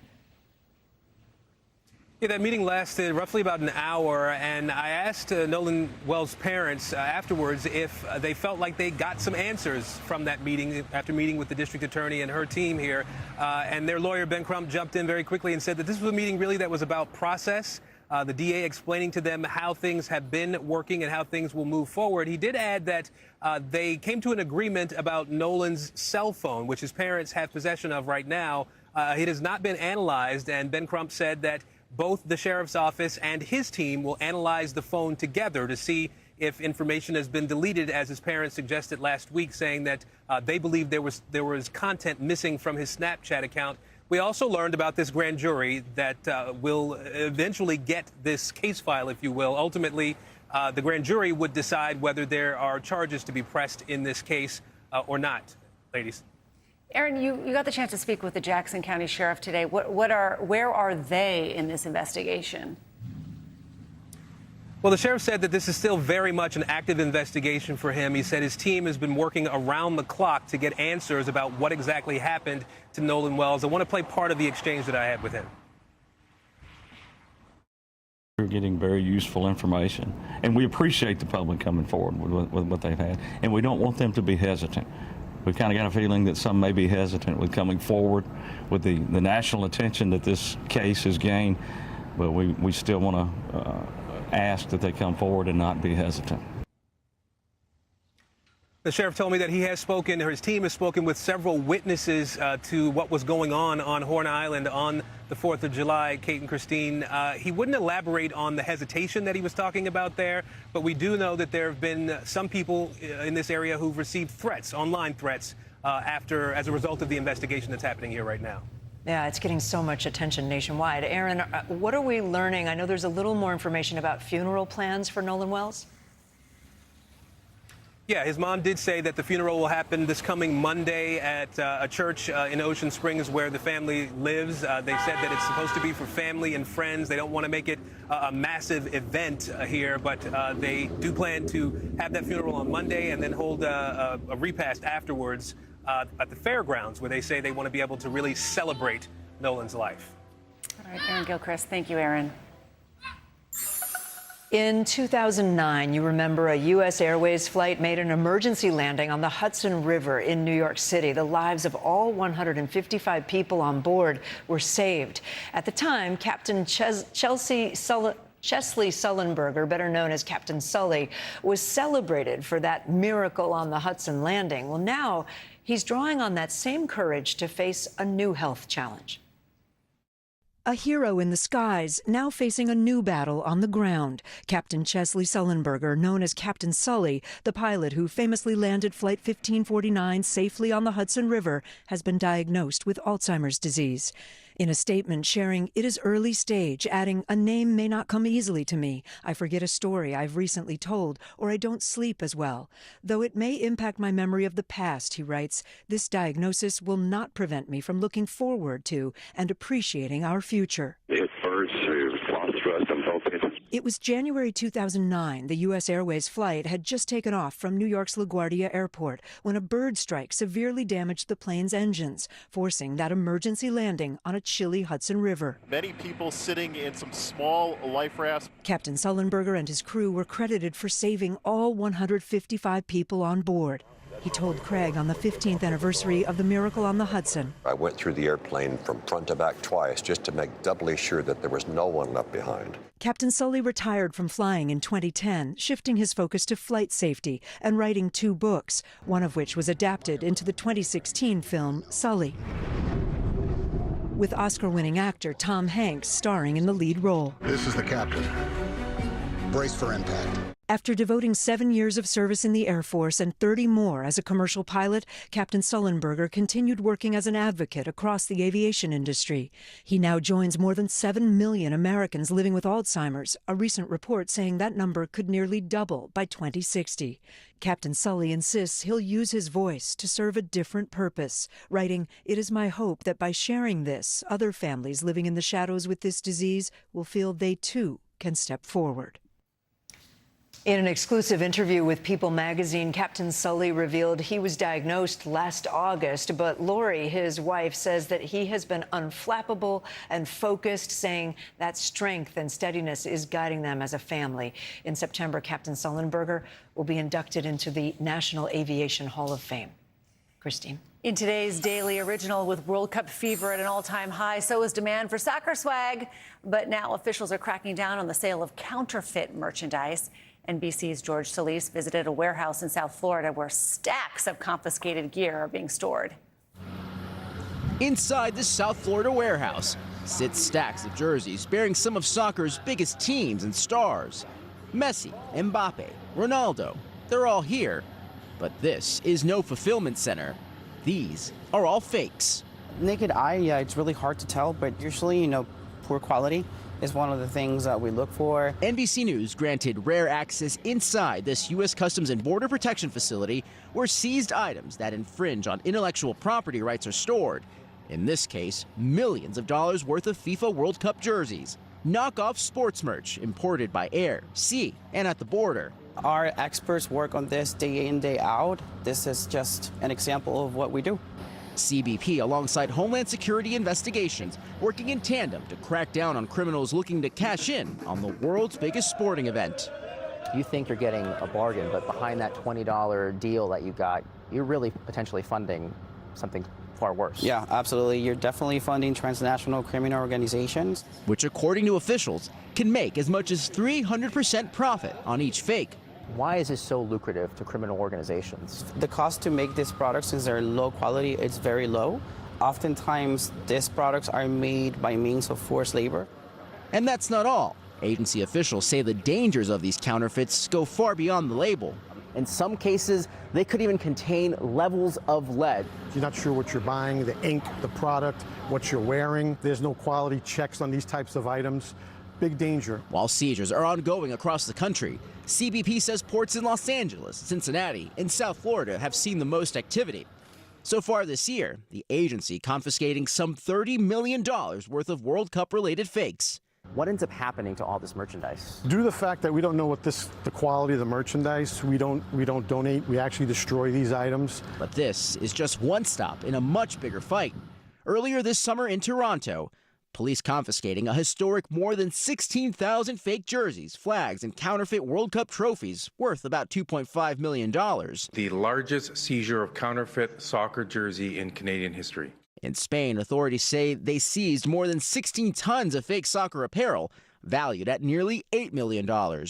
Back in South Florida, customs officials say they can't do it alone. You see something and you know something, speak up. George Solis, NBC News, Miami. Thank you, George. Coming up, a parasite possibly linked to fresh produce causing some pretty unpleasant stomach issues. What you need to know to keep your family safe. You're watching NBC News Daily.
In today's Daily Health, health officials say lettuce or leafy greens might be the source of that parasitic outbreak that can cause weeks of serious gastrointestinal issues. According to the Centers for Disease Control and Prevention, the cases are surging nationwide. There are more than 1,600 confirmed cases in 34 states and an additional 5,100 cases under investigation. Joining us now, NBC News contributor Dr. Kavita Patel. Dr. Patel, everyone in my real life is talking about this. What should we be doing? Should we be staying away from lettuce or greens just as a precaution? Yeah, Kate, Christine, my life too. So you're in good company. So what I would do is just be smarter and make safer swaps for your lettuce and greens. Don't avoid them entirely, but instead of those bags that have cut pieces of lettuce, opt for the whole head, taking out the outside shell and using the inner part. And then remember, any greens that you have are safe if you can boil them. Nobody's going to want to boil their salad. But remember, a lot of us are still trying to get our produce in and get our healthy eats each day. So that's, I think, a safer swap than avoiding it entirely until we get a directed recall from any state or local officials. The CDC says the number of cases has spiked in the last couple of weeks, and at least 34 states are now reporting cases. What's the best way to properly clean our fruits and vegetables? Is rinsing alone enough?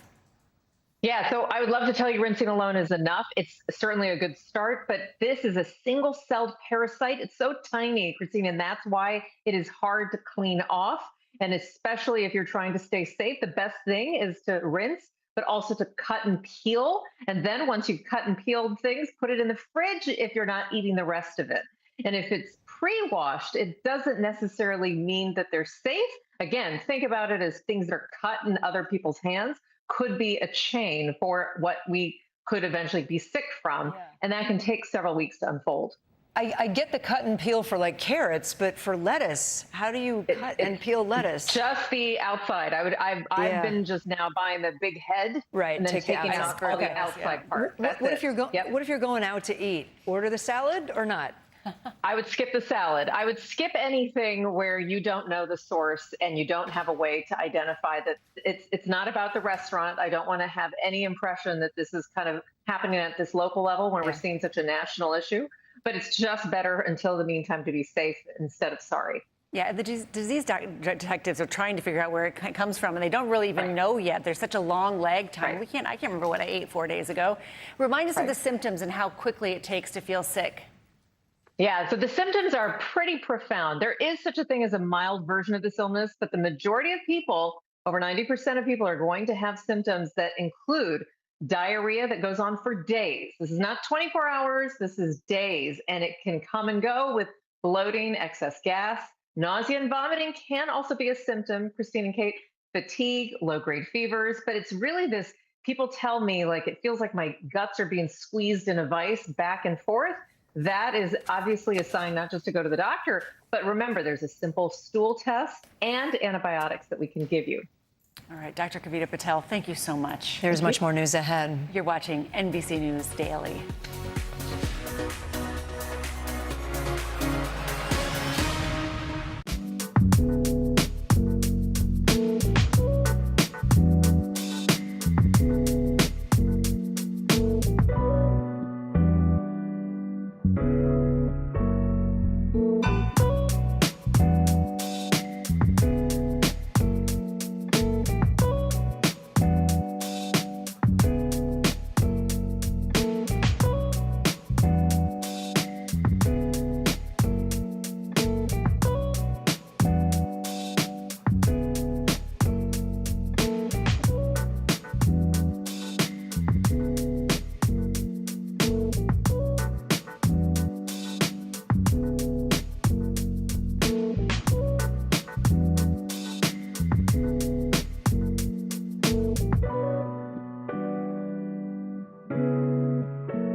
Well, a thief in Maryland is giving a whole new meaning to cat burglar. Police say that the suspect stole a kitten from a pet store before attempting to rob a bank. Just moments later, with the cat in hand. So bizarre, we have to have our Jackie Benson from our NBC station in Washington give you the details. Security camera video shows a man wearing a light-colored T-shirt and a black beanie walking into Pet Supplies Plus on Baltimore Avenue in Beltsville. Seconds later, he ran out clutching a black and white kitten. Witnesses said he kept running straight for the PNC Bank in the same shopping center. That led to one of the strangest police radio calls for a bank robbery that we have ever heard. All units, Charlie 1034, number 1 male, mid-20s, wearing yellow shirt, black beanie, unknown color pants, possibly has a cat with him. Stephanie Stullick of Beltsville Community Cats Rescue was nearby when she got a call from a very alarmed store employee around 10:30 a.m. They told her someone used the key hanging nearby to open the cat adoption area and take Magnolia, a 3-month-old kitten. Stullick drove over immediately. Immediately saw all of these police cars. And I thought, wow, that's a heck of a response for a stolen cat. But then I realized they all were going down to the bank. They came back out a few minutes later and said, yes, there is a cat inside the bank. Apparently he went into the bank with the cat in his arms and he walked up to a bank employee and said, can you hold this? And then he wrote a note and handed it to a bank teller, and the note said, essentially, give me all your cash. Prince George's County Police confirmed they took a man into custody at the bank. Employees at the pet store say he'd been coming in nearly every day for a couple weeks, always making a beeline for the kitten. Came in, saw that none of my team was nearby the front. He just went right to her, ran right on out. Magnolia is still available for adoption. She is looking for a law-abiding citizen with a lot of love in their heart. Jackie Benson, thank you for that. Now time for what could be the catch of the day. Meet Talina Roderick. She might just be the only full-time lobster woman in all of Connecticut. She hauls in hundreds of lobsters every week, and her hard work is making waves on social media. Sam Reed with our Providence, Rhode Island affiliate joined her for a day of lobstering. Down the docks in the Stonington Borough, 1 High Street to be exact. You can outside. Talina Roderick and her partner, Roderick Grimshaw, get ready to seize the day. There's never a day we're not working. We work every single day. 2 hours before low tide, the pair head out on the Lady Lynn, hoping for a big haul. There's just something about being on the water and fishing. It's addicting. Because along the coast of Connecticut are tons of their traps, 750 lobster pots that the pair will pull up. I started out lobstering because my father was a lobsterman. As a kid, I used to fix the nets, clean fish at the dock. Then my life happened and I moved away. After a few unfulfilling jobs, a few years ago, Talina clawed her way back into the industry. I love doing it, but I wish my feet and my arms and my back loved doing it too. All right, because it's hard. This is the hardest job I've ever held in my life. And people can't believe that at the age of 57, she's dominating the male-driven industry. In fact, Talina prides herself on being different. Yeah, everyone knows if you see the hot pink buoys out in the ocean, those are mine. Well, the clothes aren't made for females. Nobody makes anything for women that are actually comfortable. Over the last few years, she's been pulling her weight and then some. Her nickname speaks for itself. And I see people even inland, Enfield, Ellington, Connecticut, Vernon, Connecticut. They all know me as the lobster lady. It's pretty fun. To her knowledge, she may be the only full-time lobster woman in the state of Connecticut. I'm pretty sure I'm the only female lobster woman so far that I've found out here. But on my TikTok, I have tons of female lobster women who follow me from Maine, and we're like grouped together. Every week, she sells hundreds of local lobsters to the local community. We're the only ones that don't sell out to markets, and we've stuck by that. And speaking of sellout, for any person watching this, if you're unhappy with what you do, perhaps it's time to be shellfish and let the good times roll. Do it. Just get out there. Do whatever your dream is. It's never too late to start over. This has been the best time of my life. I just wish I was like 30 years younger. Showing you something good. Because I don't want this to end. I love this. I love it. I'm Sam Reed. What a great message. I love it. I'm Kate Snow. And I'm Christine Romans. You're watching NBC News Daily.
Welcome to Meet the Press Now. I'm Gabe Gutierrez on a busy day here in Washington and on Capitol Hill, where the Senate held confirmation hearings for 3 of President Trump's nominees for Attorney General, Director of National Intelligence, and CDC Director, and where Vice President Vance met with House Republicans to encourage them to advance the Trump administration's agenda.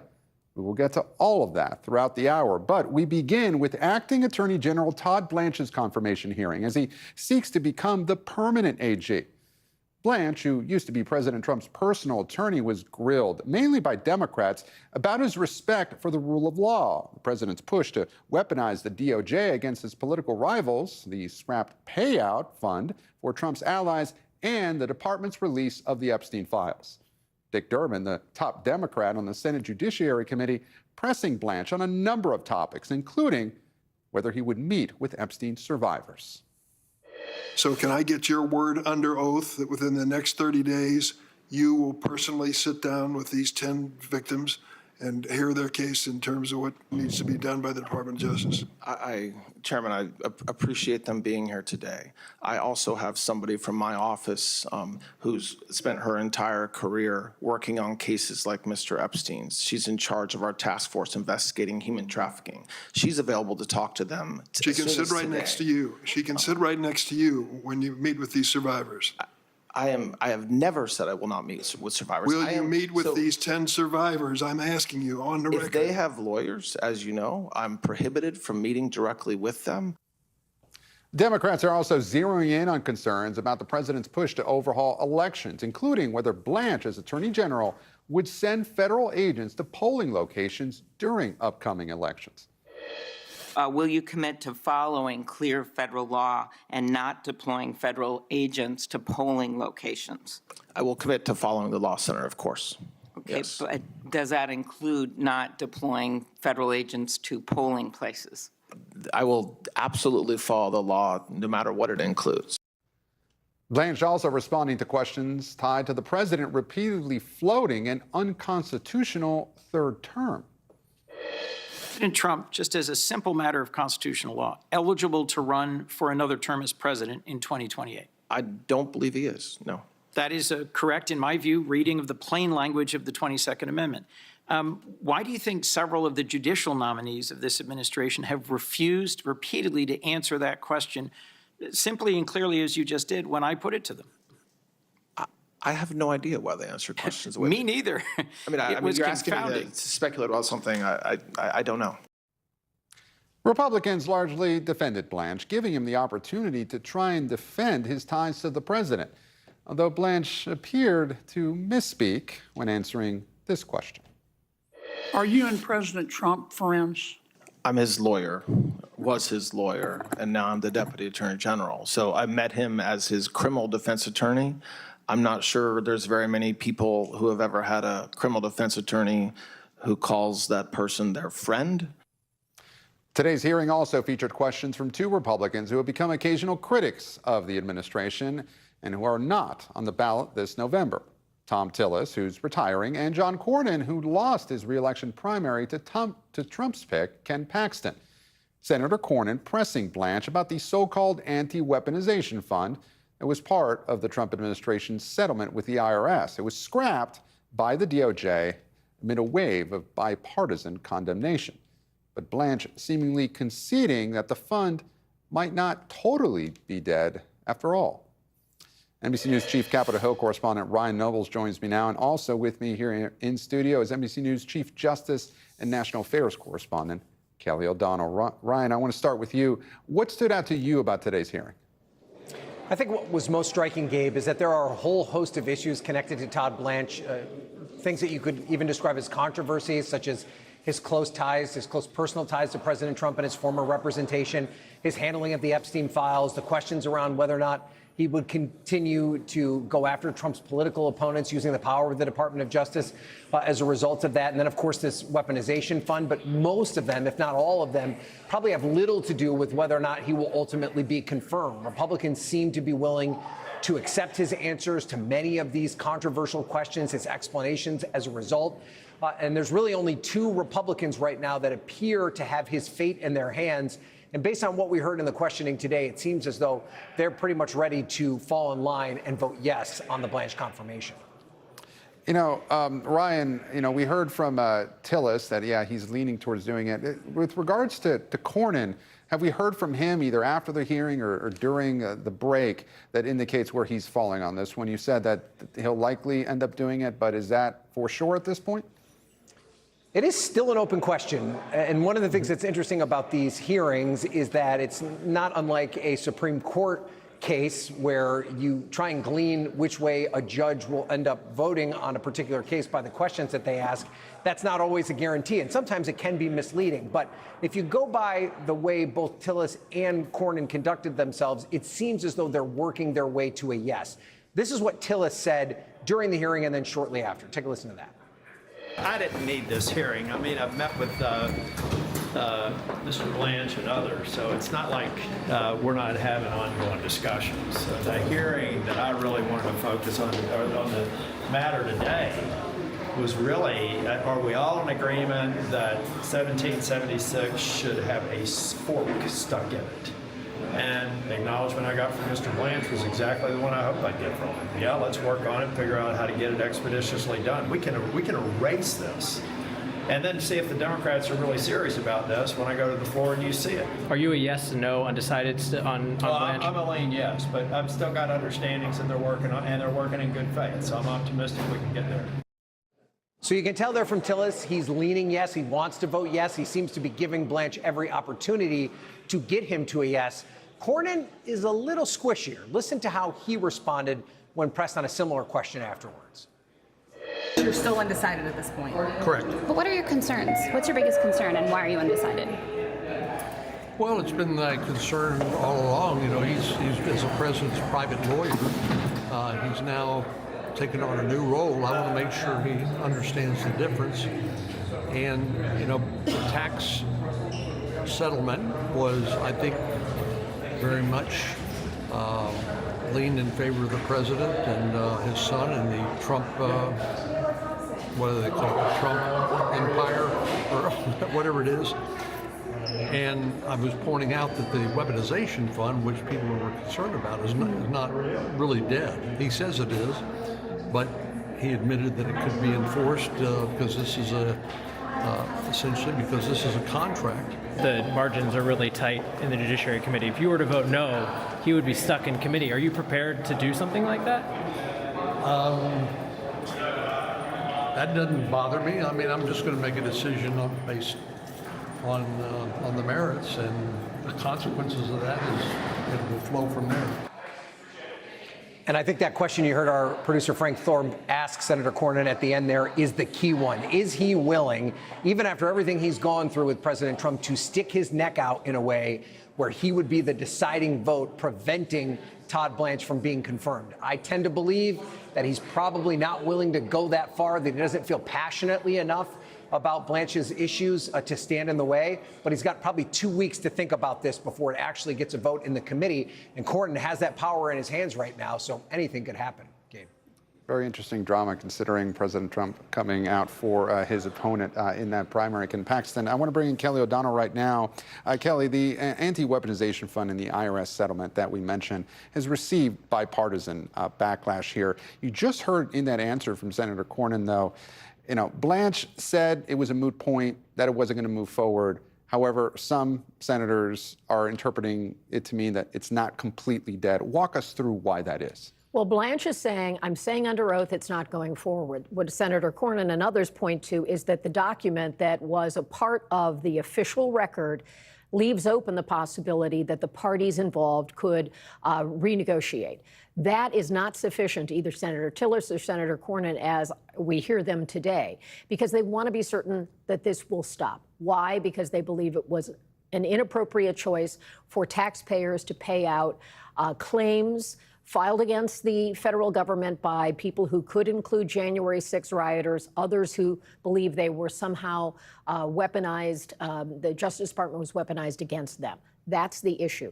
Now, there's still a whole separate method that exists in the federal code where people can file claims if they feel they've been wronged by the federal government. So there's still a pathway. But this was so high profile and viewed by many as an inappropriate use of the president who runs the government getting an agreement from the government. Now, certainly there were a lot of issues that came up during today's hearing, including the administration's handling of the Epstein files and the release of the Epstein files. Certainly that's been looming over the second Trump term.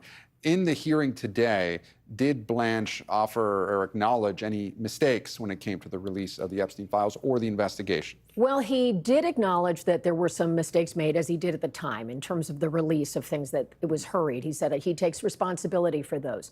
He offered an apology that the women, many of the survivors who were there today, have been through a terrible ordeal. He did that sort of a little bit of an arm's length, that he is saddened that they went through it. He did not apologize explicitly for how they've been treated in this process, and that will likely not be satisfactory to those in that community. And he was a little unwilling in repeated questioning to provide a guarantee that they will get to meet with people at the high level of the Department of Justice. His responses to the Epstein questions, were they notably different than what we heard from Pam Bondi during her tenure? Well, Pam Bondi, I think, was at a different time, and so she had had some significant missteps. I think he has been able to benefit from being immersed in this since the release of the files. There were problems with that, but he's also saying that there are additional files that do not merit being made public, and there's still a contentious argument about that there are those who want to see more of those files released. And ultimately, only two people, Jeffrey Epstein and Ghislaine Maxwell, were ever prosecuted in this whole elaborate scheme. And there are many who believe there is more information they should pursue. And Ryan, I know one of the more contentious exchanges today was with Senator Dick Durbin. You know, before the hearing today, he had detailed what he had said it was a private conversation that he had with Todd Blanche ahead of today's confirmation hearing. He had told reporters that Blanche told him that he made a mistake on the anti-weaponization fund. But what did Blanche say about that today while testifying? Did he acknowledge a mistake? Did he, you know, what he told Senator Durbin, or what Durbin says he had told him during a private conversation, did he acknowledge that in under oath today?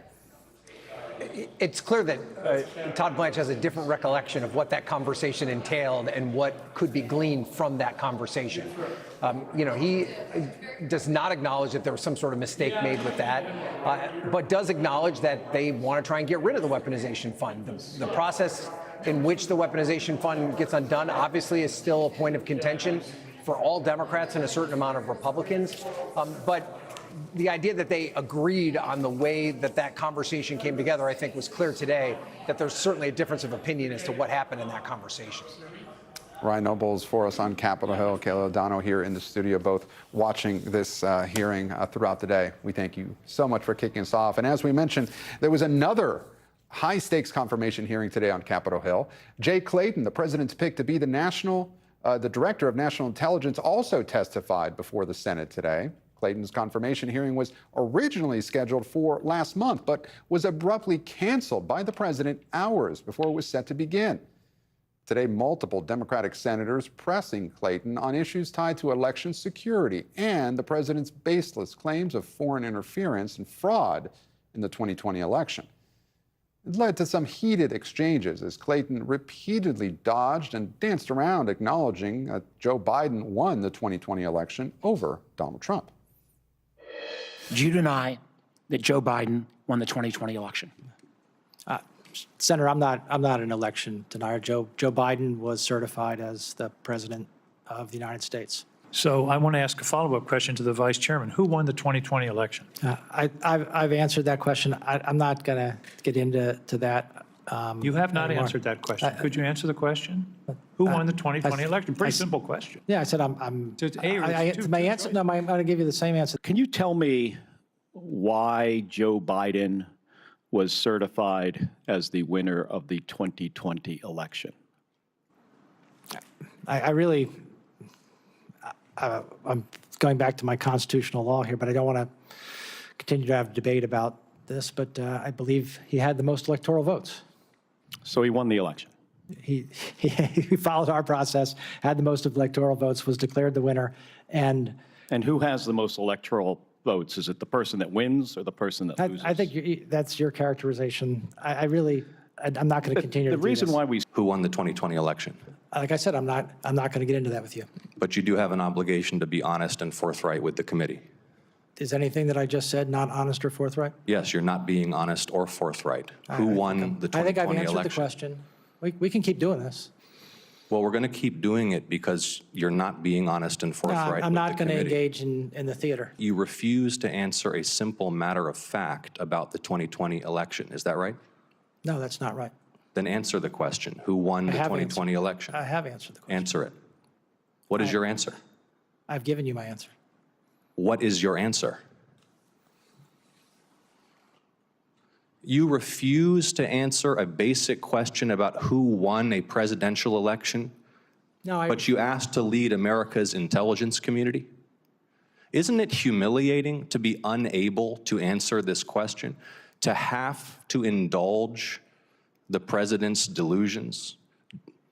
We know, you know, everybody in this room knows the truthful answer to that question. Why can you not give it? I think I gave you the answer. We've tried umpteen different ways to give you the ability to just acknowledge that Joe Biden was the president. Was fairly and duly elected. I've acknowledged, Senator, that Joe Biden was the president. I've acknowledged that. And fairly and duly elected. And fairly and duly elected under our process. Joining me now is NBC News intelligence reporter Dan DeLuce. So Dan, we just heard what Jay Clayton had to say or not say about the 2020 election. What else did he have to say about election security more broadly? Well, he didn't say a lot. He was hedging, but he said that he thought election security could be improved. But then when he was pressed about exactly, what was the problem, he was vague, and he was asked, is there a problem with voter fraud? And he said, well, it's hard to answer that until we get better data. Even though many election experts and even cabinet officials from President Trump's first term have repeatedly said that there was no widespread voter fraud. Right. This also comes as President Trump is preparing to deliver a speech tomorrow night in prime time. It's expected to be about election security. Clayton was asked about that today. Let's listen. To what degree, if any, have you been involved in the process for what may be discussed by the president tomorrow night? I'm not involved in that. Because you're not currently the director of national intelligence. I'm currently not the director of national intelligence. Just to follow up briefly, you've had no involvement whatsoever with this proposed speech tomorrow night by the president. None, you haven't been consulted, discussed any involvement. Is that correct? That is correct. Now, Dan, the president is expected to use that speech to raise allegations of interference in the 2020 election. What do we know about any attempts potentially to interfere in that election, particularly by foreign adversaries? So at this point, Gabe, there has been no report or assessment issued by the intelligence community that a foreign adversary is at this moment interfering or trying to interfere with the election. But we know from past elections that Russia and China in particular do try to influence our elections through propaganda. And that's a very key distinction, right?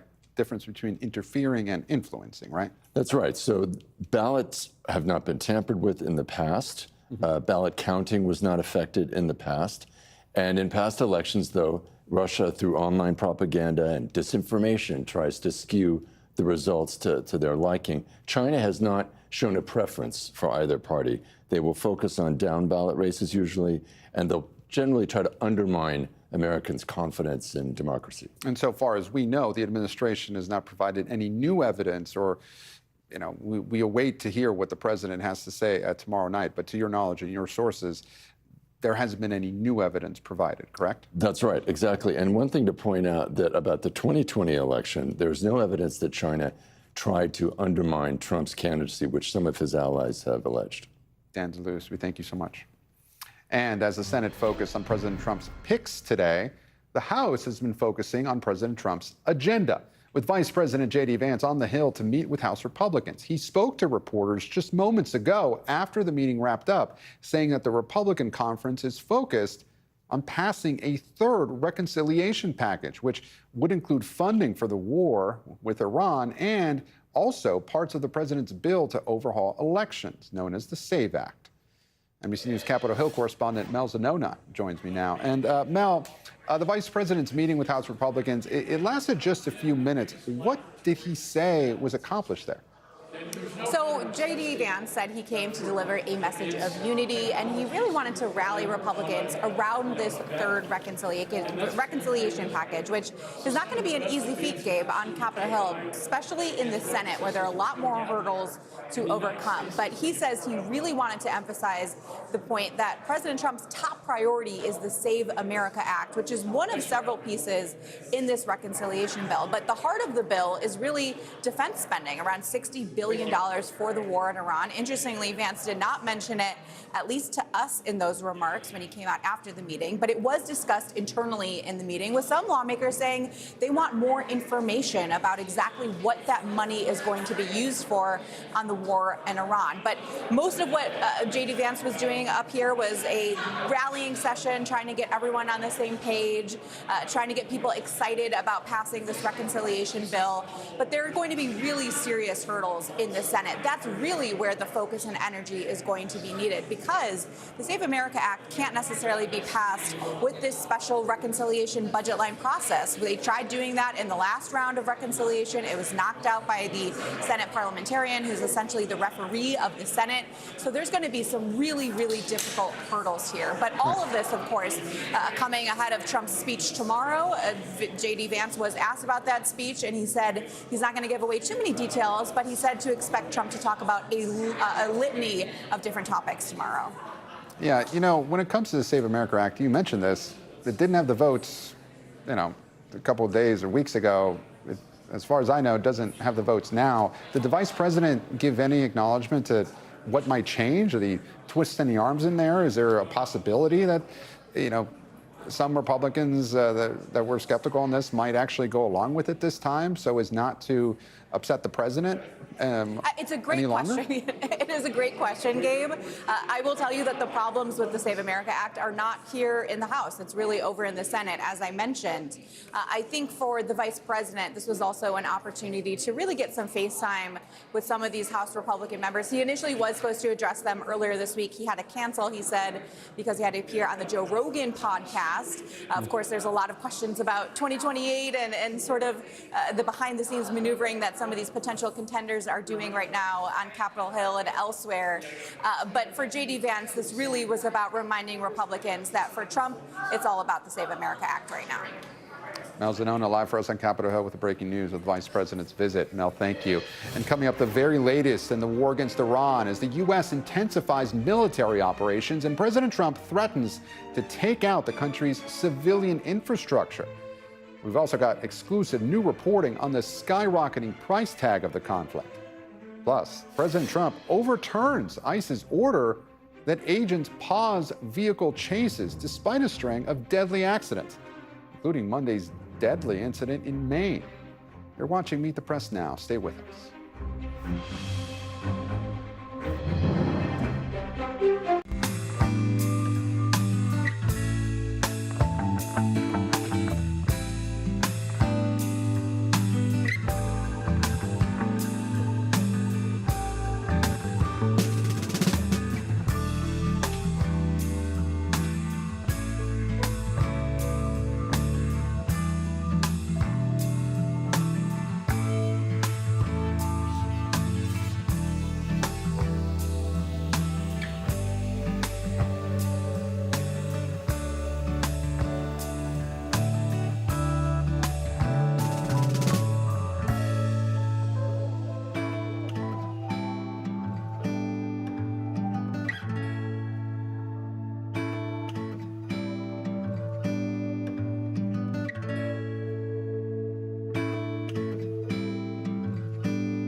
Welcome back. The Pentagon announced in the last hour that it's launching another round of strikes on Iran right now.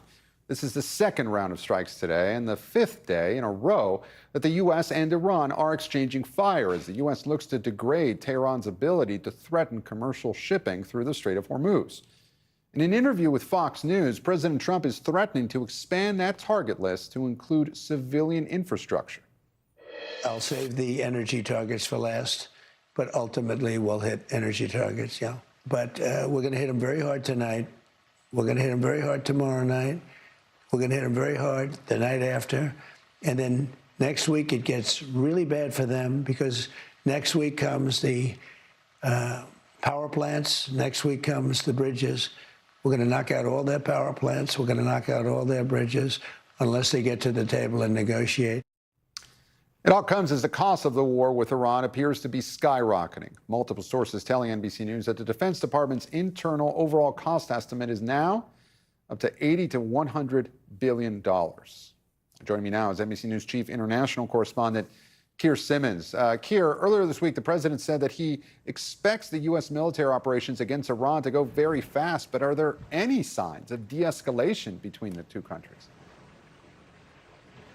No, Gabe, no signs at all. And we should just mention, you having just played that soundbite, that it is against the Geneva Convention to target infrastructure that is considered essential for civilians. But there's another point here too, which is that effectively what President Trump appears to be doing is going back to an attempt, as Steve Witkoff put it months ago, to get Iran to capitulate. It hasn't capitulated so far. And of course, as you know well, there's a good deal of history that suggests that targeting civilian populations doesn't get countries to capitulate. In fact, it encourages them to rally around the flag. Now, whether or not that's what's going to happen, and people will be listening and noting that, of course, all this began with protests in Iran and the Trump administration saying that it was moving in support of those protests. How that will happen, what will happen, I mean, look, I think we don't know.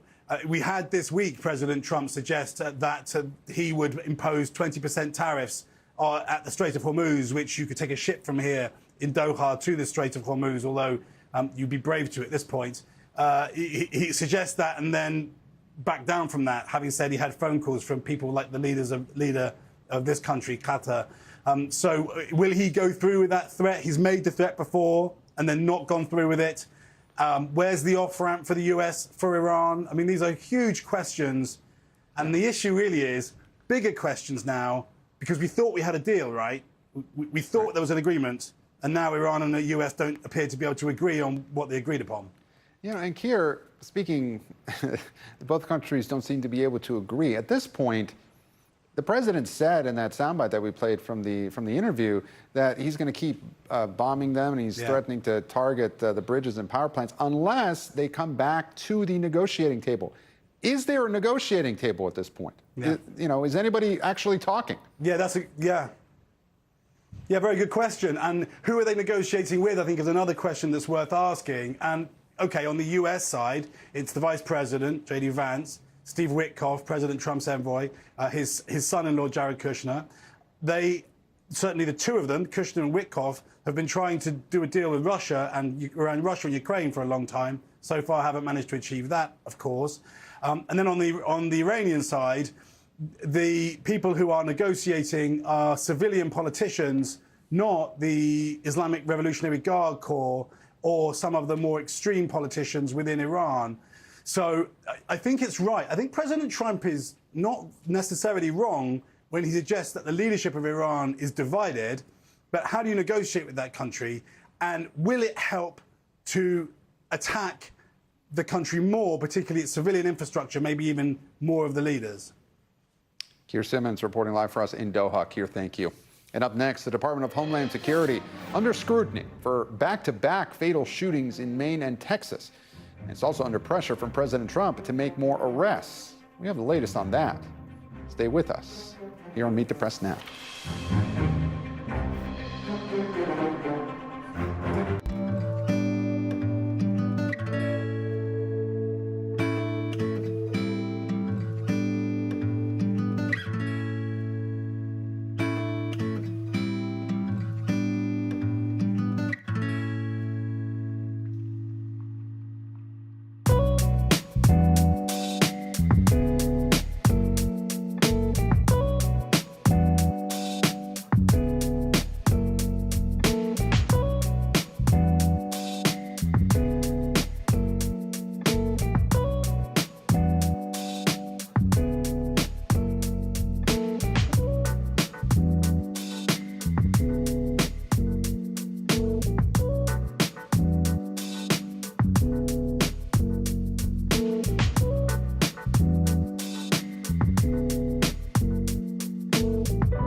Welcome back. We're following breaking news on the Trump administration's immigration crackdown. The Department of Homeland Security now reversing its decision to pause traffic stops by agents after 2 men were shot and killed by ICE officers within the last week. The department announced just yesterday that it would halt vehicle stops after those 2 fatal incidents in Texas and Maine. Both men were in their vehicles when the officers opened fire on them. But President Trump posted this morning on social media, quote, "We cannot give up one of ICE's most important and effective crime-fighting tools and traffic stops," adding, "Keep those crime stat records coming." Senators from Maine, where one of those men who were killed, are now reacting to the abrupt reversal. It was a mistake. He made a mistake. I believe that the DHS position of having a halt in these traffic stops until we know more answers is the right way to go. And joining me now is Senior Homeland Security Correspondent Julia Ainsley. Julia, what are you hearing from officials about what led to this abrupt reversal? Well, it was a surprise to many inside DHS this morning. Just yesterday, they had rolled out a policy telling people in the 25 ICE field offices across the country that they needed to pause all non-emergency vehicle stops so that they could review these 2 incidents in Maine and Houston and decide if this was an issue of training, and they needed to better train the men and women of ICE about what to do when they're pursuing someone who is in a vehicle because of these 2 fatal incidents occurring in vehicles.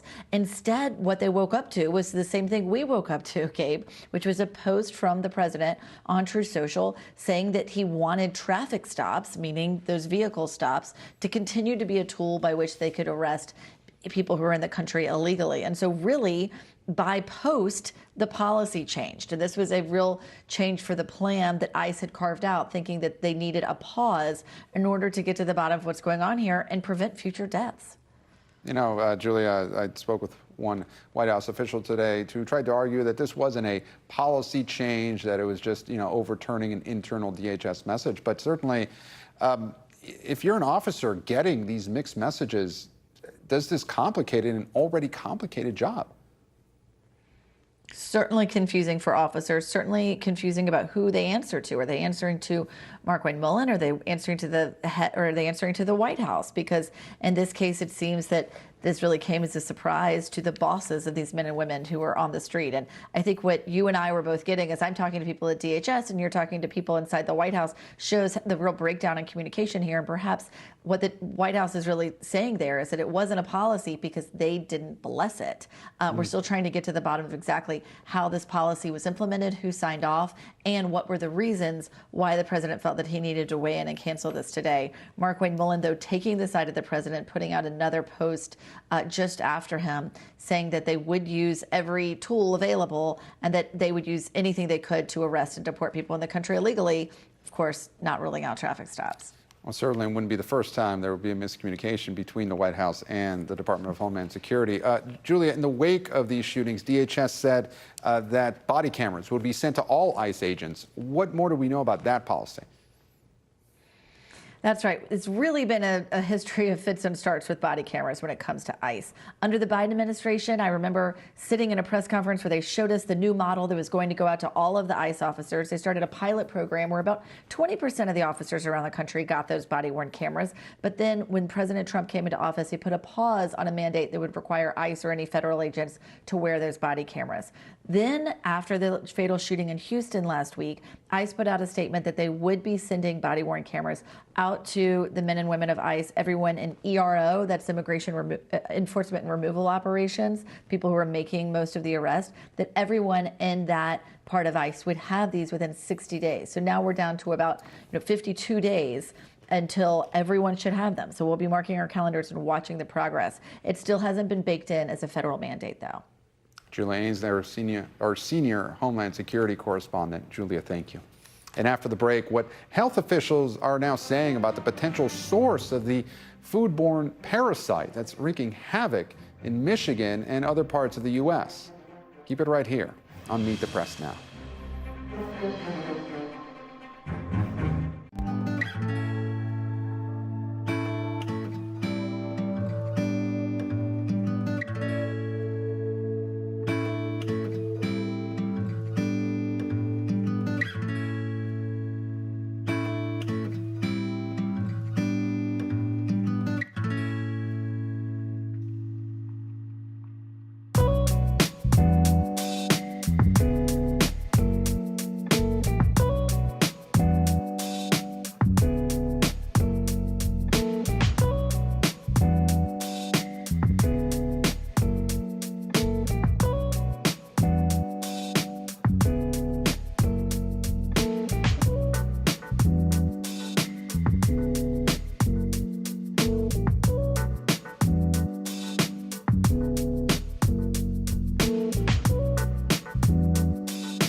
Welcome back. Health officials are racing to find the cause of a multi-state outbreak of a parasitic foodborne illness that's already sickened thousands of people across the country.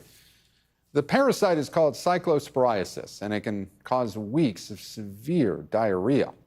The outbreak now spans 34 states, with the CDC investigating nearly 7,000 cases. The worst of the outbreak appears to be in Michigan, which has confirmed more than 3,700 cases. 141 people have been hospitalized since this outbreak began in May. Officials are urgently searching for the source and are investigating lettuce and salad greens as a potential cause. But as of yet, no single product or distributor has been singled out and no recalls have been issued.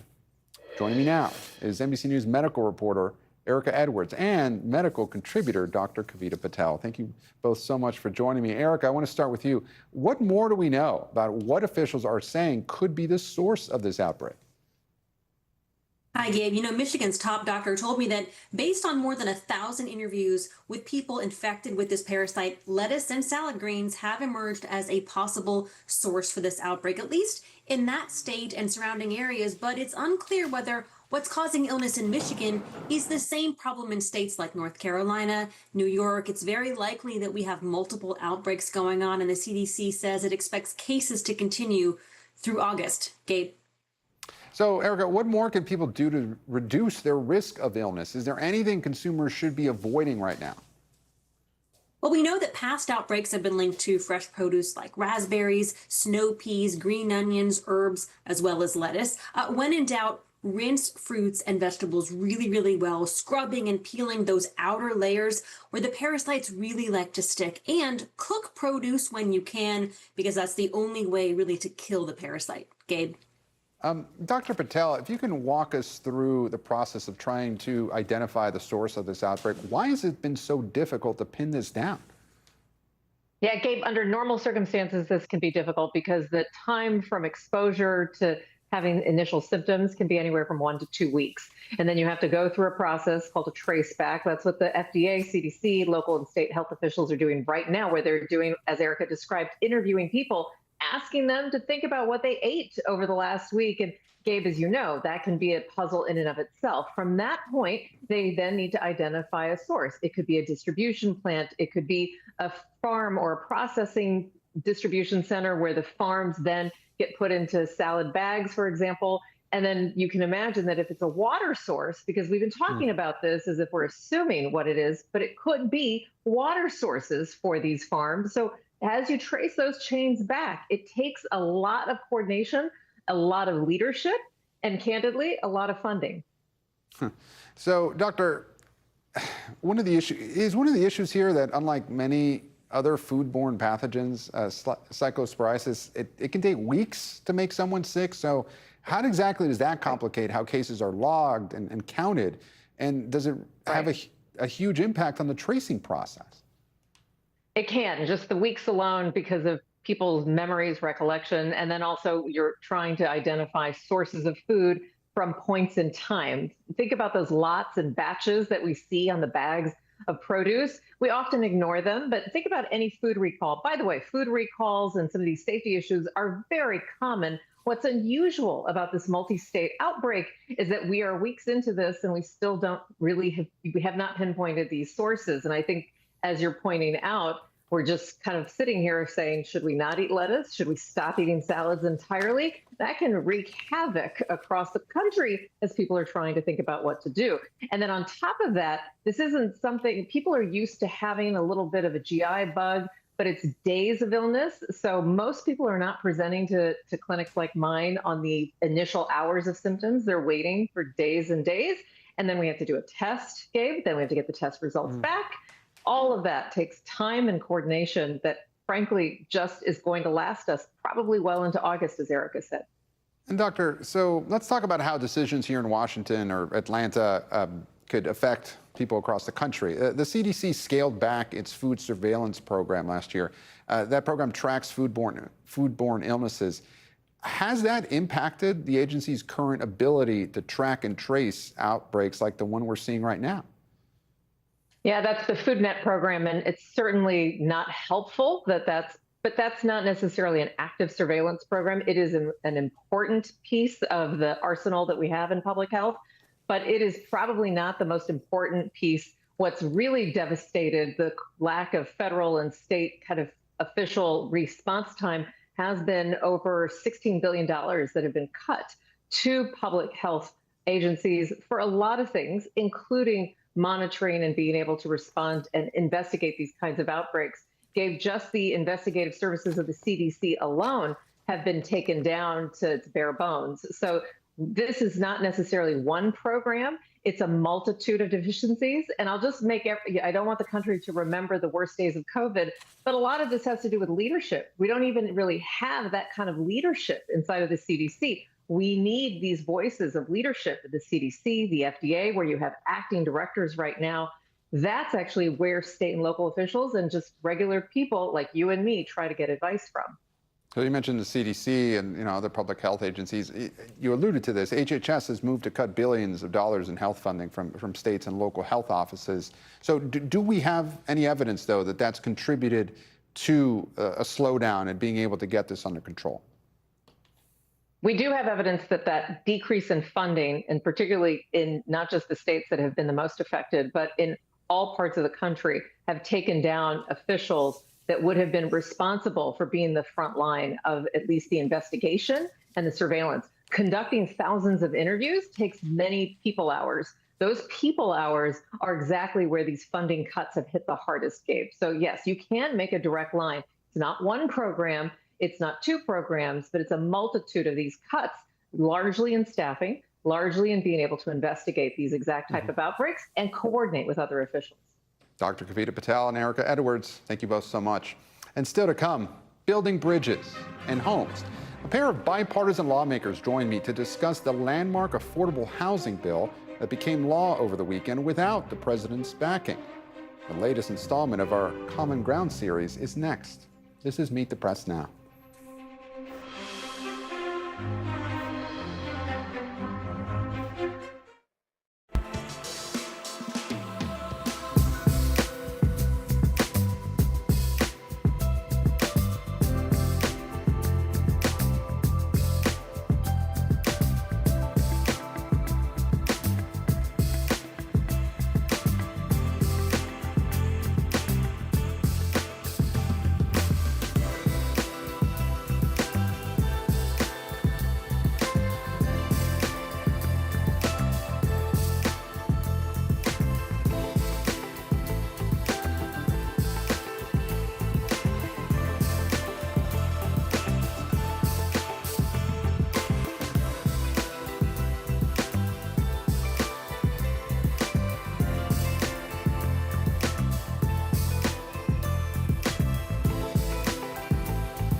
And welcome back. A landmark bipartisan housing bill became law last week, despite President Trump's refusal to sign it.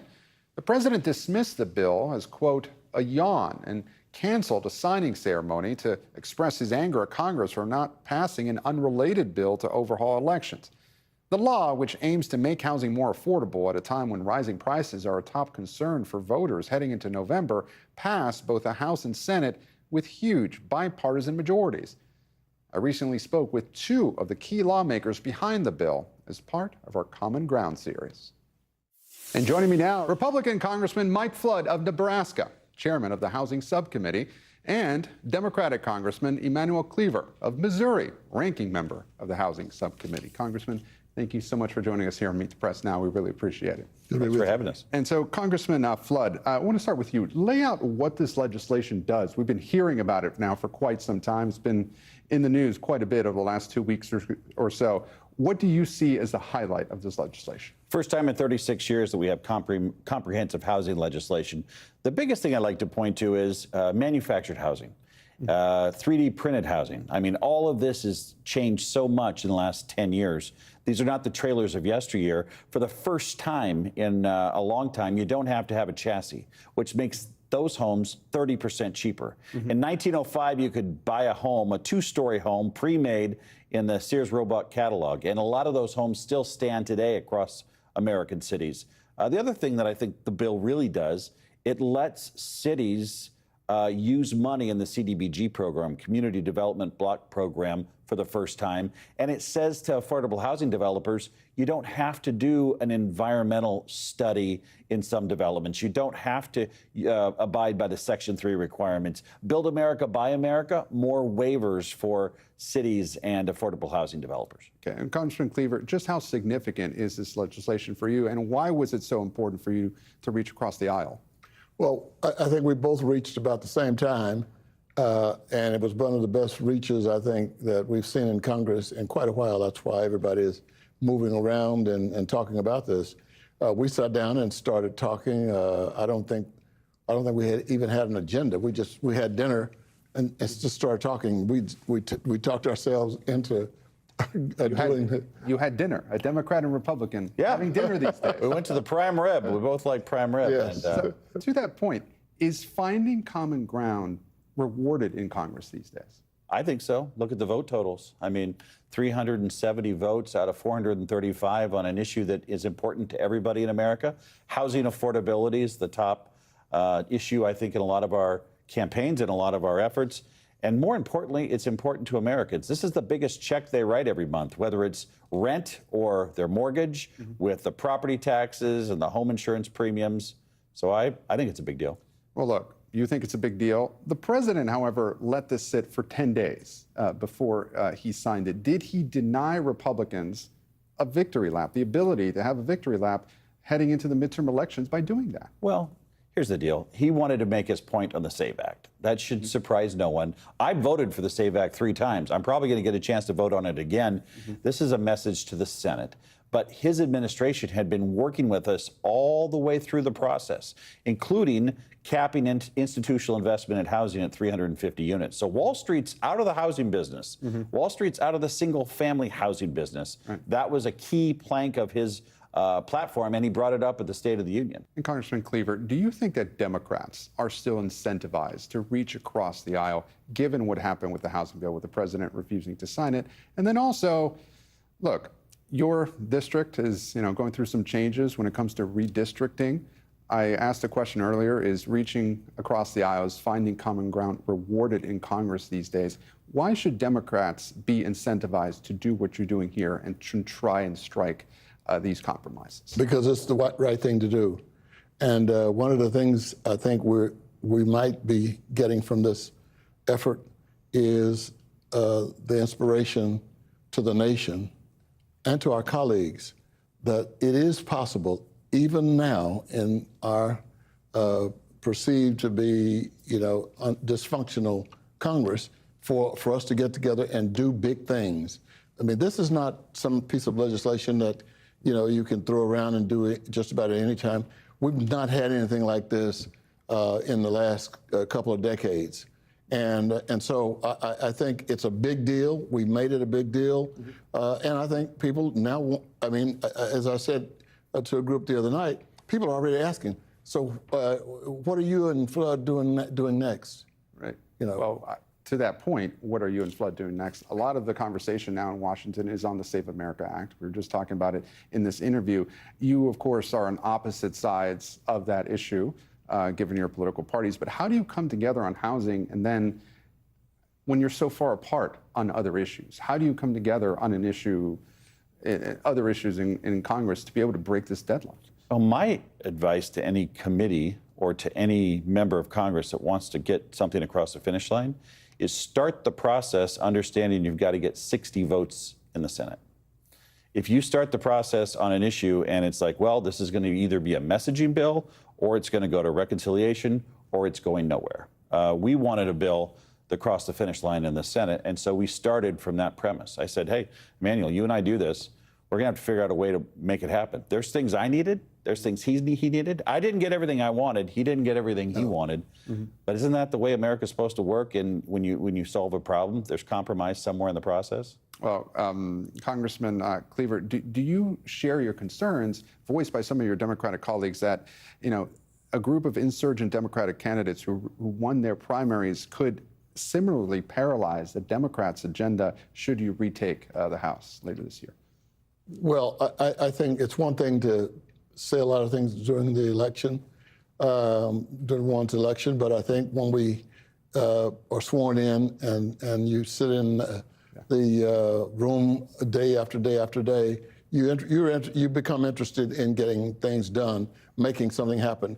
No one wants to go home at the end of their 2 years with no accomplishments. And I think that's going to happen. And I think we may be even overstating the number of individuals who are getting elected as if they are going to change the entire, agenda. They will have an impact. There's no question about it. But I think that the success that we've had is the success that we've all had. And I tell all the young people aspiring to be in Congress this one thing, that we all are not set for this job. Democracy demands dialogue and debate, and that's what we've had. Well, quickly before I let you go, speaking of dialogue, in the spirit of bipartisanship, Senator Lindsey Graham was known for reaching across the aisle. What do both of you take away from his politics? I had an opportunity to fly with him to Lincoln, Nebraska from Washington several years ago, about 2 years ago. And I was struck by he just loved the process. He loved America. He liked being in Congress. And I think he gave every waking hour of every day, 7 days a week to it. When he was engaged with me on the issue, I bet I got 40 texts in a 3-day period. And I haven't talked to him really since. I mean, that's the intensity he brought to it. And I think when you love your job, you love what you're doing, and you're about getting results, that service to the nation should be celebrated.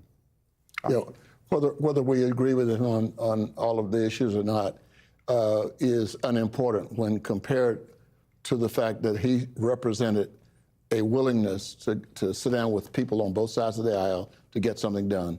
And I think without knowing it, we did pretty much what I think the good senator, would have wanted us to do, working together. Congressman Cleaver, Congressman Flood, thank you both so much for your time. Good to be with you. Thanks for having us. I'm Gabe Gutierrez, and we're back tomorrow with more Meet the Press Now. Thanks for watching. There's more ahead on NBC News Now.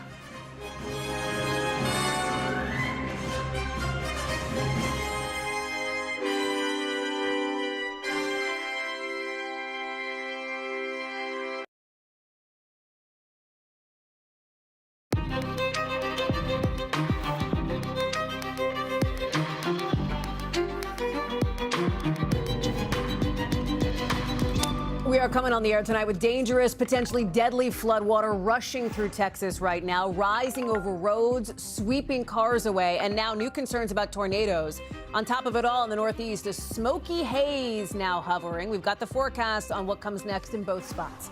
Also new today, President Trump's next AG looking maybe likely, but not a lock just yet. A key Republican pressing Todd Blanche on his ties to the president, and survivors of Jeffrey Epstein and their family members in the hearing room today, leaving less than impressed. And you failed to really answer any substantive questions. Nothing got answered today. It was just the show. More of my conversation with the family of Virginia Roberts Giuffre in just a moment. Then prosecutors in Mississippi say they will bring the case of an 18-year-old's mysterious death to a grand jury. We've got our team live on the ground with the emotional plea from the mother of Nolan Wells. And the new high T test for troops, why the defense secretary wants doctors to check the testosterone levels of some service members. Then World Cup fever hits Atlanta, the final, now the next stop as the tournament gets ready to wrap up. We'll take you inside the stadium for all the action and what's ahead coming up a little bit later on in the show. Hey there, I'm Hallie, and we are coming on the air with life-threatening weather in parts of Texas, where one county official says flood conditions like this, they haven't seen it in like a decade. Take a look at what it looks like in the central part of the state. Flash flood emergencies. We're talking mandatory evacuation warnings in some spots as well. Look how high the water is in some of these places. Cars getting swept away, people being rescued from the flooding actively as we speak tonight. And it's not just floods, it's not just the rain. A reported tornado swept through San Antonio. Look, slamming the top of this apartment building, throwing debris across highways there. Look at that swirling in the air. Further north, you've got millions battling both a brutal heat wave along with intense wildfire smoke, turning the skies orange in New York, in Michigan, in Minnesota. That's from the fires that are ripping through Canada right now. Look at this fire totally engulfing this train car in Toronto, leaving big parts of the northern U.S. under these air quality alerts. We've got a 1-2 punch on this tonight. Meteorologist Bill Cairns has our forecast, but I want to start with Ryan Chandler out in Texas because, Ryan, I look behind you. We don't see the rain. We certainly see the flooding, right? I mean, it's obviously over the roadway. It looks like it's about halfway up the tire of the cop car behind you. What are you seeing? Hallie, just to give you some context for what we're dealing with here, I can't stress enough just how quickly this situation deteriorated. This is the Leona River that is typically dry. This is a region that has dealt with drought as a default. Now, the river is here, onto the main thoroughfare throughout the city of Uvalde. This is a small town, about 15,000 people. They don't see traffic like this, but this is one of the only ways to get through the city as so many of the neighborhoods are now flooded. This rose quickly and is now swelling onto neighborhood streets. People are evacuating both by order and voluntarily. There is a sense, Hallie, if there is any silver lining here, that people in Texas know how to take floods seriously now. After, of course, the tragedy of last year, which is not comparable to this event, but it taught a lot of lessons, both at the official policy level and to normal everyday people about how seriously they need to take these things and how quickly they can get out of hand. We talked to people in one neighborhood who chose to evacuate. Here's what they told us. We're leaving because we are being asked to evacuate, and it's just safer for our family, just to be on the safe side. Have you ever seen the river like this before? No, I've been here 6 years, and it's never came all the way up. Would it destroy your house, that much water? Oh, yes, of course, because they're old houses. They're not very healthy houses. They're not covered. They don't have insulation or anything like that.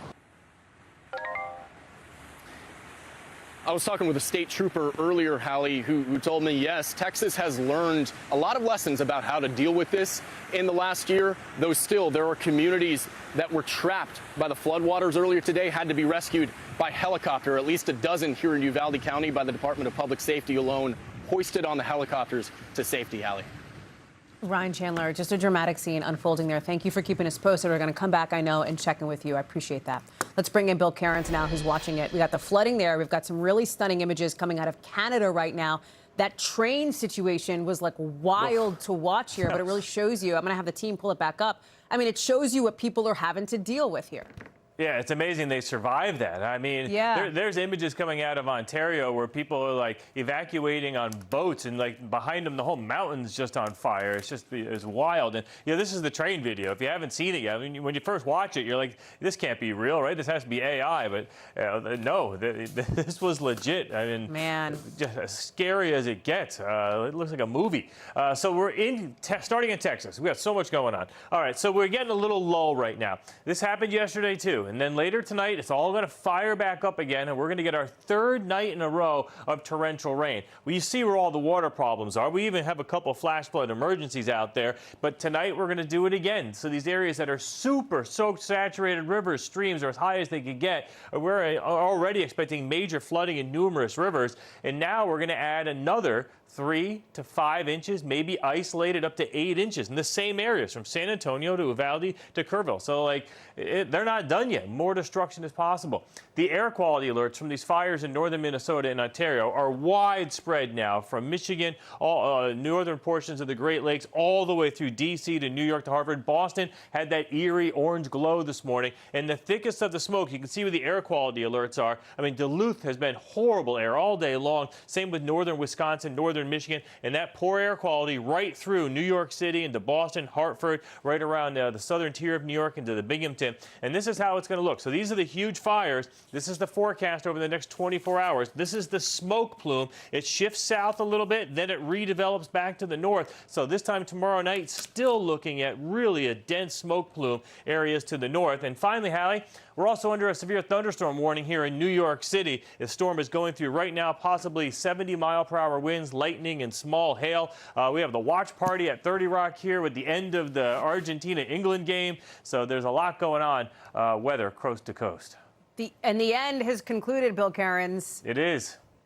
It's Argentina. We're talking about that. You can't make this up. You can't write the script on this one. Drama. We're getting into it. Bill, thanks for the forecast and the tease ahead, too. Appreciate you. Before we get to all things World Cup, we got to get to some other breaking news here in Washington with a dramatic confirmation hearing for President Trump's pick to serve as the nation's next attorney general. A narrow path now ahead for Todd Blanche. After hours of questions about how he would lead a Justice Department that the president has made clear should serve him.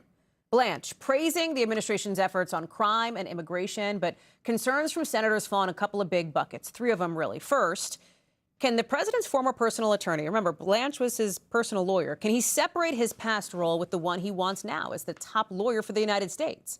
Blanche himself, listen to this, a moment that may outlast his testimony. Watch this. Are you and President Trump friends? I'm his lawyer, was his lawyer, and now I'm the Deputy Attorney General. Correcting himself, it seems to say, was his lawyer. Of course, he's not anymore. Then there's Blanche's handling of the Jeffrey Epstein case and the document release, something his predecessor, Pam Bondi, says was Blanche's responsibility. Democrats keying in on the meeting that Blanche had with Epstein's convicted co-conspirator Ghislaine Maxwell. Remember, she was transferred to a lower security prison camp just days after her conversation with Blanche. With survivors, nearly a dozen of them, in the room today. They were in the hearing room behind Blanche. You see some of them there. Blanche acknowledged some mistakes while defending the administration's response. Any mistake that was made is not appropriate. And so, yes, I am sorry that in about 1% of the documents, mistakes were made. But what I will say on top of that is we put tons of resources to rectifying those mistakes immediately. Then there's that last bucket of big questions, let's say, related to that IRS settlement that was so controversial and that $1.8 billion so-called anti-weaponization fund, now scuttled after facing intense opposition. It's not just Democrats who want answers. At least one key Republican, Texas Senator John Cornyn, himself cast aside by the president not long ago in a primary, is out with some pretty pointed questions. Has there been a written agreement of the parties to modify the settlement fund? No, the settlement fund's just not moving forward. Is the settlement agreement enforceable as a contract by the parties? Well, yes, it's an enforceable document. So I suppose if President Trump's counsel sought to enforce it, they potentially could. Including the weaponization fund? Well, they could try to enforce the contract. They can't force the Department of Justice to move forward with the weaponization fund. We're going to unpack that in a second, because the question is, right, on that, does the math still math for Blanche? He can afford to lose only one Republican in this Judiciary Committee. Otherwise, his nomination is stalled moving forward. Ryan Nobles is following all of it. Listen, Cornyn came out and said he was still undecided. I know he told our team, our Julie Sirkin, that he's not going to make a decision yet until he has to. A single no vote could sink Blanche in committee. The question is Cornyn really going to go that far? I think that's the big question here today after this hearing, especially because of the way Cornyn asked questions about this weaponization fund. It was different from the other potential Republican break, Tom Tillis, who seemed to be giving Blanche a roadmap to get out from underneath this weaponization fund, to get him to a place where he felt comfortable voting yes. Cornyn wanted an explanation, and it wasn't clear, at least from the questioning today, that he got the exact answers he was looking for. But to your point, Hallie, it would be monumental for John Cornyn to stick his neck out and vote no and kill this confirmation process at the committee level, even after all of the bad blood between him and President Trump in the wake of Trump choosing his primary opponent. But he told us afterwards that that doesn't matter. Listen to what Cornyn had to say. It's been my concern all along. You know, he's as the president's private lawyer. He's now taken on a new role. I want to make sure he understands the difference. If you were to vote no, he would be stuck in committee. Are you prepared to do something like that?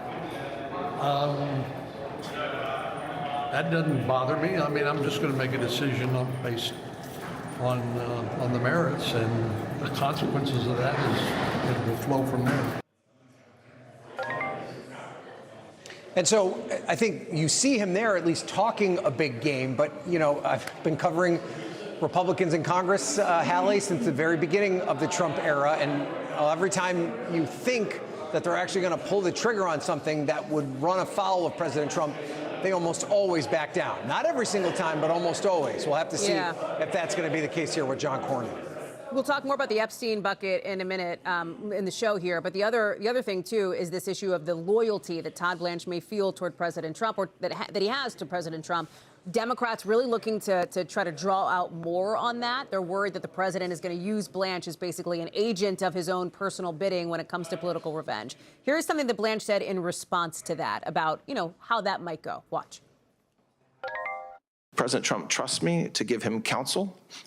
Counsel does not mean yes, man, and so that's true in my case, like it should be in any attorney general's case. So he said, it doesn't mean I'm going to be a yes man, Ryan. Is that enough to assuage Democrats' concerns? Methinks not, based on what we heard from them in the hallways. Oh, definitely not. Democrats don't believe this on any level. They believe that there's a long track record of Todd Blanche being a yes man for Donald Trump, that he will basically serve as his personal lawyer, but in the role of attorney general. So it really has little to do with this confirmation process, because Democrats have long believed this to be the case and probably can't be convinced otherwise. Republicans seem relatively satisfied that Blanche has answered those questions. You did hear Cornyn feeling a bit nervous about all of that. I do think, though, the questions are important, Hallie, because it could set the stage for if and when Senate Democrats become in the majority, if that happens during a Trump administration, meaning they win the majority in the fall. They will have a lot more rigorous oversight of that situation and that relationship between the president and the attorney general than they do now. So I think what they're trying to do is establish kind of a ground floor here. This is what we expect of you. And when they have the opportunity to conduct that oversight in the future, they'll be able to come back to that and say, this is what you told us during your confirmation hearing. This is what exactly is happening. You need to rectify that. Ryan, as we talk about loyalty to the president, or you know, those around the president, there's kind of a split screen I want to quickly get to here, which is somebody else who is on Capitol Hill. Separate hearing, right? Jay Clayton to be the next director of national intelligence. Now, let me set up what you're about to hear, because the moment we're about to play is kind of is rocketing around, right? It's going semi-viral, I think, in some corners of the internet here. Clayton was asked repeatedly by several Democrats a question about the 2020 election, in reference, of course, to President Trump's repeated election fraud lies from 2020. Did Joe Biden win? Did President Biden win? Clayton carefully worded, delivered a carefully worded answer saying Joe Biden was certified as the president. He had the electoral votes. The question kept coming up, and here's this moment from Senator John Ossoff of Georgia, Democrat. Who won the 2020 election? I have answered the question. Answer it. What is your answer? I've given you my answer. What is your answer? You refuse to answer a basic question about who won a presidential election, but you asked to lead America's intelligence community? Isn't it humiliating to be unable to answer this question, to have to indulge the president's delusions? Ryan, what's this all about? Well, this is at the center of everything that's happening in Georgia, which John Ossoff is at the tip of the spear. Not only is he up for re-election this year, but the president has called into question his election results from 2020 when he was first elected to office. And here he's trying to press the director of national intelligence. Was that election fair? Did the folks that won that election win? I think more than anything to set the groundwork if President Trump tries to suggest otherwise. And time again, these nominees just cannot answer that simple question, Hal. Ryan Nobles, thank you very much. Lots to watch for you on the Hill today. Appreciate it. Later this hour, we'll speak with two family members of an Epstein survivor, Virginia Roberts Giuffre. Our conversation with Sky and Amanda Roberts coming up in just a couple of minutes. Also tonight, we're learning now that senior leaders at ICE were surprised when President Trump overturned the pausing of car stops. Remember, we told you yesterday that DHS was basically pressing pause on traffic stops? Not anymore, according to a senior DHS official. The president, look at this, posting earlier on Truth Social, we can't give up one of ICE's most important and effective crime-fighting tools, the traffic stop. Now, that came in the wake of investigations into ICE officers' fatal shootings, deadly shootings of two people in Maine and Texas, according to DHS officials. Both were in their cars when the officers opened fire on them. Let's get to John Allen at the White House. And John, it seems as though perhaps the president was surprised at the pausing of the traffic stops because he came out today less than 24 hours later and said, I want him to keep going. Yeah, there's a whole series of U-turns going on here within the administration with regard to these traffic stops, Hallie. You had the president, as you pointed out, say that he thinks that this is an effective crime-fighting tool. This White House, by the way, earlier this year was toning down some of its enforcement actions after American citizens were killed. The president decided that he doesn't want to do what the Homeland Security Department said, which is to pause those stops. And of course, falling directly in line, Homeland Security Secretary Mark Wayne Mullen issued a statement on Twitter today. I think we may have that for folks, basically saying the number one goal is for officers to be kept safe and to get criminals off of streets. So, you know, Mark Wayne Mullen doing exactly what you'd expect of a Trump cabinet official, which is following the president when the president tells him that he's wrong in the first place. You know, I think that we're going to hear more about this. Obviously, there have been a number of acts of violence and even fatalities at the hands of law enforcement as President Trump continues to try to carry out his mass deportation campaign. John Allen following it all from the White House North Lawn Force tonight. John, thank you. Just across the Potomac, a big announcement from the Pentagon now. A fascinating one, an interesting one. The military is going to start testing the testosterone levels of some service members. They're going to check their testosterone, according to this post, this video from the Defense Secretary, Pete Hegseth, captioning the whole thing, the high T Department of War. High T, high testosterone. Watch this. This initiative, it's not about artificial enhancement. It's about restoring and optimizing your natural capabilities, protecting your longevity, and ensuring you have the biological foundation required to sustain the fight. Hegseth also says the military will then recommend hormone therapy for members if they need it. This new apparent policy comes as we're seeing a bigger push from the Trump administration to expand access to testosterone replacement therapies. Let me bring in Dan DeLuce on this one. What's going on? Well, this is very much a trend. So this administration's already lifted restrictions. They're big on the T. Yes, on testosterone therapy and for civilians. They've lowered the regulations. And there are some experts, and there is some medical research that has been put out there specifically about military troops, that there is some advantage potentially for combat operators, special forces, people who are in high stressful situations to have access to this kind of treatment. Okay. So it is not necessarily medically dubious, but I think it's also something still under discussion. A lot of questions here. For example. Well, let me ask an obvious one. You know, and what about the women? Not mentioned at all. Okay. So hormone therapy for women, not mentioned here. Also, if you decline this therapy, let's say you go through the test, your testosterone levels are lower. What if you say, I still don't want the therapy? Right. Is What that happens okay? They haven't really clarified that. Also, how much is it going to cost? Well, that's maybe less of a question for people in the military. Their health care is a little more generous. But what about for those- taxpayers who fund the Department of Defense? That's a good question. Okay, so still some things to be investigated. A on lot. This. Does it seem to, Dan, you've obviously spent many years reporting on national security, on the Pentagon, et cetera. The way that Pete Hegseth has sort of shaped this Department of Defense, does this feel to you of a part and parcel on that?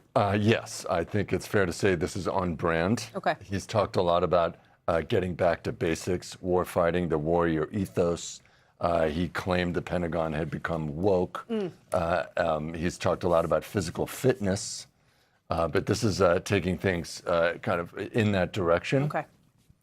More, as we say, more questions. I know you're going to be digging for answers. Come back. We'll have you on anytime. Thank you, Dan. Appreciate you and all your reporting on this. Thanks. Got to get to some breaking news in the West now, because in just the last couple of minutes, officials in San Francisco say they have not been able to find any other survivors after a boat capsized near Alcatraz Island. I'll show you here. You've been probably tracking this for most of the day. This is what's left of the boat. It is submerged. Officials say they've totally gone out and saturated the area in the last day. They plan to suspend the search by sunset, so a few hours from now in the Bay Area, if they don't make any progress. The people on board the boat had been family members holding a memorial service. That's when the boat went down. One person on board died after being rescued from the water. Other people were also rescued. Steve Patterson is on the ground for us tonight. Bring us up to speed on some of these latest updates in the last couple of minutes, Steve. Yeah, that news conference happening as we speak. It's about a mile away from where I'm standing. They said they've exhausted everything. As you mentioned, Hallie, about 950, as I'm reading, nautical square miles in this bay. That is a huge search area. Obviously, they've been searching day and night, dive teams, we know, in the water. But they say that vessel, maybe about 130 feet deep in a narrow shipping lane. They've only been able to dive maybe 60 feet or so. So search operations continue, but they do plan on suspending them as early as dusk tonight. As soon as nightfall falls, they will suspend those operations. Said it's something that's obviously heartbreaking that they have to do, but they've really exhausted everything in this search. It's something that continues. We know choppers are in the air. We know boats are on the water. We know divers have been in the water, but they say they've tried to do everything they can. We have heard witness reports, right? There have been people saying that they saw people banging on the windows of the cabin as that boat was sinking. I spoke to a nearby fishing boat captain. He said, look, the winds were pretty bad. The sea was choppy, but nothing extraordinary that would have led to this capsizing boat. So we don't really know how this was triggered. This is one of the Good Samaritans, though, one of the boats that came to that scene and threw life vests into the water, helping, maybe about 6 to 7, about a half dozen people out of the water, one of them with a huge gash across her face. We spoke to the crewmate of that boat. Here's what they told us about that rescue operation and what it was like to be there as that boat was sinking. Listen to this. It was scary, being set up. I've never seen anything like it. I was trying to get them life jackets because it appeared that not many people were wearing them. They appeared that they had them on the boat, but not many people were putting them on. We also now have the identity of the dead 79-year-old Clifford Boyza, thought to be the brother of the captain and owner of the boat, and now confirmed dead. We know everybody on board was at least close family, friends, if not family members, out, of course, for that tragic memorial service. Hallie. Steve Patterson, live for us there in San Francisco. Steve, we're glad to have you reporting this one out for us. Thank you. Coming up here on the show, a huge fire taking over a big recycling plant near Philly. The new warning now from health officials. Plus, a high-profile traffic stop in Nevada. What the state's governor said, apparently to try to get out of a ticket. Next.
The investigation into the mysterious death of an 18-year-old after a July 4th boat trip with friends in Mississippi is now going to a grand jury, according to the family's attorney. Show you here the family of Nolan Wells with civil rights lawyer Ben Crump, announcing the local DA will hand the case over once all the evidence is collected. Wells' mother getting emotional as she talked about the funeral arrangements now for her son. We want to celebrate Nolan, and he would not want us to be sitting around crying and eating, and so what we're going to do is kind of have a party. Wells went out with friends to an island off Mississippi's coast to celebrate the 4th. His friends came back that day. He did not. Investigators thought he may have drowned accidentally, but the family and their attorney say that explanation doesn't add up. Aaron Gilchrist has been following this story for us, and the family's attorney says there's going to be an inspection, a mutual inspection, he called it, of Wells's phone, which was a key piece of the investigation at the center. A lot of questions here, right?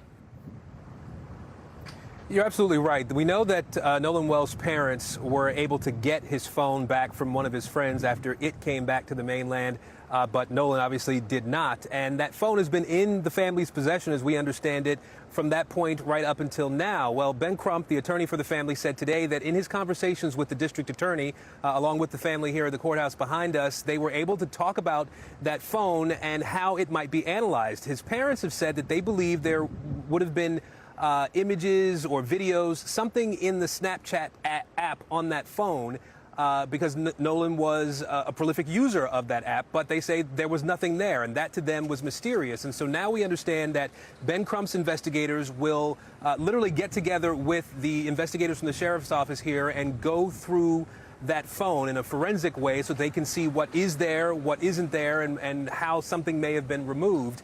We also had a chance to speak with the sheriff today, who didn't want to go into a lot of details about the investigation, except to say that it is still ongoing, that they have spoken with several witnesses who were on Horn Island when that group gathered there on the 4th of July. And he also talked about the fact that he feels as though they are making some progress. They're getting what he called useful information. Listen.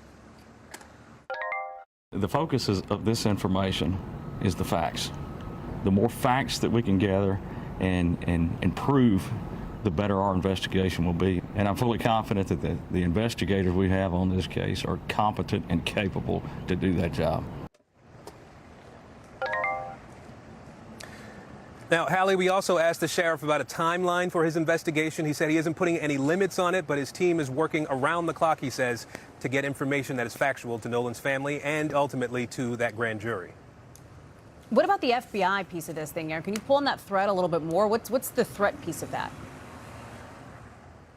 So we know that the FBI has said that it has made itself available and made resources available to the sheriff's office here in Jackson County, Mississippi. That, as we understand it, is not necessarily something that's out of the ordinary. If a local law enforcement agency asks the FBI for help for use of some of its resources, which frankly tend to be more extensive than a local jurisdiction might have access to, then they make those resources available. The FBI did go on to say that it's also been helpful with investigating threats. It said at the federal level, the FBI has been working to address interstate threats that were received by individuals related to this matter, but these efforts are in parallel with the Jackson County independent investigation. We know that some young people here, Hallie, has said they've received threats online through social media because of their seeming involvement or because they've been talking about the disappearance and subsequent death of Nolan Wells. Aaron Gilchrist, thank you very much for that reporting and for being there. We'll check back with you for any updates in the days to come. Let's get you over to the 5 things our team thinks you should know about tonight. Number 1, the Ebola outbreak in Congo has now passed 2,000 cases, including more than 700 deaths. It's put so much strain on the healthcare system there that workers at the country's biggest hospital are on strike. They say they haven't been paid in 2 months, even in the middle of this crisis. Number 2, take a look back here at home. This big scrap metal recycling center outside Philly, huge fire, tons of smoke. It's been a thing. People are being told to keep their windows closed and doors shut because of worries about the air quality. No word yet on the cause or any injuries. Number 3, Michigan yet again is reporting another big jump in new cases of that, parasite that triggers all the explosive diarrhea. 400 new cases recorded in the last day alone. The total there, more than 3,700, as this parasite has now spread to more than half the states in the country. The CDC is tracking 7,000 potential cases across the country. Remember, they're thinking it's maybe lettuce or salad greens that could be the culprit in this instance. They're still, fully investigating. Number 4, permanent daylight saving time might become a reality. It also might not, but it's sort of interesting. The House passed a bill that would end the need for everybody to do the whole clock flip thing twice a year. But the last time lawmakers tried to do it, Republican Tom Cotton held the whole bill up. So remember, this thing's still got to get through the Senate, probably an uphill fight. Cotton has said consistent dark morning commutes could be dangerous, and that's what other advocates on his side of things argue as well. Number 5, look at this, a mini Mozart takeover in Austria. The hometown of the famous composer is celebrating what would have been his 270th birthday. The artist behind the 300 statues now on display says he didn't want to build just another monument, so he put together these Mozart minis, also featuring Mozart's dog. They're going to be on display through August. Coming up here on the show, the search for thieves in Jersey, how they stole dozens of fancy bags worth about $40,000 from a nice store. Plus, the comeback everybody's talking about in the last little bit for Argentina in the World Cup semifinal. Jesse Kirsch is live in Atlanta. I missed the whole thing. I DVR'd it. I cannot wait to watch. Well, Hallie, I'm sorry to spoil it for you. Argentina was down once again. The clock was running out once again. And once again, Lionel Messi helps orchestrate a come-from-behind win. The reigning World Cup champions heading back to the final with a chance to defend their title. We'll tell you all about it coming up.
Right now in Atlanta, they are fired up after Messi miracle number 2. Argentina beating England with a dramatic comeback. 2 goals in the last couple of minutes of the game. Here's the game winner in the second minute of stoppage time. Look at this. Engancha y va, tiró con la derecha.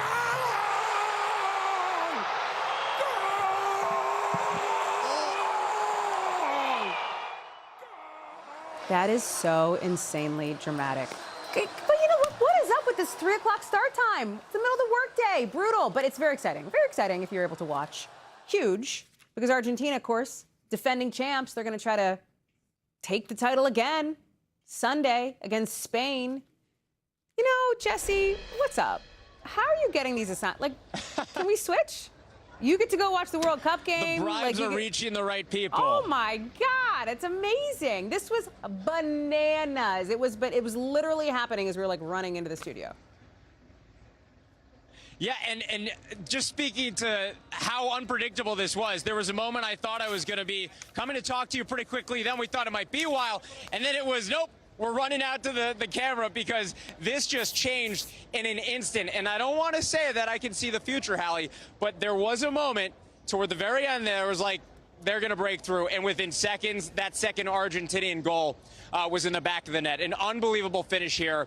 And I think every time we watch this team play, anytime there's a doubt that they're going to pull through, there's a little bit of quietness. Then we see them starting to get back into it as the team gets closer and closer to the net. And then just, exhilaration here once again. The ground was shaking at times. People were jumping so much. The chance for Messi, he was put up on his teammates' shoulders. I could smell some cigarette smoke in there. It seemed like the rules were being ignored at the end as this party just took over inside the stadium. I mean, so exciting. And now it sets up Sunday's big moment. Like, clear your calendars. Argentina would make history if they're able to win and repeat. Yes, and we're also looking at Spain to possibly make some history. They've only been to the final one other time in 2010, and they won it that year. This also is somewhat something you could look at as a changing of the guards generationally. You have 19-year-old Lamine Yamal on the Spanish squad. He is seen by some as the next generation equivalent of Messi, as close as you can get to the man considered to be the GOAT by so many. And at 39, this could be Messi's final World Cup game. Wow. Big one to watch on Sunday. Can you just say, like, I hate to put you on the spot for like a hot take. No matter what happens Sunday, has Messi not completely solidified his status as the GOAT? I don't think it's in question right now, although I have to tell you, the man who lost yesterday, Kylian Mbappe, right. I think you could make an argument for him, at least as a World Cup GOAT down the line.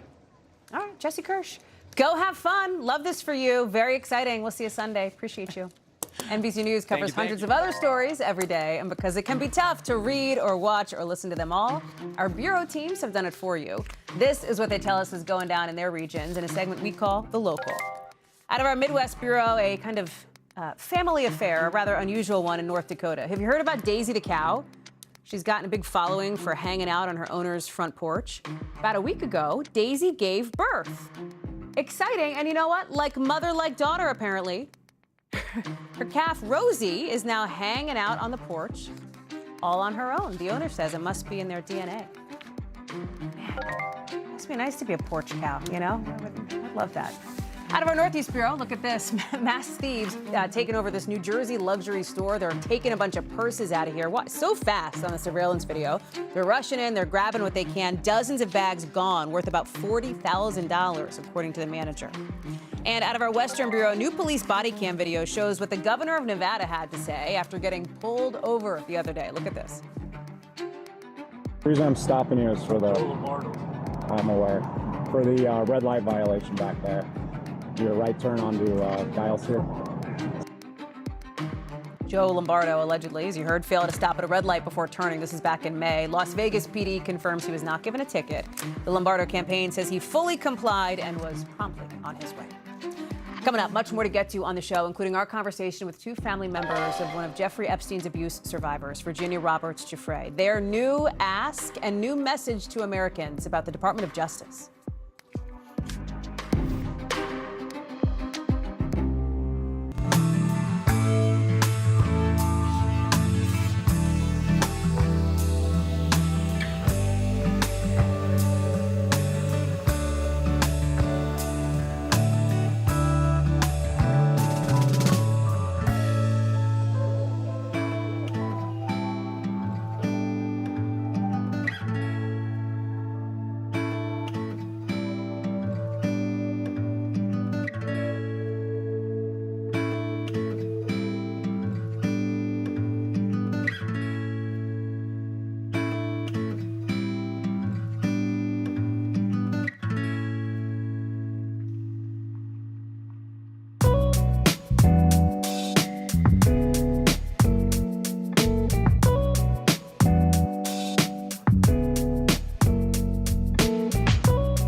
So a new development in just the last couple of hours from the vice president, J.D. Vance, giving a blunt assessment on how, in his view, the administration mishandled the messaging of the Jeffrey Epstein case. Here's his words on the Joe Rogan podcast. We absolutely screwed up the comms of the Epstein files. That's what he said, that they screwed up the comms. Vance went on to point the finger at the former Attorney General, Pam Bondi, for that now infamous moment where she said, remember, the client list is on my desk.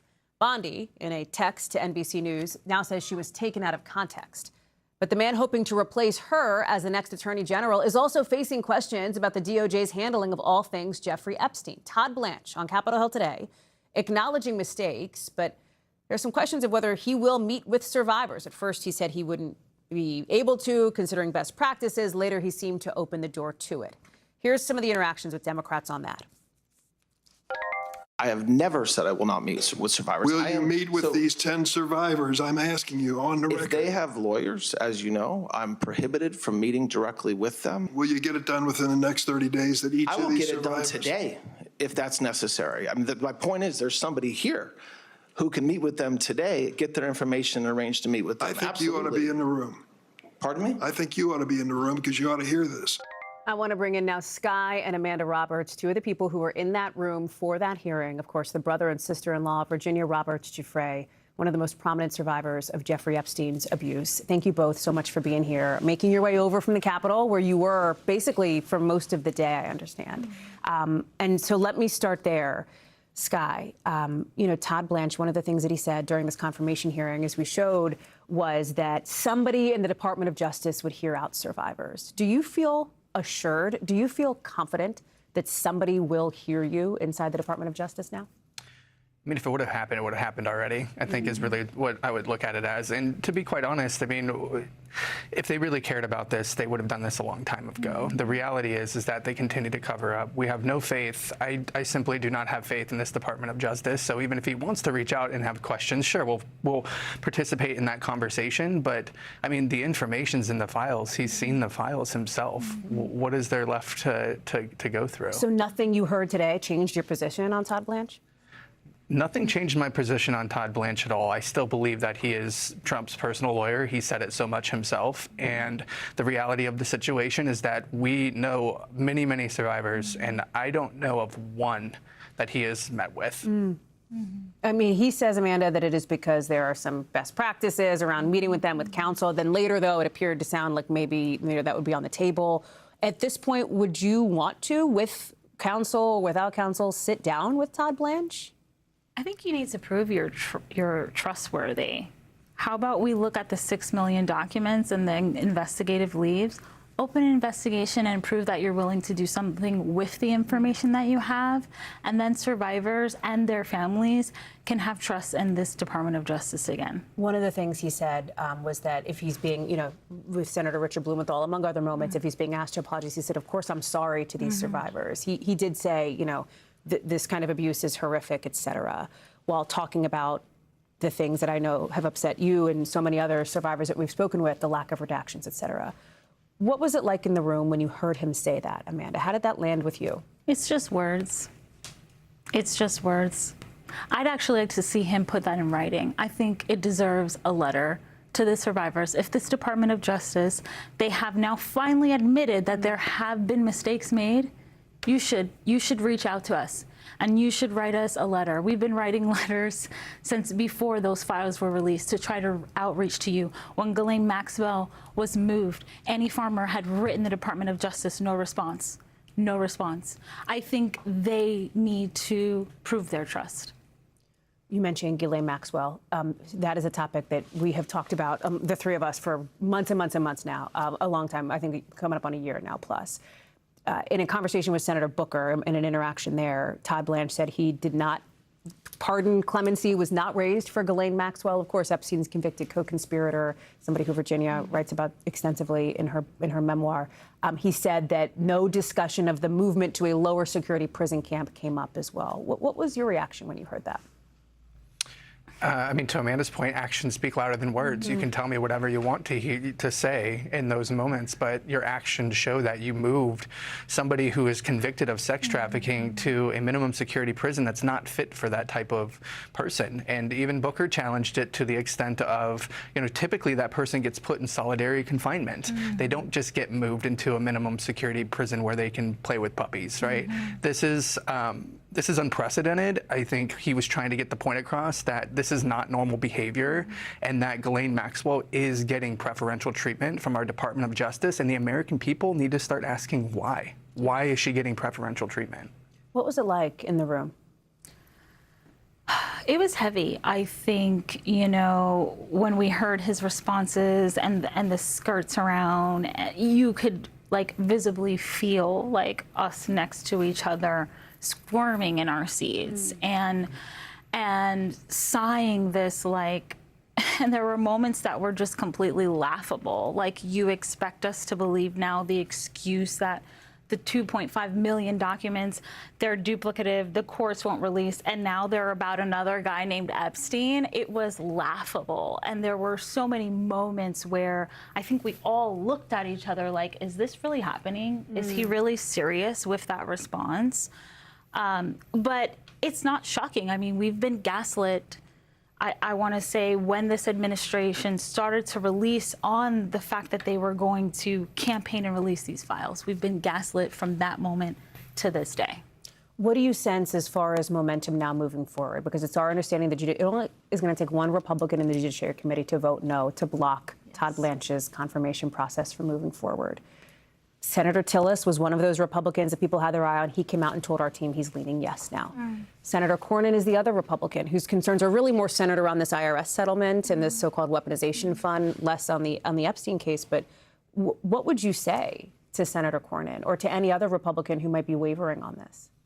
I mean, the message is clear. It's stand with survivors. Every survivor has written into the Senate Judiciary Committee. It was submitted as record, and it's very clear that we do not support Todd Blanche as the next Attorney General of the United States.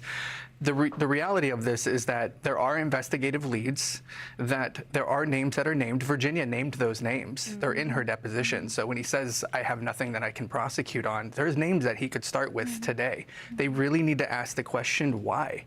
Why is our Department of Justice, why is Todd Blanche covering this up? Amanda, I asked this to Scott, but I'll ask you, did you hear anything from Todd Blanche? Any of the acknowledgments of the abuse that survivors suffered? Did anything you hear change your mind on him in any way at all? Not even a morsel closer to a yes. And I would urge these senators to look at the direction of this country. We are talking about the direct capability of him being able to do this job. He, as a former prosecutor, looked at files of one of the largest sex trafficking industries in modern day history, looked at them and said that there was nothing to see here. When will our Congress decide to push back on the corruption, push back on the cover-up? Who we put in leadership matters. Who we decide to be the leading chief law enforcement matters. It sends a message to every single survivor, not just us. Every single survivor across the globe is watching how we treat this matter. And it really sets a precedent to the direction that this country is going. A couple more quick questions for you in the minute we have left. I know your schedule is really intense today. When we look at this process and how it has unfolded here, one of the things that we're looking at is other investigative leads that could be out there, including New Mexico. That's one of the last places I saw you. The New Mexico Attorney General has indicated to us that he still has not received the unredacted documents that he wants from the DOJ. What would you say to Todd Blanche, to the Department of Justice, on that matter? Yeah. Well, we've been actively cooperating with the New Mexico Attorney General's office. We certainly want them to continue this investigation, but it speaks volumes that the Department of Justice is not cooperating with an active investigation in the United States. That the crimes that were committed at Zora Ranch, which we know of, our sister spoke much of this in Nobody's Girl and spoke much of this in her depositions. There are individuals that they can prosecute today, and our Department of Justice is refusing to turn over the files. Think about that for a second. Ask yourself that question, why? It's absolutely appalling. And Virginia would be screaming from a mountain today because what else is this going to take? How much more clear can it get? Before I let you go, just to bring it back here to the Capitol, to the building just down from where we are, was there any moment where, I didn't see it from my vantage point, where Todd Blanche turned around, had any interaction with you? Did you have any interaction from anybody who was there from the Department of Justice at any point? Or did you hope for that?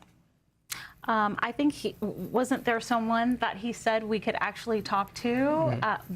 We weren't approached by her or Todd Blanche. There was never a nod. There was an acknowledgement to us that I know of, or any of the other survivors as well. And what was that like when that didn't happen for you?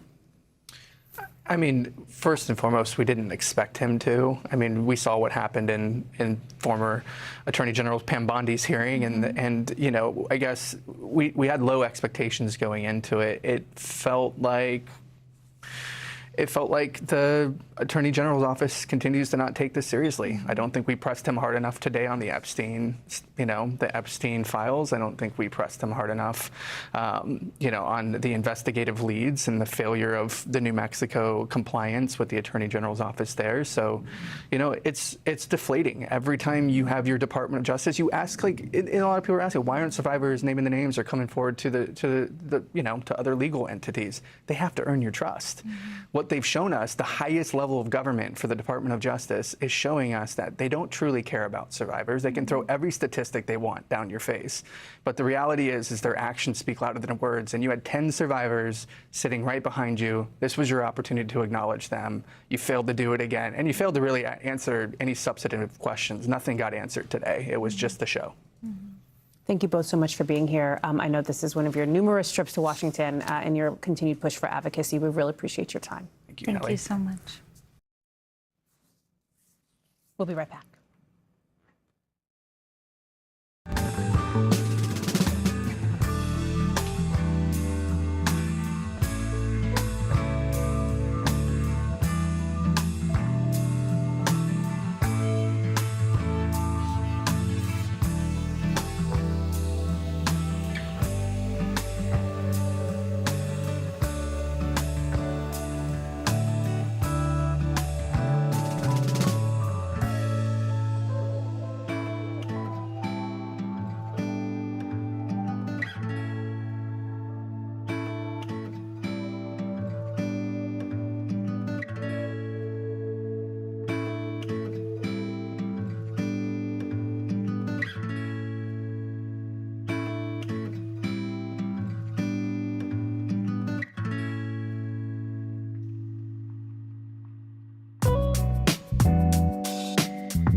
All right, it's peak of the summer season, but a bunch of beaches across the country are under health advisory now because of a lot of bacteria in the water. In Massachusetts alone, some 40 beaches are closed for swimming.